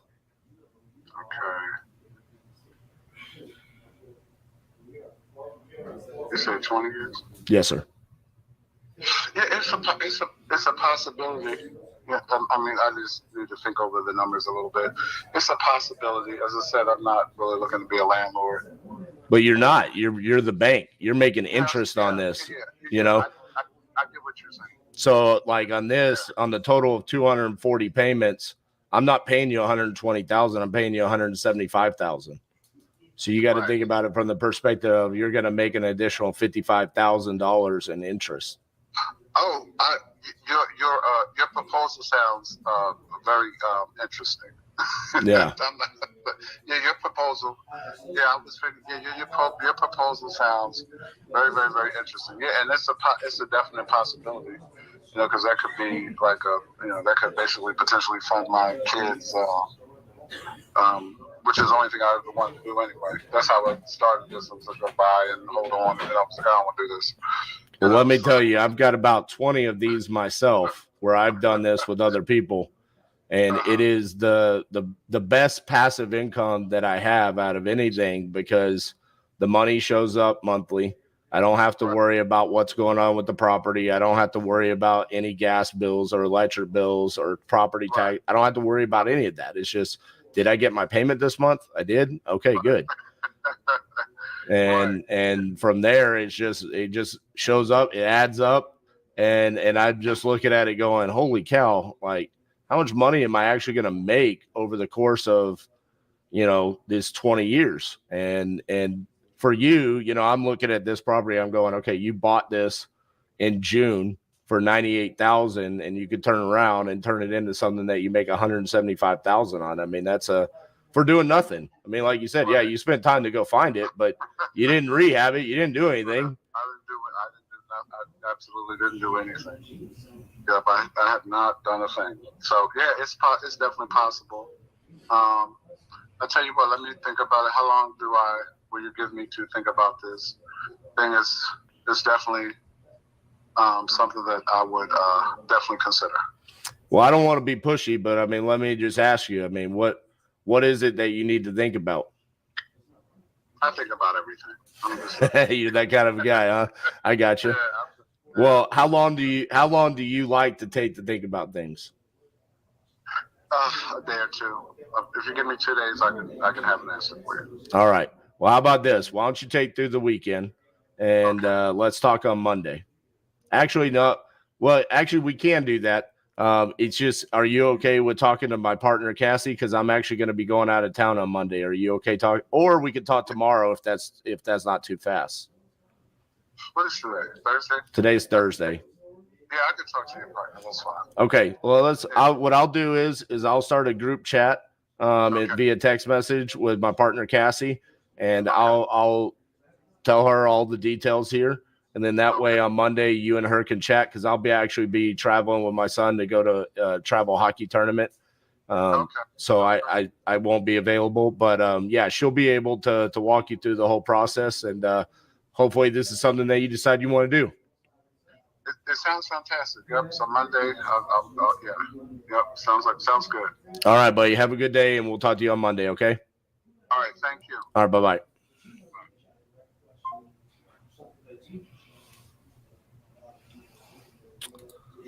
All right. That was.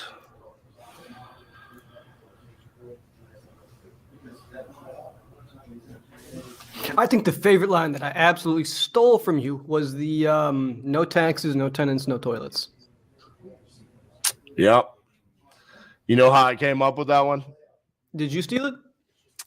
No, I just came up with it. I'm sure someone else had previously said it, but when I actually seller financed a rental property, and I was like, oh my God, this is so amazing. There's no tenants, there's no toilets, no taxes. I don't have to worry about this anymore.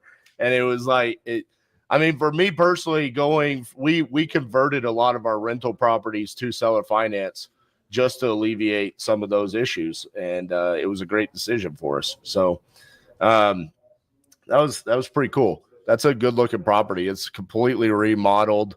And it sounds like it's in a great area. So it's pretty cool. And the offer that I made him, just so everybody knows, was with 0 down payment.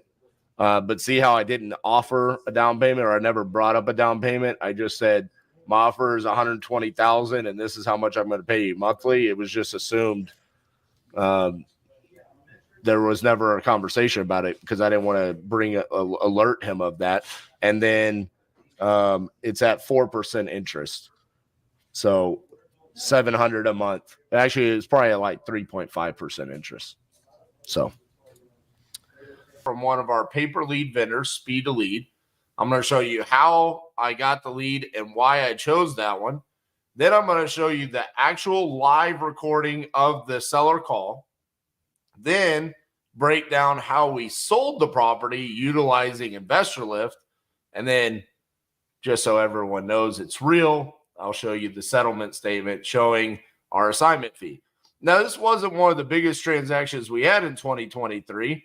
It was just a $5,250 assignment fee, but we only invested $285 on the lead itself. So from a return on investment, it was a great deal and an easy and quick one. The seller call, which you're about to watch, was only 5 minutes and 33 seconds. It's probably one of the shortest closing calls I've ever had in my career. So it was definitely worth the purchase and doing the transaction. Now, let's show you here real quick. This is my Speed to Lead account. I'm not going to show you the name and the phone number, but the address is 6212 North Boulder Avenue in Tulsa, Oklahoma. The reason why I purchased this lead for $285, as you can see right here on December 20th, 2022, is because it said it was a vacant property. And the reason why they wanted to sell is because they were tired of being a landlord and there was no mortgage and it was not listed. So these triggered that, one, because there was no mortgage, it wasn't listed, it was vacant and a tired landlord, that this could be a motivated seller that would want to sell the property on a discount. Because what are the two most important things that we're looking for from a lead? Right price and motivation. I have no idea if the price is going to be right when I'm purchasing this lead, but what I do know is that there's motivation. Tired of being a landlord, it's owned free and clear, and the property is vacant. That indicates to me that this is the type of seller that I want to have a conversation with, and that is why I invested $285. Now, prepare yourselves. It's going to go quick. Next 5 minutes, 33 seconds. Watch me close this deal. Woo. Hello, this is RJ. Hello. Hi, is Vicky there? Yeah, this is Pam. You don't know the property. Okay. Sorry about that. It said Vicky on my little. That's fine. That's all right, because she's working with things with me. I got you. Okay. So are you still looking to sell that property on Boulder Avenue? Yeah. Okay. How? Depends on the prices, right? Right. Well, what's the right price? That area, I'm looking at 18,000. 18,000. Okay. 18,000. Yep. Taxes are paid up and all that kind of stuff. You know, the area is going to be on its way up for improvements to that part of town now. So, you know, I mean, I've had it for quite some while now, so it ain't like I'm, you know, desperate for any amount. I got you. Yep. And I know that you said it needs some work there. The bathrooms, paint, it just pretty much needs a full rehab to be like tenant ready again. Yeah, because if I want to go ahead and fix up the house at my own self, of course the price is going to go back up to where it should be as fixed up. Well, absolutely. So I'm leaving leeway for the amount that somebody puts in it and buying it, and if they want to rent it and collect for a while and then sell, whatever they want to do. Okay. So, yeah. Yep.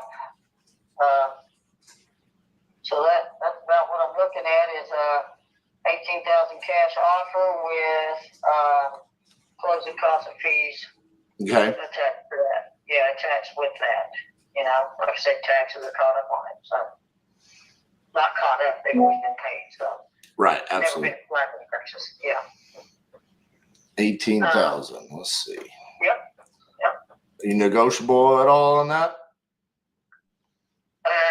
Well, not really, because I've got plenty of people that want to rent now, and I could put it on the housing authority list and Right. everything for the Section 8 and all that. How much rent would you be able to get for it? Like a month? Okay. Oh, you can get probably 600 to probably 900. I see them listed over in that area for almost 1,000 a month. And Gotcha. people's already fixed them up. Yeah. So easily, like I'm saying, you know, I'm going to talk about $1 from 600 to 850. Easy. Okay. 975 is what she's saying she's been looking up and seeing here lately, which I did look at a couple points, but anyway, that's some of them that had converted maybe the garage into an extra room or a den. Right. You know, and this is already a 3-bedroom, single car garage and all that kind of stuff. So, Okay. you know, yeah, it's a ranch style family house. So. Yeah, I'm taking a look at the pictures here just where I can see, you know, Google Street View. Well, I mean, just to be honest with you, it sounds like you're giving me a pretty good deal. Sounds like this could be a win-win for both of us.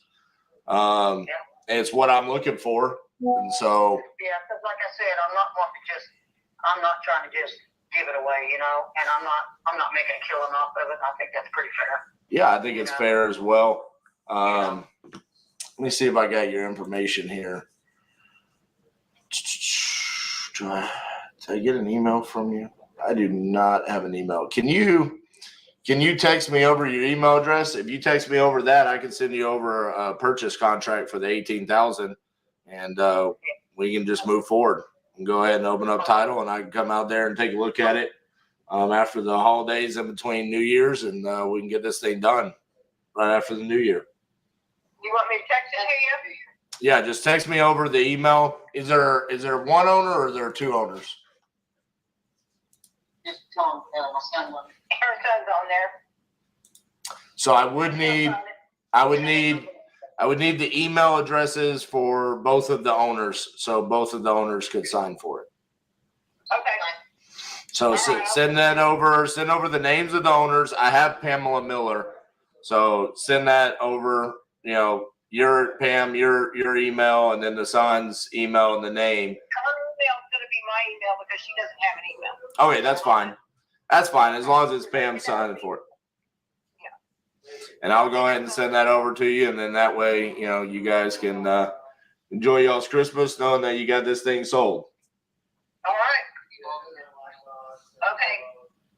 This is the number, right? Yeah, this is my personal cell phone number. Company's name is Titanium Investments. I'm the owner. Okay. Your name again is? RJ Bates. RJ Bates. Okay. Got it. All righty. So send that over to me, and I'll get you over the contract probably here in the next couple of minutes, okay? Okay. Sounds good. Thank you, guys. Bye-bye. Bye-bye. All right, so that was a pretty simple close, right? Some would even say it was a laydown. You're right. That's why I'm such a big advocate for these paper lead vendors like Lead Zolo, Speed to Lead. I mean, who wouldn't close that deal? Who wouldn't love that type of a lead all day, every day? So we invested $285 to have that conversation. We sent out the contract for $18,000. We have an after repair value of $75,000 for this property. Now, here is what happened and why this transaction ended up taking 6 months to close. The seller did become ill and did not want to deal with this. We went ahead and we got the property under contract, but we did extend it out until she got in better health. And then we eventually closed it later in June of 2023. Now, we're under contract for $18,000, okay? The seller actually sent us pictures of the property. So that was how we got our recon done. We just asked the seller, hey, can you send us pictures? They sent over what appears to be 27 pictures of the property. Now, here is our investor lift write-up of this property. So you see here, we got a buy and hold in Tulsa. The price was, our asking price was $28,000. So we were asking for a $10,000 assignment. We have the after repair value at $75,000. Here are the pictures that the seller took for us. As you can see, there's all 27 of them. Property was in relatively rough condition. That is the garage. As you can see, it's pretty rough, but you are buying the property for $18,000. This is to be anticipated when you're buying properties at this price point. Okay, so we have our pictures. We've got all the property details. Then we've got our description, right? Justin Helms was the dispositions manager on this. Investment property awaits. Hurry up, book your appointment. Asking $28,000 or best offer. Photos above. There's Justin's contact information. Reiterating the property details. We were asking $5,000 hard EMD. Pretty simple little write-up, right? Nothing crazy. I know that these have been questions that people have been asking, like, hey, when we go to sell the property, what should we disclose? What kind of information should we give our buyers? Here it is. Pretty simple, okay? Now, I want to take you to our KPIs inside of the investor lift write-up. Here shows you the offers that we received on this property. So you see here, May 16th. Now, when did we send this out? We sent this property out May 16th. So the same day that we sent this out, we received an offer of $24,000. So $4,000 below our asking, but same day we sent it out. The problem with this is this buyer, Caden, never answered the phone. So we had to continue working it. You see here, it was 12 days later, we got the offer for $22,500 from Hunter Lord. This is the one that actually got accepted. Now, how did we find Hunter? Because here's the thing. Hunter did not buy this property because Investor Lift sent out an email. Investor Lift is a tool, and the tool is only as good as you use it. So what we did is we went to Artemis mode, and we scrolled down. You see here, Hunter Lord. Total buyer score, 28,762. He viewed 72 images, right? Which we only had like 20 something. So he kept viewing the images over and over and over again. And he spent 3 minutes and 1 second on the property. So what happened here is Justin saw Hunter on Artemis mode viewing this property. And Justin then picked the phone up and called Hunter and said, hey, man, I see you're checking out my property there in Tulsa. What can I help you with? He answered all of the questions. Hunter then said, hey, I want to go take a look at the property. And then, boom, that's how the property got assigned. So we assigned the property. And then at that point in time, we already had title open. And then we were able to close the transaction. And as you can see here, here's our settlement statement for 6212 North Boulder Avenue, Tulsa, Oklahoma. We did get a slight price reduction of $750. I believe this is because there was an issue with some back taxes or something like that. And the seller said just lower the price to cover those. I don't understand the reason why, but that's how she wanted to handle it. And then down here, you see assignment fee to Titanium Investments, $5,250. So going back to where we started, $285 investment. We then created our investor lift page. We then tracked it down through Artemis mode by calling these buyers. And as you can see, quite a few buyers viewed this property, right? So we had to do quite a bit of work to get this property sold. But on the acquisition side and on a return on investment, it was definitely worth it. And another thing that this does, because sometimes people look at it and say, man, I don't want to waste my time with a little $5,250 assignment in Tulsa, Oklahoma. Well, now Justin himself his little business inside of Titanium Investments, he has a go-to cash buyer in this zip code and in this city. So if we get another property in Tulsa, Oklahoma, he now knows instead of having to go through this process, he can pick the phone up and call Hunter and say, hey, Hunter, I got another property just like you bought on Boulder Avenue. Do you want to pick up another one? That right there is one of the main ways we dispo properties across the country is by establishing relationships. Why?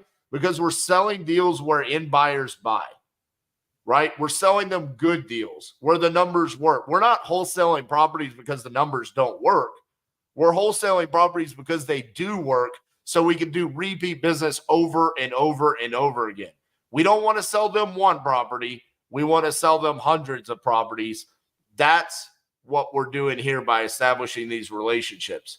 So that's the case study on a speed to lead that we bought for $285 and we turned it around into a $5,250 assignment. Let me know if you guys enjoyed this kind of content in the comments. Make sure you like the video and we'll see you next time. Hello, this is RJ. Yes, hello. I just missed your call. This is Judy calling regarding the house that I want to sell that I live in here on Corey Street. Yes, ma'am. How are you doing today? Well, I'm keeping busy and we have a nice weather, so yeah, I'm interested in selling. I have a 2-story house and I'm interested in going to a 1-story house. So I was trying to avoid hassles with real estate and showings, and so I thought I'd make an inquiry and see what you had to offer. Gotcha. Do you have a number in mind that you're wanting to get for the property? Yes, I do. But I still want to know what people like you offer. Well, I'll be honest with you. I don't necessarily like to come in and just blindly offer stuff. I don't know anything about the property outside of the little bit of information that you've given me here. I can look it up online at like the auditor's site or something like that for information. Well, yeah, I mean, I can look up the information, but normally what I like to try to do is in your case, see what you're looking to get for the property, and then from there kind of explain what the options are to get you as close to that as possible. I don't know anything about the condition of the property or anything like that. So how long have you owned the property? In move-in condition. I'm the only one who lives here, and so it's just a matter of I'm a senior citizen who's looking to get a single-story home over the 2-story because I really don't go up and downstairs very much. Gotcha. Okay. Now, as far as I know, like if you were to look at the tax thing, it's got an evaluation of $120,000. Right. So, and I mean, I don't know if you offer like on a percentage basis of that or whatever, you know what I mean? So, I mean, that's about the guideline I can give you. I have looked up other properties that have sold in the area a month ago. Another one sold with similar square footage for $120,000. So, but I mean, I understand you people have to make money on what you buy. So I just want to know, do you offer like a percentage of 75% of that, or what kind of percentage do you offer? So normally what we do is we try to find like the nicest property with similar square footage, similar bed and bath count, similar style, age built, and then say, okay, well, that's what it could be worth if we fixed it up to that degree, and then we'll offer 70% of that minus the repairs that it would take to get to that. So if you say, hey, a house sold for 120, maybe it wasn't fixed up. Maybe if we could find something that sold for 175, but it was fixed up, then we would offer 70% of that minus what it would cost for us to make the house look like that. So that's why I'm saying, like, go ahead. Do you have somebody come to inspect it to know? No, not necessarily. I mean, normally when you say, hey, it's been lived in, and, I have a pretty good idea of what that means. I do this all day, every day. So normally that means, it's livable condition, but it's probably not been remodeled in the past couple of years. So, if we can find something that's completely remodeled and is sold for a high dollar amount, then that's great for us, because that means we can come in and say, hey, that's what we can make it into. So that's what I'm looking at right now in my system, is to try to find something that's sold for a much higher dollar amount. So looking here, there's a couple that are at, like, for example, there's a property on Fraser Street, which is just a couple of blocks away from you. That's Familiar with Fraser is, yes. so there's a house there listed for 200,000. And it is less square footage than yours. So what I'll do now is I'll go look at the pictures of that. And yeah, so someone like me came in, they put all new flooring, painted it, new fixtures, new kitchen, bathrooms. I mean, they did a full remodel of this. And it's been on the market for 28 days. So that gives us a general idea of what potentially a house could go for. So in that case, if we said 200,000 and we multiply that by 70%, that's 140. And then we say your house is 1670 square feet. Say we spent 45,000 in repairs on it, then we could be somewhere in like the $95,000 range. Okay. So how do I go about making arrangements with you to do what you need to do to make an offer? So the way it works with us and our company, and by the way, I'm the owner of Titanium Investments, so I'm the owner of the company. So the way that we do things is I can say, based off the information that you provided me and the general idea that I have, I would feel comfortable saying 90,000. I could send you the contract for 90,000. When you sign that contract for the 90,000, we open up title. We wait on the title report to come back. I'm assuming, you're the sole owner. Do you have a mortgage on it, or is it free and clear? No, it has a mortgage at this time. Right. So yeah, so the title company would, call to get the payoff for your mortgage. And then we would come out, we would walk the property, inspect it, come up with, hey, is $45,000 going to be the number that we need to be at rehab wise? And if it is, then we close later that month. If it's not, then we come back and we say, hey, Judy, we thought we could do this for 45,000, but it's really 55,000. So we need to come down 10,000 on the price. And you can either say, take a hike, or, okay, I'm willing to accept that. And then we close later that month. So that's kind of our process there. I'll be honest with you. We do not like to do price drops, because that's why I like to be conservative up front and say, I feel pretty confident about the $90,000 number. The flip side of that also is like, I know that you need to find a place to go, so we can also work around your time schedule. So if you say, hey, RJ, I need like 90 days to go find a property to live in, then we can also work around that schedule as well. So it's not like we have to close later this month. That's just what we normally do. But if you need time, then we can also work around that as well. Yeah.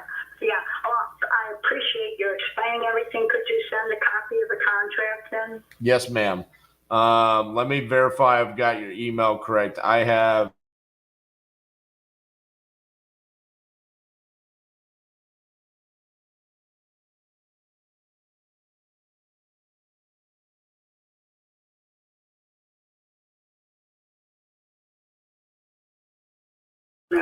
that is, what? That is pretty crazy, Judy. I've been doing this a long time. I've never heard just mail.com. That's pretty unique. I've had it for like 15 years, and I don't like Gmail anything. That's crazy. I bet you get people that send stuff to gmail.com all the time, don't you? Right.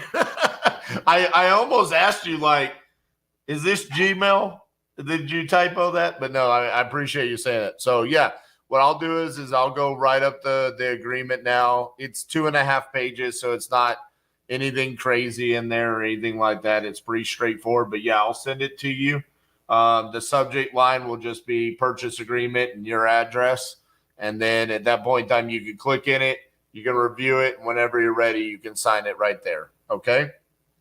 Oh, fantastic.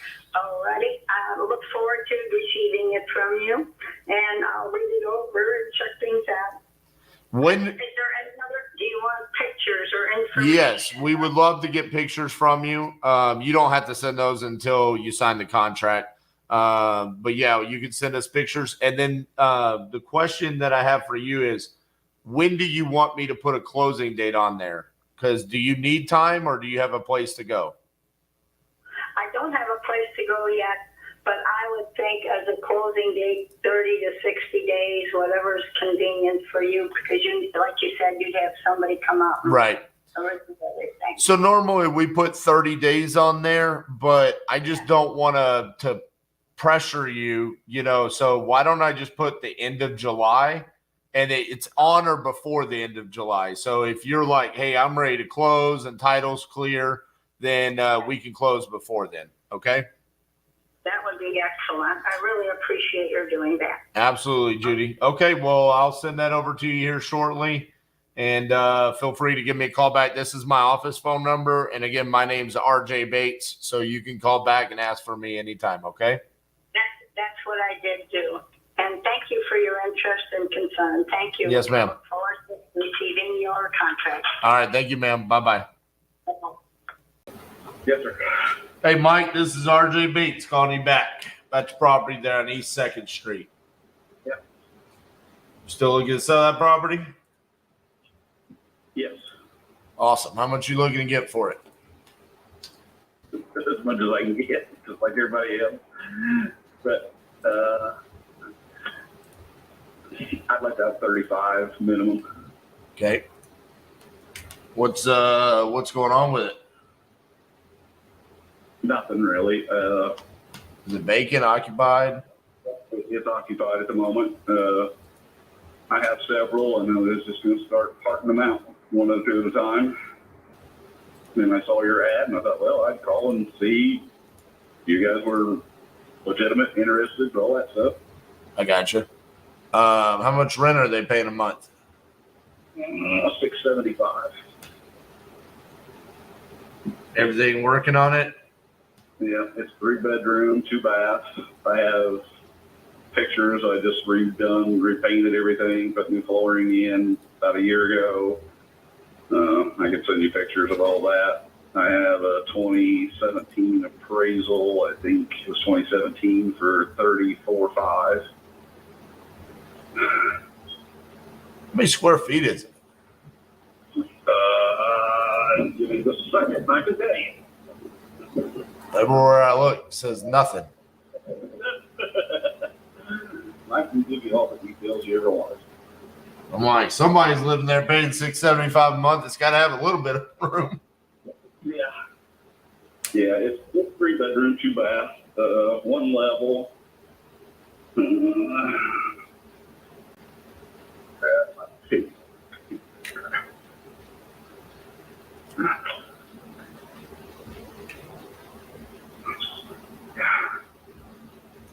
You just got to find what it says for square foot. It looks pretty small. 1161. All right.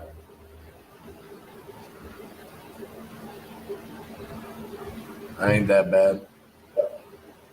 No, it's not. I mean, it's got decent sized rooms. Well, I talked to somebody the other day. They had a 480 square foot house. That's a prison cell. Dude, he was in Colorado. He wanted $200,000 for it. Well, if he was in New York City, maybe. Yeah, this is on the side of a mountain in Colorado, and I'm like, dude, I can't give $200,000 for 400 square feet.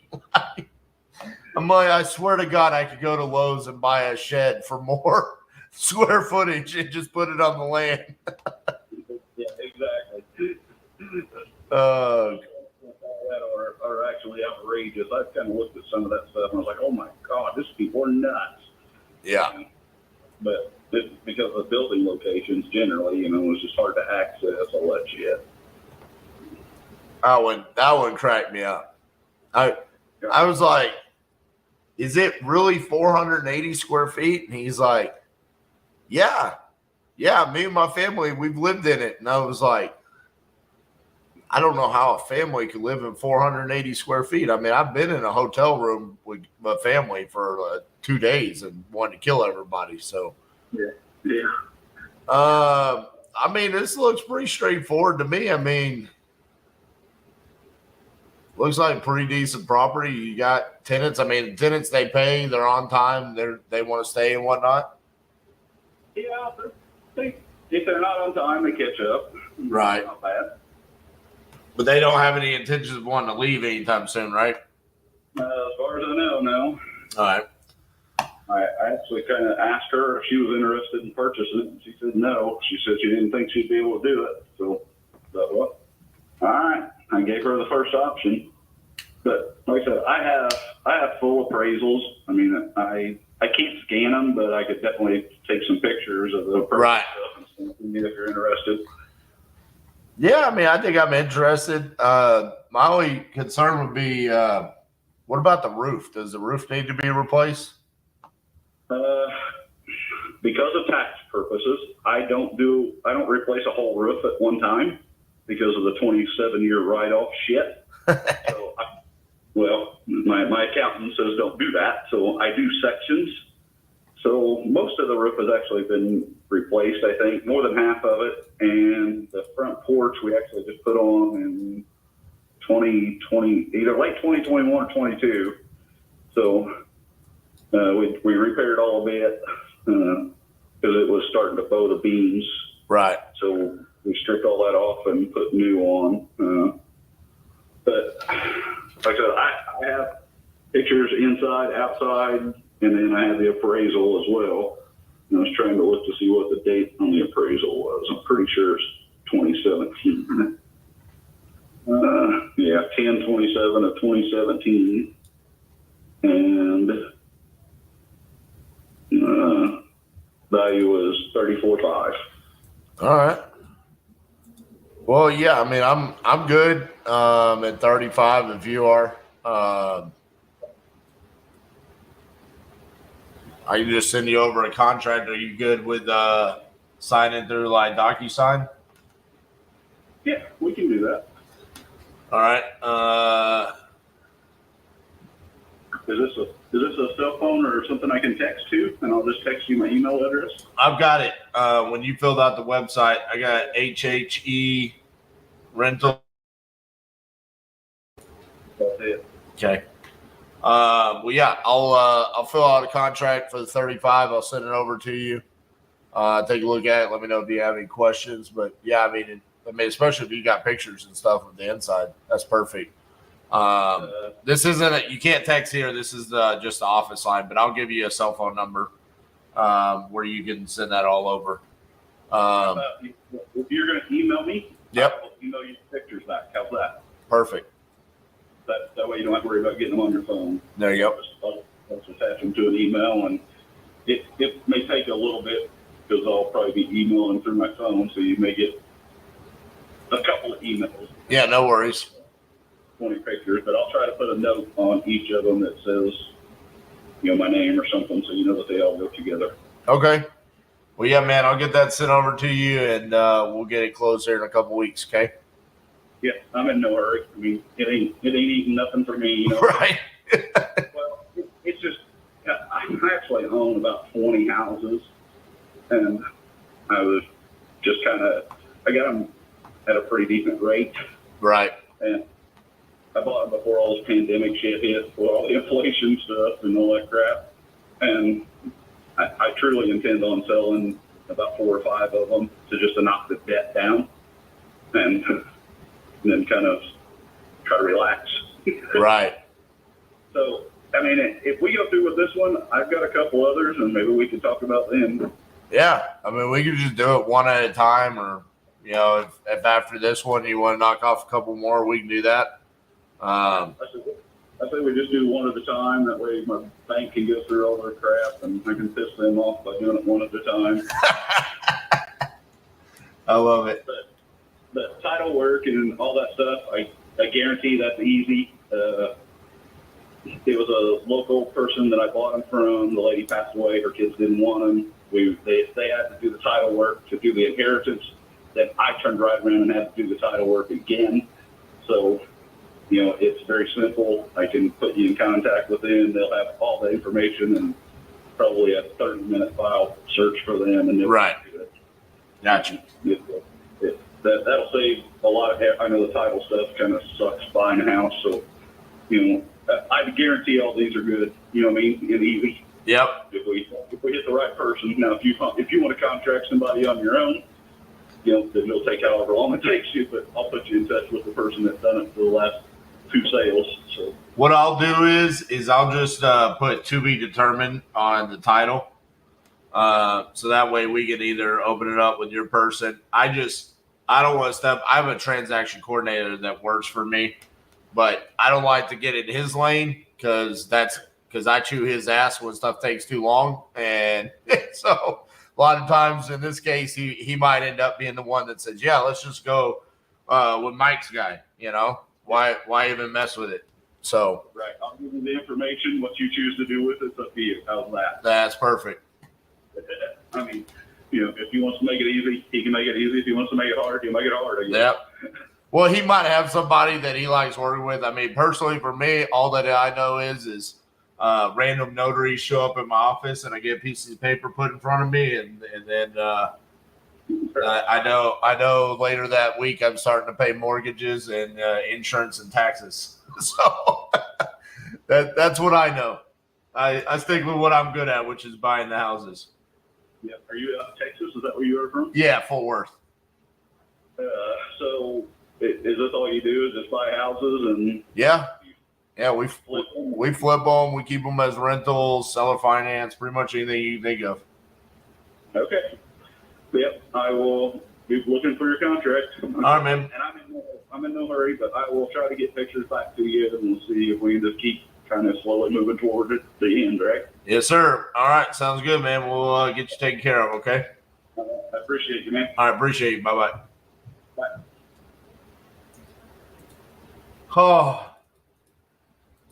Oh, the search all day for that right there. What a glorious seller. The additional properties. That's the key to this deal. It's so funny because, some people beat me up when I don't try to negotiate on stuff like that. They're like, well, that's just order taken, it's like, yeah, but see, in that case right there, I think what he liked is that I wasn't full shit. I didn't try to play games. I didn't try to beat him up for, 5, 2,000, 3,000, whatever. It was just, hey, he knows he's giving me a good deal. He knows that it's going to cash flow. And so because of that, I think that opened him up to, yeah, I mean, I'm willing to work with you guys. If this goes as smooth as this, essentially that's what I heard him saying. If it goes as smooth as this call went, then yeah, we could do some more deals, which I love.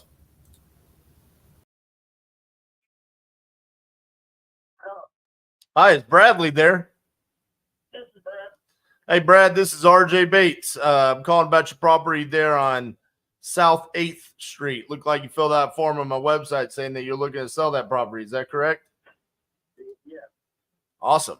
How much were you looking to get for it? How much do I get? Probably, I'll be happy with about 15, 20, 15, something like that. All right. Tell me a little bit about what's going on with it. Well, it's condemned. We'll start that off about here. There was a fire back in May of last year. May leaking in there since. I've got it. It's not totally been gutted. It needs insulation. The wiring's about done. I'm not done with the wiring. I got a permit on it. It's about 2 blocks down South Terre-Haute. It's considered walking the campus. It's off campus actually. ISP campus. It's about 2 blocks off campus. Off-street parking. Two bedrooms up, one down.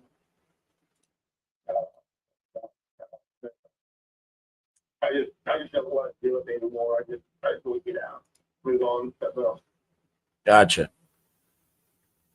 So you're almost done with the wiring on it, but everything else, I mean, we're going to have to. What about plumbing? Does it need plumbing still?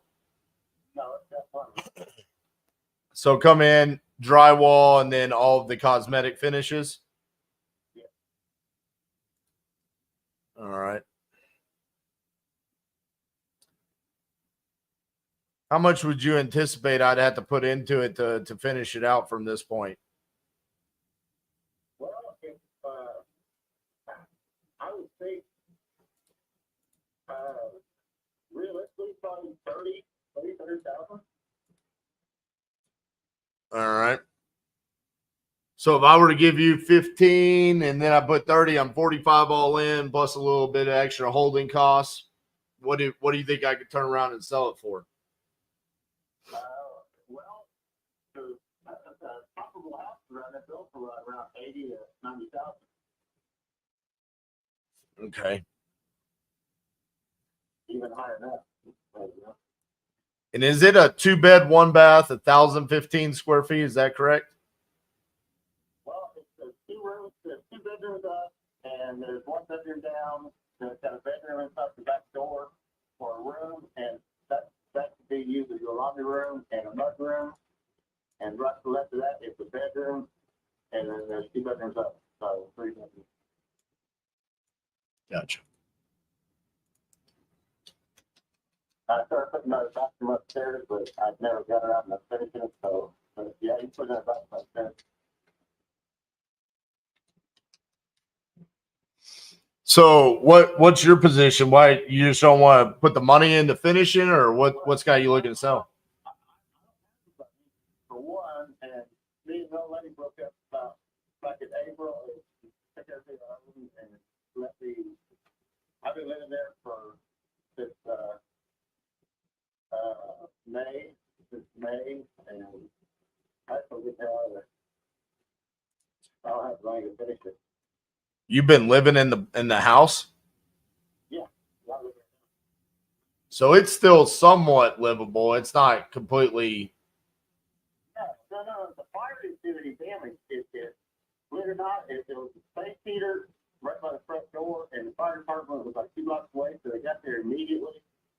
They put the fire went by the front door, out the window, caught the house next door on fire.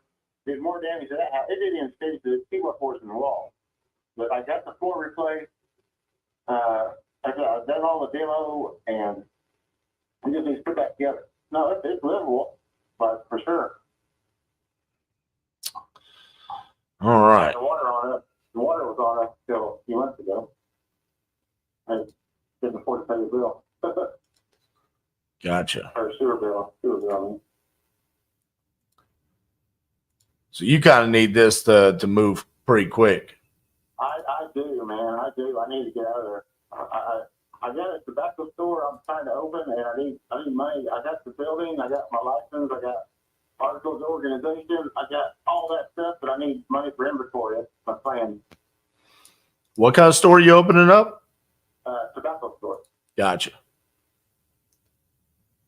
Well, that's cool. How'd you come across that idea? Well, I've been wanting to open one for a long time. I was supposed to open back in March. I had the building, and I got all my license permits and registered DOR and IRS. I got my PIN number, and I had the building back in March, but the guy came down with cancer. He's 96 years old, and he's selling to me on contract, and his family stepped in and said, no, they're not going to put people on contract because they wanted to sell it outright. for $120,000. So I was just looking for a building, and I got me a building, and I just need money for inventory. So you'd take this 15,000 and that would give you enough to kind of get the inventory? My taxes is up. See, I had this, I was supposed to close on this house on the 30th, but they said I never told them it was condemned. That's why I told you it was condemned like that.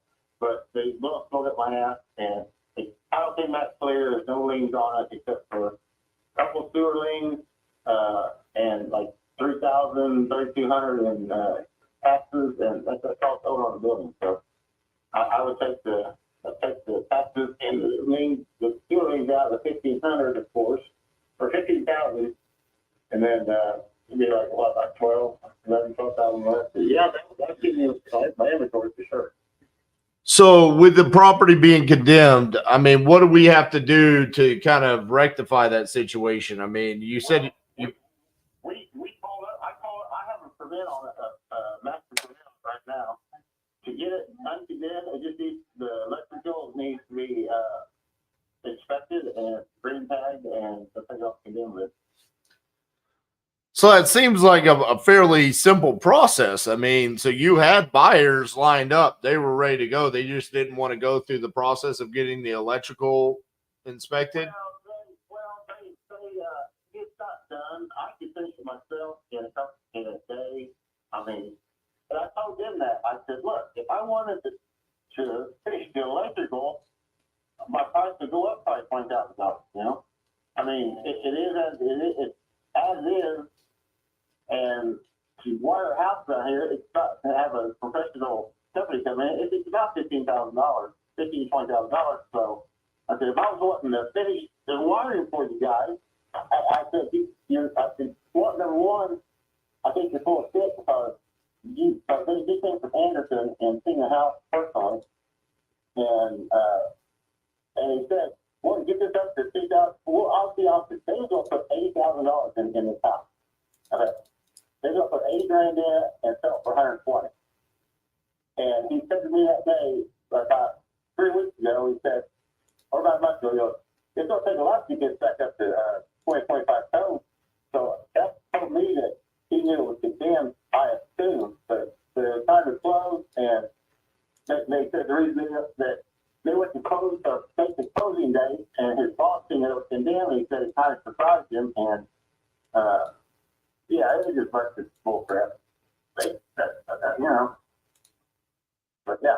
I got you. I don't know why they pulled out, but that was their excuse. But anybody will put $80,000 in a home and get $120 back out of it, it shouldn't matter if it's condemned and if it needs to be wired system, you know?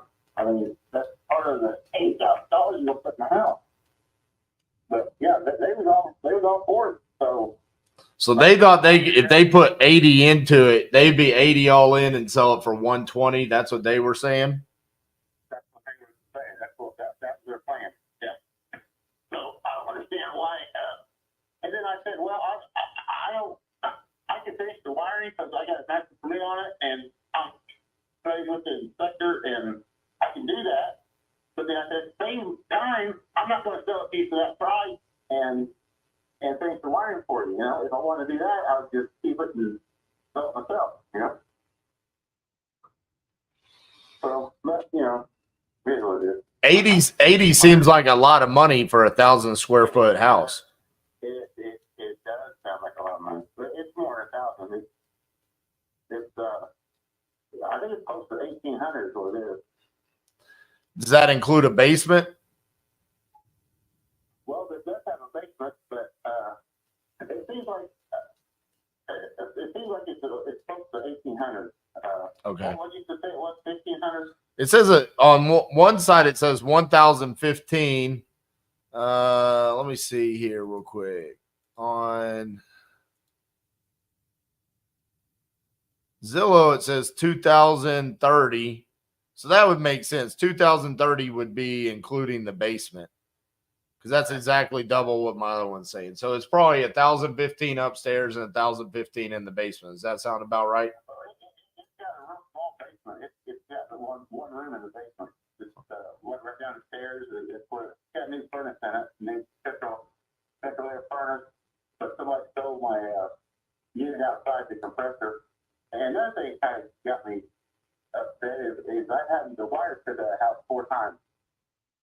If I wasn't living there, I was living somewhere else back last year, and they came in and they got me one, and I never leave my tools in my house. And they know where I'm working at because I was a contractor a couple years ago. I let my insurance expire, but I never leave tools on the job. Screwdriver, hammer, nothing. And that night, I left my tools, my van keys, and someone came in that night and stripped my wires, stripped all my tools, stripped my van keys, and so a couple months later, I got it wired again, and someone came in again, and they was there that time. I saw them in the house, and they did the crawl space. I said, look, because their tools are on the kitchen counter there. And I said, look, I'm gonna go ahead in my van. I'm gonna stick my pistol. I'm gonna wait 5 minutes, and I'm coming back in.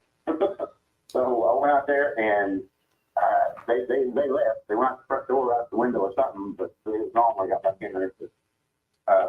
Yeah, four times they stripped the wire at the house, and so I'm living there now since March or somewhere like April, somewhere back there. So the lady left me, used me for 5 years, went for big gap prison, and took everything I owned. And I got 3 houses, and she went house to house, took what she wanted, and broke what she didn't want, gave away. I mean, it was just a big mess up.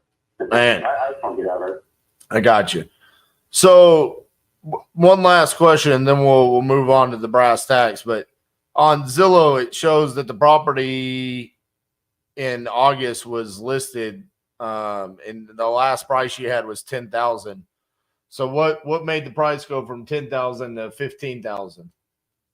Well, I authorized the realtor to keep on dropping it, and she's more into high-end real estate, like over 100 grand, and I know her, and she gave me a favor, I think, probably, she didn't count on her like that.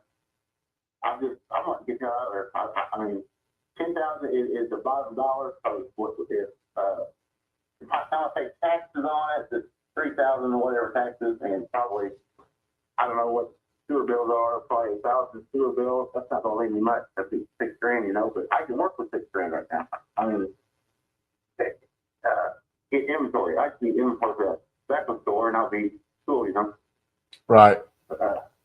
You give me 10 grand, dude, and sure. I mean, be beat around the bush and stuff, but that was my deal with these last guys, and 10 grand, I figured I'd go high with you and you beat me up, but you'll be, I know how it works. I've been trying to sell houses now for 2 years now, but right. Yeah, I mean, that'd be $5 like Joe would be 10 grand. Yeah, well, I'm not big on beating people up on price. I mean, my thing is I just want to come in and understand everything that's going on with as much, I mean, it's still sight unseen, right? So there's only so much I can really understand. Yeah, I mean, and I appreciate that. So the way our process works would be, it's probably similar to kind of the situation you already just went through. I'd send you over the contract. Once you sign that, we come out, we do our walkthrough, we inspect the property, make sure everything's good. And if it is, then we'll be good to close here pretty quickly. Do you know where you already had title? Is title still open? You know what? I'm not sure. We never did a mutual release, but the contract was up on, he said the 3rd, and my copy said the 30th. So do we need to do a mutual release? Yeah. I'd like for that to be terminated for sure. The title company is in Evansville, Indiana. I can get you the lady's name and the business name, and I'll get you her personal number and all that stuff. All right, give me just 1 second here. I'm filling in some information. So what was the name of the title company again? Give me 1 second. I'll get my phone and get it for you. All right.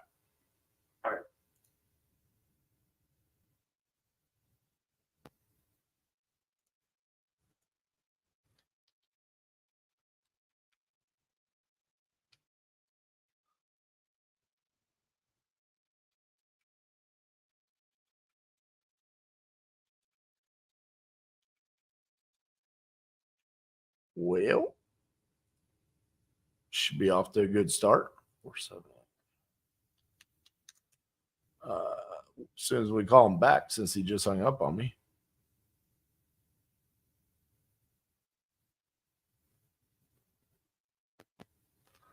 Pretty sure that was an accident.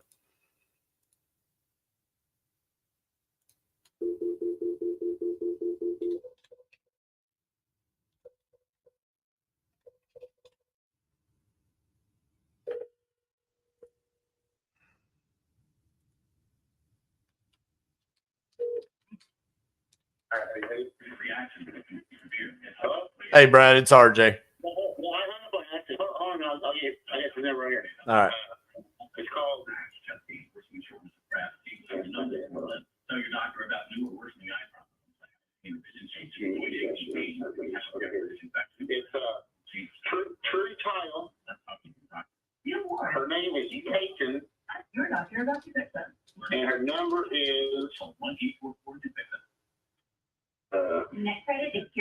That's good. We've closed deals at True Title before, so we're good there. All right, let me see here.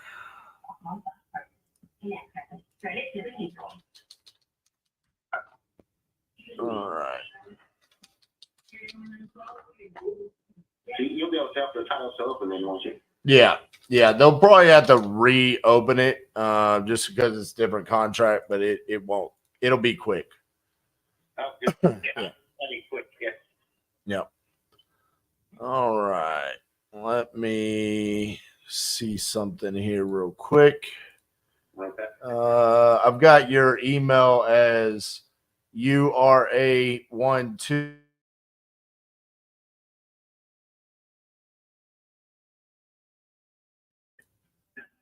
All right.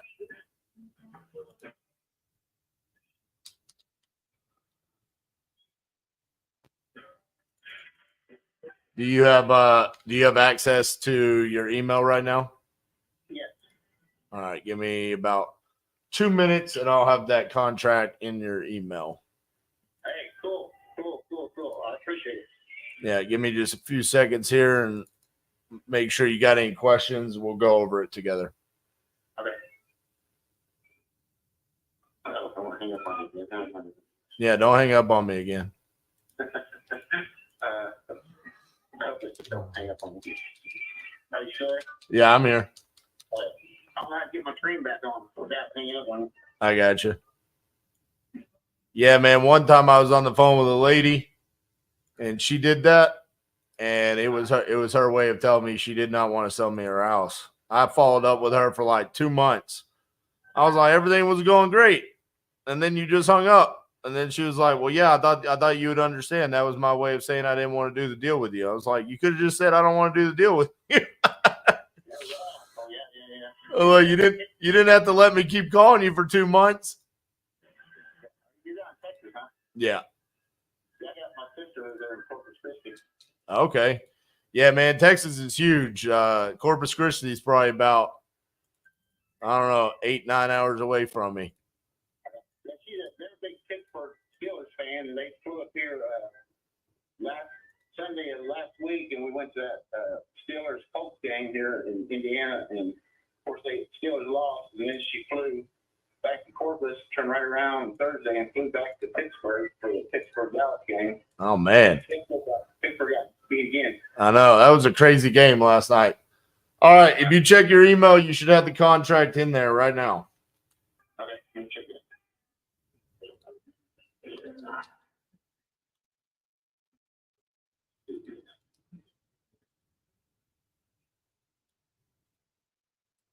Probably slow. Yep, I see something there. RJ Bates. Yes, sir. Okay, yeah, I got it. Review and sign.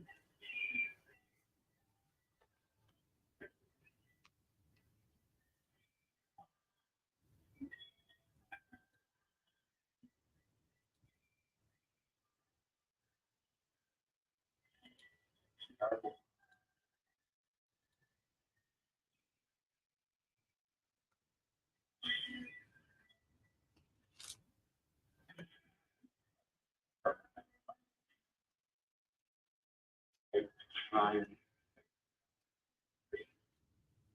And,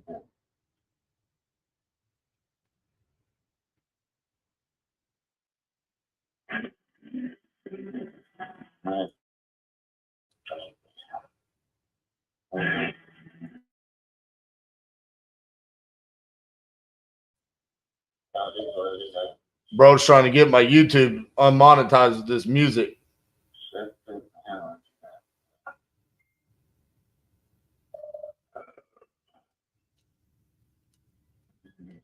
insert.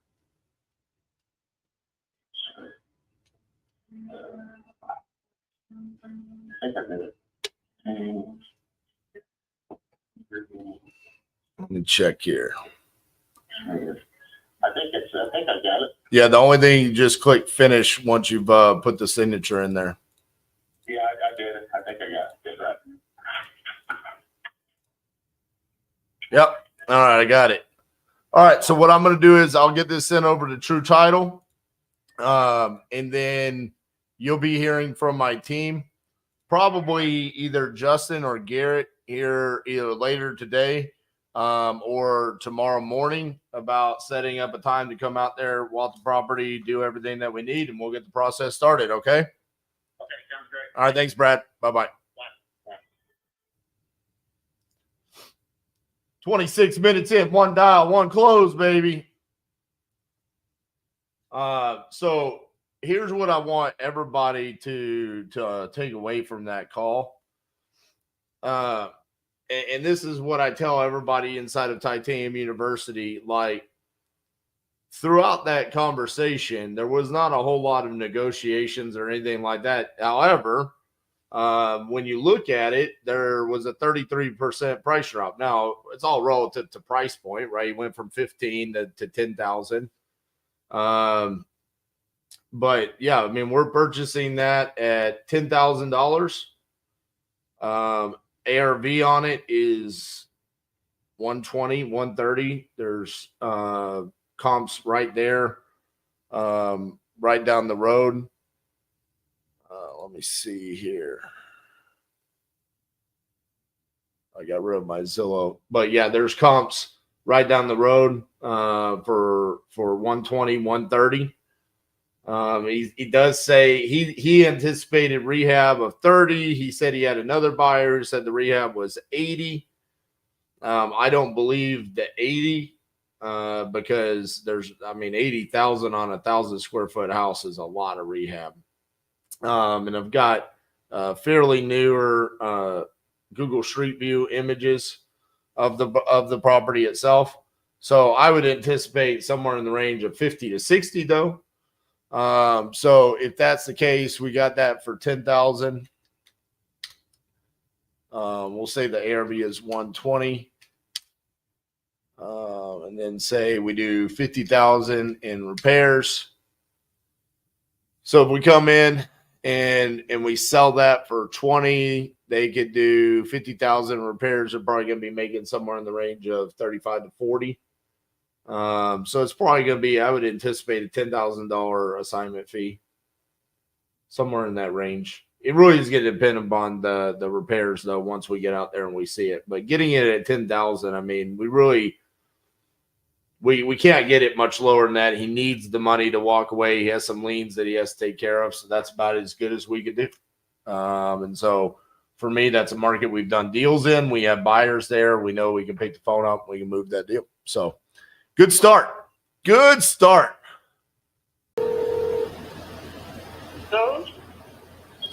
Hello. Is this the owner of 2112 Wall Street?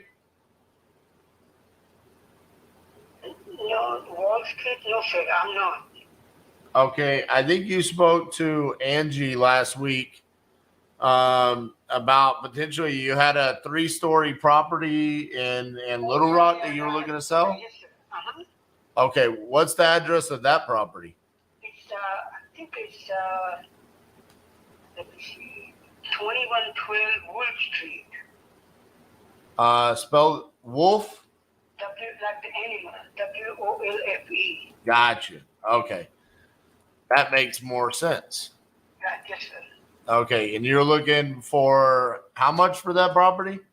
I don't know, sir. You make me an offer because I put a lot of money in it. It still needs some work, but it's a very large house, and I wish I had accepted the offer. It was a long time ago, and but go look at it. See what you have. You looked at it from outside? I'm looking at it right now. So What is your name? my name is RJ Bates. B-A-K-E? Bates. B-A-T-E-S, okay? Yes. RJ. So, do you like what you see? Well, it's definitely an area that I like to buy in. I mean, we've done quite a few. I've actually owned a property on Wolf Street before, which is kind of. I own 2 or 3 houses, but I sold them. Right. I don't keep them very long. I made a few $1,000s and I sell them. And then I go buy something else. I love it. You sound like me. Yeah, I think so. But we just have been very busy, so. But it's a very large house. It's a 3-story house. And I think it has got 4 bathrooms or something like that, see? And if you want to go inside, I think you can go. I think the back door may be open, sir. Okay. And you can go inside and then see what you think. But go there before. But I think my light button gets it on, sir. But I don't know if there are any, so if it is, you can just use your phone, to shine the light, whatever you want to look at. Right. So it's 2112, right? Yeah, 2112. I think that's the. But I'll look it up because we manage a lot of properties, and so sometimes screw up. But, Well, yeah, because I'm seeing that there's a 2110 and a 2114.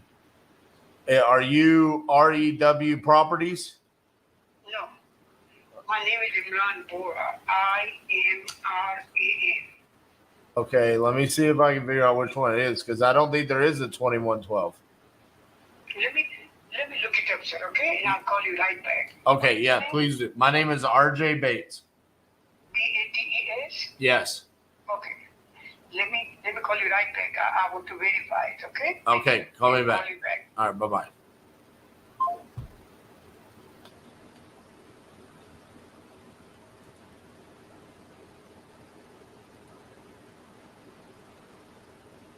Well, now this is going to depend on if this is a good deal or not. It was going to be a deal if that was actually a property, but it's not a property. It means everything's probably going to change. Miss Cassandra.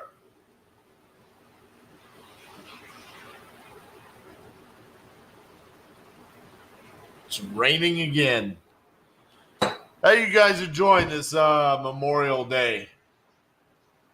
I feel pretty good about it. I was just looking at the math here. We've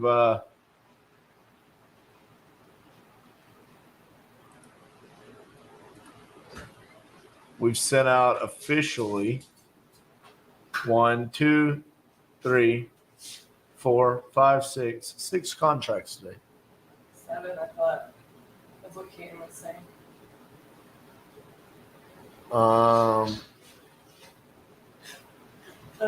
Well, so 2 sellers back to back. Land and a house. Yeah. So that was 4. Dustin, Cincy is whenever we get around to getting a lead in Cincy. So that again, Wait, for some, Dustin's on here? Yeah. Did he talk to Justin today? Justin's been trying to get hold of him. Apparently Justin Helms is trying to get a hold of you, Dustin. Wait, this is Syersdal, not Dustin back there. Oh, just kidding. Dustin's like Wrong, Dustin. For Hi. what? Hold on. Hello, this is RJ. Yeah, sir, it is 2114 Wolf. Yeah, that's what I was thinking. I was like, no, it has to be 2114. Okay. Yes, sir. So let's look at this real quick. Right. Okay. All right. Like I said, I'm getting old and forgetful. No, it's okay. That's the house I was looking at anyway. So So, do you mind if I ask you, how old are you actually? I am 38 years old. Oh, you are only half my age. I'm in my prime. You are, right? That's good. I'm glad. I like enterprising young men. Absolutely. So, what kind of work do you do? I buy and sell real estate. You do, okay. Yeah, so this how is long have you been doing it? Do you mind asking? I've been an entrepreneur for 13 years now. Full-time just real estate since 2015. 2015, okay. So, that's good. Okay, so, did you live in Little Rock or somewhere else? No. I live in Fort Worth, Texas. But we do deals all across the country. Oh, you do? Okay, I see. So, do you have the name of your company or you just... Yeah, my company is Titanium Investments. Titanium Investments, okay. That's a good name. Thank you. And, right, and so, why don't you, RJ, you go inside and look it over. So how long are you going to stay in Little Rock, or you're going back, or when are you going back? No. When I say I'm looking at the property, I'm looking at it online. I'm not there in person. I'm looking at it right here, and I'm looking at the numbers. I misunderstood you. No, it's okay. Yeah, I think the deal that we did on Wolf Street was a much smaller house. This is a very large house, very nice. It's really nice, right? Yes, sir. In fact, at one time I was thinking about, moving in it, but I found another house. I said, okay, well, I don't need two houses, you see, and because I live by myself, so I don't need such a big house, you see, anywhere. Right. So you are in Dallas? I'm in Fort Worth, yes. Fort Worth, okay, I see. Okay.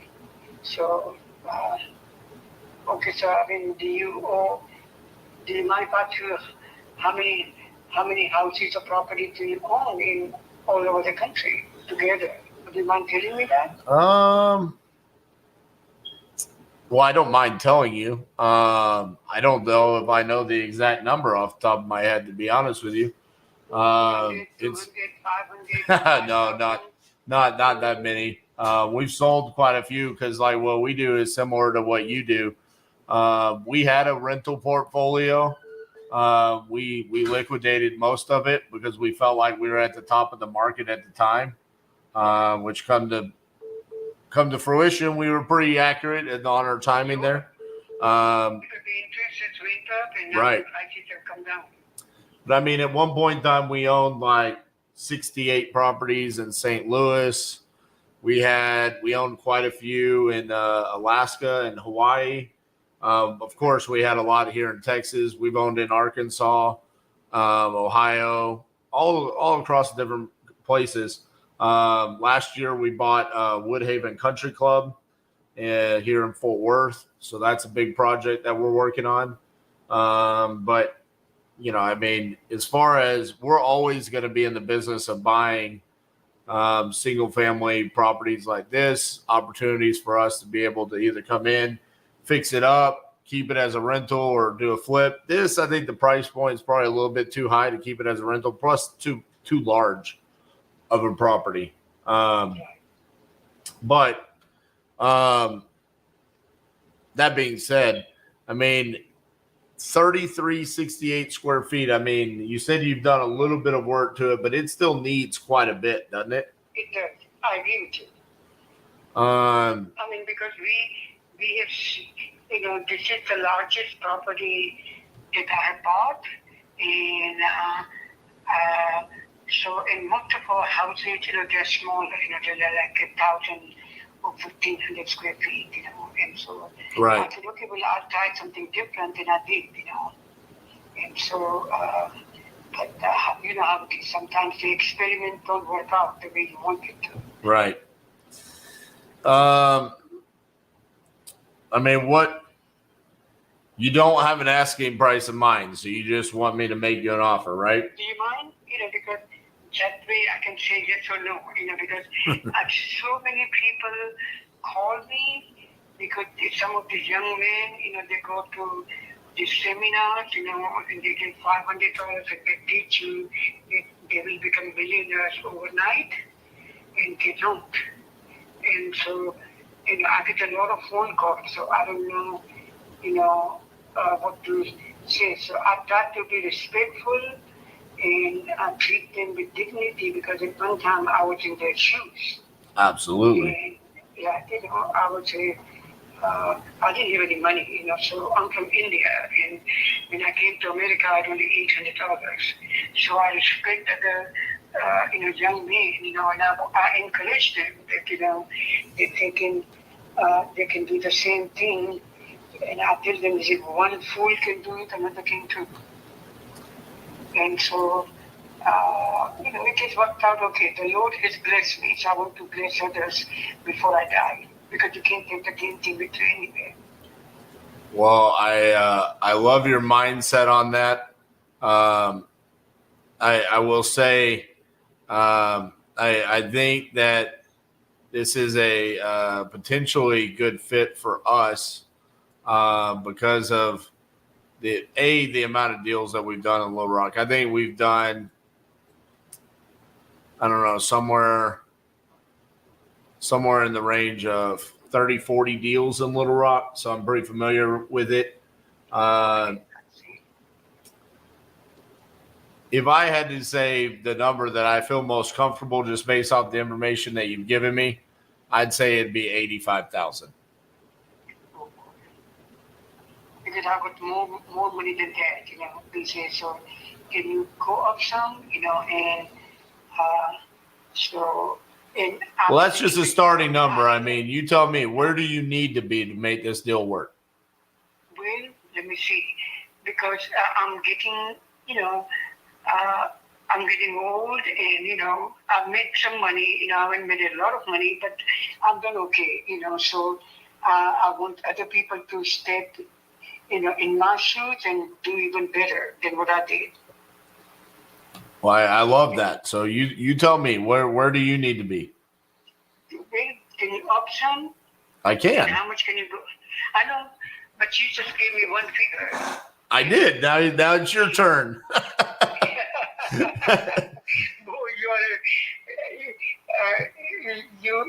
Okay. You will be hard to argue with. I mean, listen, I said 85,000. I said, yeah, I'm willing to come up. You tell me where you need to be. Chances are I'll say yes. Okay, just give me, just make me a bigger offer, because I'm not trying to make any money. I just want to give it away to somebody who is, better equipped than I am. And so, it's a pretty good, there are some very nice houses over there. And one house, I think I sold, I forget, what the number was, but it was, I think the gentleman, he sold it, he spent another 20,000 or so after I sold it to him, and I think he sold it to close to 200. And I'm glad that he did it, because there are many good houses in that neighborhood. And so it's a good area, and so, do you mind? I don't mind at all. I want to know what your number is. That's the only thing that I want to hear is just you tell me, like, hey, I said 85,000. You said I need more. I'm ready to pull the trigger. You tell me what is that number that you need it to be? But if you're going to pull the trigger, please don't shoot me and kill me. I'm just going to shoot you with $100 bills, okay? So it's okay. The other day, one gentleman, he was trying to buy, and I took him to the Indian restaurant, and he loved the food, and he gave me, those $1 million bills, that I think you can buy them for a few dollars. Right. And first he gave me only, a one bill, and I said, boy, I've never seen $1 million bill before. And it's fake because even the banks don't use them. Right. And so then he came out and he gave me a bundle of it. I love that it. you can buy somewhere, in those stores, I don't know where. Right. And for maybe about $10-20. And I've been giving them away, to some of my tenants or some of my friends. And I just teased them. I said, I'm going to give you, I'm very happy with you. You're a good friend, so I'm going to give you $1 million today. And I hand them a note. I love it. And so it just, so I don't know, can we just, what? I don't know. I think you should be able to, it's a very, there are some, I think, in the same neighborhood, I think somebody told me that there are some basketball players or football players, and, their parents are living in the same neighborhood. And they bought some big houses and refurbished them, and they don't want to move because they were born and raised over there, and they're as big as my house. I don't think he's ever going to say a number. So I don't know how much we paid them or anything like that, But why don't you? I don't know what to say, A number, just higher than 85,000, and one that you will be happy with. Oh boy. I'm trying to think. 150? How much? 150? 150? Yes, sir. Oh, that's much higher. You went way high. You said, okay, if he's going to force me to say a number, that's way high. No, I can't come that high. I will say this. I think the highest I could go would be $100,000. Okay, I will lose money, but it's okay. I might do that. Okay, well, just go then, okay, I might accept that. Yeah, how you're going to propose it? Are you going So I would send you a contract to your email. That's how I would send it to you. I'm not a computer person, Okay. I'm from India, and my fellow Indian, they're very smart in computers. And, the CEO of Microsoft is an Indian. And the CEO of Twitter was an Indian, but Elon Musk fired him. And then there are some big companies are headed by Indians, but I was never that smart. And so, okay, well, go in, you have my address? You want me to mail you the contract? If you don't mind. Is it possible for me to send someone to meet you to get it signed? Okay, well, so how, because like I said, I'm not much of a computer person, so, okay, well, I guess you can do that. Do you have anybody that you deal with in Little Rock? Yeah, I can call them and I can have them meet you. Probably at the property would be one of the best places, is just have you meet over there at the property. Then that way they can do the walkthrough and then they can get the contract signed. Okay, we can do that too. But, Okay. they can do it now, if you, about 2 or 3, it needs some work, but I think it can be, I can get it done because I'm a low cost operator. Right. And so I just do the minimum, to make it livable and functional. Understood. Well, let's do this. Let me place a couple of phone calls. Let me see if I can get somebody available to meet you. Are you available later this week to meet? Yes, sir. Right. Yeah, anytime. Okay. Or I'll meet them if they don't have time to come to me. I got you. All right. Well, let me get that arranged and then we'll make that happen. Okay. Yes, sir. Right. Then, call me, or if you want, you can text me your affiliation, his name and phone number and the address, and I'll meet him there if he wants to, or you can come to my house. Understood. And your name is Imran, correct? Yes, sir. It is. All right, Imran. Well, it was a pleasure speaking with you, and let me see if I can get this arranged so we can make it happen. Okay. Okay. Thank you, sir. All right. Bye-bye. That was an adorable negotiation right there. I swear he did not want to say it. But here's the funny thing. It was a cold call lead, and he had already told Angie 100,000 is what his price was. So the whole time we're talking, I knew that 100,000 was his price. Looks like the ARV is about 300. It's very large. It's 3,300 square feet, almost 3,400 square feet. It's going to need quite a bit of work. But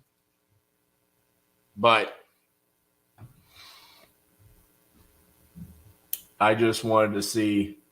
I wanted to see how long it would take him to say 100. He never said it. He told Angie 100. He told me 150. So I guess Angie did a better job than me.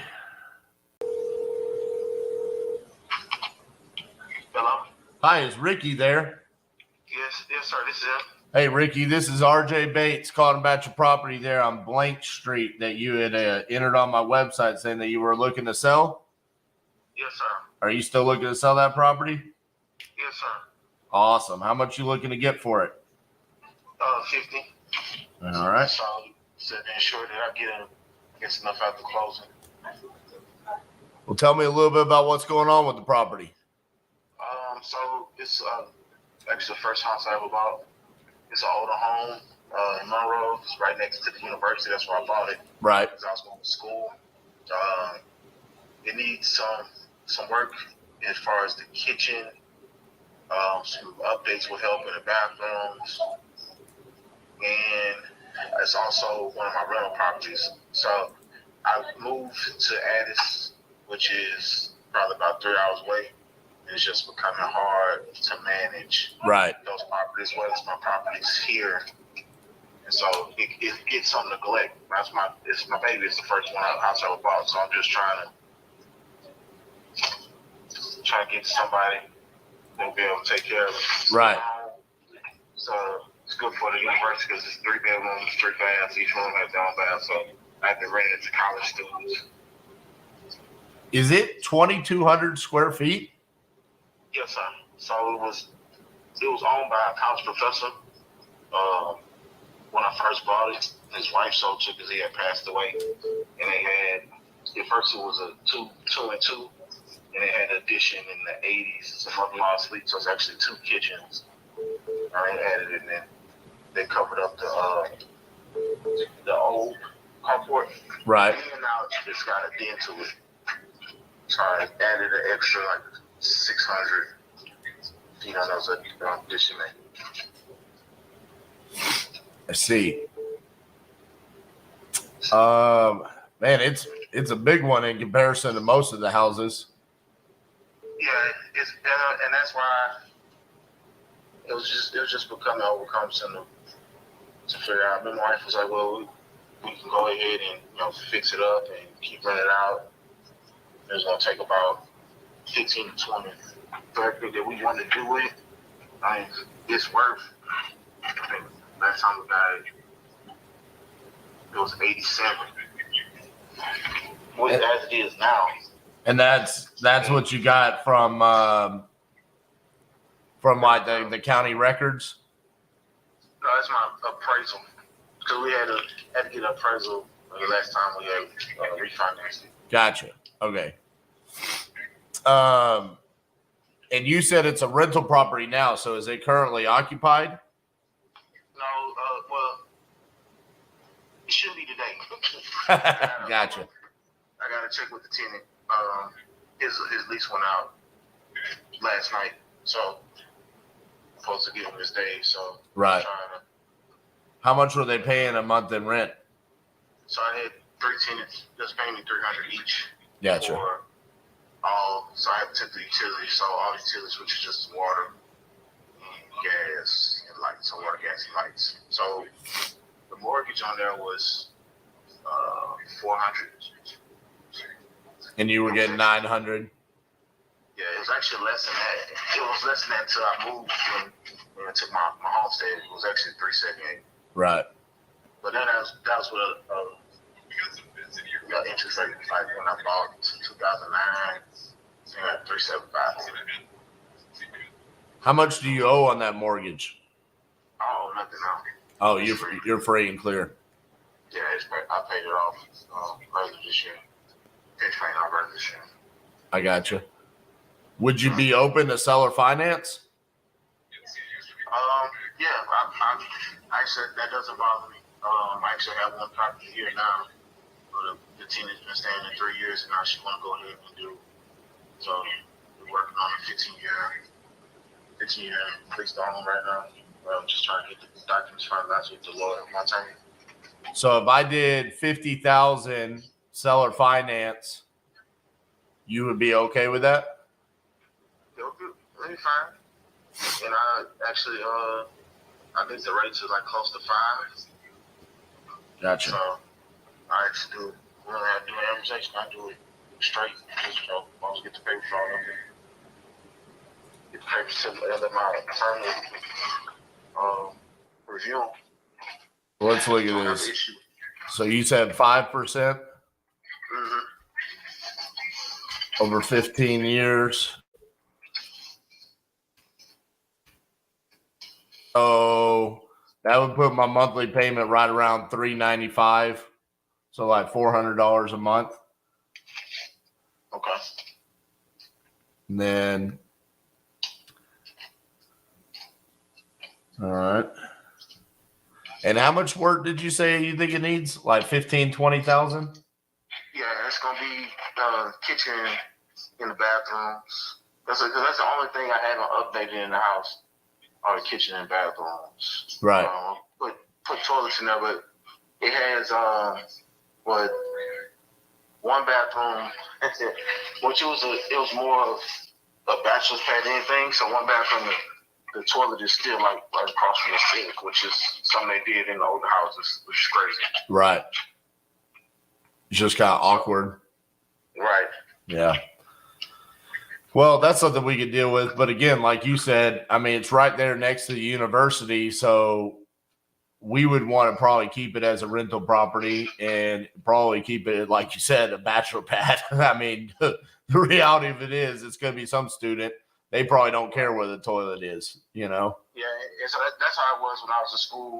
I was an athlete, so I played football at the University of Durham. Oh, you did? Yeah, it's me and 2 of my teammates. So I bought the house, and they basically, it's like my first pseudo rental property. They paid me. That's what the $300 came into. I haven't raised it, so right. They paid me $300 for each room, and basically paid the rent and all the bills. That's crazy. So I went to North Texas, and well, this is a long time ago, back in like 2004, 2005. And back then, North Texas and Louisiana Monroe were in the same conference. Was the same conference. Right. And so my sister lived in Mississippi. And so I actually drove to Monroe and we went to a game together so I could meet my niece. So the first time I ever met my niece was at Louisiana Monroe's football stadium.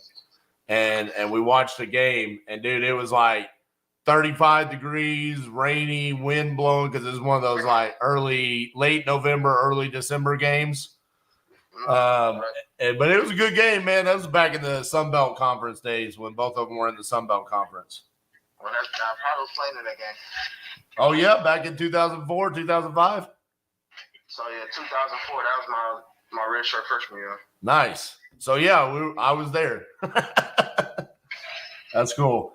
Well, I'm open to doing the 50,000 seller finance at the 5% interest. If you're open to it, I could draft up an offer and send it over to your email so we can review it and then get everything going. Okay. I'll work with that. Okay. Can you text me over your email address so I can send it over to you in email? Yes, sir. All right. Yeah, just text that over so I don't misspell anything, and I'll get that drafted up today and send it over to you, okay? All right. Thank you. All right, man. Appreciate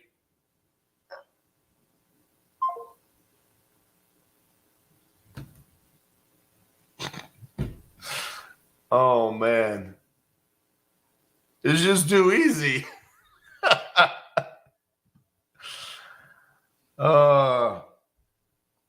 What a lay down. That's one of those where I was like, I feel like I should be doing more work, but there's not any work to be done here. I mean, the automatic triggers, right? As he was talking about the mortgage. I was going to hit him up with the sub 2, but then he's like, well, I want it free and clear. So what does that do? That automatically triggers. Well, would you sell or finance? This is a rental property in Monroe, Louisiana. I mean, he was getting $900 a month from students, but like you said, he's never raised it. And he bought this in 2004 or 2005. So yeah, I mean, what a great opportunity to be able to come in and just get that seller finance. Boom, done.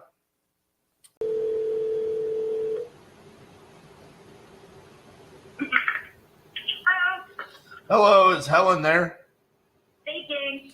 Hello, this is RJ Bates calling about your property there on Haystack Way. You had entered this on my website saying that you're interested in selling that property. Is that correct? That's correct. You know, I'm not in a hurry, so, anyway, what are you offering? Well, I don't know. I wanted to talk to you about the property to see what you got going on there. Let me get this pulled up real quick. Did you have an asking price in mind for the property? You know, I don't like that.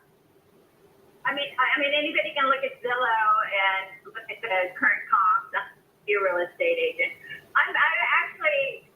I'm thinking I'm going to probably wait till springtime anyway. I've had the same tenant for 4 years. I'm just retired, so lightning the boat, right? Okay. Did you say you don't like me asking how much you wanted for the property? Well, I want, what the internet says, what the top say. I'm not going to put a price out there. I was a real estate broker. I'm not going to tell you what. Yeah, it's not the way I play that game. You're the one making the offer. You don't go to, ask the seller, oh, by the way, what did you take? And then make sure that's dumb. Doesn't every real estate broker literally, when they list a property, put a price on the market? Okay, 360. How's that? Okay, something to look at. Seems a little bit high, but we can look into it. And you're calling from? I'm calling from where? Well, your phone number comes up as Texas. That's right. I live in Texas. Right. So you know what they say, real estate is local, baby. Listen, this is all too premature. I'm gonna. Real estate's local? I've never heard that before. Is that something that they teach in broker school? Oh, holy shit. I miss the days of 2020 where I got to do that 25 times a day.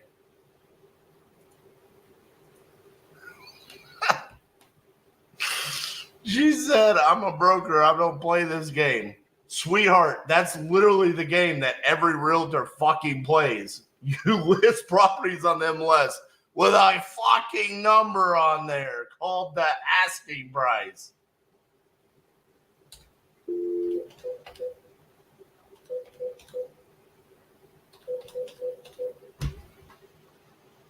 Thank God she went to 2 weeks of school and got a license. Has anyone ever heard the phrase that real estate is all local? Because I don't think I've ever heard that before. Maybe it's just because I didn't want to hear it, because I definitely don't do local real estate. But have you even heard that phrase?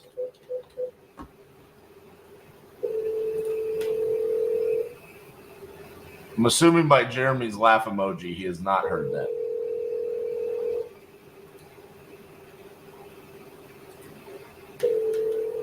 That makes sense. Hello? Hi, is Hattie there? Yeah, this is my daughter. How can I help you? My name's RJ Bates, and Hattie had entered her property here on 13th Street on my website, saying that she might be interested in selling that property. So I was just giving her a call to see if we could talk about it. You would talk to me. Awesome. I entered it. I got you. Well, how much are y'all looking to get for that property? We're looking to get 110. Okay. Well, I think I put in 105. 105. I like that number better. Tell me a little bit about the property. What you got going on there? My aunt used to live there. She recently moved out. It is it's 2 units. So it's 952 and 954. It used to be 3 units, but something happened and they rebuilt it, and now it's just 2 units a long time ago. 952 and 954. It does need some updating, and I do know that, and that's about it. I think it's 2 bedrooms, and 2 bathrooms. Gotcha. And both units are vacant, correct? Yes. Okay. And the water runs, and the electric's on, and all of that. All right. Do you know, because when I pull it up, 952 says that it's just south of 1,300 square feet. Is that including both sides? I don't think so, because 952 and 954, yeah, they're two different units, yeah. All right, let me pull up a picture of this. Yeah, but I mean, just looking at the building, I mean, that feels like it's a 1,300 square foot building. So it's like, okay, that makes sense if it's like 600 something square foot on each side. Okay, okay. I'm not arguing with you there. I haven't been there in a long time. Yeah. So you said it needs work. Is that just like because the people that were living there moved out and just needs a turnover, like a cleanup, or is it like gutted down to the studs? Oh, it's not gutted down to the studs. It needs a little some upgrading. You know, there's a little minor maintenance. There's a back door that might need to be replaced. There is my mom was trying to do some molding work there, you know, to upgrade it, but she didn't finish. No, but it's not gutted. No, it's not gutted. I got you. Like I said, my aunt, she recently moved in the last month and a half, 2 months, out of it. She moved in June, so yeah, we're going on 2 months. All right, give me just a second to look around here. Sure. Has there ever been a tenant in one of the sides? Yeah, there was a tenant in each side, yes. Gotcha. And yeah. Do you know how much they were paying in rent? My mom owned it, and she was being very generous. One was paying $300, and the other one was paying $500. I got you.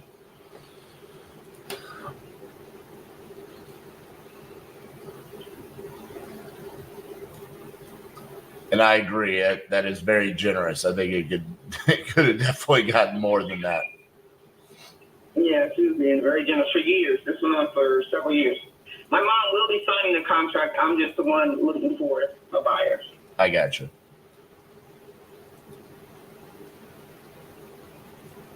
That's actually a fairly common setup. You know, hey, you deal with this, and I'll just do whatever you tell me to do. Especially once it gets to something like this, where it's like, hey, I need to sell this.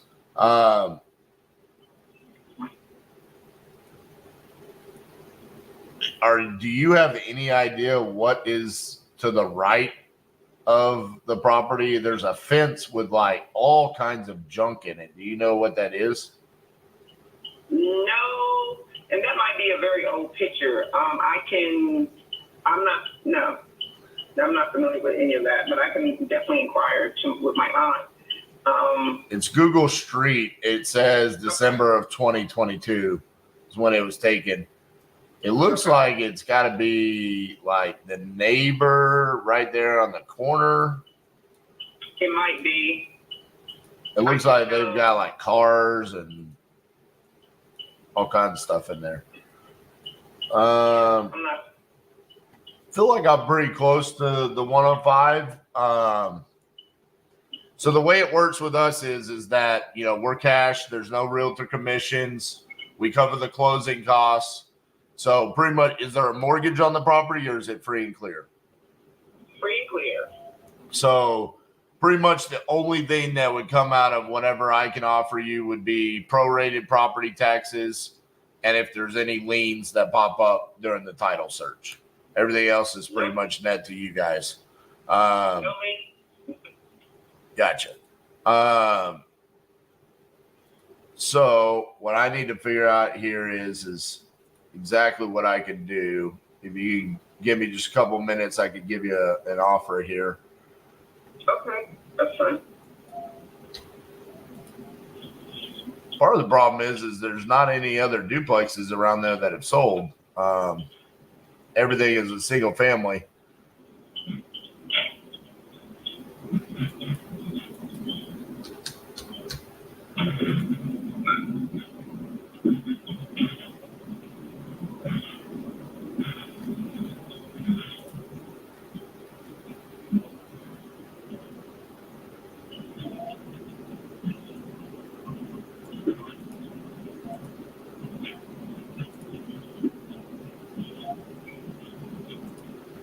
And I'm assuming you guys are okay with closing as quickly as possible, right? Of course, yes. Yeah.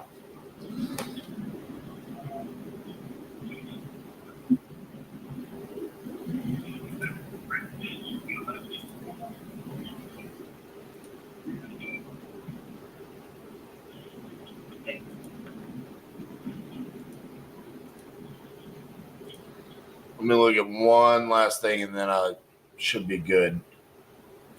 Okay.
So based off of what I'm seeing here, I think I'm going to need to be.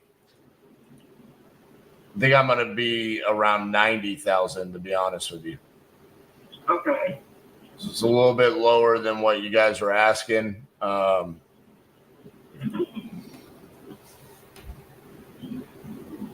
It's mainly just taking into consideration the cash flow on the property on the backside in comparison to what some of the other properties have gone for.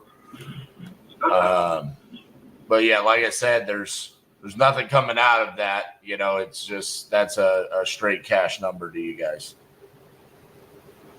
Okay. And you couldn't do 95?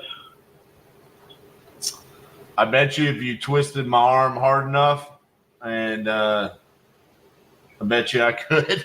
I'm not gonna lie with you. I mean, I don't like arguing over, you know, a couple grand on an opportunity, and also, you know, in your case, something that you need to get rid of. So here's the thing, though. I will say this: more often than not, my number is an accurate number, and so when I say I can do 90. We come out, we come look at the property, we get our contractors out there, and we put together all of our numbers.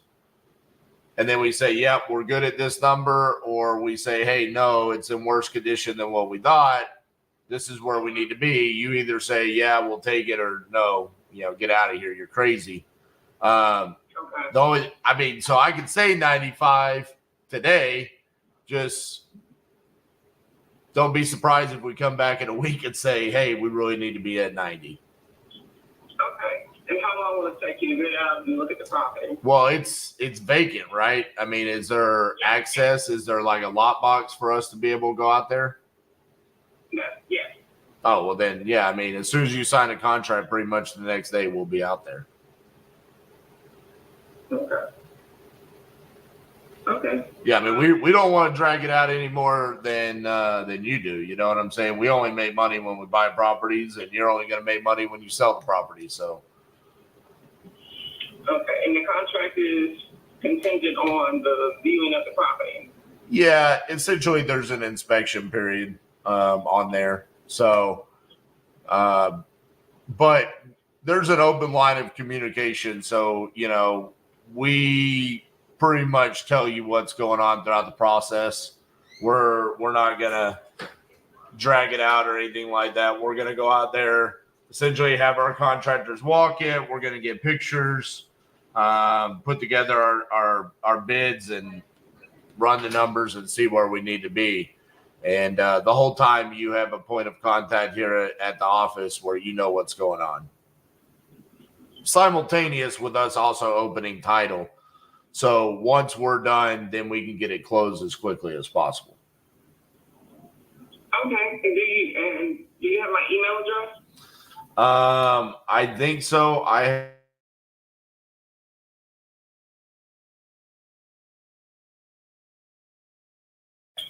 Okay. So let me just verify real quick. The property is in Hattie's name, but you want me to send it to you because then you'll take it to her and say, hey, this is what we're doing. And okay, so that's what I'll do. I'll send it over to you for the 95. And like I said, we'll let you know once we've done the walkthrough. I'll give you an idea. This is pretty much where we developed this system was during COVID. And it came straight from what Open Door does. So it's the exact same process where it's like, hey, this is where we need to be. We do our inspection walkthrough, and then it's, hey, here's the firm number. If I'll be honest with you, we do a lot of properties and on a monthly basis, and we don't like to poke people in the eyeballs or anything like that. More often than not, I'll probably talk to 50 people today, and 48 of them, I'll tell them I'm not a good solution for you. But I do feel like I'm a good solution for you guys because this is exactly what I'm looking for. So we'll go out there and we'll take care of it, and we'll get it done quickly for you, okay? Okay. And by the way, what is your name? My name's Becky. Becky. Okay. Yep. And we also have the option to accept your offer or not, correct? Yes, of course.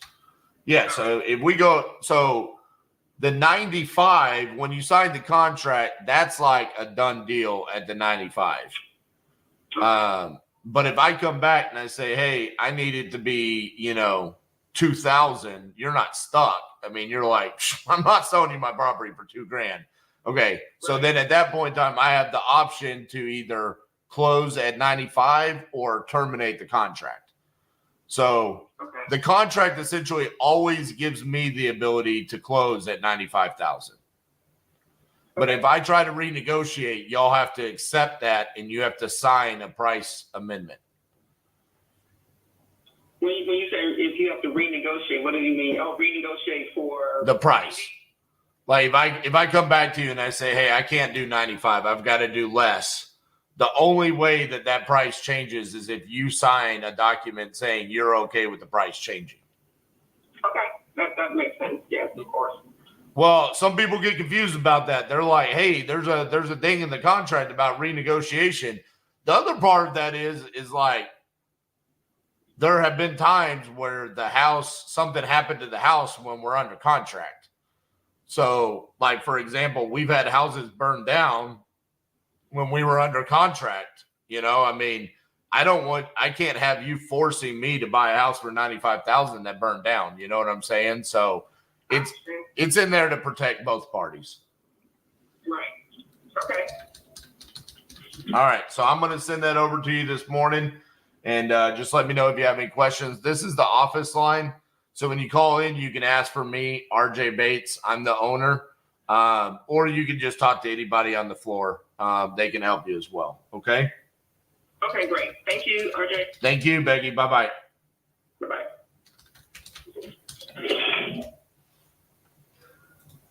The best part about this is that it's in the same freaking state as this dumbass broker. How dare you ask for a price up front? If y'all haven't learned by now, I really like putting a chip on my shoulder and just pissing myself off. It just makes me feel like I perform better. It's just my personality.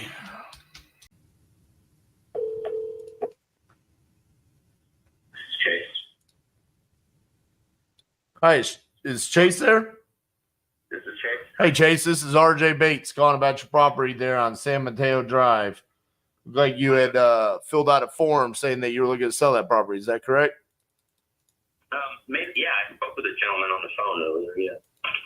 And he filled it out, I guess. That was definitely not me or my company. Okay. But What's the name of the company? I'm sorry, RJ. my company is Titanium Investments. I have a feeling that's my little brother doing it. We're both kind of tech team, and then he probably put my name as the default. So I got you. So we're just reaching out to a few folks. So Gotcha. How much are you looking to get for it? it's not in great shape. In fact, it's not in good shape. Sounds perfect. I don't know. Probably 60 grand. All right. I could be talked around. I just need, I'll tell you my scenario, RJ. My dad died 2 years ago, and this is becoming a burden. And I have other rental properties, but this is not one I'm looking to keep at this point. It's just going to be more work than what I can do working full time, being a dad and all that. Yep. So I'm looking to figure out what our options are here. Understood. Oh, first and foremost, sorry to hear about your dad's passing. I know, unfortunately, I have to deal with those scenarios far too often, you know?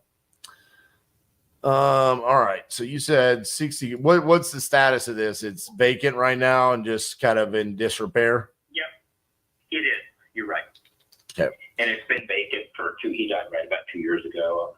So 2 years ago, we know that the heating and AC worked at that time. I think we've actually kept the electric on just so we could test.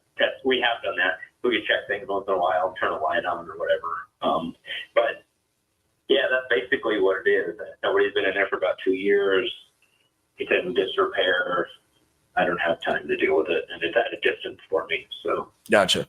What is the? I'm happy to let what it makes sense for you guys as wholesalers, whatever it is you guys do, drive what we can get for it here. My logic is I'm not trying to get wealthy off of it. I'd like to not just give it back to the state or dump it for no reason. But yeah, it's more of it's becoming a burden while at the same time, half-hearted effort. Want to do something with it, but can't. Right. So, I mean, just looking in the area, comps wise, I mean, you've got like 156, 122, 125, 144 on the high end.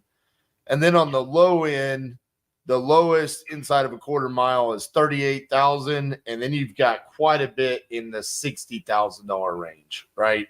You got 60, 60, 61, 60.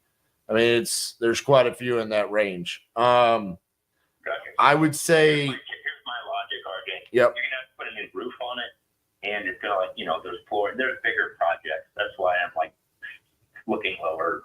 I mean, I looked at Zillow. I saw what the comps were and things like that. I just also know that it needs bigger projects. So. Yeah. So what are we thinking? Like 30, 40 grand in rehab? I would guess you're probably right. Yeah. Yeah. I mean, the roof is going to be the biggest single piece. Yeah. Right. And it's not a giant house, 1,650 or something like that. But proof. You guys would have better deals doing that kind of stuff than me as an independent at this point. Right.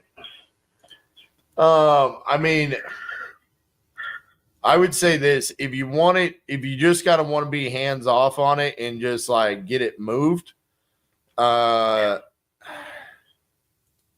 think we would need to be. My intention on this deal would be to wholesale it. I'm not looking to buy anything in Hobbs. You know what I'm saying? I'm based out of Fort Worth, Texas. That being said, I mean, we've done deals in this area before. We have known buyers there. I know exactly what you mean, RJ.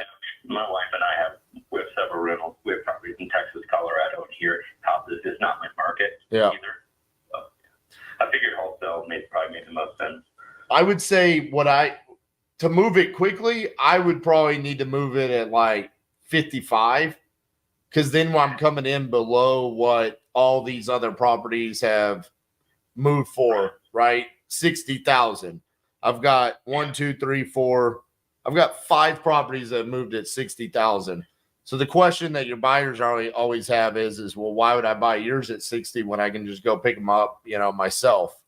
And maybe even potentially find something with better condition. So if that's the case, I'd probably want to start with you at somewhere in the range of 50,000, and we could try to move it at 60.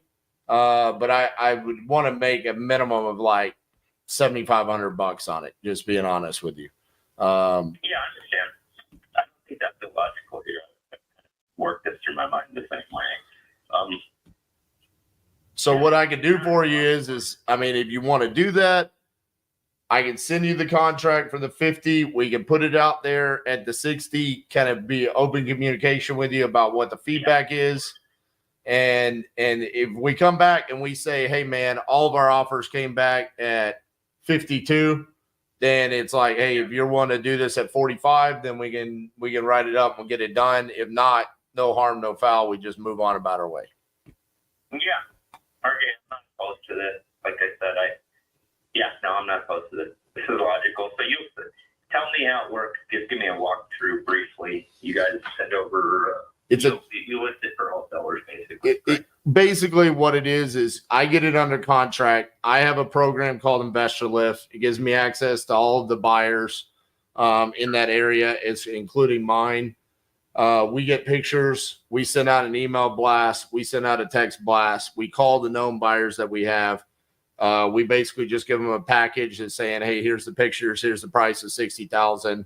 They probably want to go do a walkthrough. It's very rare for a sight unseen to come in for a flipper or a landlord. They probably want to have access to it with a lot box or something like that. They go out there, they come back to us, and they either say, yeah, we'll do it at 60, or they come back and say, hey, the best I have to do is 55,000. We don't do bidding wars. We do first come, first serve. So whatever price we set it at, like I said, we would set it at 60. If someone comes back and says 60, then it's a done deal. And then you get your 50 grand in a week or so. If the price is lower, then that's where we have to have conversations about what has to happen. And it's always up to you to make a decision on if you want to do that or not. Yeah, that makes sense, RJ. I get it totally. I'll give you one caveat here.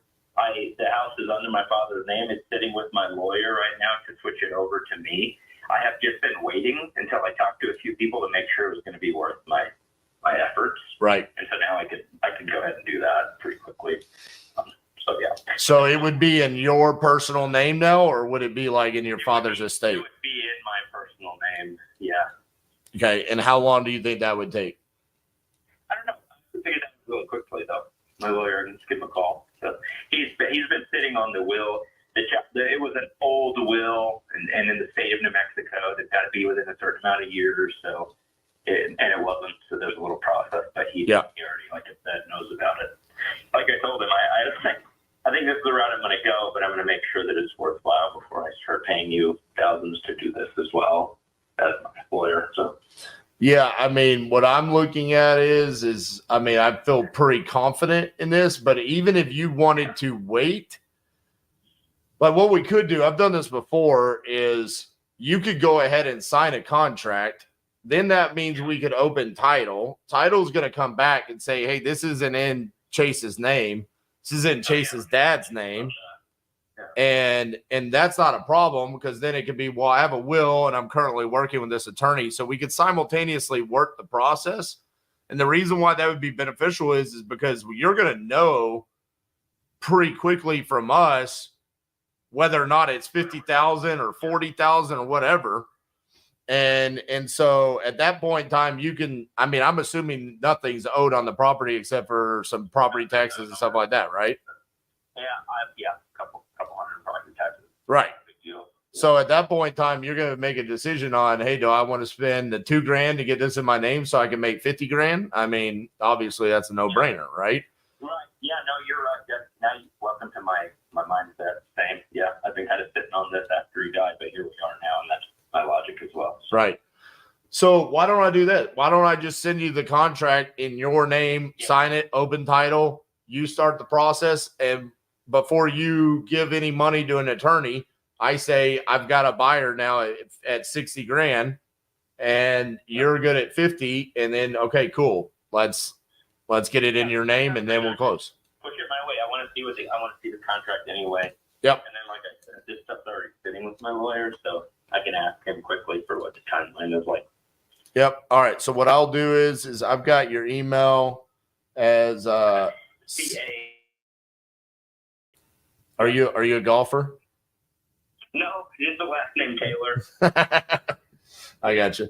I've tried golfing. Let's say that. I'm not great at it. Yeah, I got you. All right. So what I'm going to do is I'll write that up. I'll get that sent over to you. It's just 2 pages, pretty simple. And yeah, man, let's get the process started and we'll go from there. Okay. Okay. Appreciate your time, RJ. Yep. Thanks, Chase. Bye-bye. All right. Have a good day. Ooh, buddy. Property leads coming in strong. Hello. Hi, is Cynthia there? This is her. Hey, Cynthia, this is RJ Bates calling about your property there on Main Street that you had entered on my website saying that you're looking to sell. How are you doing? Good. How are you? Good. You still looking to sell that property?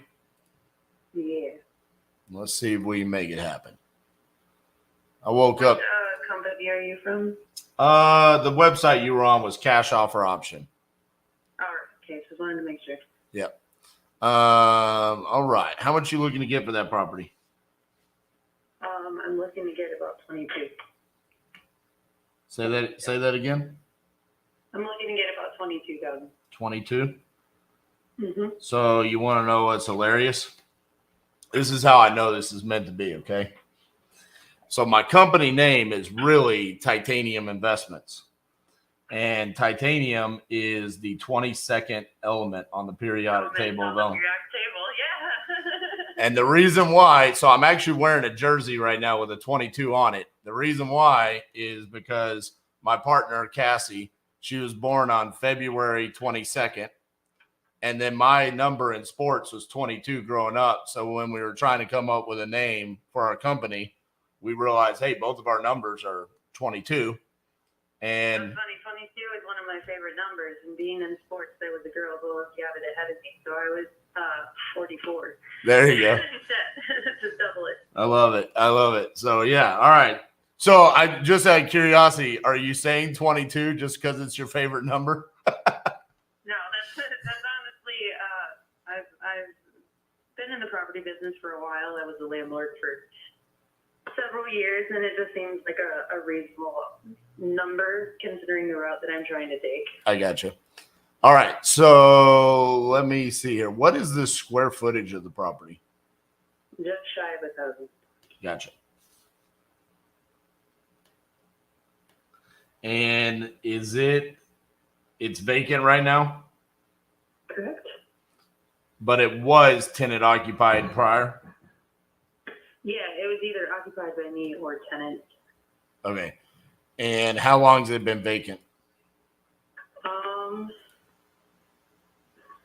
Do we move for a year before or after?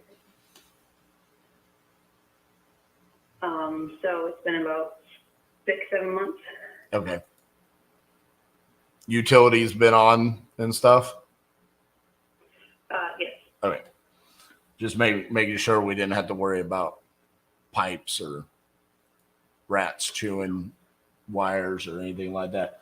Does the property need significant work or just like tenant turnover type work?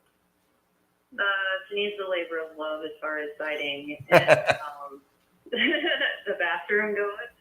I got you. I would say probably the windows too, to be honest. And then, tenant cosmetic stuff. Yep.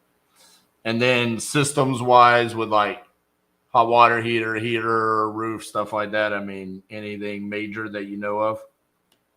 Those are all good. There's a spot on the roof. One of the last times we had it took the shingle off. Okay. But other than that, it's good. The furnace and the roof was done 2011, 2012. Okay. The hot water heater I had put in, I want to say in like 2017, 2018, somewhere in there. Okay. It's a window unit for cooling. It's gas, natural gas for heating for the furnace. Okay. How much were the tenants paying when they were there? For rent. Yeah. I'm kind of nice. I had rent. I had rent at about $500. I got you. But going rate in town is definitely more than that. What do you think we could get, like 800, 900? Definitely. Gotcha. I would say definitely, considering they just built K through 12. It was just the high school.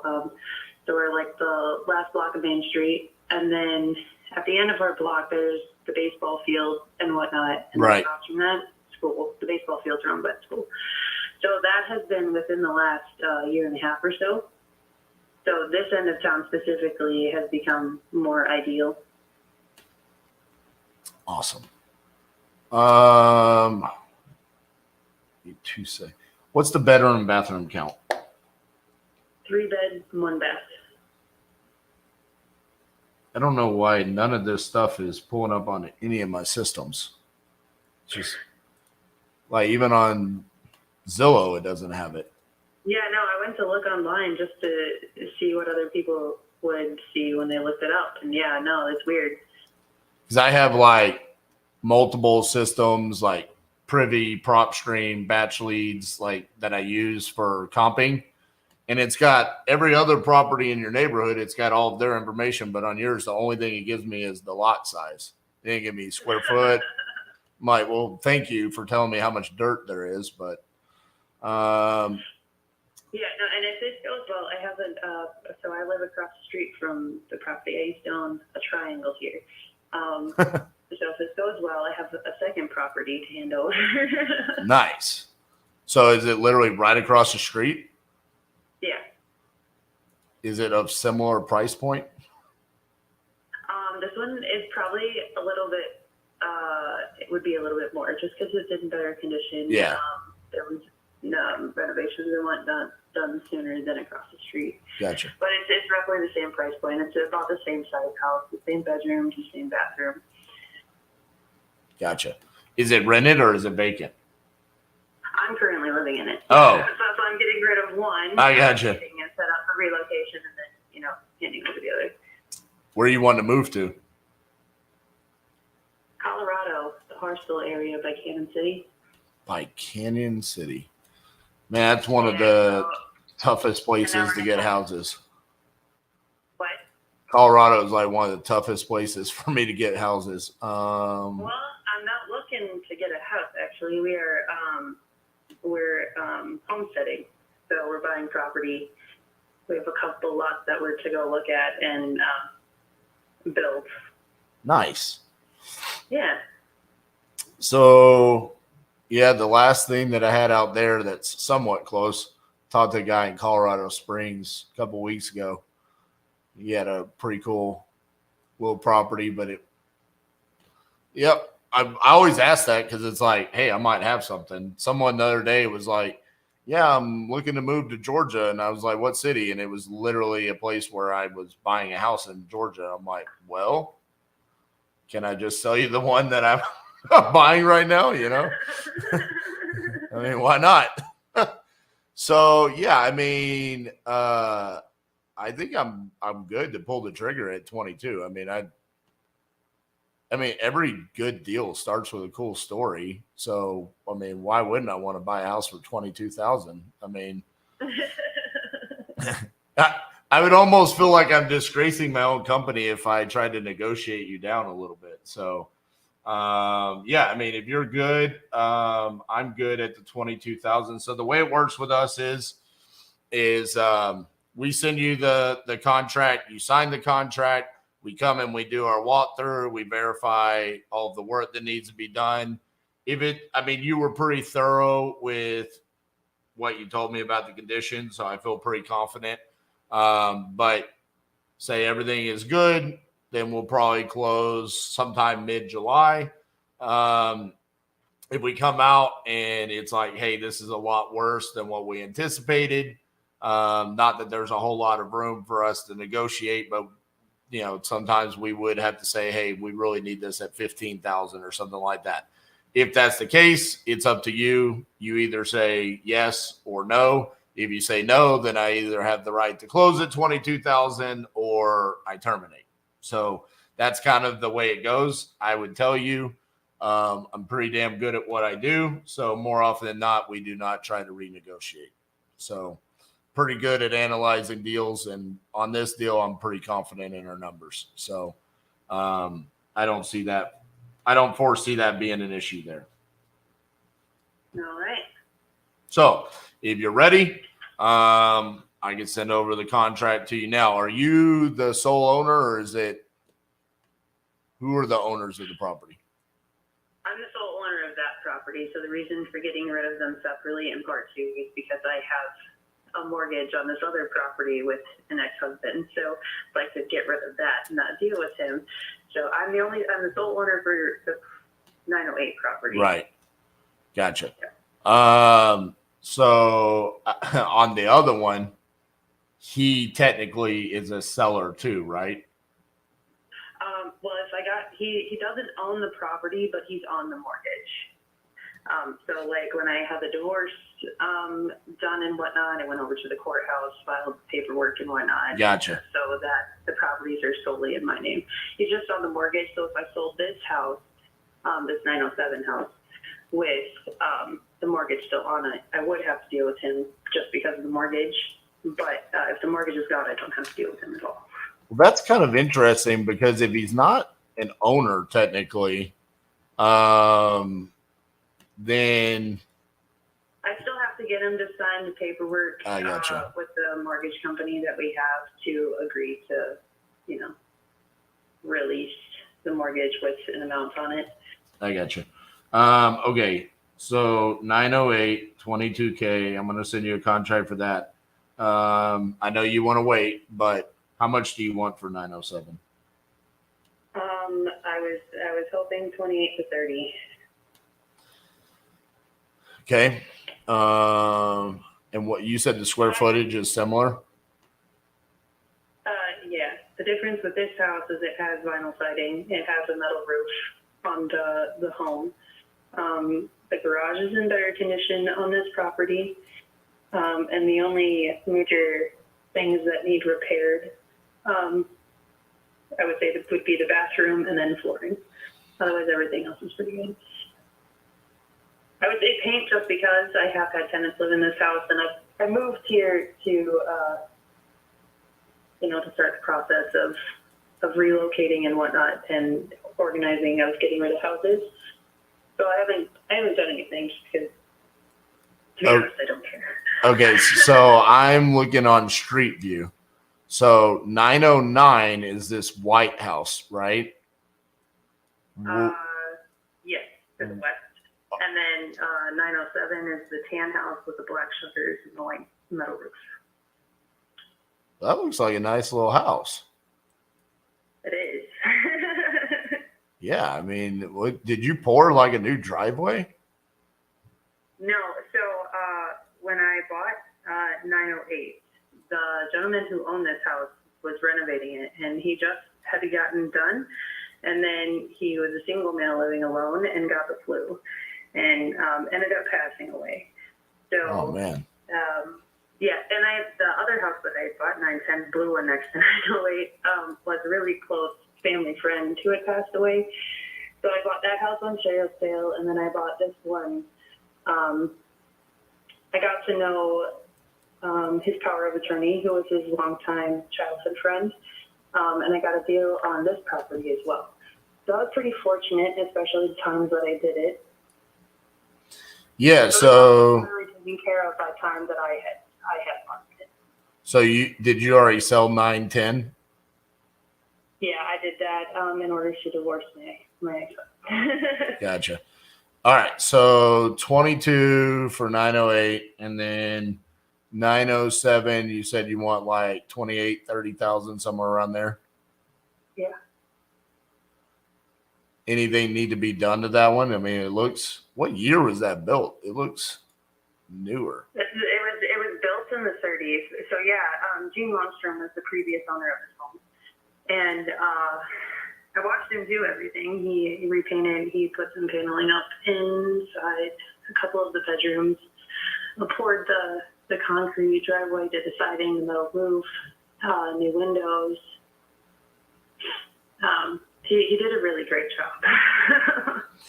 So if I say I want to buy both, you need to sell 908 first. For what reason? What's the reason why we need to close on that one first?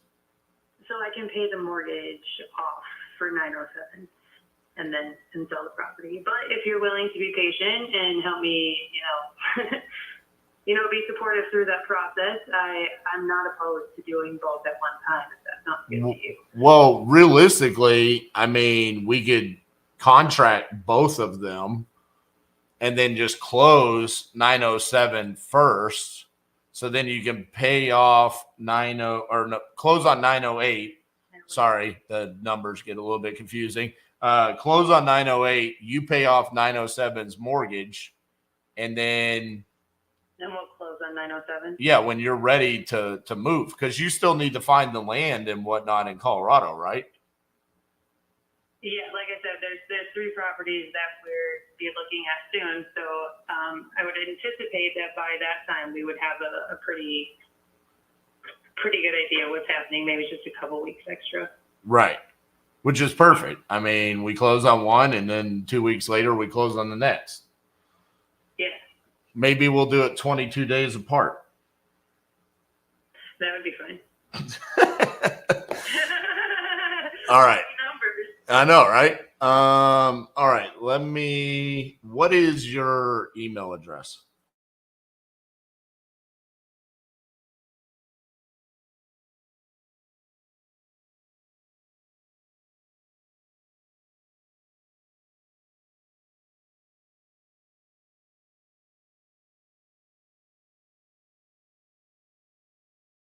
Correct. All right. So, do you want me to send you those contracts right now? Yeah, that would be fine. I actually need to head out. I have a doctor's appointment that I need to get to, but if you want to send those over, I'll look up them. Yeah. So what I'll do is I'll send them over to the email. I'll just do it as 2 separate emails, and the subject title will be the address, and then it'll be coming through Dropbox sign, so it's similar to DocuSign. And then you can just sign them when you're ready. Let me know if you have any questions. This is my office phone number, so just feel free to call and just ask. My name's RJ Bates. Ooh, that last name though. Maybe I should be scared. Yeah, I mean, honestly, you probably should, just because you get the reference. And most of the time when I tell people, they're like, what? Bates Motel? What are you talking about? I'm like, don't worry about it. Just come stay at my motel. I love it. All right. Well, yeah, I'll get those sent over to you. And like I said, we'll work around your time there. And I'll put a closing date on here for both of them. but with understanding that 907 will happen on the time frame that you need it to happen. Okay. All right. Sounds good. I appreciate it. All right, Cynthia. Talk to you soon. Okay. Thank you. All right, bye-bye. Bye. Boom, baby. 2-for-1 special.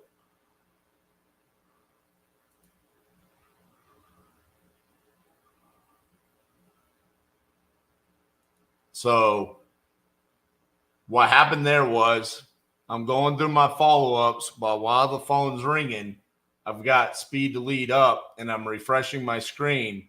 And as I saw this lead come, what I saw was small city in Minnesota, right on the North Dakota state line. But I saw need to sell ASAP, tired of being a landlord, vacant, fair condition. So those are triggers. So what I did was I took the city and I went to Investor Lift and I searched how many cash buyers do I have in this city, because I don't know. And what I found out is I have 1,444 cash buyers in this area. So then I looked at their buyer score and I see high activity. So they're buying deals in this area. Flip history, flipper, landlord, flipper. Okay, so we have buyers there. So because it was kind of a relatively remote location, the lead wasn't as expensive as this would have been in another area. So I paid $374 for that, which I'm very particular about which leads I'm going to spend that much money on, because I want it to be just like that. And then boom. So for $374, I was able to have that conversation and get 2 deals out of it. And I think they're really good deals. Looking at this, we've got comps at 150, 110, 115. So getting them at 22 and 30 were really good deals. So pretty excited about that one for sure. Oh. Hey, is Robert there? Who is this? This is RJ Bates calling about your property there in Syracuse that you entered on my website. Right. Are you looking to sell that property? Yes. Awesome. How much you looking to get for it? About 40. 40K. I got a question for you. Before we talk about real estate, are you actually a fan of the university, Syracuse? Yeah, I guess.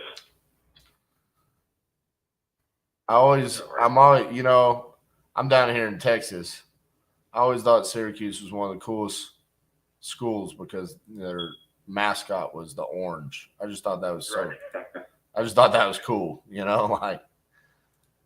So, all right, let's see here. What's going on with this property? All right. Well, basically, I have two families in there. It's a 2-unit multifamily. It could run for about 60 to 70 right now, but I'm just trying to get it out of my way. I got you. I've had to do some repairs to it. The basement was flooded at one point in time. I had to do the whole cleanup and fix a main pipe. There are several new things about the house, such as the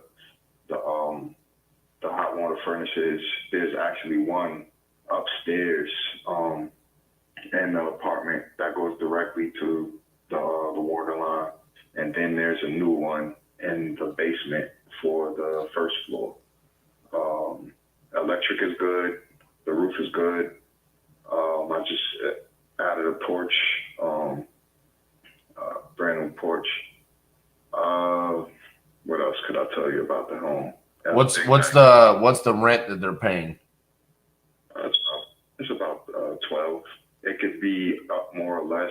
It's just that I'm just working with the tenants there, So they're like paying $600 each. 7 and 5. 7 and 5. Okay. Right. There's a big room upstairs in the second unit, and then there's a very, very small room. I mean, it could go for a nursery or a child, and it's connected to the bathroom. There's a new faucet on the sink upstairs. The kitchen appliances downstairs are used but fairly new. Okay. They work. What else? What else could I tell you? The floors were done just about a year ago. There are new cabinets in the kitchen downstairs now, and it was painted not too long ago, maybe a couple of months ago, and it'll be painted again very, very shortly. So with all of that being said, I put a lot into it, enough into it. I was going to sell the home at some point. I had an offer for about 60, and it fell through because of the basement flood. It happened during the process of us making a deal. Oh man. Yeah, and that pretty much it hit me hard. That was about 2 months ago. Then I had another deal for about that fell through because it took me a little while to fix it. Right. Again, it had happened. I didn't know the whole problem, so I had to find out that it was the main line in the front of the home.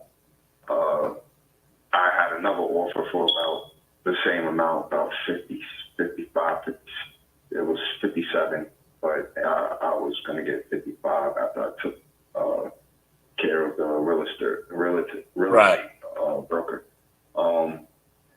And that fell through again because of the same problem. So then I went and figured out that it was the main line. Now I'm just trying to get the house out of my head. I have other things to do, and I basically want to run it up, and make another move. Basically, I'm an investor as well. I never planned on keeping this home in the first place, so I knew I was just going to take some rent for a while, fix it up as much as I could afford, and then go and buy something new. I got you. So now I'm at that point, and I know with these a lot of short sellers, they're not giving as much money as the property, not even close to it. It's probably like a fraction, right? Maybe a tenth or less, more or less. But I'm just trying to get a decent deal, and I know that I can't go any lower than 40. Okay. You own it free and clear, right? Excuse me? Do you own it free and clear, or do you have a mortgage on it? No, I have no mortgage on this particular home. And I'm pretty clear on that. Okay. No thoughts of seller finance, right? Just cash only? Yeah, cash only. Okay.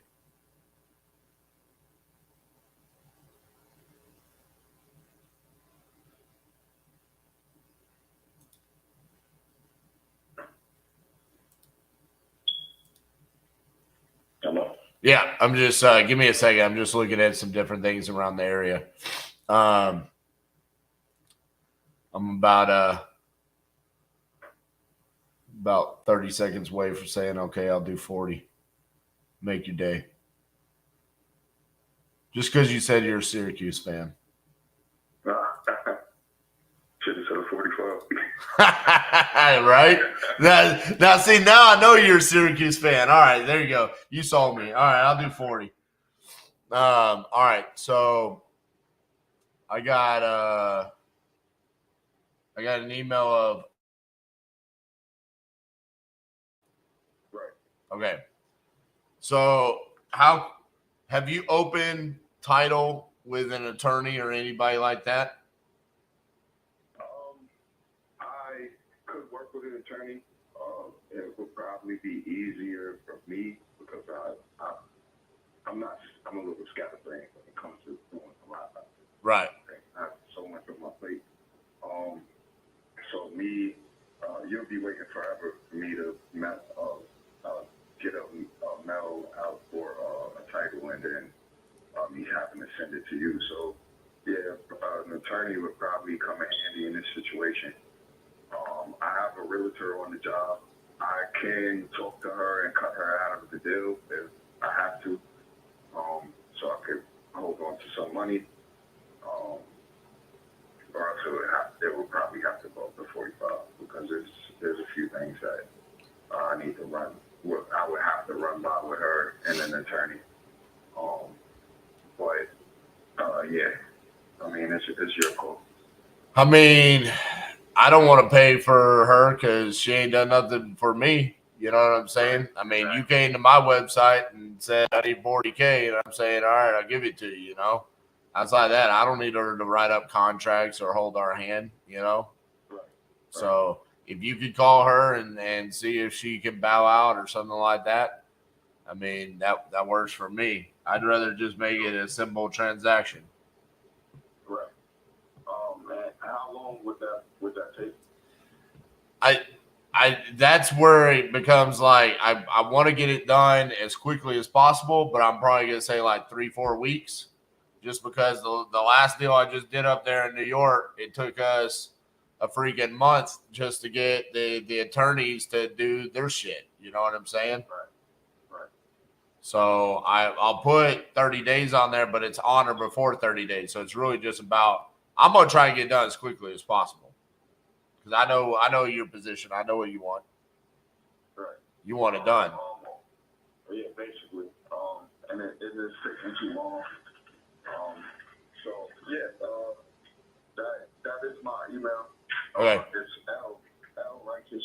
Oh, L Righteous? Okay, well I'm glad that you said that. Let me change that real quick. L Righteous. Okay. So I'll send over the contract for the 40,000. You talk to the realtor to figure that out, and then as soon as you sign that contract, we'll get the process working. Okay. All right. Thanks. All right, man. Talk to you soon. All right. Bye bye. Hello, Hi, is Rebecca there? this is her. Hey, Rebecca. This is RJ Bates calling about your property there on Grandview Avenue. How you doing? I'm good. How are you? Good. Are you still looking to sell that property? I am. All right. How much you looking to get for it? I was looking around 45. Okay. So your reason that you put down was you're a tired landlord or non-performing tenants. I'm just tired of, I actually have tenants in there at the moment, but I live in Florida and I'm tired of dealing with the whole thing. They're good tenants. I don't have an issue with them, but it's just, I just don't want to deal with it anymore. I gotcha. How much are they paying a month? $850. They pay on time? Yes, they're great. I've not had a single issue with them. So what are you having to deal with, like maintenance and stuff? Yeah, just having to go back and do the maintenance, dealing with homeowners insurance and renters insurance, and just a few little. It's nothing major. Like I just got a call from the insurance. They need some trees cut down around the house. Just little things like that, and it's just. I work full time, my husband works full time, and I have kids, and it's just too much to try to get back and forth to deal with it every time, which the renters are actually cutting the trees down now. And it's not like, it's not full grown trees, it's like, I don't know, what would you call them? It's like, more like just tall bushes. I gotcha. Yeah. Which we used to, keep trimmed down when we were there, but I don't think the renters have. So, but they supposedly took care of it yesterday, so we'll see. That's crazy. I've never had insurance even care that much to ask me to do something like that. Right? They said this is the first time they said anything to us too. They said because they were touching the house. So, I mean, I get that, but I'm just saying, like, how did they even find out? I'm assuming they drove at the house because we were renewing our insurance. I don't know if they drove by the house or I'm not sure because they also saw a trampoline that was in the backyard that we had to get rid of as well. Okay. Yeah. Uh, So, I mean, it's just, like I said, it's just little things like that. I don't have time to deal with that. I have other things that I'm trying to deal with, and it'd just be easier if that was one less thing to work with. how would you say the condition of the property is? How would you say the condition is? I think it's in pretty good shape. The last time we were in there was probably about 2 months ago, wasn't it? It was last month. Was it last month? No, it was in April. We went in April, and they've taken pretty decent care of it. I haven't seen any issues other than there was one broken window out in the upstairs room. They claim it was wind, but I've lived there prior to moving for 20-some years, and I never had that issue. So they're supposed to be fixing that as well. There's a whole floor in there. Yeah, the roof is only, when did we get that roof replaced? Yeah, we got, the roof was replaced 8 years ago, but it was lifetime shingles. We put new flooring in it probably about 3 years ago. I mean, does it look like the pictures on Zillow? Yeah.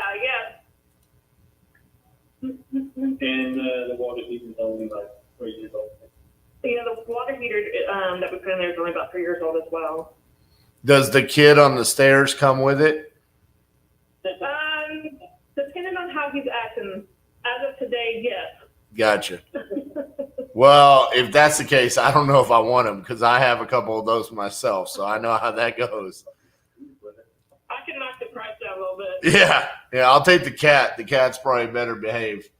All right, let me see here.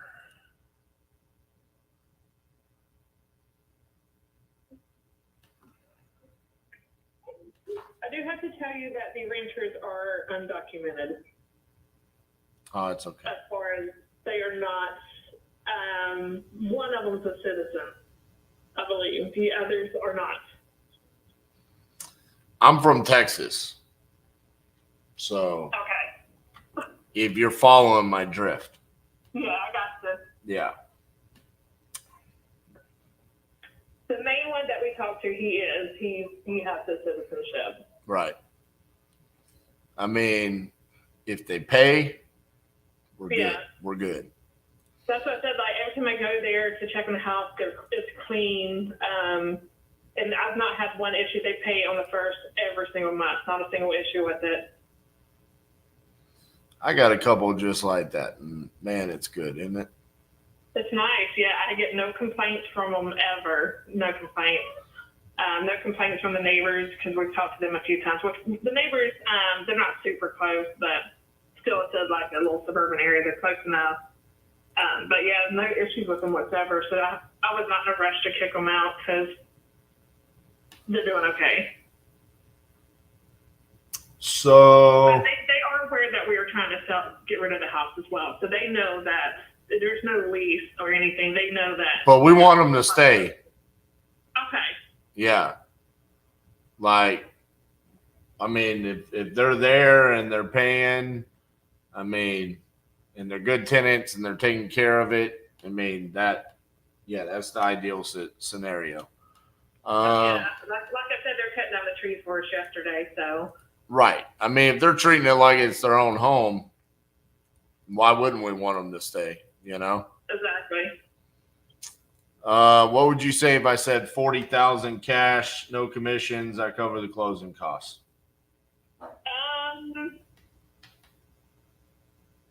Let me talk to him real quick. Hold on a second. He says,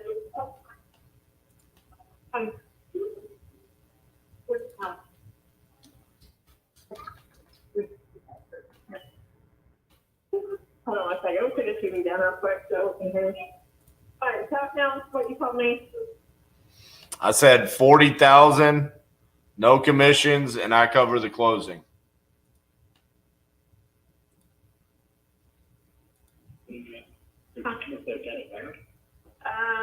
It's plus another thing. Okay.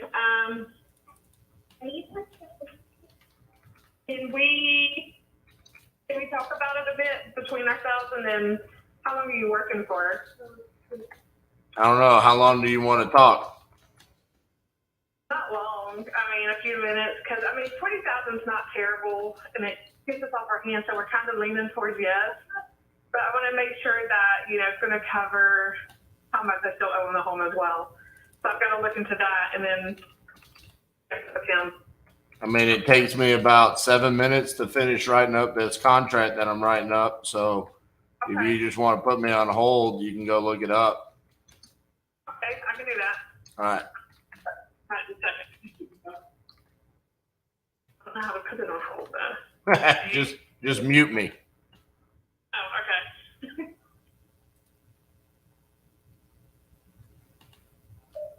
okay. Fucking savage.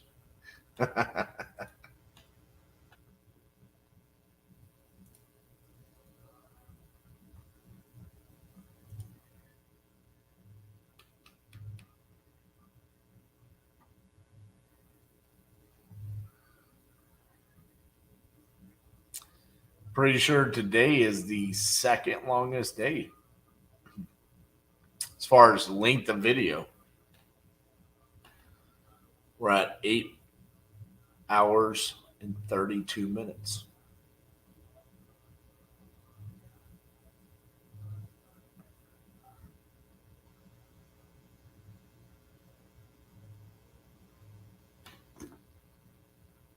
And I have no idea how long I'm going to be on hold.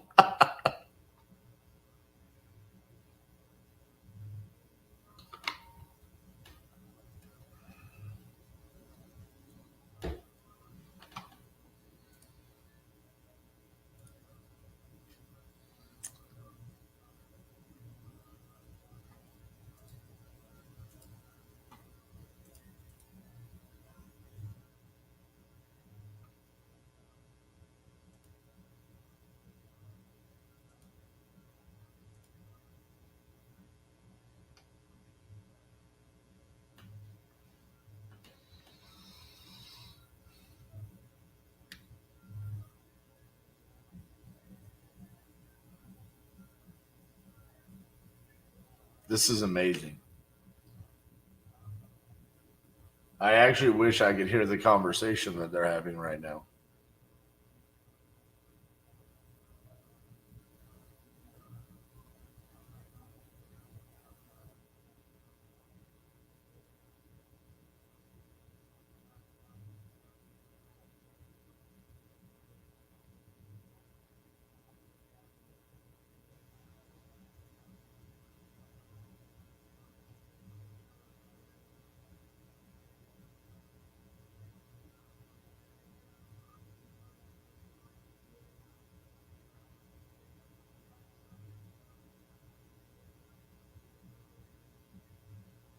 "24 minutes."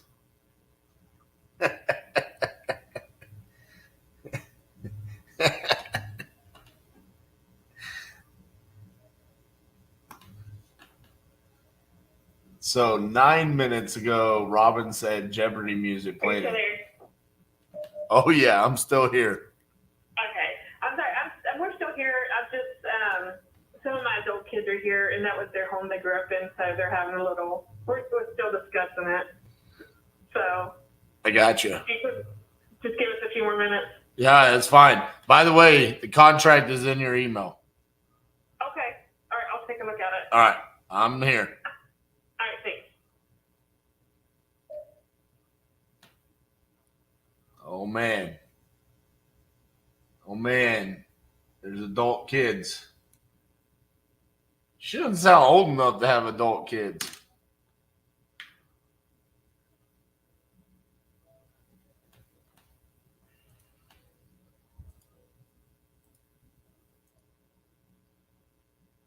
if anything, I've done a good job of making them feel like there's a sense of urgency.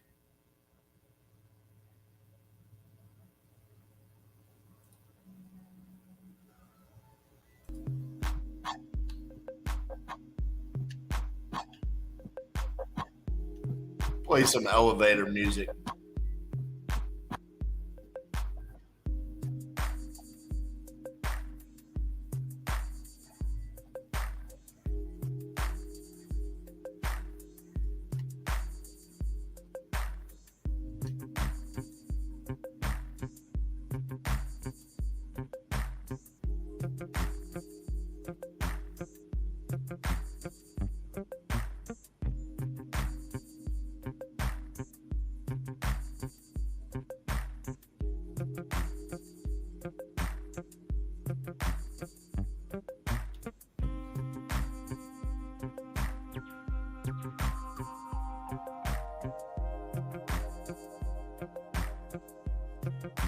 Just viewed it.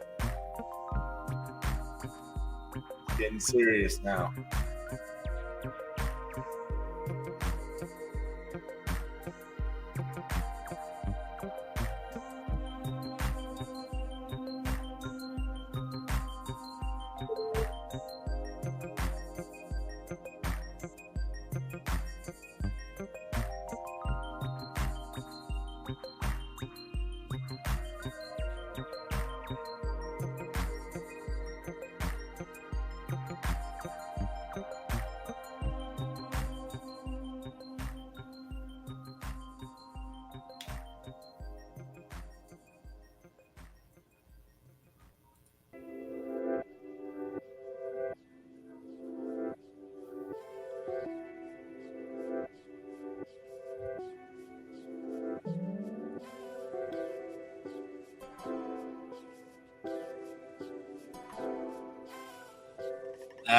Absolutely.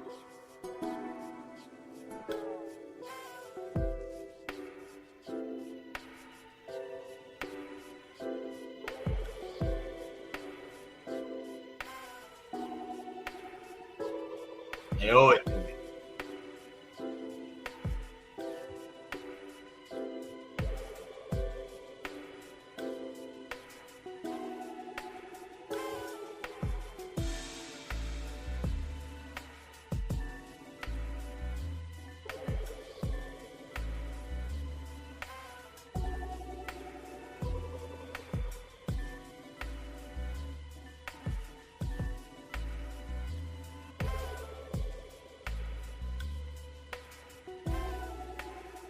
Kip, I'm playing the music for you. I know Robin asked for it, but you asked for it first.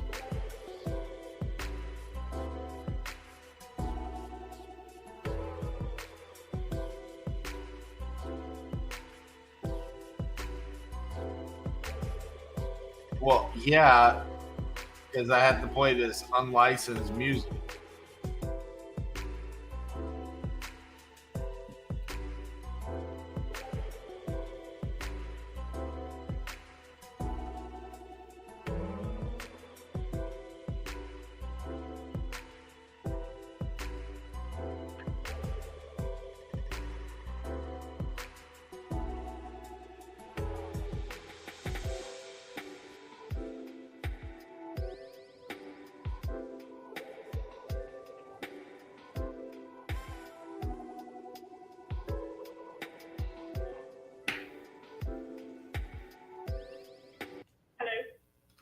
Yes, ma'am.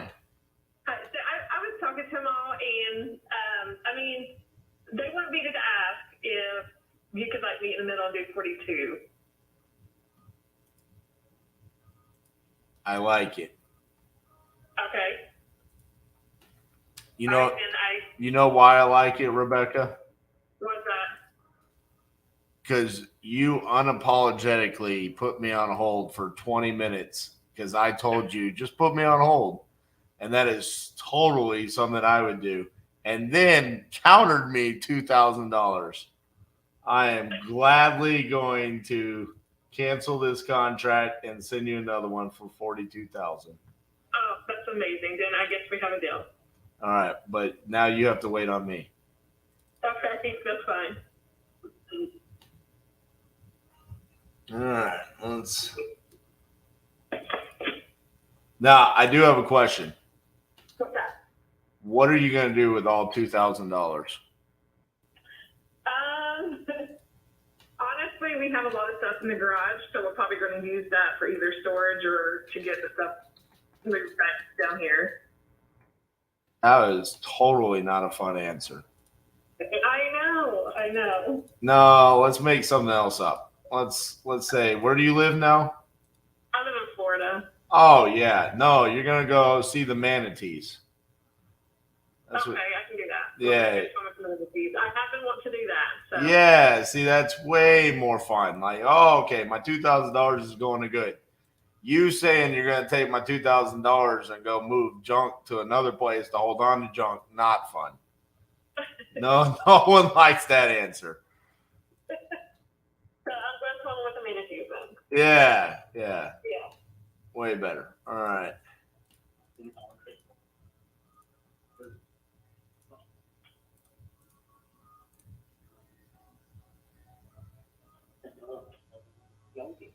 All right. It's in your email. Okay.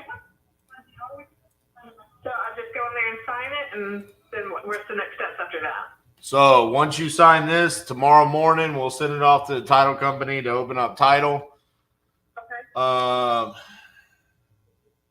You said, is there a lease with the tenants or no lease? There is no lease. We just kind of signed like a paper between ourselves. I got you. Kind of just like a handshake deal. Yeah. So what will happen is it kind of moves on down the pipeline to the rest of my team.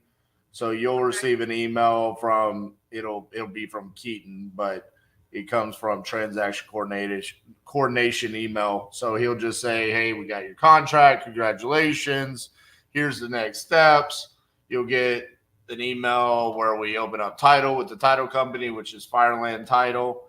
And then at some point in time, we'll want to schedule for us to come out and walk the property to see it, which of course we know we'll have to schedule that with the tenants. So someone on my team will call you and say, hey, what's the best way to do that? Is it to go through you guys? Is it better for us to just schedule with the tenants? Whatever you guys want to do. And then we'll go out there, we'll walk it. And realistically, because we already have some pictures of the property, it's not going to be that lengthy because sometimes we just have no idea what the properties look like, right? We already have a pretty good idea. So, and then we'll be closing later this month. So it's pretty easy little process. Sounds good to me. All right. You gonna sign that bad boy so I can end my night on a good note? Yeah. You want me to sign it? Let me see if it I mean, listen, I've waited 33 minutes. Okay. I think we can do, all you gotta do is click start, sign, finish.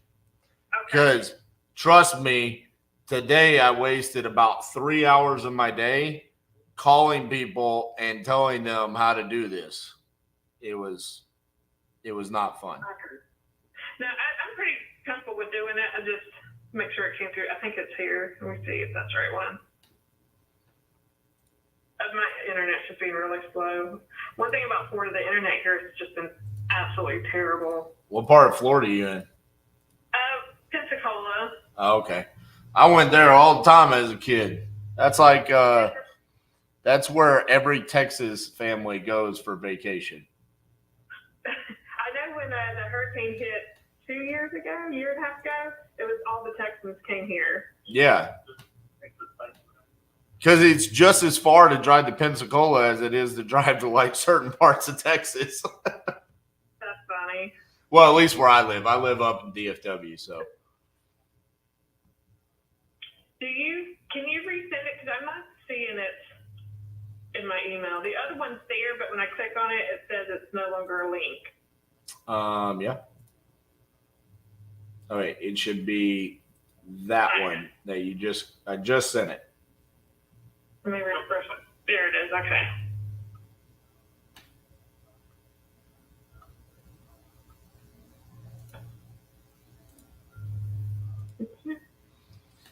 purchase price on there, it still says 40,000. What? No.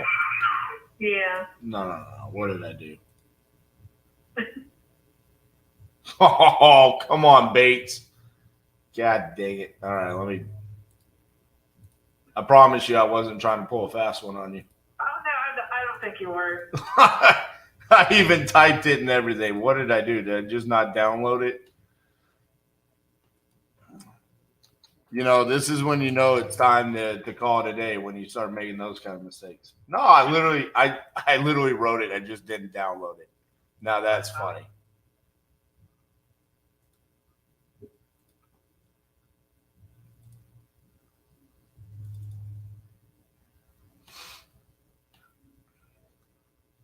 So did you know you're going to sell it today? Or is this Well, I did it initially when I started looking at it. It was just kind of I don't know, maybe I should do this or not kind of deal. Right. Because when the insurance, because they're calling us every day harassing us, have you gotten that trampoline? Have you moved that trampoline? And I have a friend that's come to get it, but it's not going to be till this weekend. And I was just like, oh, I'm so tired of dealing with this. So that's why I initially started looking at stuff. Because we just really don't have the time to get down there and get everything ready and get a realtor and all that. Oh yeah, no, trust me. I I just sold a couple of properties just like this. I did one in Akron, where it had just gotten to the point where I had owned it for too long, and I was jaded by the tenants that I had. I had a guy that told me, you know, he was the best tenant. It was a duplex.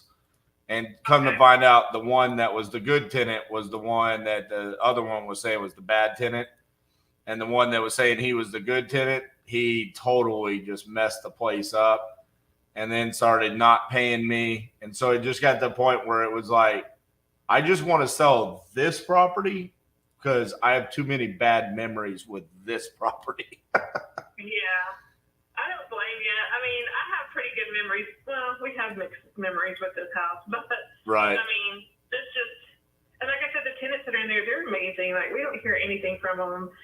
If they have issues with something, they immediately tell us. And that doesn't happen very often. They usually just take care of it. I mean, they're pretty good tenants, but I think it's because of who they are, honestly. But Okay, I sent you the right one with 42,000 on the side. let's see if it showed up yet. Yep, there it is.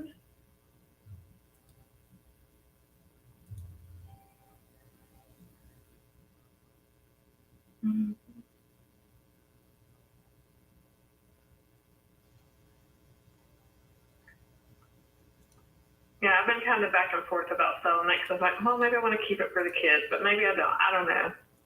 So I'm still a little nervous about it, but it's fine.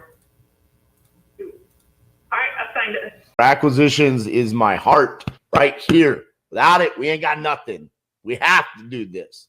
I don't enjoy doing this. You think I enjoy talking to that guy in Montana that cussed me out for 15 minutes saying he was going to sue me and blah, blah, blah, all this? No, I don't enjoy this. What I enjoy is running a business. I enjoy having people in my office that are changing their lives, changing their families' lives. I enjoy the fact that my son gets to wake up at 5 o'clock in the morning and go to hockey camps whenever he needs to because he wants to be an NHL player. I said, son, you want to go to the NHL? I'll give you every opportunity to go to the NHL.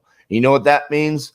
I have to get the fuck over the fact that I don't like talking to sellers. So I talk to them and I get really fucking good at it. That's why I'm good. Because I decided I want whatever I want for my family, whatever I want for my life. I have a purpose. I have a vision. That's why. I don't enjoy doing this. I enjoy living for the purpose, for the vision of what I want. That's why I'm good at this. That's it. No one taught me how to do this. I didn't go to any training. No one taught me how to do this. You know what taught me how to do this? Getting my teeth kicked in, getting on the phone with a seller and not knowing what the fuck to say, and then failing over and over and saying, okay, there's a problem. I'm not going to do that one again. And then when I finally decided I don't need to do anything else other than be myself, it's literally talking to someone. Do you have a hard time ordering Whataburger when you drive through the drive-thru and saying, I want a number 5 and I want a Coke? No, that's easy. It's the same thing on this. I would like to buy a house. That's all you're saying. That's why we went nationwide. Anywhere. We can fuck up 50 times a day, but if we succeed 1 to 3 times a day, we're living the life of our dreams. What does Sam say? Sam, it don't matter how much we spend on marketing, and you don't know how many deals you got. Me either, brother. I don't know how much I'm going to spend on marketing this month, and I don't know how many deals I got, but it's a lot. I can promise you this, there's going to be hundreds of thousands of dollars that are done in this company. And it's going to be based around the fact that we no longer give a fuck about getting on the phone and doing things that make us uncomfortable, because those are fear-based decisions, and we eliminate those from our lives. We don't do that anymore. That's not a part of who we are. We have a purpose, we have a vision, and nothing is going to stand in our way to do that. That is why I'm good at acquisition. So it wasn't a dumb question, because I completely understand where you're coming from. It's uncomfortable. It's uncomfortable to say I don't have fear anymore. It's uncomfortable to get on a phone with someone in the middle of Connecticut. I've never even been to Connecticut. One of my visions, one of my goals that's on my list is to visit all 50 states. I might be buying a property in a state that I've never been in today. It's uncomfortable to have that conversation. But you know what's even more uncomfortable? It's having to tell your kids that they can't have something that they want, that they desire, an opportunity that they need, because you can't provide it for them. They're not being able to open up an opportunity for team members to come in and be a part of your family because you can't afford it, because you're not good enough to do that. That is what was uncomfortable. Now, being able to sit here and open up the opportunity for whoever I want, whenever I want. I walk up to a 19-year-old kid at the event, say, come on, let's go. Come to my office. Don't be a punk ass bitch. Come here. I'm going to teach you how to do this. Now sit right here and click this button over and over and over again. And yeah, you're going to have to do some uncomfortable conversations, but you're going to get what you want. You're going to get deals. And you're going to make life-changing money. He's 19 years old. He doesn't even know what he's doing. He's locking up deals. So I hope that answered your question. And on that note, I don't know what else I could possibly give you on today's episode that would be more impactful than what I just said to you. If you need to, go back and listen to it again, because what I'm saying to you will change your business. It'll change everything about your life if you truly embrace it. If this hurt your feelings, well, that's okay, because they need to be hurt.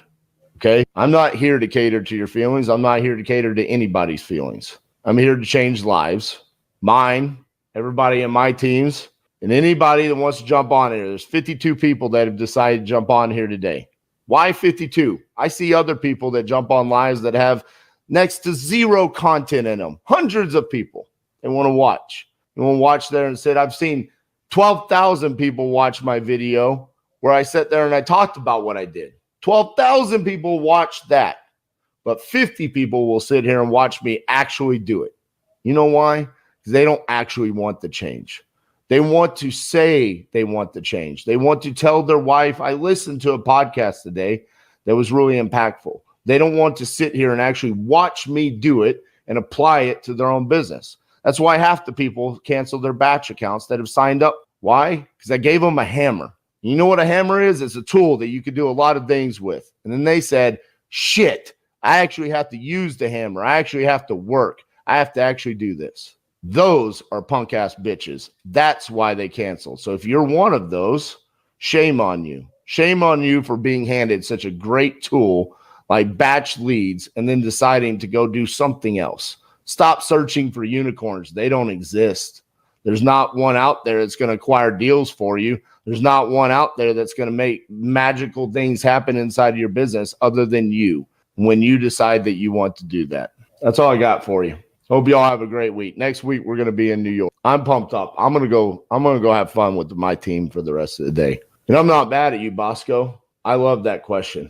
I hope this made a difference for you. And I hope that you are able to truly embrace becoming great at acquisitions, because it's questions like this and answers like this that can change the impact of your life and your business. So go make it happen, Bubba. This is RJ Bates. I was calling about your property there on East 3rd Street. How you doing?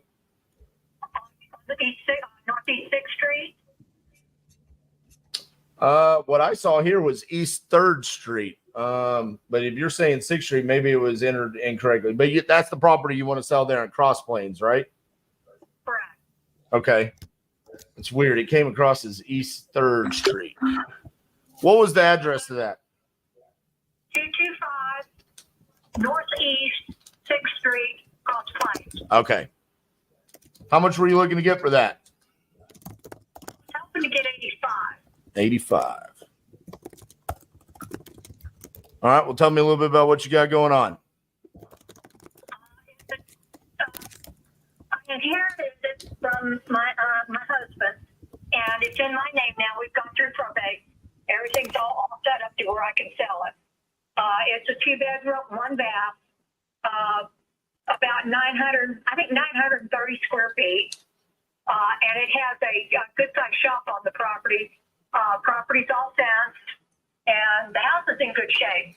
It needs, they pull the carpet out of the living room, so, it would probably be where you would want to put everything all one way, whether it's flooring or carpeting or whatever. And the AC is not working right now, but there is a window unit in there. Is this listed on the market? It was listed on, I saw it on Zillow this morning. I had it with a guy who, he offered me 78 for it, and then he called me this morning and told me that he could only give me 38 for it. So I'm in the process of canceling that contract, and he told me he would send me a cancellation today. Is that Nick? No, it's a man by the name of Mo. So Nick Walker listed this as a realtor. He listed it 7 days ago for $95,000. Okay, that's probably through Mo, the guy that called me that I had the contract with. Gotcha. So probably what he was doing is he probably wanted to get it under contract with you and then list it and try to make $17,000 spread or whatnot. Some people call it wholesaling, novations. There's different words for it. They were probably trying to do something there. So they came back and they said the best that they could do is $38,000. Is that based off of the feedback that they've gotten from trying to sell it? Yeah, I don't know. He said he had no takers, is what he told me. And that he wanted to get it sold for me as quickly as possible, and the best he could do was $38,000. And I told him that was impossible for me. Right. It's impossible because you owe more on it or you need more money for it? I need the money for it because I have a lot of medical bills. My husband passed away from cancer, and I've got a lot of medical bills that I have to pay. And the place that I just got, the air conditioning unit went out on it, and that's going to be about $11,000 for me. And I don't have it. So I'm, the very least I can take is about 75. Okay. I'm looking up right now to see a couple different things that I can do here. I have an astronomical amount of buyers in Callahan County. Cross Plains, though, I don't have very many. This is kind of in a weird location for us because it's not like I'm dying to buy a property in Cross Plains. It's kind of in the middle of nowhere from me. I'm in Fort Worth. We've obviously done deals in places like Abilene, a little bit larger, where there's more of a rental market and a buyer flip pool. So inside of Cross Plains, the ideal scenario for me to help you would be something along the lines similar to what Mo probably just attempted to do, which would be either to wholesale the property or to do a novation, which is essentially saying, hey, you say you need $75,000. Okay, I give you $75,000. I try to find an end buyer that comes in and buys it for more than $75,000, and I make the spread. Okay. Now, I have the means to do that probably at a higher level than Mo. I don't know Mo, but I've been doing this for a decade. I've done deals in all 50 states, and I've moved over 2,000 properties in the past 10 years. My system shows me in Callahan County, I have 145,562 buyers. Another one of my systems, I have a couple hundred buyers there. So I'm looking at quite a few buyers there. The problem is I've never specifically done a deal in Cross Plains. So I cannot promise you that I'm going to be able to be successful on this, but what I could say is that we are damn good at what we do. And so I could say $75,000, we sign the contract, I open up title, I begin communicating and marketing this to my end buyers, and we can be an open book and transparent as possible to you about whether or not we're successfully able to get you that $75,000. It probably wouldn't take us, but Monday through Friday of next week, if we get pictures, which I see we already have pictures online, we can probably have the marketing out this weekend, get feedback early on next week, and communicate with you on what we're thinking. And if it doesn't work out, then it doesn't work out, right? It takes a couple of days for us to get that feedback. And if we need to terminate, we terminate. And then you can move on to another option like listing with a realtor or something like that, which is probably what I would recommend to you if this doesn't work out with us. So I know I just spitballed a lot of feedback to you there, but I think that's realistically the best option that I could provide for you. Okay. So how do we proceed from here? Do I have to wait for Mo to send me the cancellation of the contract that we had? Mo is sending you a cancellation, right? Yeah. So what I would like to do is speed is going to be the most important thing for me to get this set up so we can get our marketing out early. I really wouldn't want to send it out over the weekend because it's the 4th of July, right? No one is going to be working.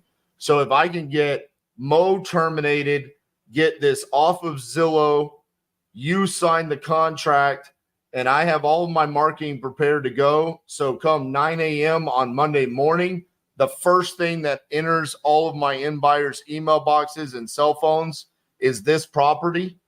That's the best case scenario. So that's what I need. I need Mo to get out of the way, Mo to take this off Zillow, you to sign the contract. I already had the pictures, and then we do our job. We get title started, we get the marketing started on Monday. So the things I need from you: sign that termination from Mo, make sure he takes it down from Zillow. Once you sign the termination with Mo, you will have an email contract in your email for me, then you sign it. I don't want you to sign that, though, until you've terminated with Mo. Okay, that's reasonable. Okay, so what I need from you is, let me see here. I have an email of Sparky.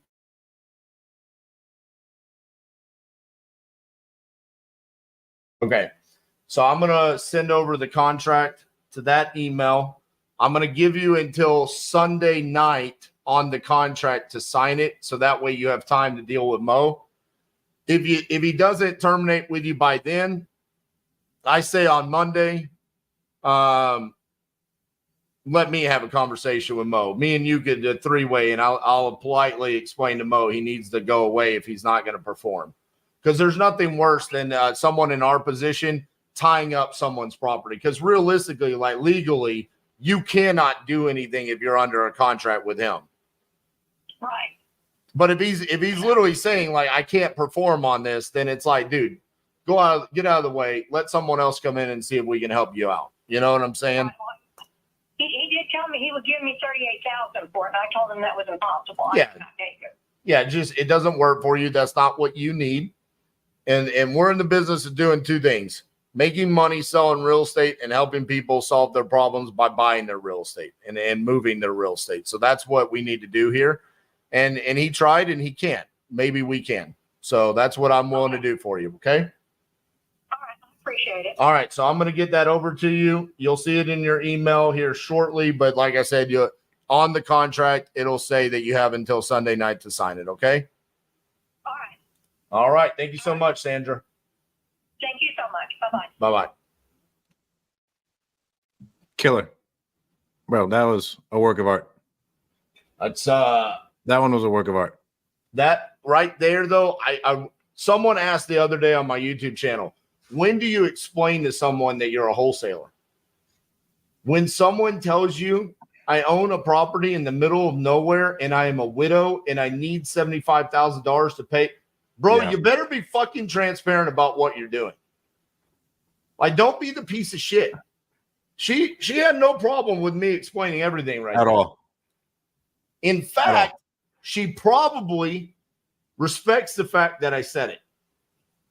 I will give you 75. Did you notice? It went from 85 to 75, and I never even had to talk about it. It's just an agreement now. She price dropped herself to the number that I needed it to be at.